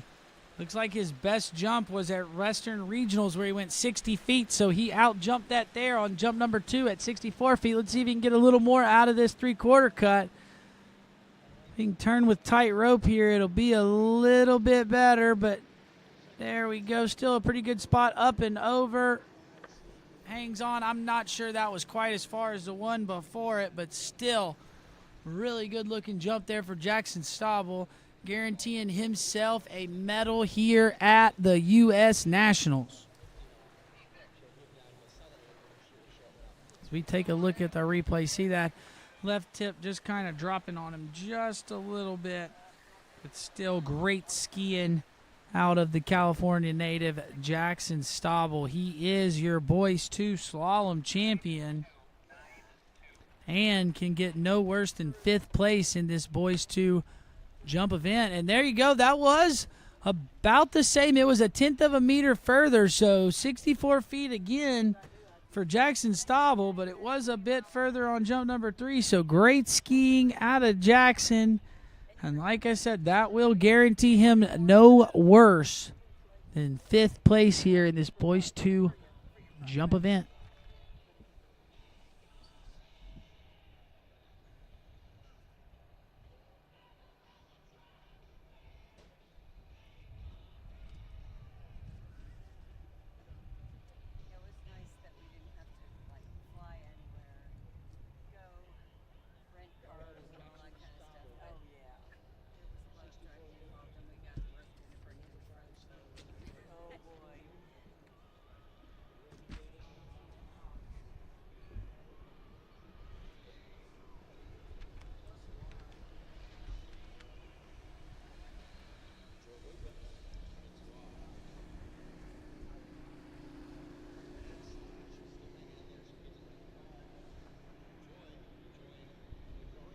All right, we're moving along. We got Ricky Davis in the water. I saw Ricky ripping it up out there in the slalom event. He was your bronze medalist there in Boys 2 slalom, so I had a good morning this morning in the slalom event, giving a wave to the family on the bank, slapping them skis around, getting his feet down in there, and ready to go rip.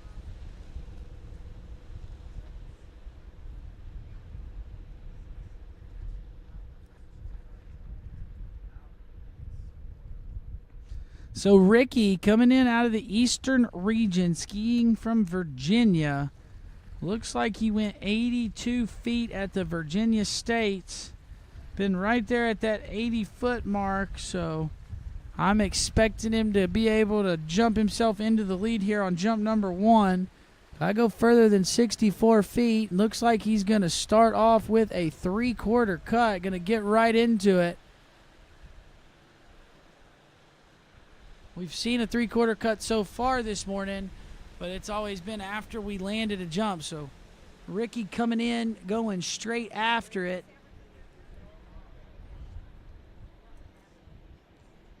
Pulling in nice and strong into the ramp, up and over, and yep, there you go. I would say that is your leader.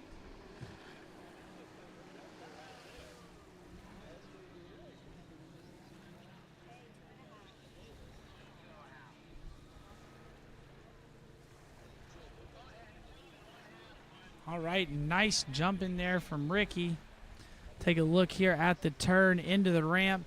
Gets those skis turned all the way up under him, gets in a good position and starts to drive. Now he's really driving into the bottom and up and over. Great job. Good looking jump there. Opening jump for Ricky Davis.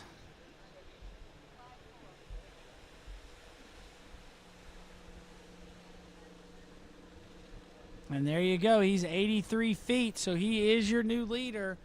Jumped over that 80-foot marker. And that is a season PB for Ricky Davis, getting in to the 80-foot range. He went over his furthest jump of the year, which is 82 feet at the Virginia States.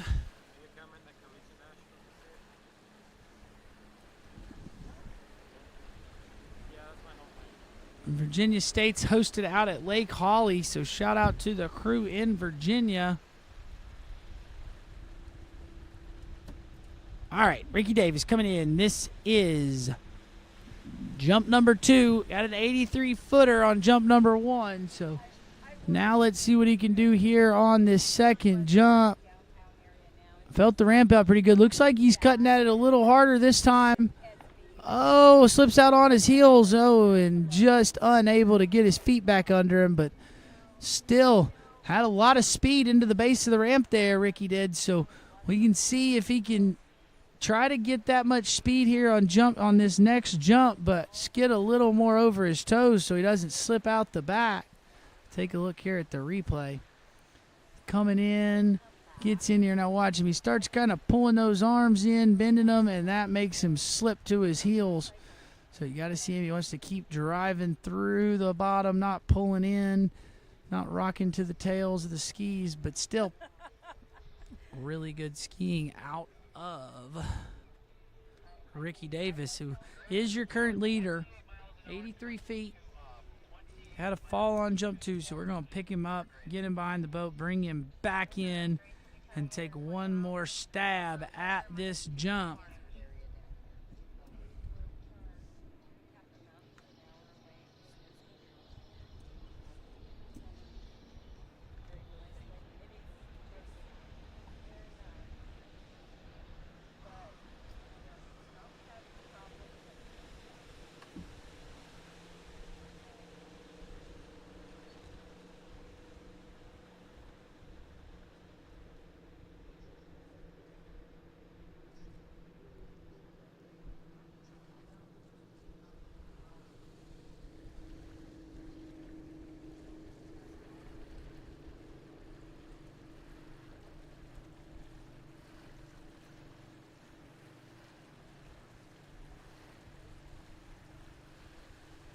All right, we've got the boat turned around, and we are bringing Ricky Davis back in for jump number 3. Has an 83-foot jump on the board. Let's see if he can get it a little further and push this lead out for these last 3 skiers in this event. There we go. Got a good lift off the top. Can he ride it out? Looks like he did. So nice looking jump there. Jump number 3 for Ricky. Able to get over the skis after kind of going out the back on jump 2. And nice job as we take a look here at the replay. Good looking turn here for Ricky.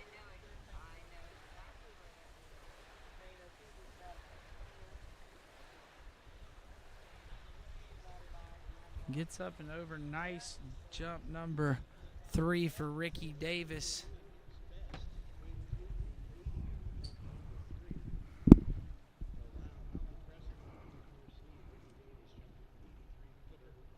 All right, and 80 feet on that third jump, so not quite as far as that first jump, but still your current leader, 83 feet with 3 skiers left to go.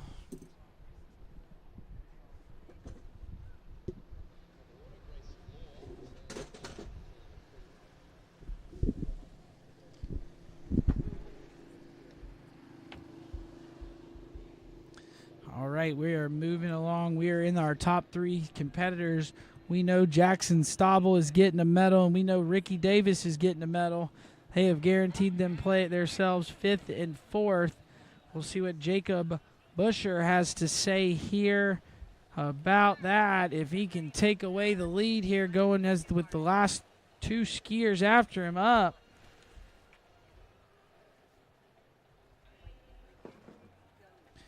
All right, the Indiana skier, Jacob Busher, is in the water. We're tightening the rope up.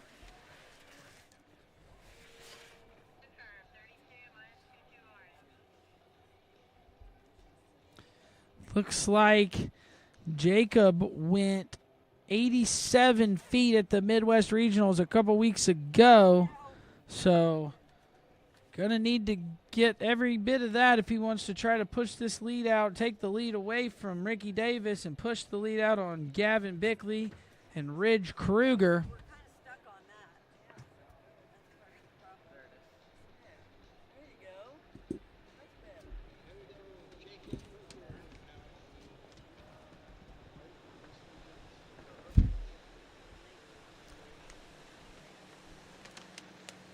So Jacob Busher, a little bit upset at himself this morning in the slalom event. Went down a little bit early, but looking to redeem himself here in this boys 2 jump event. He is your third seed, so if he can jump his seeding, he will be getting a medal here today. Only time will tell, though, as we bring him in. As we turn the boat around, we'll be bringing him in. It will be jump number 1 here in just a second. First skier to use the sling, I do believe, so.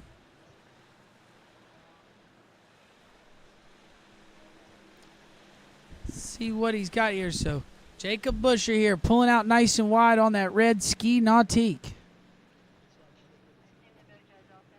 Getting a nice turn in, rolling through. Up and over, pushing those skis. And nice looking opening jump there. Really pushing out over the tips. Getting lots of speed.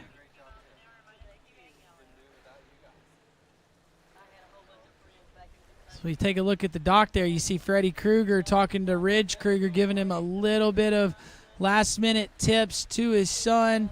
See Karen there, Karen Truelove, couple of greats in the sport. It's great to see them here at the U.S. Nationals getting Ridge ready to ski.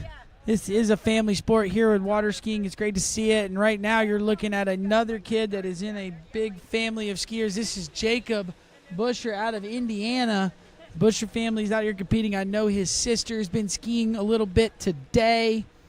So we'll see what Jacob's got as we bring him down the lake. And there you go, 80 feet. So not quite able to take that lead away from Ricky Davis, but putting himself there up into second place.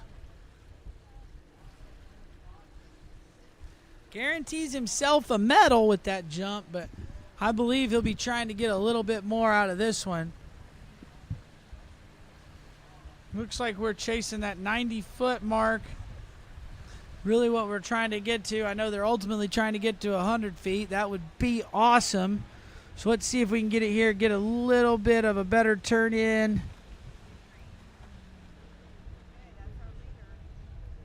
Don't rush your turn there, bud. Here we go. Gets a nice good turn. Comes in a little early, but up and over. Had a little more speed there, so that looked a little bit further.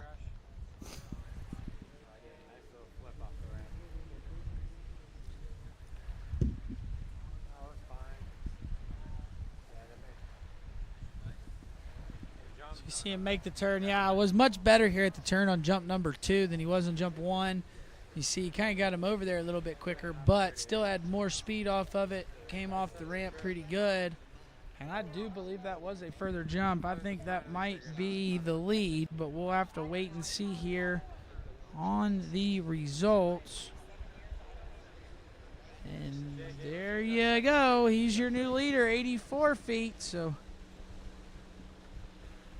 guarantees himself no worse than the bronze medal. Ricky Davis is guaranteed no worse than 4th, and Jackson Stauble guaranteed no worse than 5th. Those are your top 3 right now with 2 skiers left, but we've got one more jump This is Jacob Busher. But I mean, we all knew Jaden was going to win. It was like second place. So, I guess the entire podium, there was like 10 of us all within 6 moves. All within a pass.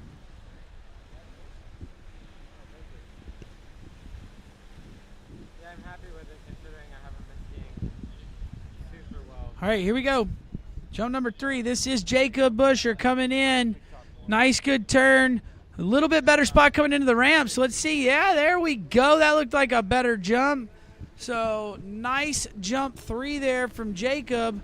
I do believe that was the furthest of the 3. We'll wait and see what the results are.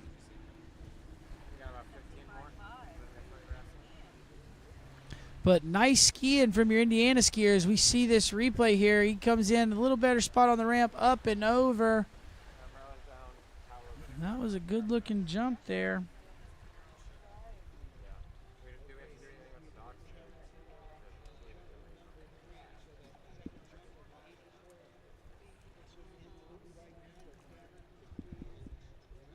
All right, not quite as far, but they were all in the same ballpark, 83 feet. So nice skiing out of Jacob. He is your new leader and definitely guarantees himself a medal.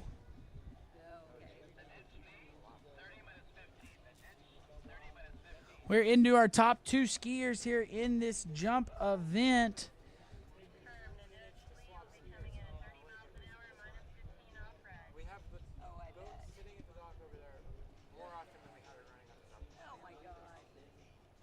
I don't know why.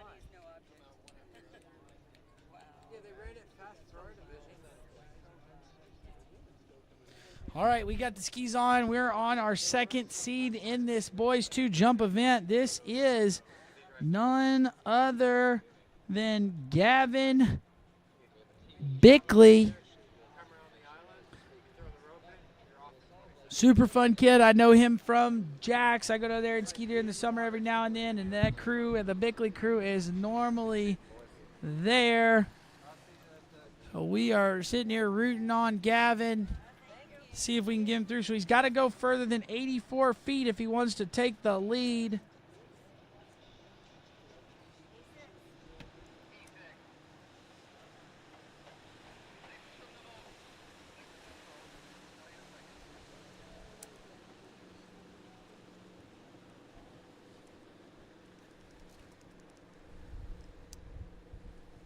All right, Gavin Bickley coming in. This is going to be jump number 1 here in just a moment. Gavin skied pretty good this morning. Got 1 at 32 off, so got himself a medal this morning in this in the boys 2 slalom event. Looking to take home a medal here today in this boys 2 jump event.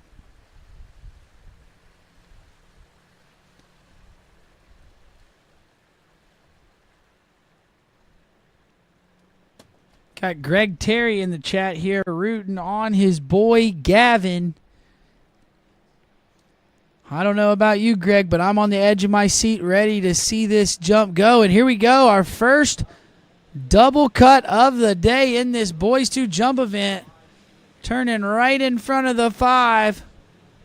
Nice and high up on the boat. Now come on, Gavin. See if we can get a good-looking turn here. Feel nice and comfortable. Rush the turn a little bit, not liking where he was at. And, yeah, that was probably a smart decision to take the pass on that one and make a couple adjustments. Like I said, you can see here on the replay here in just a minute, he was a little uncomfortable out there in that turn, starts to rush and kind of creates slack. So let's see what happened to him here. I'd say he'll back it up just a sliver on this next jump, but look right here, out there nice and wide on that ski nautique. And right here is where he starts rushing. You see that rope kind of get slacked, and now good idea that Gavin decided to balk on that one. Was a bit late, so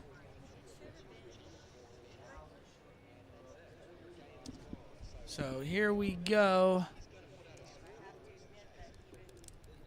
Taking a look, that's the best part about jump is you get You get a look at the ramp. You get to feel everything out. It's not like slalom. You get a one and done. Once you fall, you're done. But jump, you get 3 cracks at it. You can pass if you don't like something and still get another go.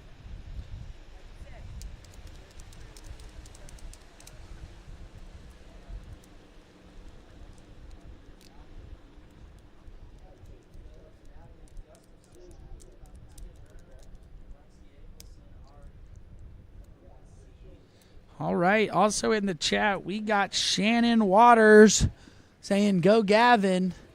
I've seen a lot of these Waters wetsuits out here in this jump event. Shannon, part of that Waters crew. So shout out to Shannon. Thank you for watching. Thanks for rooting on Gavin. I know he appreciates your support.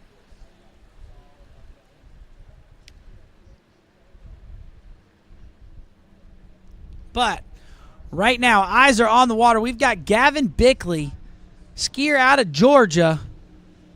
Does most of his training down at Jack Travers Water Ski School with Natty and the crew. Natty, Chris, and JT.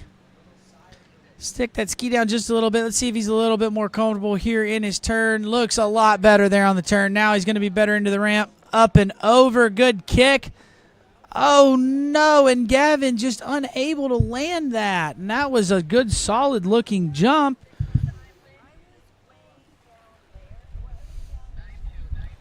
Not really sure what happened to him. Let's take a look here. So, like I kind of predicted, he did back it up a little bit on that turn in there at the 5.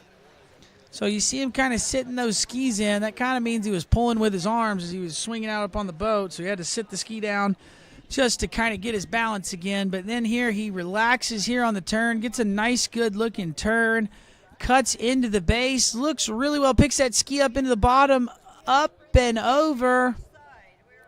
You see him, he starts bringing the hands up high when he's getting ready to land, and that kind of causes him to roll to the back and unable to ride it out.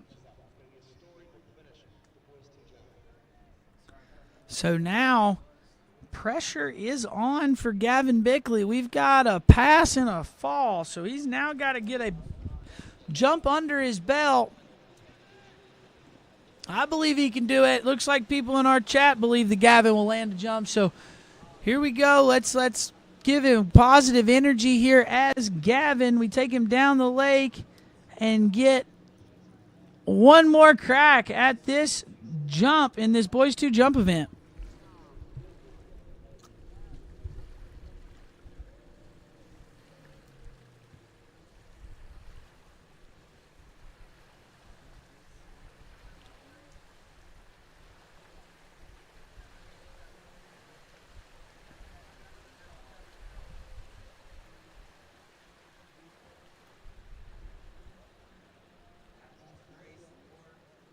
All right, here we go. We've got Gavin Bickley on the water.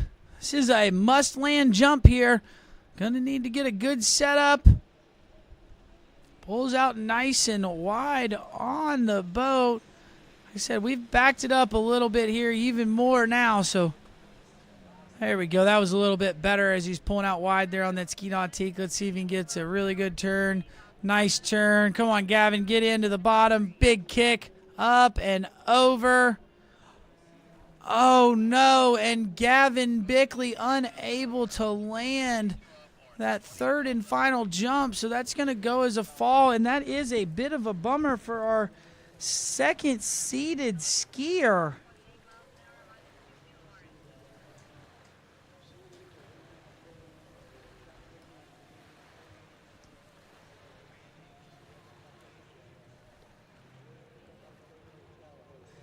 And that means with that fall on that jump here, as we take a look, like I said, just getting a little off kilter, hung on for the last, as long as he could. But, man, that's a bummer, and that's going to hurt the overall chances there for Gavin. He would have been right there in that hunt. He skied really well this morning in slalom, so a bit of a bummer there in the jump event. But Gavin will come back strong. I know the Bickley family, they'll be up. He's a positive guy, so we'll see him back later. I think we saw him in the trick event already today.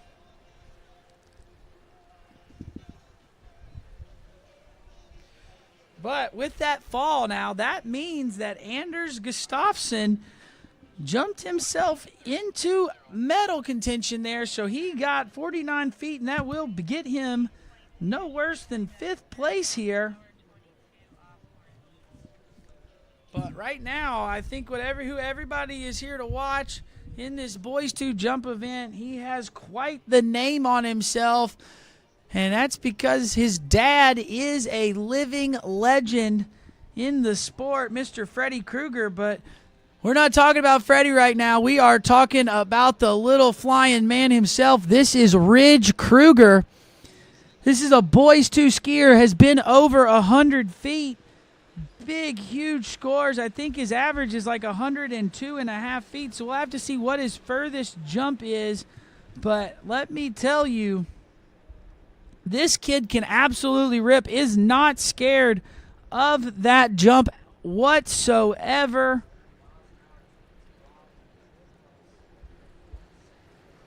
And as we take a look, Ridge Krueger here, skiing out of Florida. Furthest jump, 106 feet.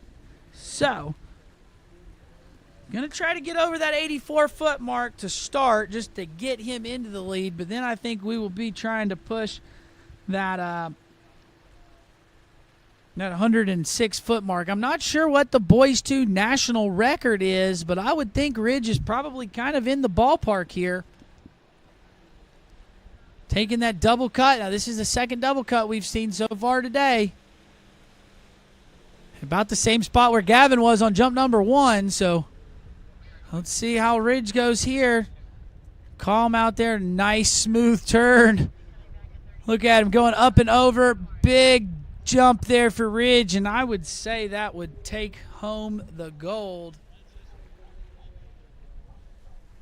And that was just jump number 1, so he's warming up. I think he went out, made sure he got himself a jump to land, got him the win, and now we're going to see him go out there and push it.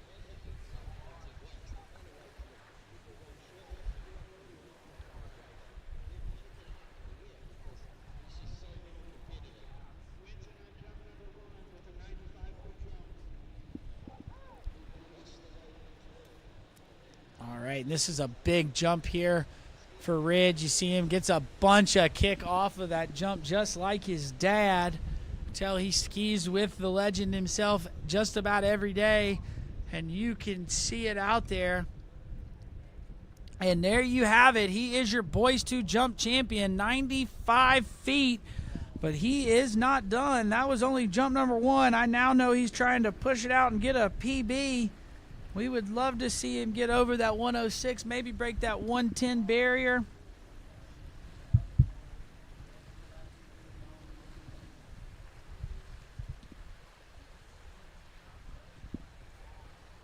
All right, Ridge Krueger, this is jump number 2.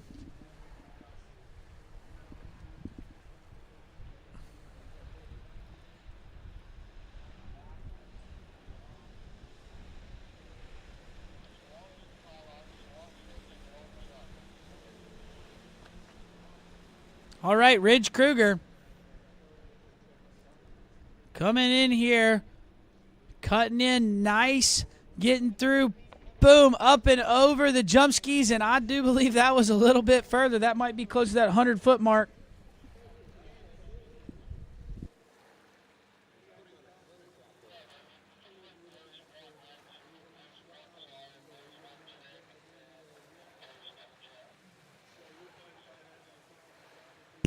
All right, Ridge Krueger out there looking really good. So just so you know, Ridge Krueger, he is one of these young skiers. So he is only a Boys 1 competitor, but because we do not jump in Boys 1, Ridge has elected to go up and go to Boys 2 for jump, and he was your slalom champion in Boys 1 this morning. Also your trick champion in Boys 1 this morning, and now he is your jump champion in Boys 2. Just kicked a booter of 103 feet, made it over 100 foot. Big jump there for Ridge. And he's got one more, and like I said, he is pushing that 106-foot mark. That is his furthest jump of the year. I know he's probably chasing that 110, And this is a kid that's not even old enough to be in this division, but is electing to go up and compete so he can jump, and look at him go. Definitely can tell between mom and dad. You know, Freddie, every time he skied at these pro tournaments, he always had Karen on the bank coaching him, so we're not sure which one is coaching Ridge, but it's working. This kid is a ripper, can absolutely fly. But let's see what he's got. This is jump number 3, 103 feet. This is your Boys 2 jump champion. We are rooting for about a 110-foot booter is what we are looking for here in the commentating booth. See if he can calm down, get a good turn. Looks pretty good here. What does he got as he comes in? Nice off the edge. Oh, off the top. I'm not sure that was as far as the last one, but still pretty big jump there for the young ripper, Mr. Ridge Kruger.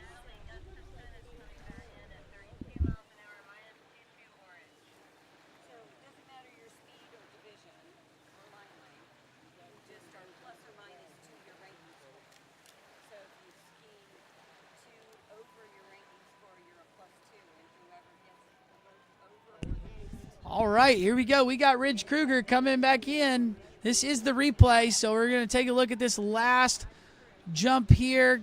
A little bit narrow on that corner, not quite getting all the way through the top, so I don't think he got quite as far. But massive jumping there from Ridge, waiting to hear the distance on the last jump.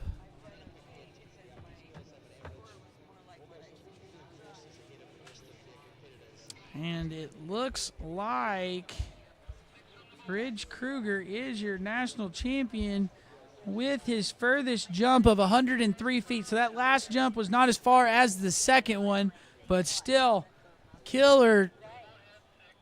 Sorry, I stand corrected. They were the exact same jump. So pretty consistent jumping there for Ridge Kruger.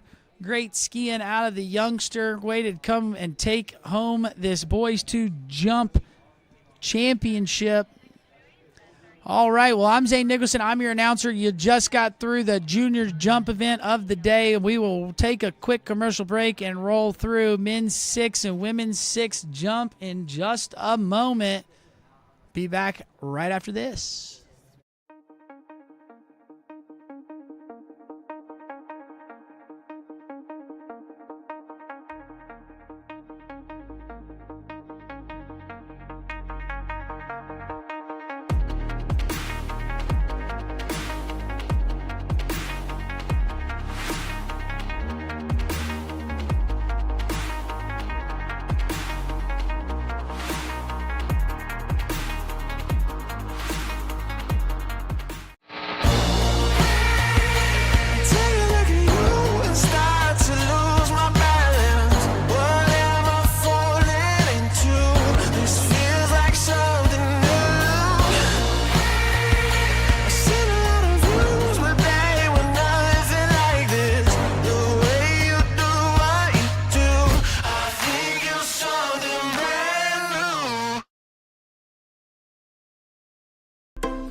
go!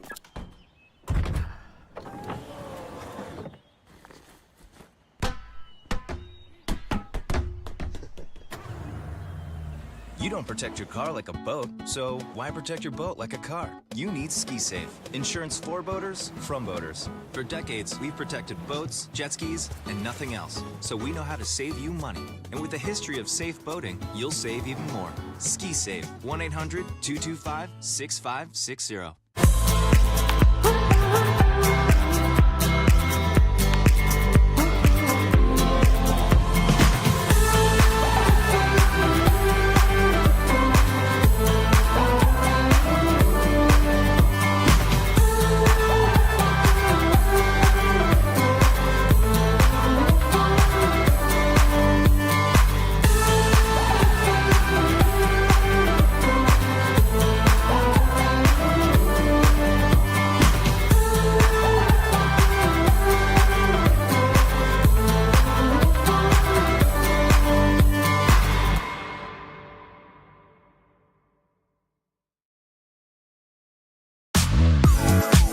Where do competition standards meet the highest culinary standards?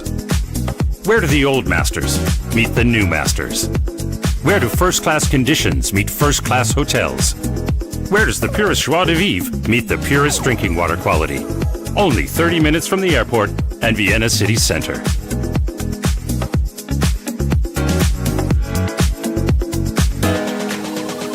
See you in Vienna.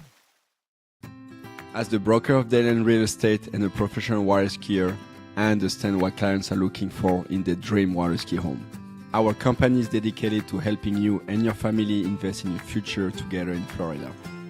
If it's time to move on to your next adventure, let us help you find the perfect match for your home.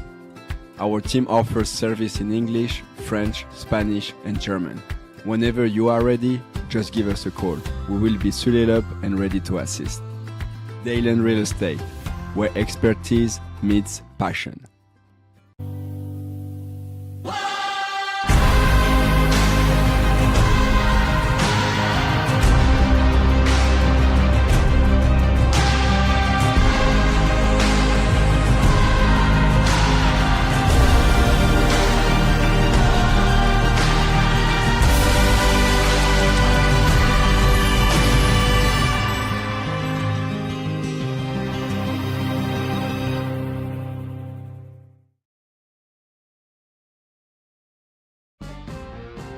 We are Radar, and this crew is the backbone of the Radar Nation.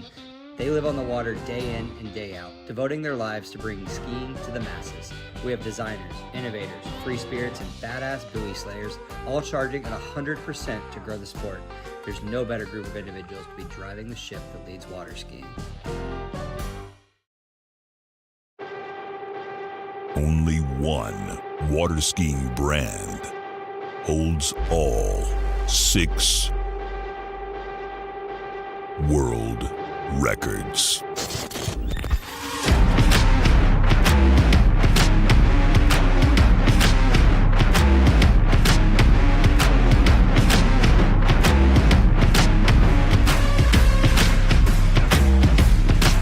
Masterline, made in the USA.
What if I told you there was a place where the sounds of nature are only broken by the roar of a boat? A place where that summer feeling lasts all year long. A place where the Florida sun is only outshined by the smiles of the skiers. A place where first-time skiers can ski alongside world champions, and the world-class coaches work with all levels of skiers. What if I told you there was a place where life slows down and your only job is to make lifelong memories? That place is Swiss Water Ski Resort. Book your trip at SwissWaterSkiResort.com.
For skiers and water enthusiasts, Florida lakes are what dreams are made of. Combined with world-class golf, remarkable weather, natural beauty, theme parks, and so much more, it's easy to see that Florida is paradise. For more than 30 years, I've enjoyed Florida's lakes and many offerings. If you are interested in Florida real estate, let me be your guide and trusted advisor as you search for your paradise. Together, we can make your dreams a reality.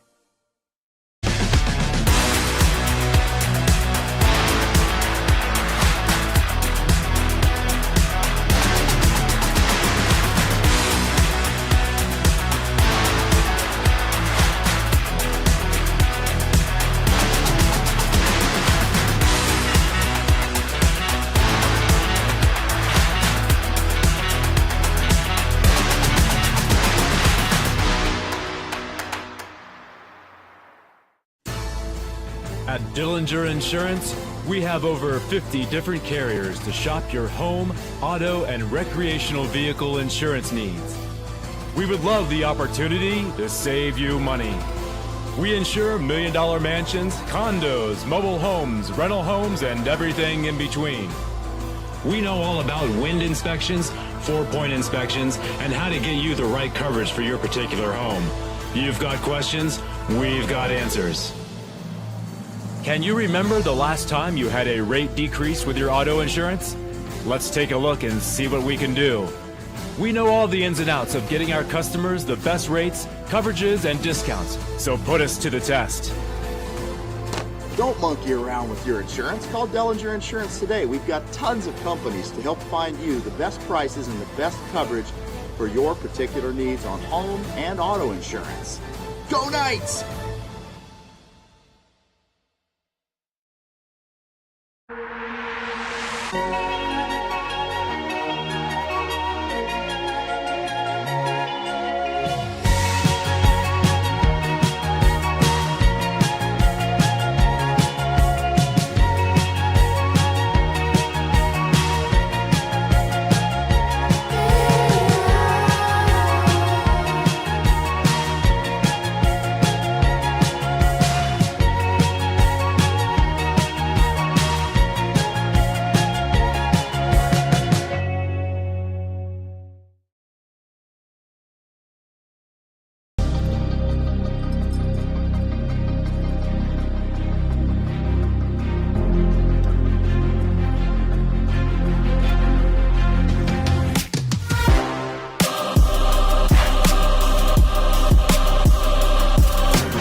Well, ladies and gentlemen, good afternoon and welcome back to continuing action and live coverage of Lake number 3 here at the 82nd Goode Water Ski National Championships. Okay, so what do we have next? We have men's 6 jump. We have at least 8 competitors in that field, actually closer to 9. And we'll see some of the top water ski jumpers. Okay, so it looks like our first jumper in men's 6 is going to be a scratch. That would be Bill Barrett. So we would go on with our next competitor afterwards, which is which happens to be Marty Gray. And he'll be first off the dock.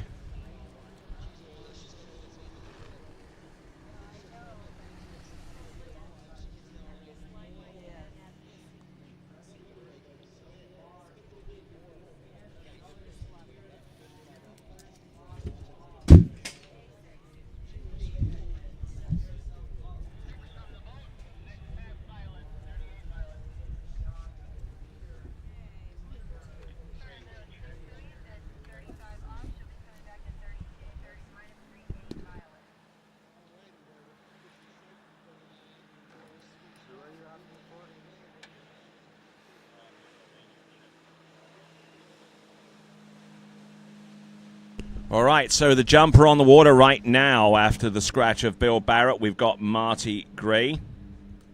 Now, Marty Gray came through, I believe, with the win in men's 6 tricks, so already off to a good start to these 82nd Goode Water Ski National Championships. These national championships cannot be done without the support of a whole range of sponsors, so we'll go through them quickly as Marty Gray gets ready to hit the first jump. Visit Central Florida. Malibu OJ Props, Masterline Ropes, Ski Safe, Insurance, Conley, Nautique, Eagle, Radar, Mastercraft, HO Sports, and USA Water Ski and Wake Sports. Those are our supporting sponsors for this competition. And here comes Marty Gray coming in on the first jump of 3. He's going to square himself up to the jump. It's going to be almost a straight up and over. And takes a little bit of a butt check on the landing, but nothing really terribly exciting with jump number 1, but it is effective by the token that he lands it and scores and puts some points up for the overall competition. Which, if I have access to results, I will try to update you on as the points come in for each discipline. Now, we'll have a look at the jump distance. It should be posted up very, very soon, but Marty Gray will be the first to admit to you that jumping isn't quite his bag. Tricks is, and he is the national trick champion in men's 6 for this 82nd Goode National Water Ski Championship. The instant replay provided to you courtesy of Goode Carbon Technologies. And the distance should be, I would say, about in the 20s, I would say. And actually twice that distance, as a matter of fact. It's a 42-footer, 42 feet or 12.7 meters. For those of you that are from outside the United States that prefer the metric system as opposed to feet and inches. But 42 feet it is for the folks here. And it looks like he has jacked up the boat speed a little bit, so he's looking for some more distance. Not by way of actually taking a good poke at the jump with a cut, mind you, but managing to get up over the jump, land and ride it out. So a decent looking jump there, almost a carbon copy of jump number 1 in terms of technique and being able to land and ride that jump out. A little bit of a struggle with the landing, but not much if we're being honest.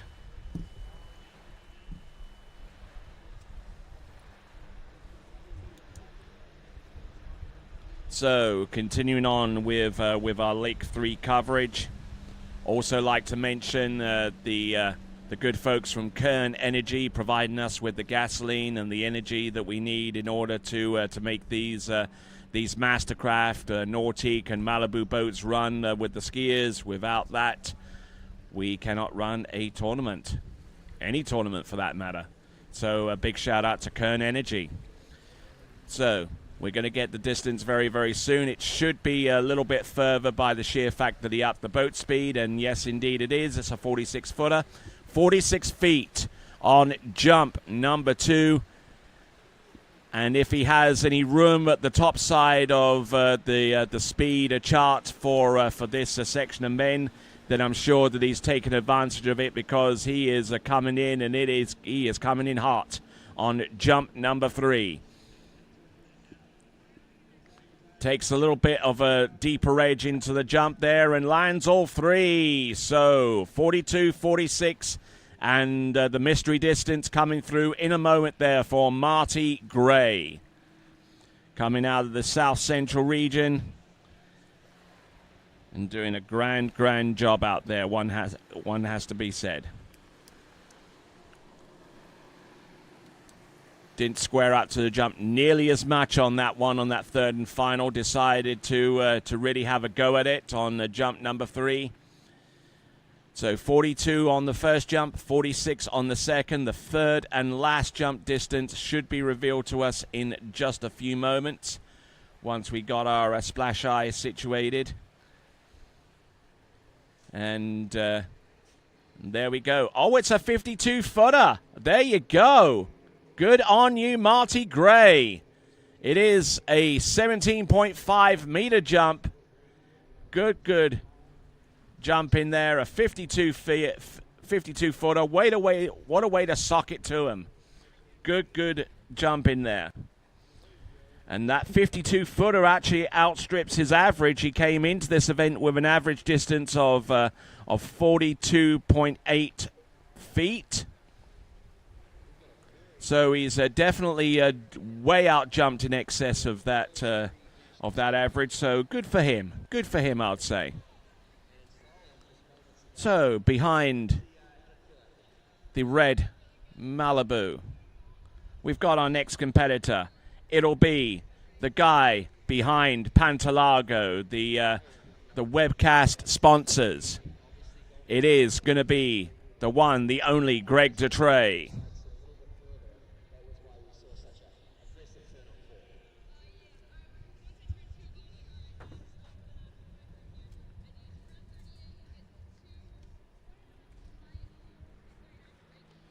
So Greg Detrey, skiing in this men's 6 division.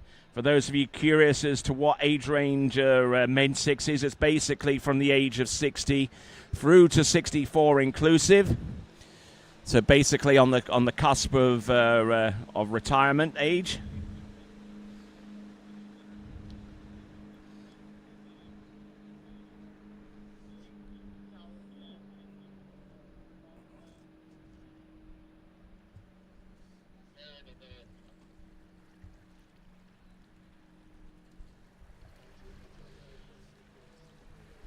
So, Greg Detrey, let's see what he has in store for us right about now. It's men's 6 jump.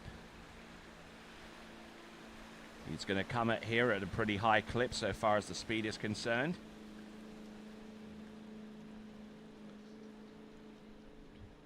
He's going to take a little bit of an edge here, just try and stay up over his skis.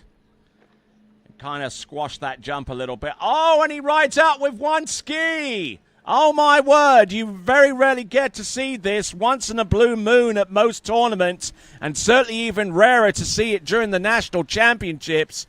And there you go. That is Greg Detrey landing and skiing away on 1. Now, this is going to cause us a little bit of a delay going forwards. So Greg Detrey will wait on the distance. The distance will be coming up in his direction sooner than the ski getting back onto his left foot is concerned. But we'll get the distance anyhow. Up and over. Squashed on the landing. Bit of drag there, and he just lets that left ski go. And I tell you what, that's the mark of a really, really experienced skier, to be able to ride up out on one ski. Sometimes that one ski just happens to be on the wrong foot. But I don't know whether Greg DeTrey is right or left foot forward, but it's certainly impressive nonetheless. And we are going to get a jump distance very, very soon. Although I do find it rather strange that Greg has decided to stay in the water to put his jump ski on, because 9 times out of 10 you need to be up on a solid platform, whether it's the dock or the back platform, to get that thing on. So that's going to cause us a little bit of a delay.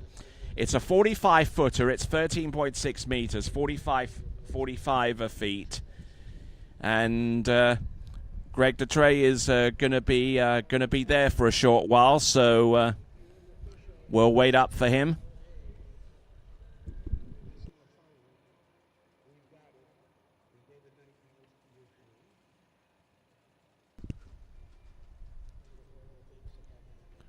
All right, so Greg DeTrey on the back of that towboat.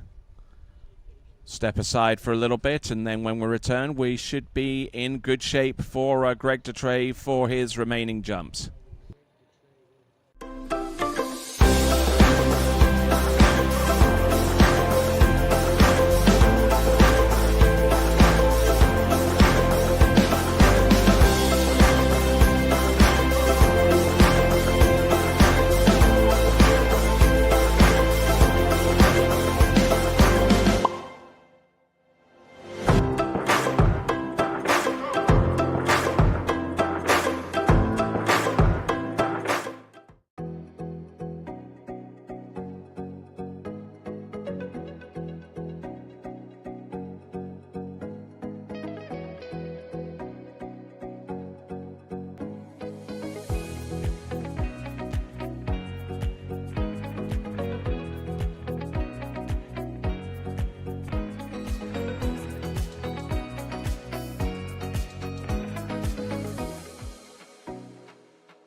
For over 20 years, Houston has been setting the standard of automotive excellence. Hi, I'm Dave Houston. I'd like to welcome you to the Houston family. We are committed to offering exceptional Cadillac models like the all-new electric Lyriq, redesigned XT4, and the legendary Escalade. At Houston, our personalized service and friendly staff will exceed your expectations. Feel the thrill of buying a new Cadillac from Houston Cadillac.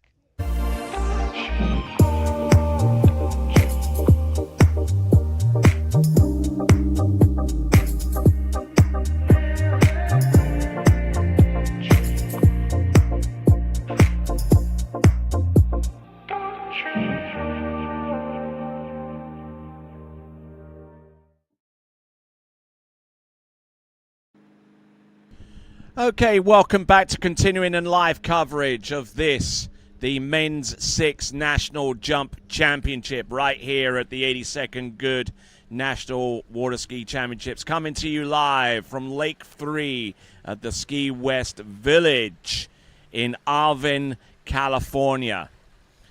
All right, so Greg DeTrey landed his first jump. It was about a 42-footer. We'll put that in the mix there. So let's see what he's got. Hopefully, he'll come away with both skis on his feet. All right, let's see if he can just try and stay up over his skis. Try not to rock back so much this time. It will result in a heck of a lot less drag when it comes to landing and riding it out. But taking quite a significant butt check on the landing there, but it actually probably helped him straight up back onto his feet. And there we go. That is Greg DeTrey. We're going to see this jump with the instant replay. Was leaning in a little bit over his left ski coming in, and as the boat got him as he was making his way in towards the jump, then he just broke forward. And that meant that jump landing wasn't quite as soft or as comfortable as he would have liked. However, it is a landing, it's a distance, and distance is the name of the game here. And it's a 46-footer. It's 13.9 meters as opposed to 13.6. So Greg DeTrey adds a foot to his original jump distance of 46 feet. But still currently in the lead is Marty Gray. with 42 feet. We still got a whole slew of jumpers to come. We've got Kevin Hyatt coming up next, then John Tepik, then Daras, Dennis Downs, Tommy Newman, Mitch Graw, and finally Randy Sherpa. Then we got the remaining other categories, women 6 and women 7. But let's see what we've got. Here comes Greg DeTrey on jump number 3, up, over, brings the handle up high, and that results in him being thrown backwards away from the landing zone and unable to ride that jump. So Greg DeTrey probably not getting the distance that he needed, but we here at TWBC certainly thank him a whole bunch for coming through last moment with sponsorship that would allow us to present to you this live webcast, and certainly grateful to him for that. And obviously, if you want to know a little bit more about Pantalago by way of courtesy, you can click on the link that's on the right-hand side of the webcast player. Put a message down there with a direct hyperlink to Pantalago.com. That is Pantalago.com. It's where you want to live, folks. And the jump distance, a 0 jump distance on jump number 3, fell on that one, but 46 feet is the one that he carries away with him on this given day and time. All right then, folks, we now continue on with our next competitor. It is going to be Kevin Hyatt.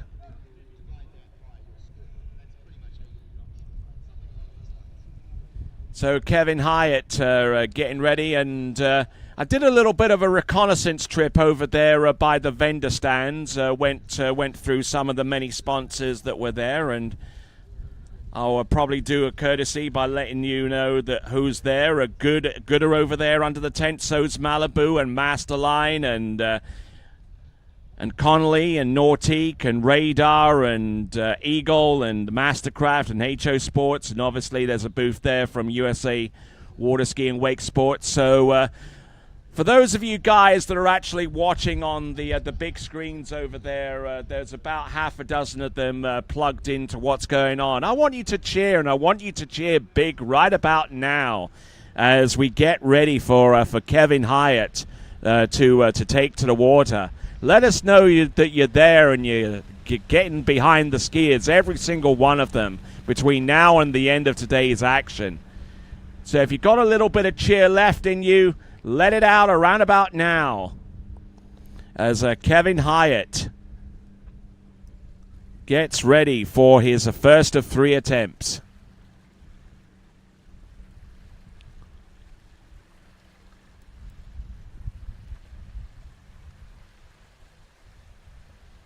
All right, here we go. Sitting in for Zane Nicholson, I'm Tony Lightfoot, and this here is Kevin Hyatt. Oh, my word. Oh, he's going for the gusto this time around. Is he going to go for the full double cut? It would certainly appear so, but I think he's probably going on the edge of caution right here. Here he comes. He's going to take a straight up single, up and over. Oh, and oh, he lands it. Oh, my word. I thought he almost dug himself a hole that he couldn't dig himself out of, but managing to get the first jump under his belt. But is it going to be enough to supersede the distance of Marty Gray with his current lead distance of 52 feet? Just laid up a little bit backwards there as he rode out that jump, and that is Kevin Hyatt. These instant replays being brought to you by Goode Carbon Technologies. And let's have a look at the distance. It should be up on your screen in just a moment or so. As he makes that turn towards the jump, and it's the new leader. It's 63 feet. 63 feet for Kevin Hyatt.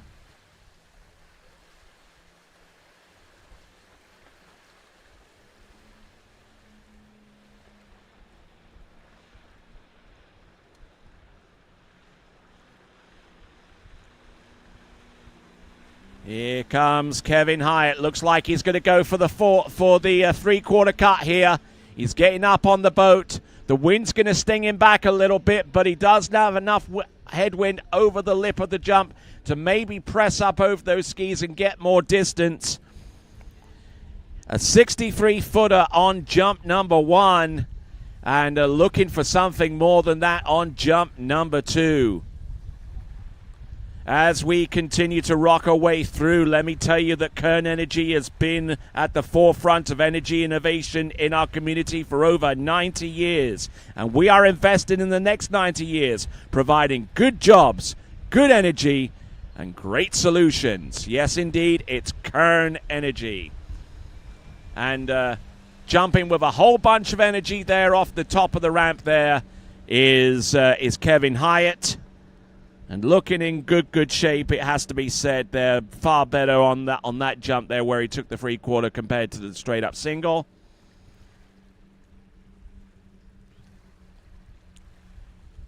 Let's have a look and see what the distance. As they say in French, quelle distance.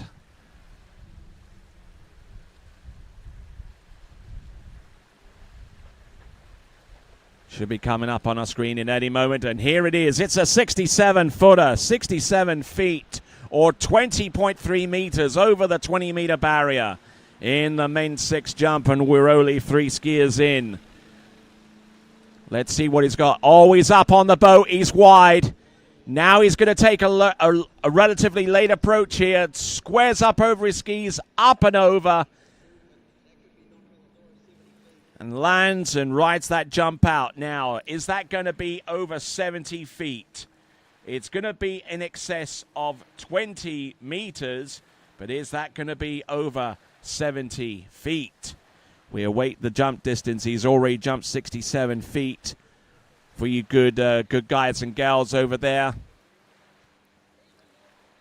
And for those of you that are joining in with the live chat and watching this live coverage, feel free to message in. But there's one thing that you need to do before you have the ability to message in, and that is to hit the subscribe button on the TWBC YouTube channel. That will give you, that is the ticket to being able to chat in our live chat. And if you hit the bell icon, then you will be informed to our next live event. Oh, and it's a 71-footer, so he does go over the 70-foot barrier, 70 meters. I mean, if we were talking 70 meters, I'd be announcing for Freddy Krueger or Ryan Dodd about now. But 71 feet, there you go. That's well in excess of 20 meters. And great to jump in there from Kevin Hyatt. His average coming into this event is 73, so a little bit under that. But this is the national championships. This is where the big pressure comes into play. And sometimes people will rise above and sometimes come up a little bit short. But in each instance, they're both grateful for the experience of being able to represent themselves at the national championship level. So 71 feet there for Kevin Hyatt. Next jumper to come, if the list holds true, is John Tepic.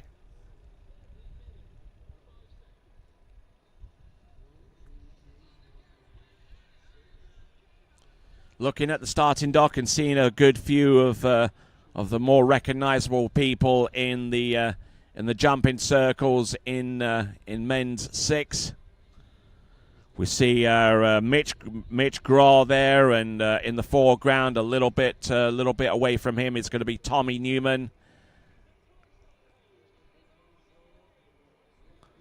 I don't know what's going on around about the dock area, but the wind's going to catch that boat very, very soon, and it's not going to be pleasant with the back end of that boat unless something happens drastically within the next few seconds. But looks like we're all well and good. We got John Tepic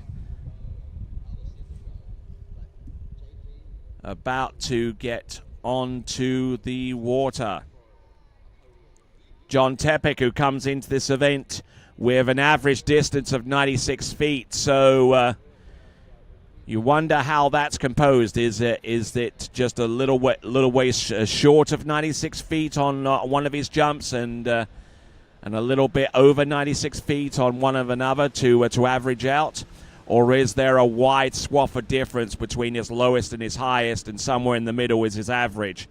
We're going to find out in the next few seconds, I fancy, as John Tepic has been taken towards the opposite end of the lake, toot to sweet.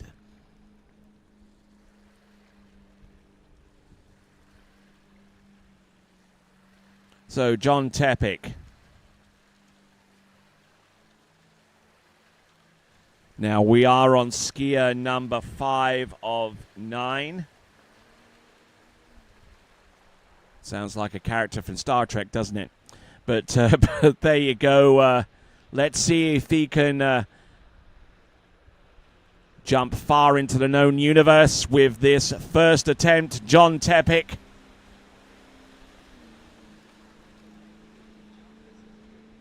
Let's see what he's got. Hold in the good angle. Turns in and now drives off the second wake as the boat hits the switch. Boom.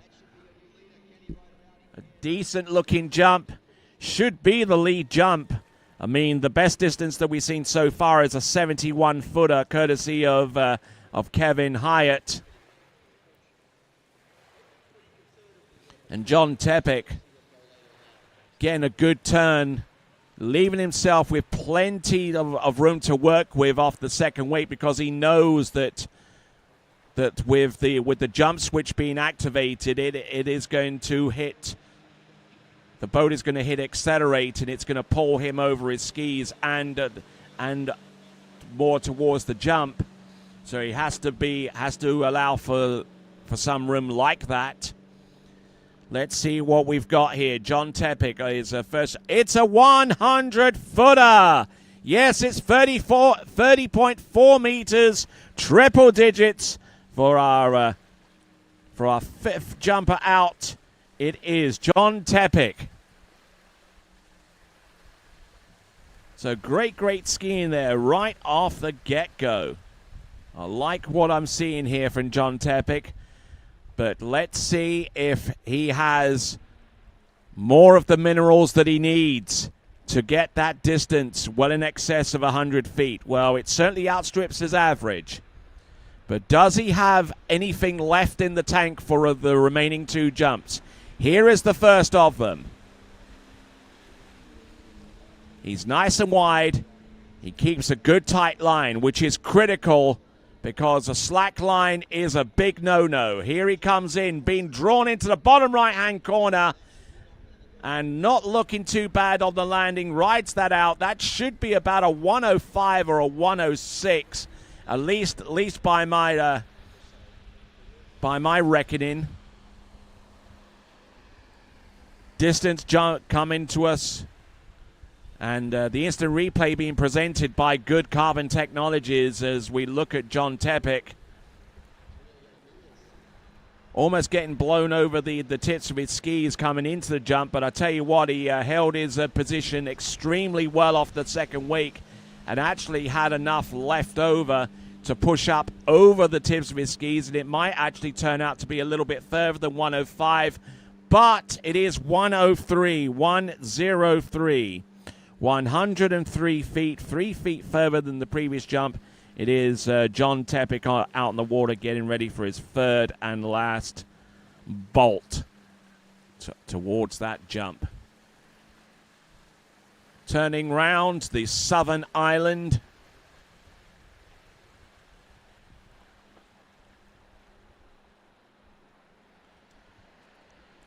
So as we continue on, John Tepic, our new leader, on 103.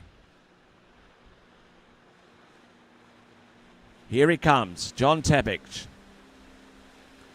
Oh, and he's really pushing out wide this time. He really wants to send this one to the outer stratosphere. Here he comes. He's late in on jump number 3. He's getting pushed on, and he gets the lift. Barely made it onto the jump. And he's going to ski straight into the shore. John Tepic, I'm not too sure precisely where he's from. That's where the live chat comes into play. And if someone could verify that little piece of information, it would be most advantageous as we have a look at the instant replay. a little bit on his heels, wasn't able to get the explosive lift that he did on jump number 2. But you know what? He carried in a whole bunch more speed that time by being a little bit later, and it could actually result in a longer jump. John Tepic, we've got the distance coming through any moment now as he leaves the scene. And, it's a 104, 104. Marginally further, but further nonetheless. It is 30 centimeters further at 104 feet.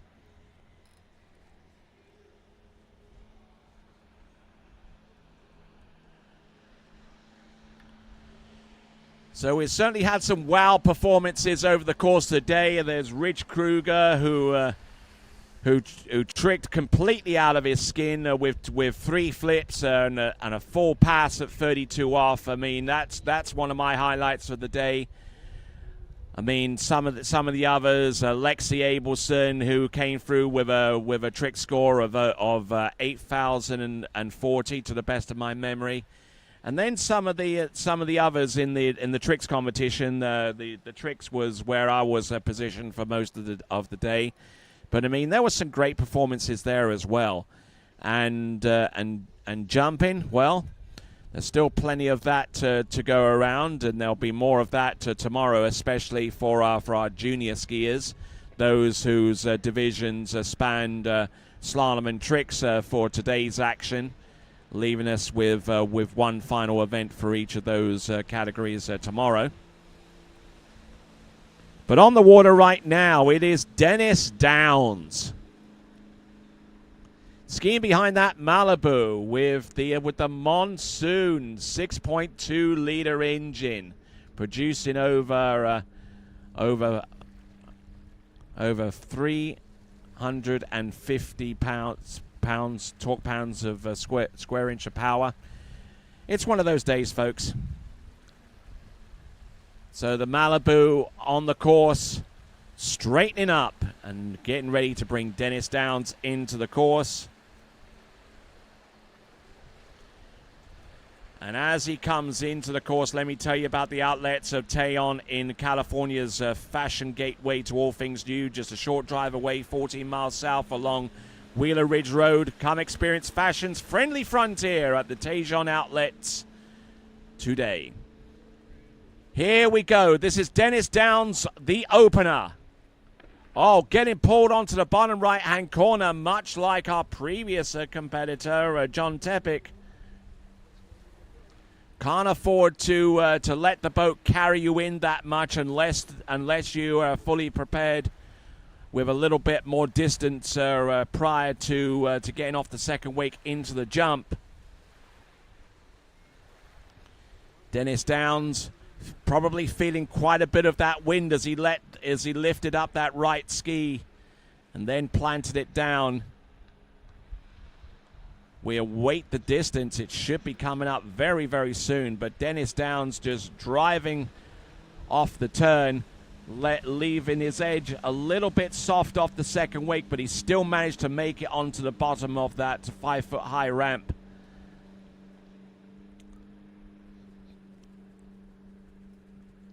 So Dennis Downs, who averages about 113 feet coming into these national championships, the 82nd Goode Water Ski National Championships. And it is 118 feet. That outstrips his average, 118. Here at the Goode Water Ski National Championships, and the coverage, the webcast coverage on each of the 3 lakes, provided to you courtesy of Pantalago. It's where you want to live. Visit pantalago.com to find out more. Let's see what we've got for Dennis Downs. He's already 118 feet to the good right now. Holding up that right ski. He's coming up alongside the boat. He's later on this one. He really wants to send this one. He's seeing more white than red, but he manages to collide into the jump there and still stay upright and land and ski that jump away. That should be in excess of 120 feet from my reckoning.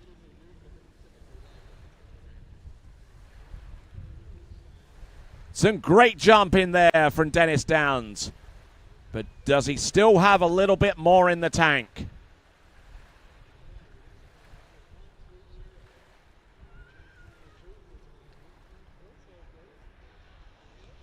So Dennis Downs. This jump distance should be, at least by my reckoning, into the 130-foot range. Comes off the turn and just drives it on through and just barely holds on. Managing to get a good flight, and the fact that his skis were spread wide open at the tip probably helped him out a little bit with the headwind. So the jump distance will get the confirmed distance coming through any moment now in both metric and feet and inches. He's going to go around the island. We're going to get the distance hopefully within the next few seconds for Dennis Downs.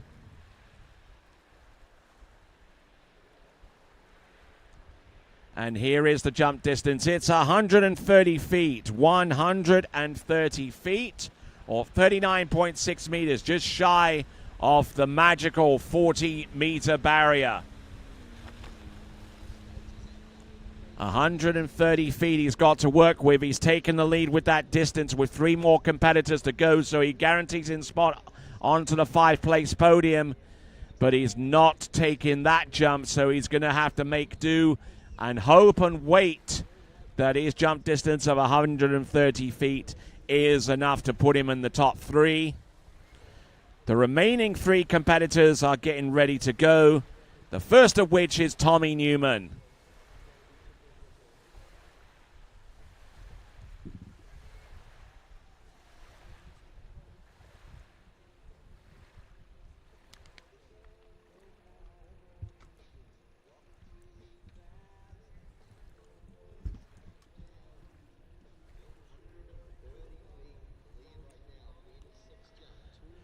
All right, so that brings to a conclusion the jumps of Dennis Downs. His best distance is a 130-footer.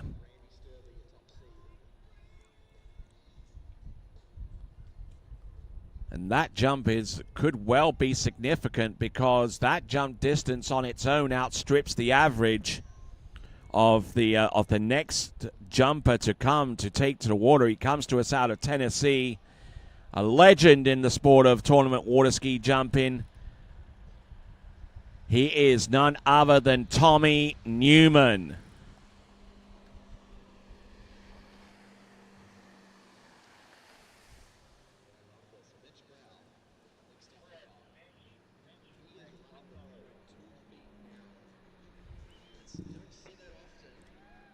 It is Mitch.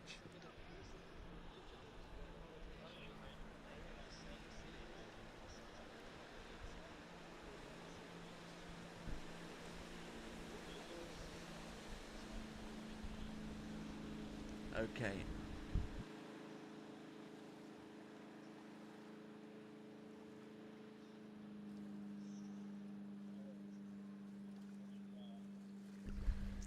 All right, then. Looks like we have an amendment to the running order, and it's going to be Mitch Graw that's on the water right now. So from one jumping legend to another, coming to us out of the Dallas Centroplex area, this is Mitch Graw.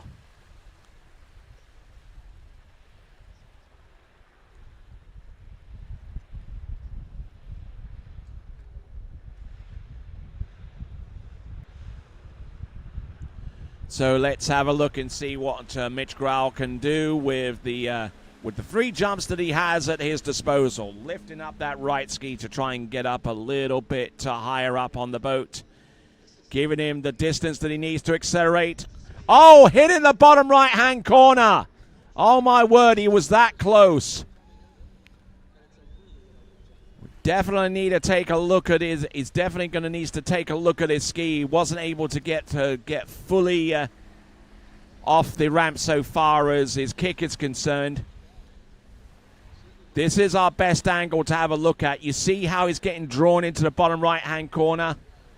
I don't see any kind of plastic or anything being jettisoned from the back of that ski, but certainly a telltale sign if the jump ski fin is broken or damaged in any significant way, there would be an unusual type of spray coming off the back of the skis.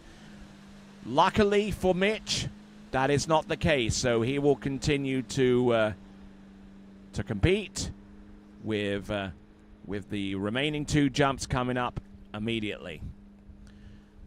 So far as the distance is concerned, probably not the best of first jumps that he would have liked to have taken. That's for sure. And we will see what the distance is in just a moment or so whilst we get all the measurements and all the particulars in, courtesy of Splash Eye. Distance, it's a 128. It's 128 feet. 128 feet. He is maybe about 40 centimeters behind the current lead distance, courtesy of Dennis Downs of 130 feet. So 128 on jump number 1. What can he do with jump number 2? It's a quicker turn. A quicker turn, a more forceful turn. And certainly his timing, if he is deliberately doing that and getting that close to the bottom right-hand corner and his fin is still intact, he must be pretty much a sharpshooter in another life. A quick turn, keeping everything going, and the boat hits him off the second wake, and it makes him even later still.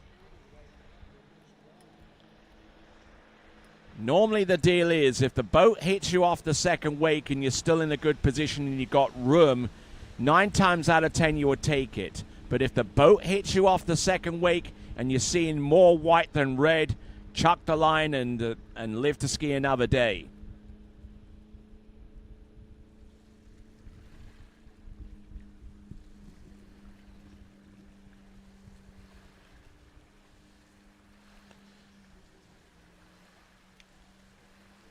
So, Mitch Graw, who was involved in the trick-in runoff yesterday to keep him in contention in the overall, and it's 119 feet or 36.2 meters. So this jump here could potentially either win him the overall in men's 6 or cause him to come up short. But let's see what happens here. Mitch Graw coming in, jump number 3. Sensible person would take this jump a little bit earlier and create some more room. And he has. But unfortunately, he comes off the jump and out of the back and just sends him cartwheeling in. So not best pleased with that effort. You can definitely see with the way that he takes his skis and other equipment off. But there we go. That is Mitch Graw. He certainly came into the jump a little bit early. He had more room to work with, but as he came off the jump, the skis just spread and just sent him backwards on them and was just unable to get that jump situated. So still out in the lead is Dennis Downs with 130 feet. And now that brings us on to our last jumper to take to the water in men's 6 jump. It is the one, the only, Randy Sturber.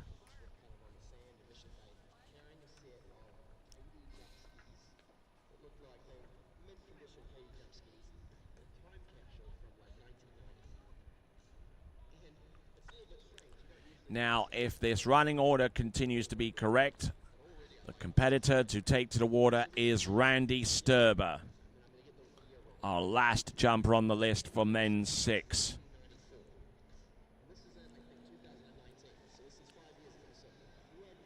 So Randy Sturber, one of the more colorful characters in men's 6 jumping, and I certainly remember at least a couple of seasons ago during the 80th Goode Water Ski National Championships that took place at Mystic Lakes just outside Wichita, Kansas, where it was, how best do I explain it? It was an absolute bloodbath, between between Randy Sturber and the likes of Tommy Newman.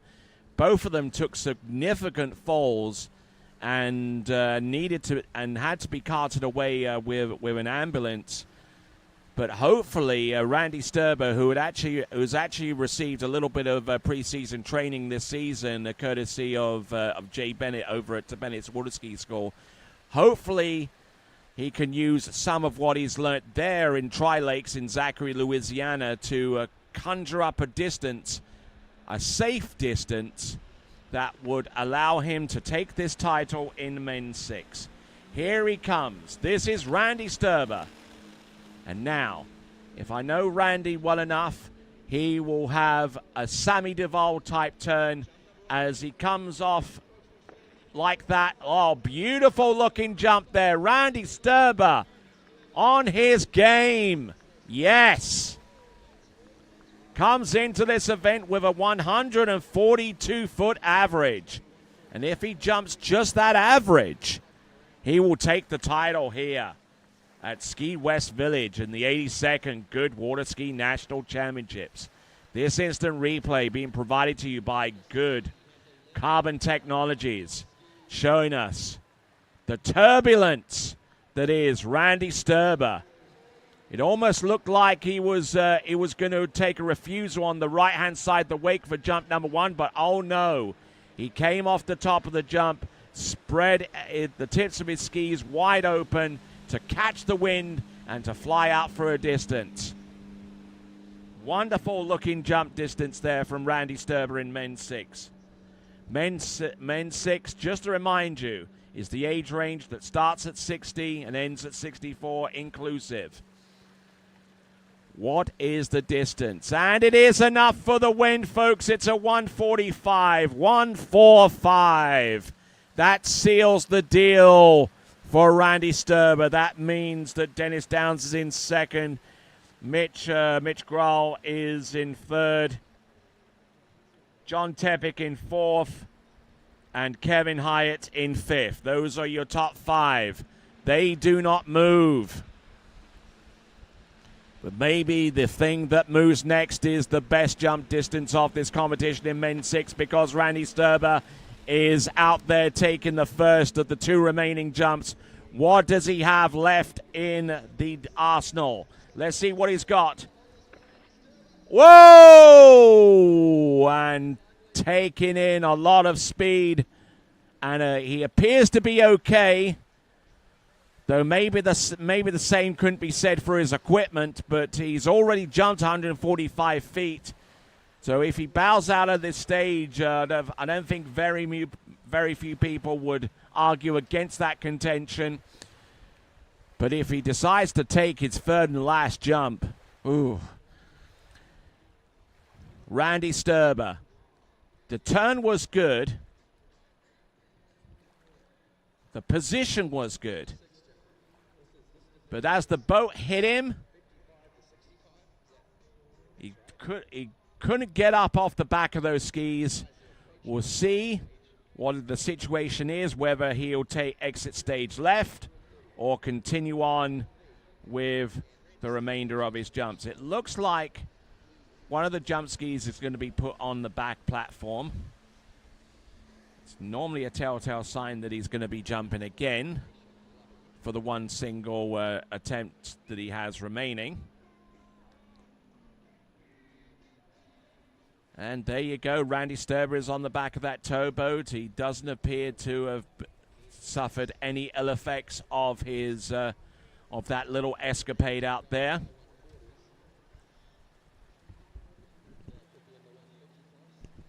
All right, so he's going to get his gloves and his helmet back on, and when we return, we'll have Randy Sturber's third and last jump next.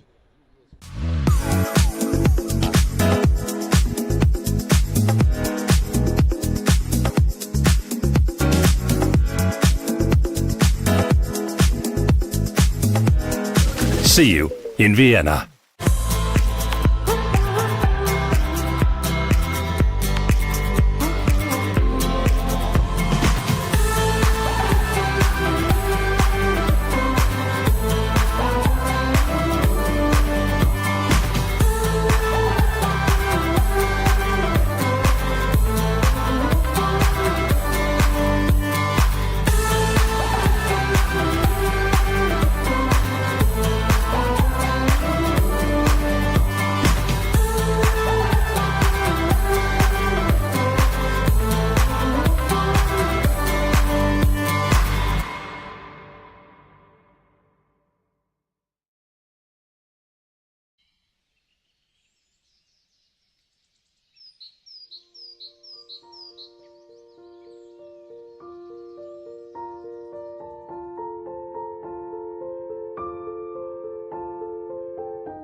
For skiers and water enthusiasts, Florida lakes are what dreams are made of. Combined with world-class golf, remarkable weather, natural beauty, theme parks, and so much more, it's easy to see that Florida is paradise. For more than 30 years, I've enjoyed Florida's lakes and many offerings. If you are interested in Florida real estate, let me be your guide and trusted advisor as you search for your paradise. Together, we can make your dreams a reality.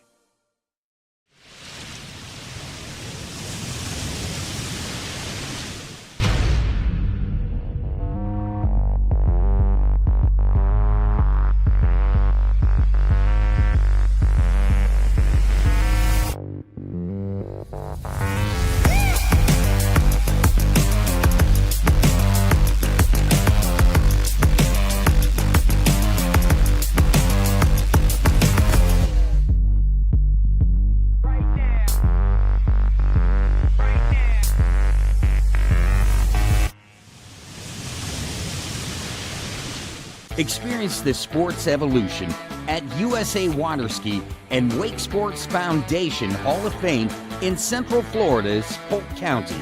From the pioneers of the sport to the stars of today, all 9 disciplines are honored. It's the most comprehensive and fun-filled tribute to the people and the sport we love. Located inside the Central Florida Visitor Information Center in Davenport, Florida, the Hall of Fame is open 8 a.m. to 5 p.m. 7 days a week.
All right, welcome back to continuing coverage.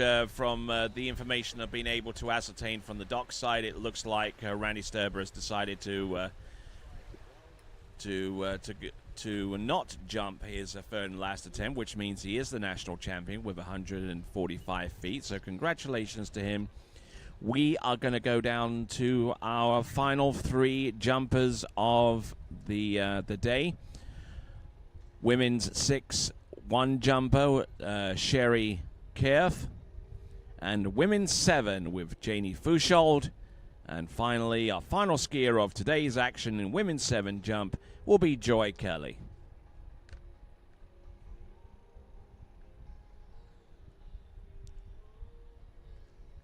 Beautiful conditions out there today. A little windy from here and there, but a little bit of wind doesn't do too much harm. Can be advantageous depending on what direction it blows for the jump, as evidenced by many of our competitors that have competed today. As we continue to roll along, a reminder that at Kern Energy we fuel the future. We reliably produce the fuels of our community depends upon, meeting the needs of today whilst advancing the fuels of tomorrow. That is Kern Energy. Looks like we're swapping out boats. We're going through from the red Malibu to the for the two-color Mastercraft that we see there on the end of the dock. And that should put us nicely in with our remaining 3 competitors to go. The remaining 3, as I mentioned, Sherry Kerth in women's 6, Janie Fushold, and Joy Kelly in women's 7. Women's 6 is the division that features skiers of from age 60 to 64 inclusive. That's for women's 6. And then obviously for women's 7, it's age from 65 through to 69 inclusive.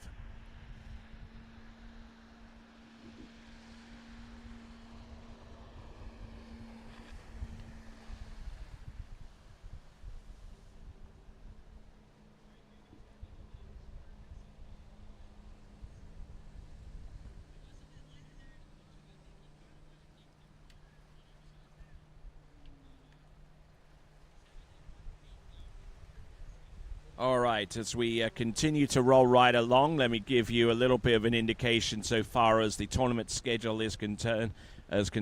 So what do we have on our slate for tomorrow?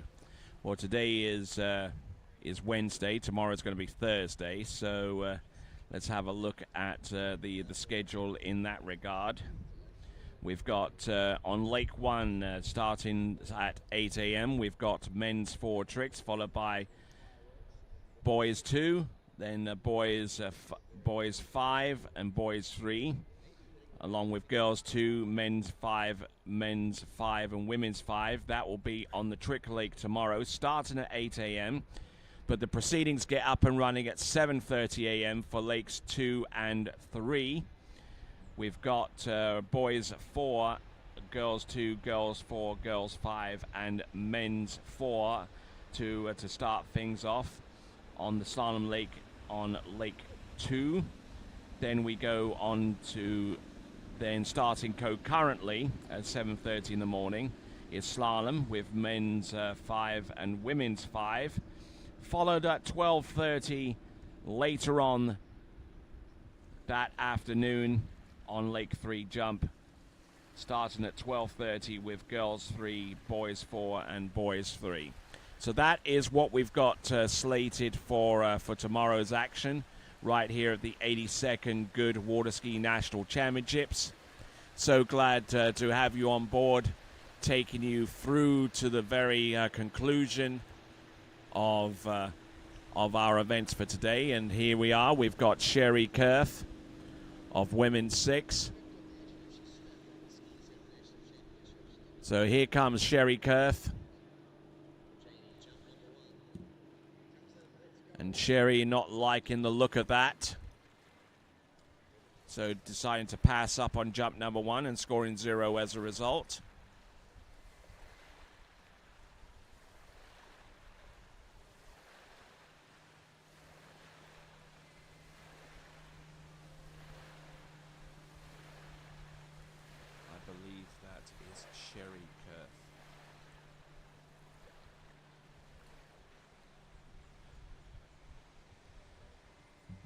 All right, so the jump on jump number 1 yielding 0 distance, so no score right now for Sherry Kurth.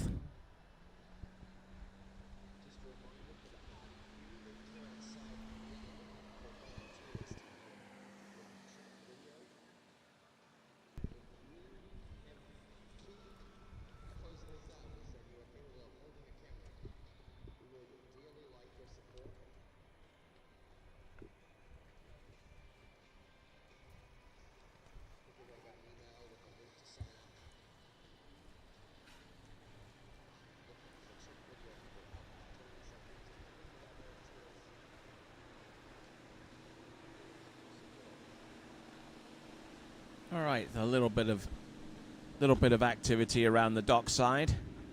Sherry Kurth, for her part, looking to see if she can put a distance out there. Comes into this tournament with a 0 average in Women's 7, the only competitor in this particular division in this discipline. Here comes Sherry Kurth.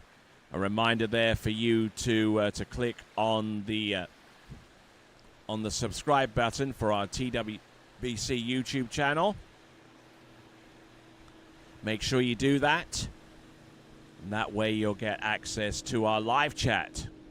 And hitting the bell icon will allow you to be informed as to the next live event that we do. And Sherry Kurth dropping the handle on both of the opening jumps.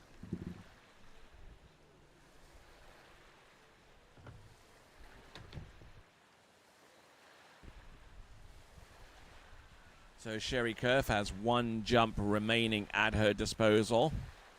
Now whether she decides to take it or not is another matter.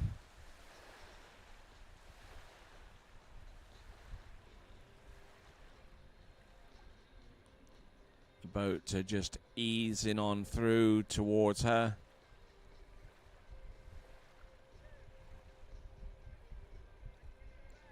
And we'll see what she's got for the remaining 2 jumps.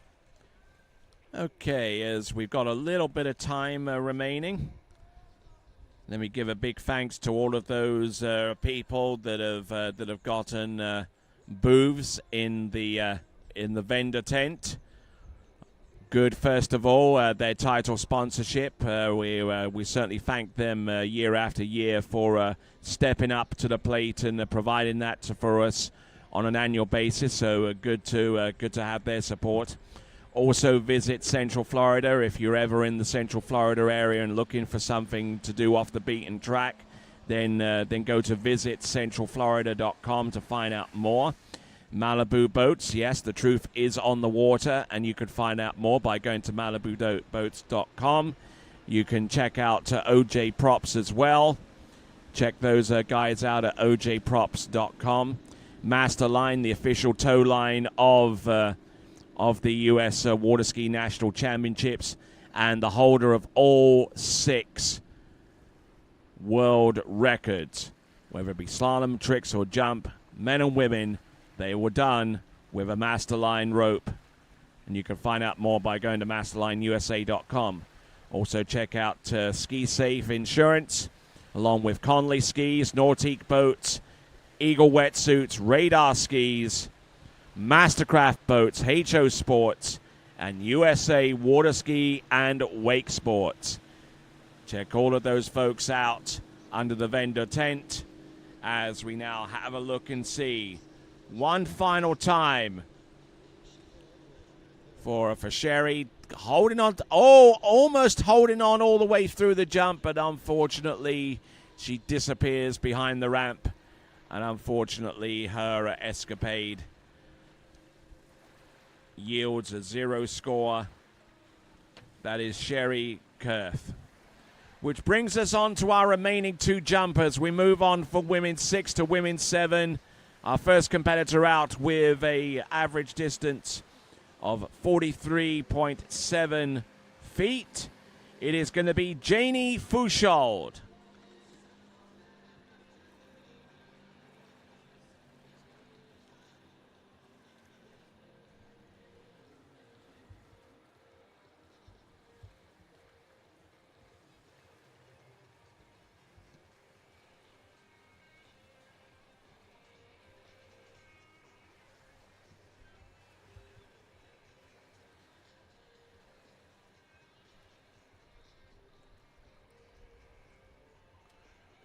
So the boat now on the dockside and getting ready for Janie Fushold to present herself and tell the boat that she's ready to accept the 3 jumps that are at her disposal.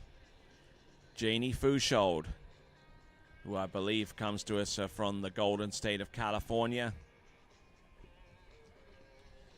We certainly had a few live chat messages, most of them by one person here during the course of Randy Sturber's attempts.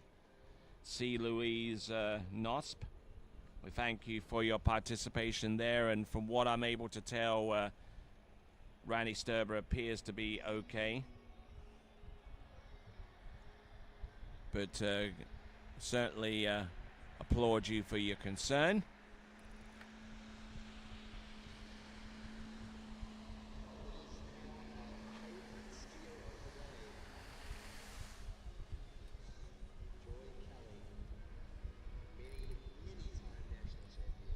All right, so it looks like, and from what I'm hearing, the last skier of the day is not going to be Janie Fushold. It's actually going to be Joy Kelly, comes to us out of Tennessee, and we'll see what she's got with the 3 remaining jumps of today's action.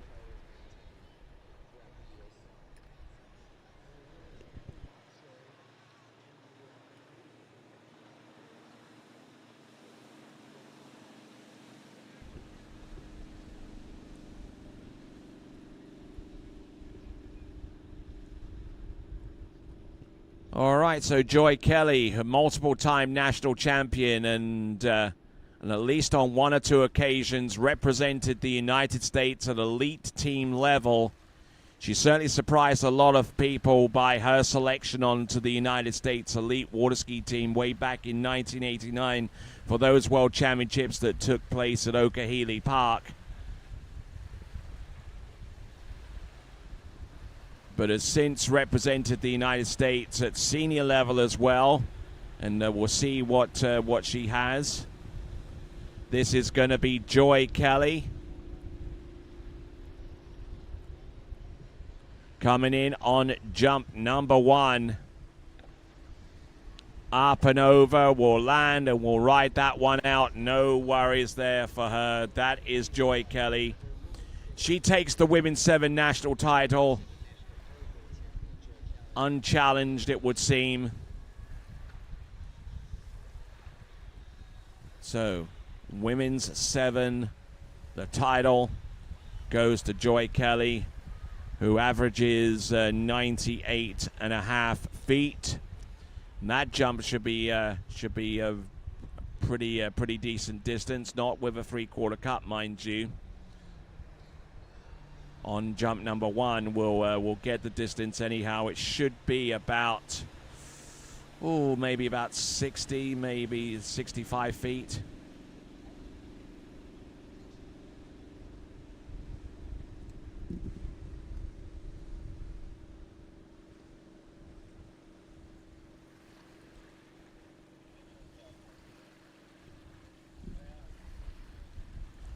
Okay, so Joy Kelly out there on the water with a 68-footer. 68 feet for Joy Kelly.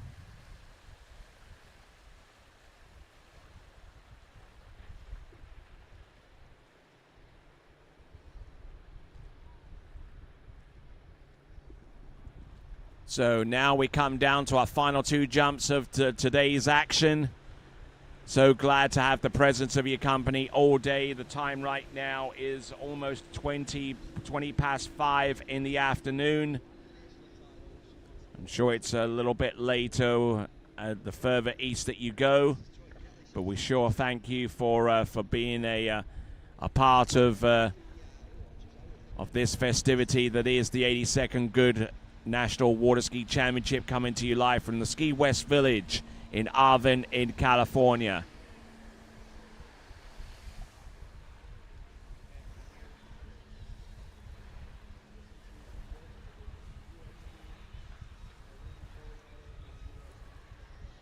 So the jump distance should be revealed to us any moment now, but Joy Kelly taking a little bit more of an aggressive tack in towards this jump.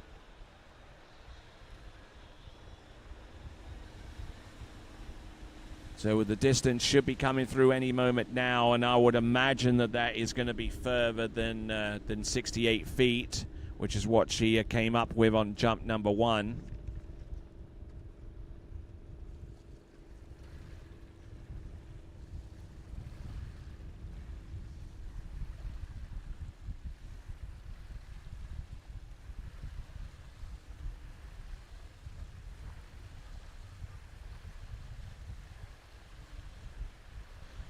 So let's have a look at Joy Kelly coming in on jump number 3.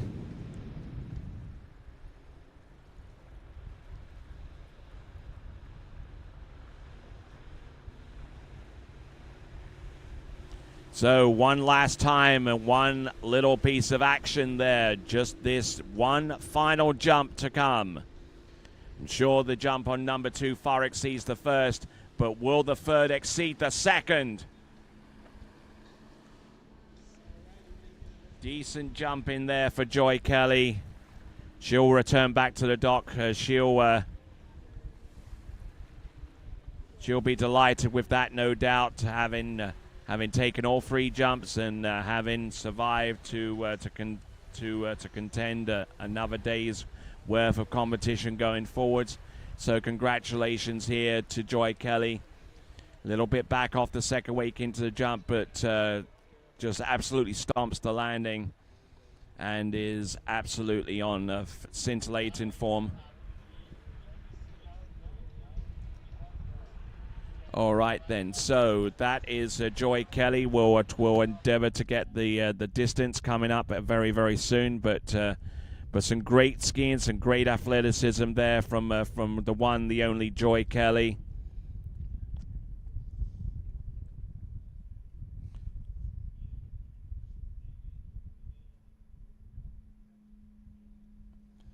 So Joy Kelly, so 3 brilliant looking jumps there from her.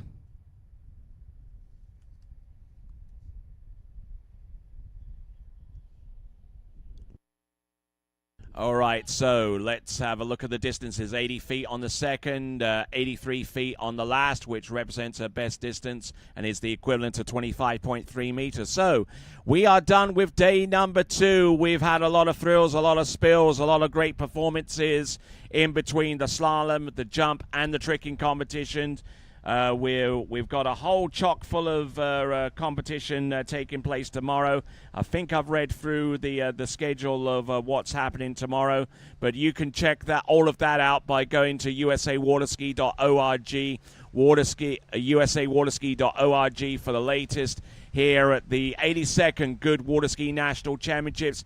My name is Tony Lyford, and on behalf of Ryan Schipper calling the slalom, and Zane Nicholson calling the slalom and the jump event.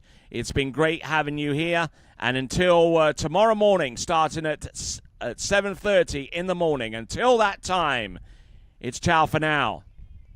Let's go.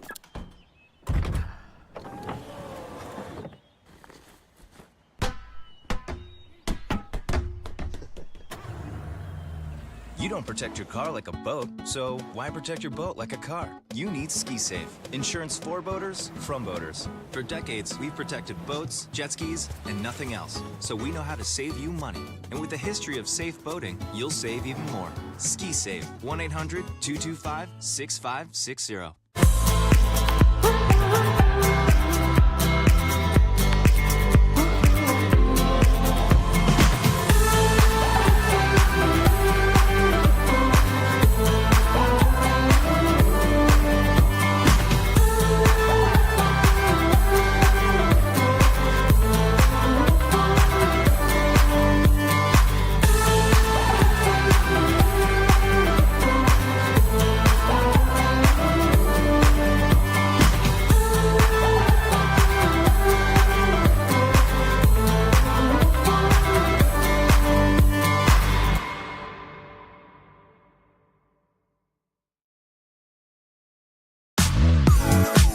Where do competition standards meet the highest culinary standards? Where do the old masters meet the new masters? Where do first-class conditions meet first-class hotels? Where does the purest joie de vivre meet the purest drinking water quality? Only 30 minutes from the airport and Vienna city center.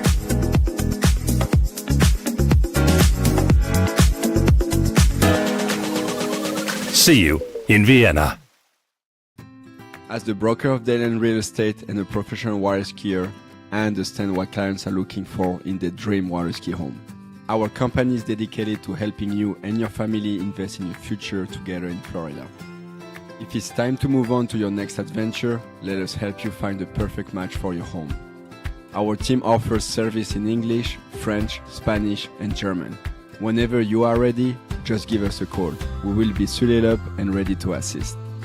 Dayland Real Estate, where expertise meets passion.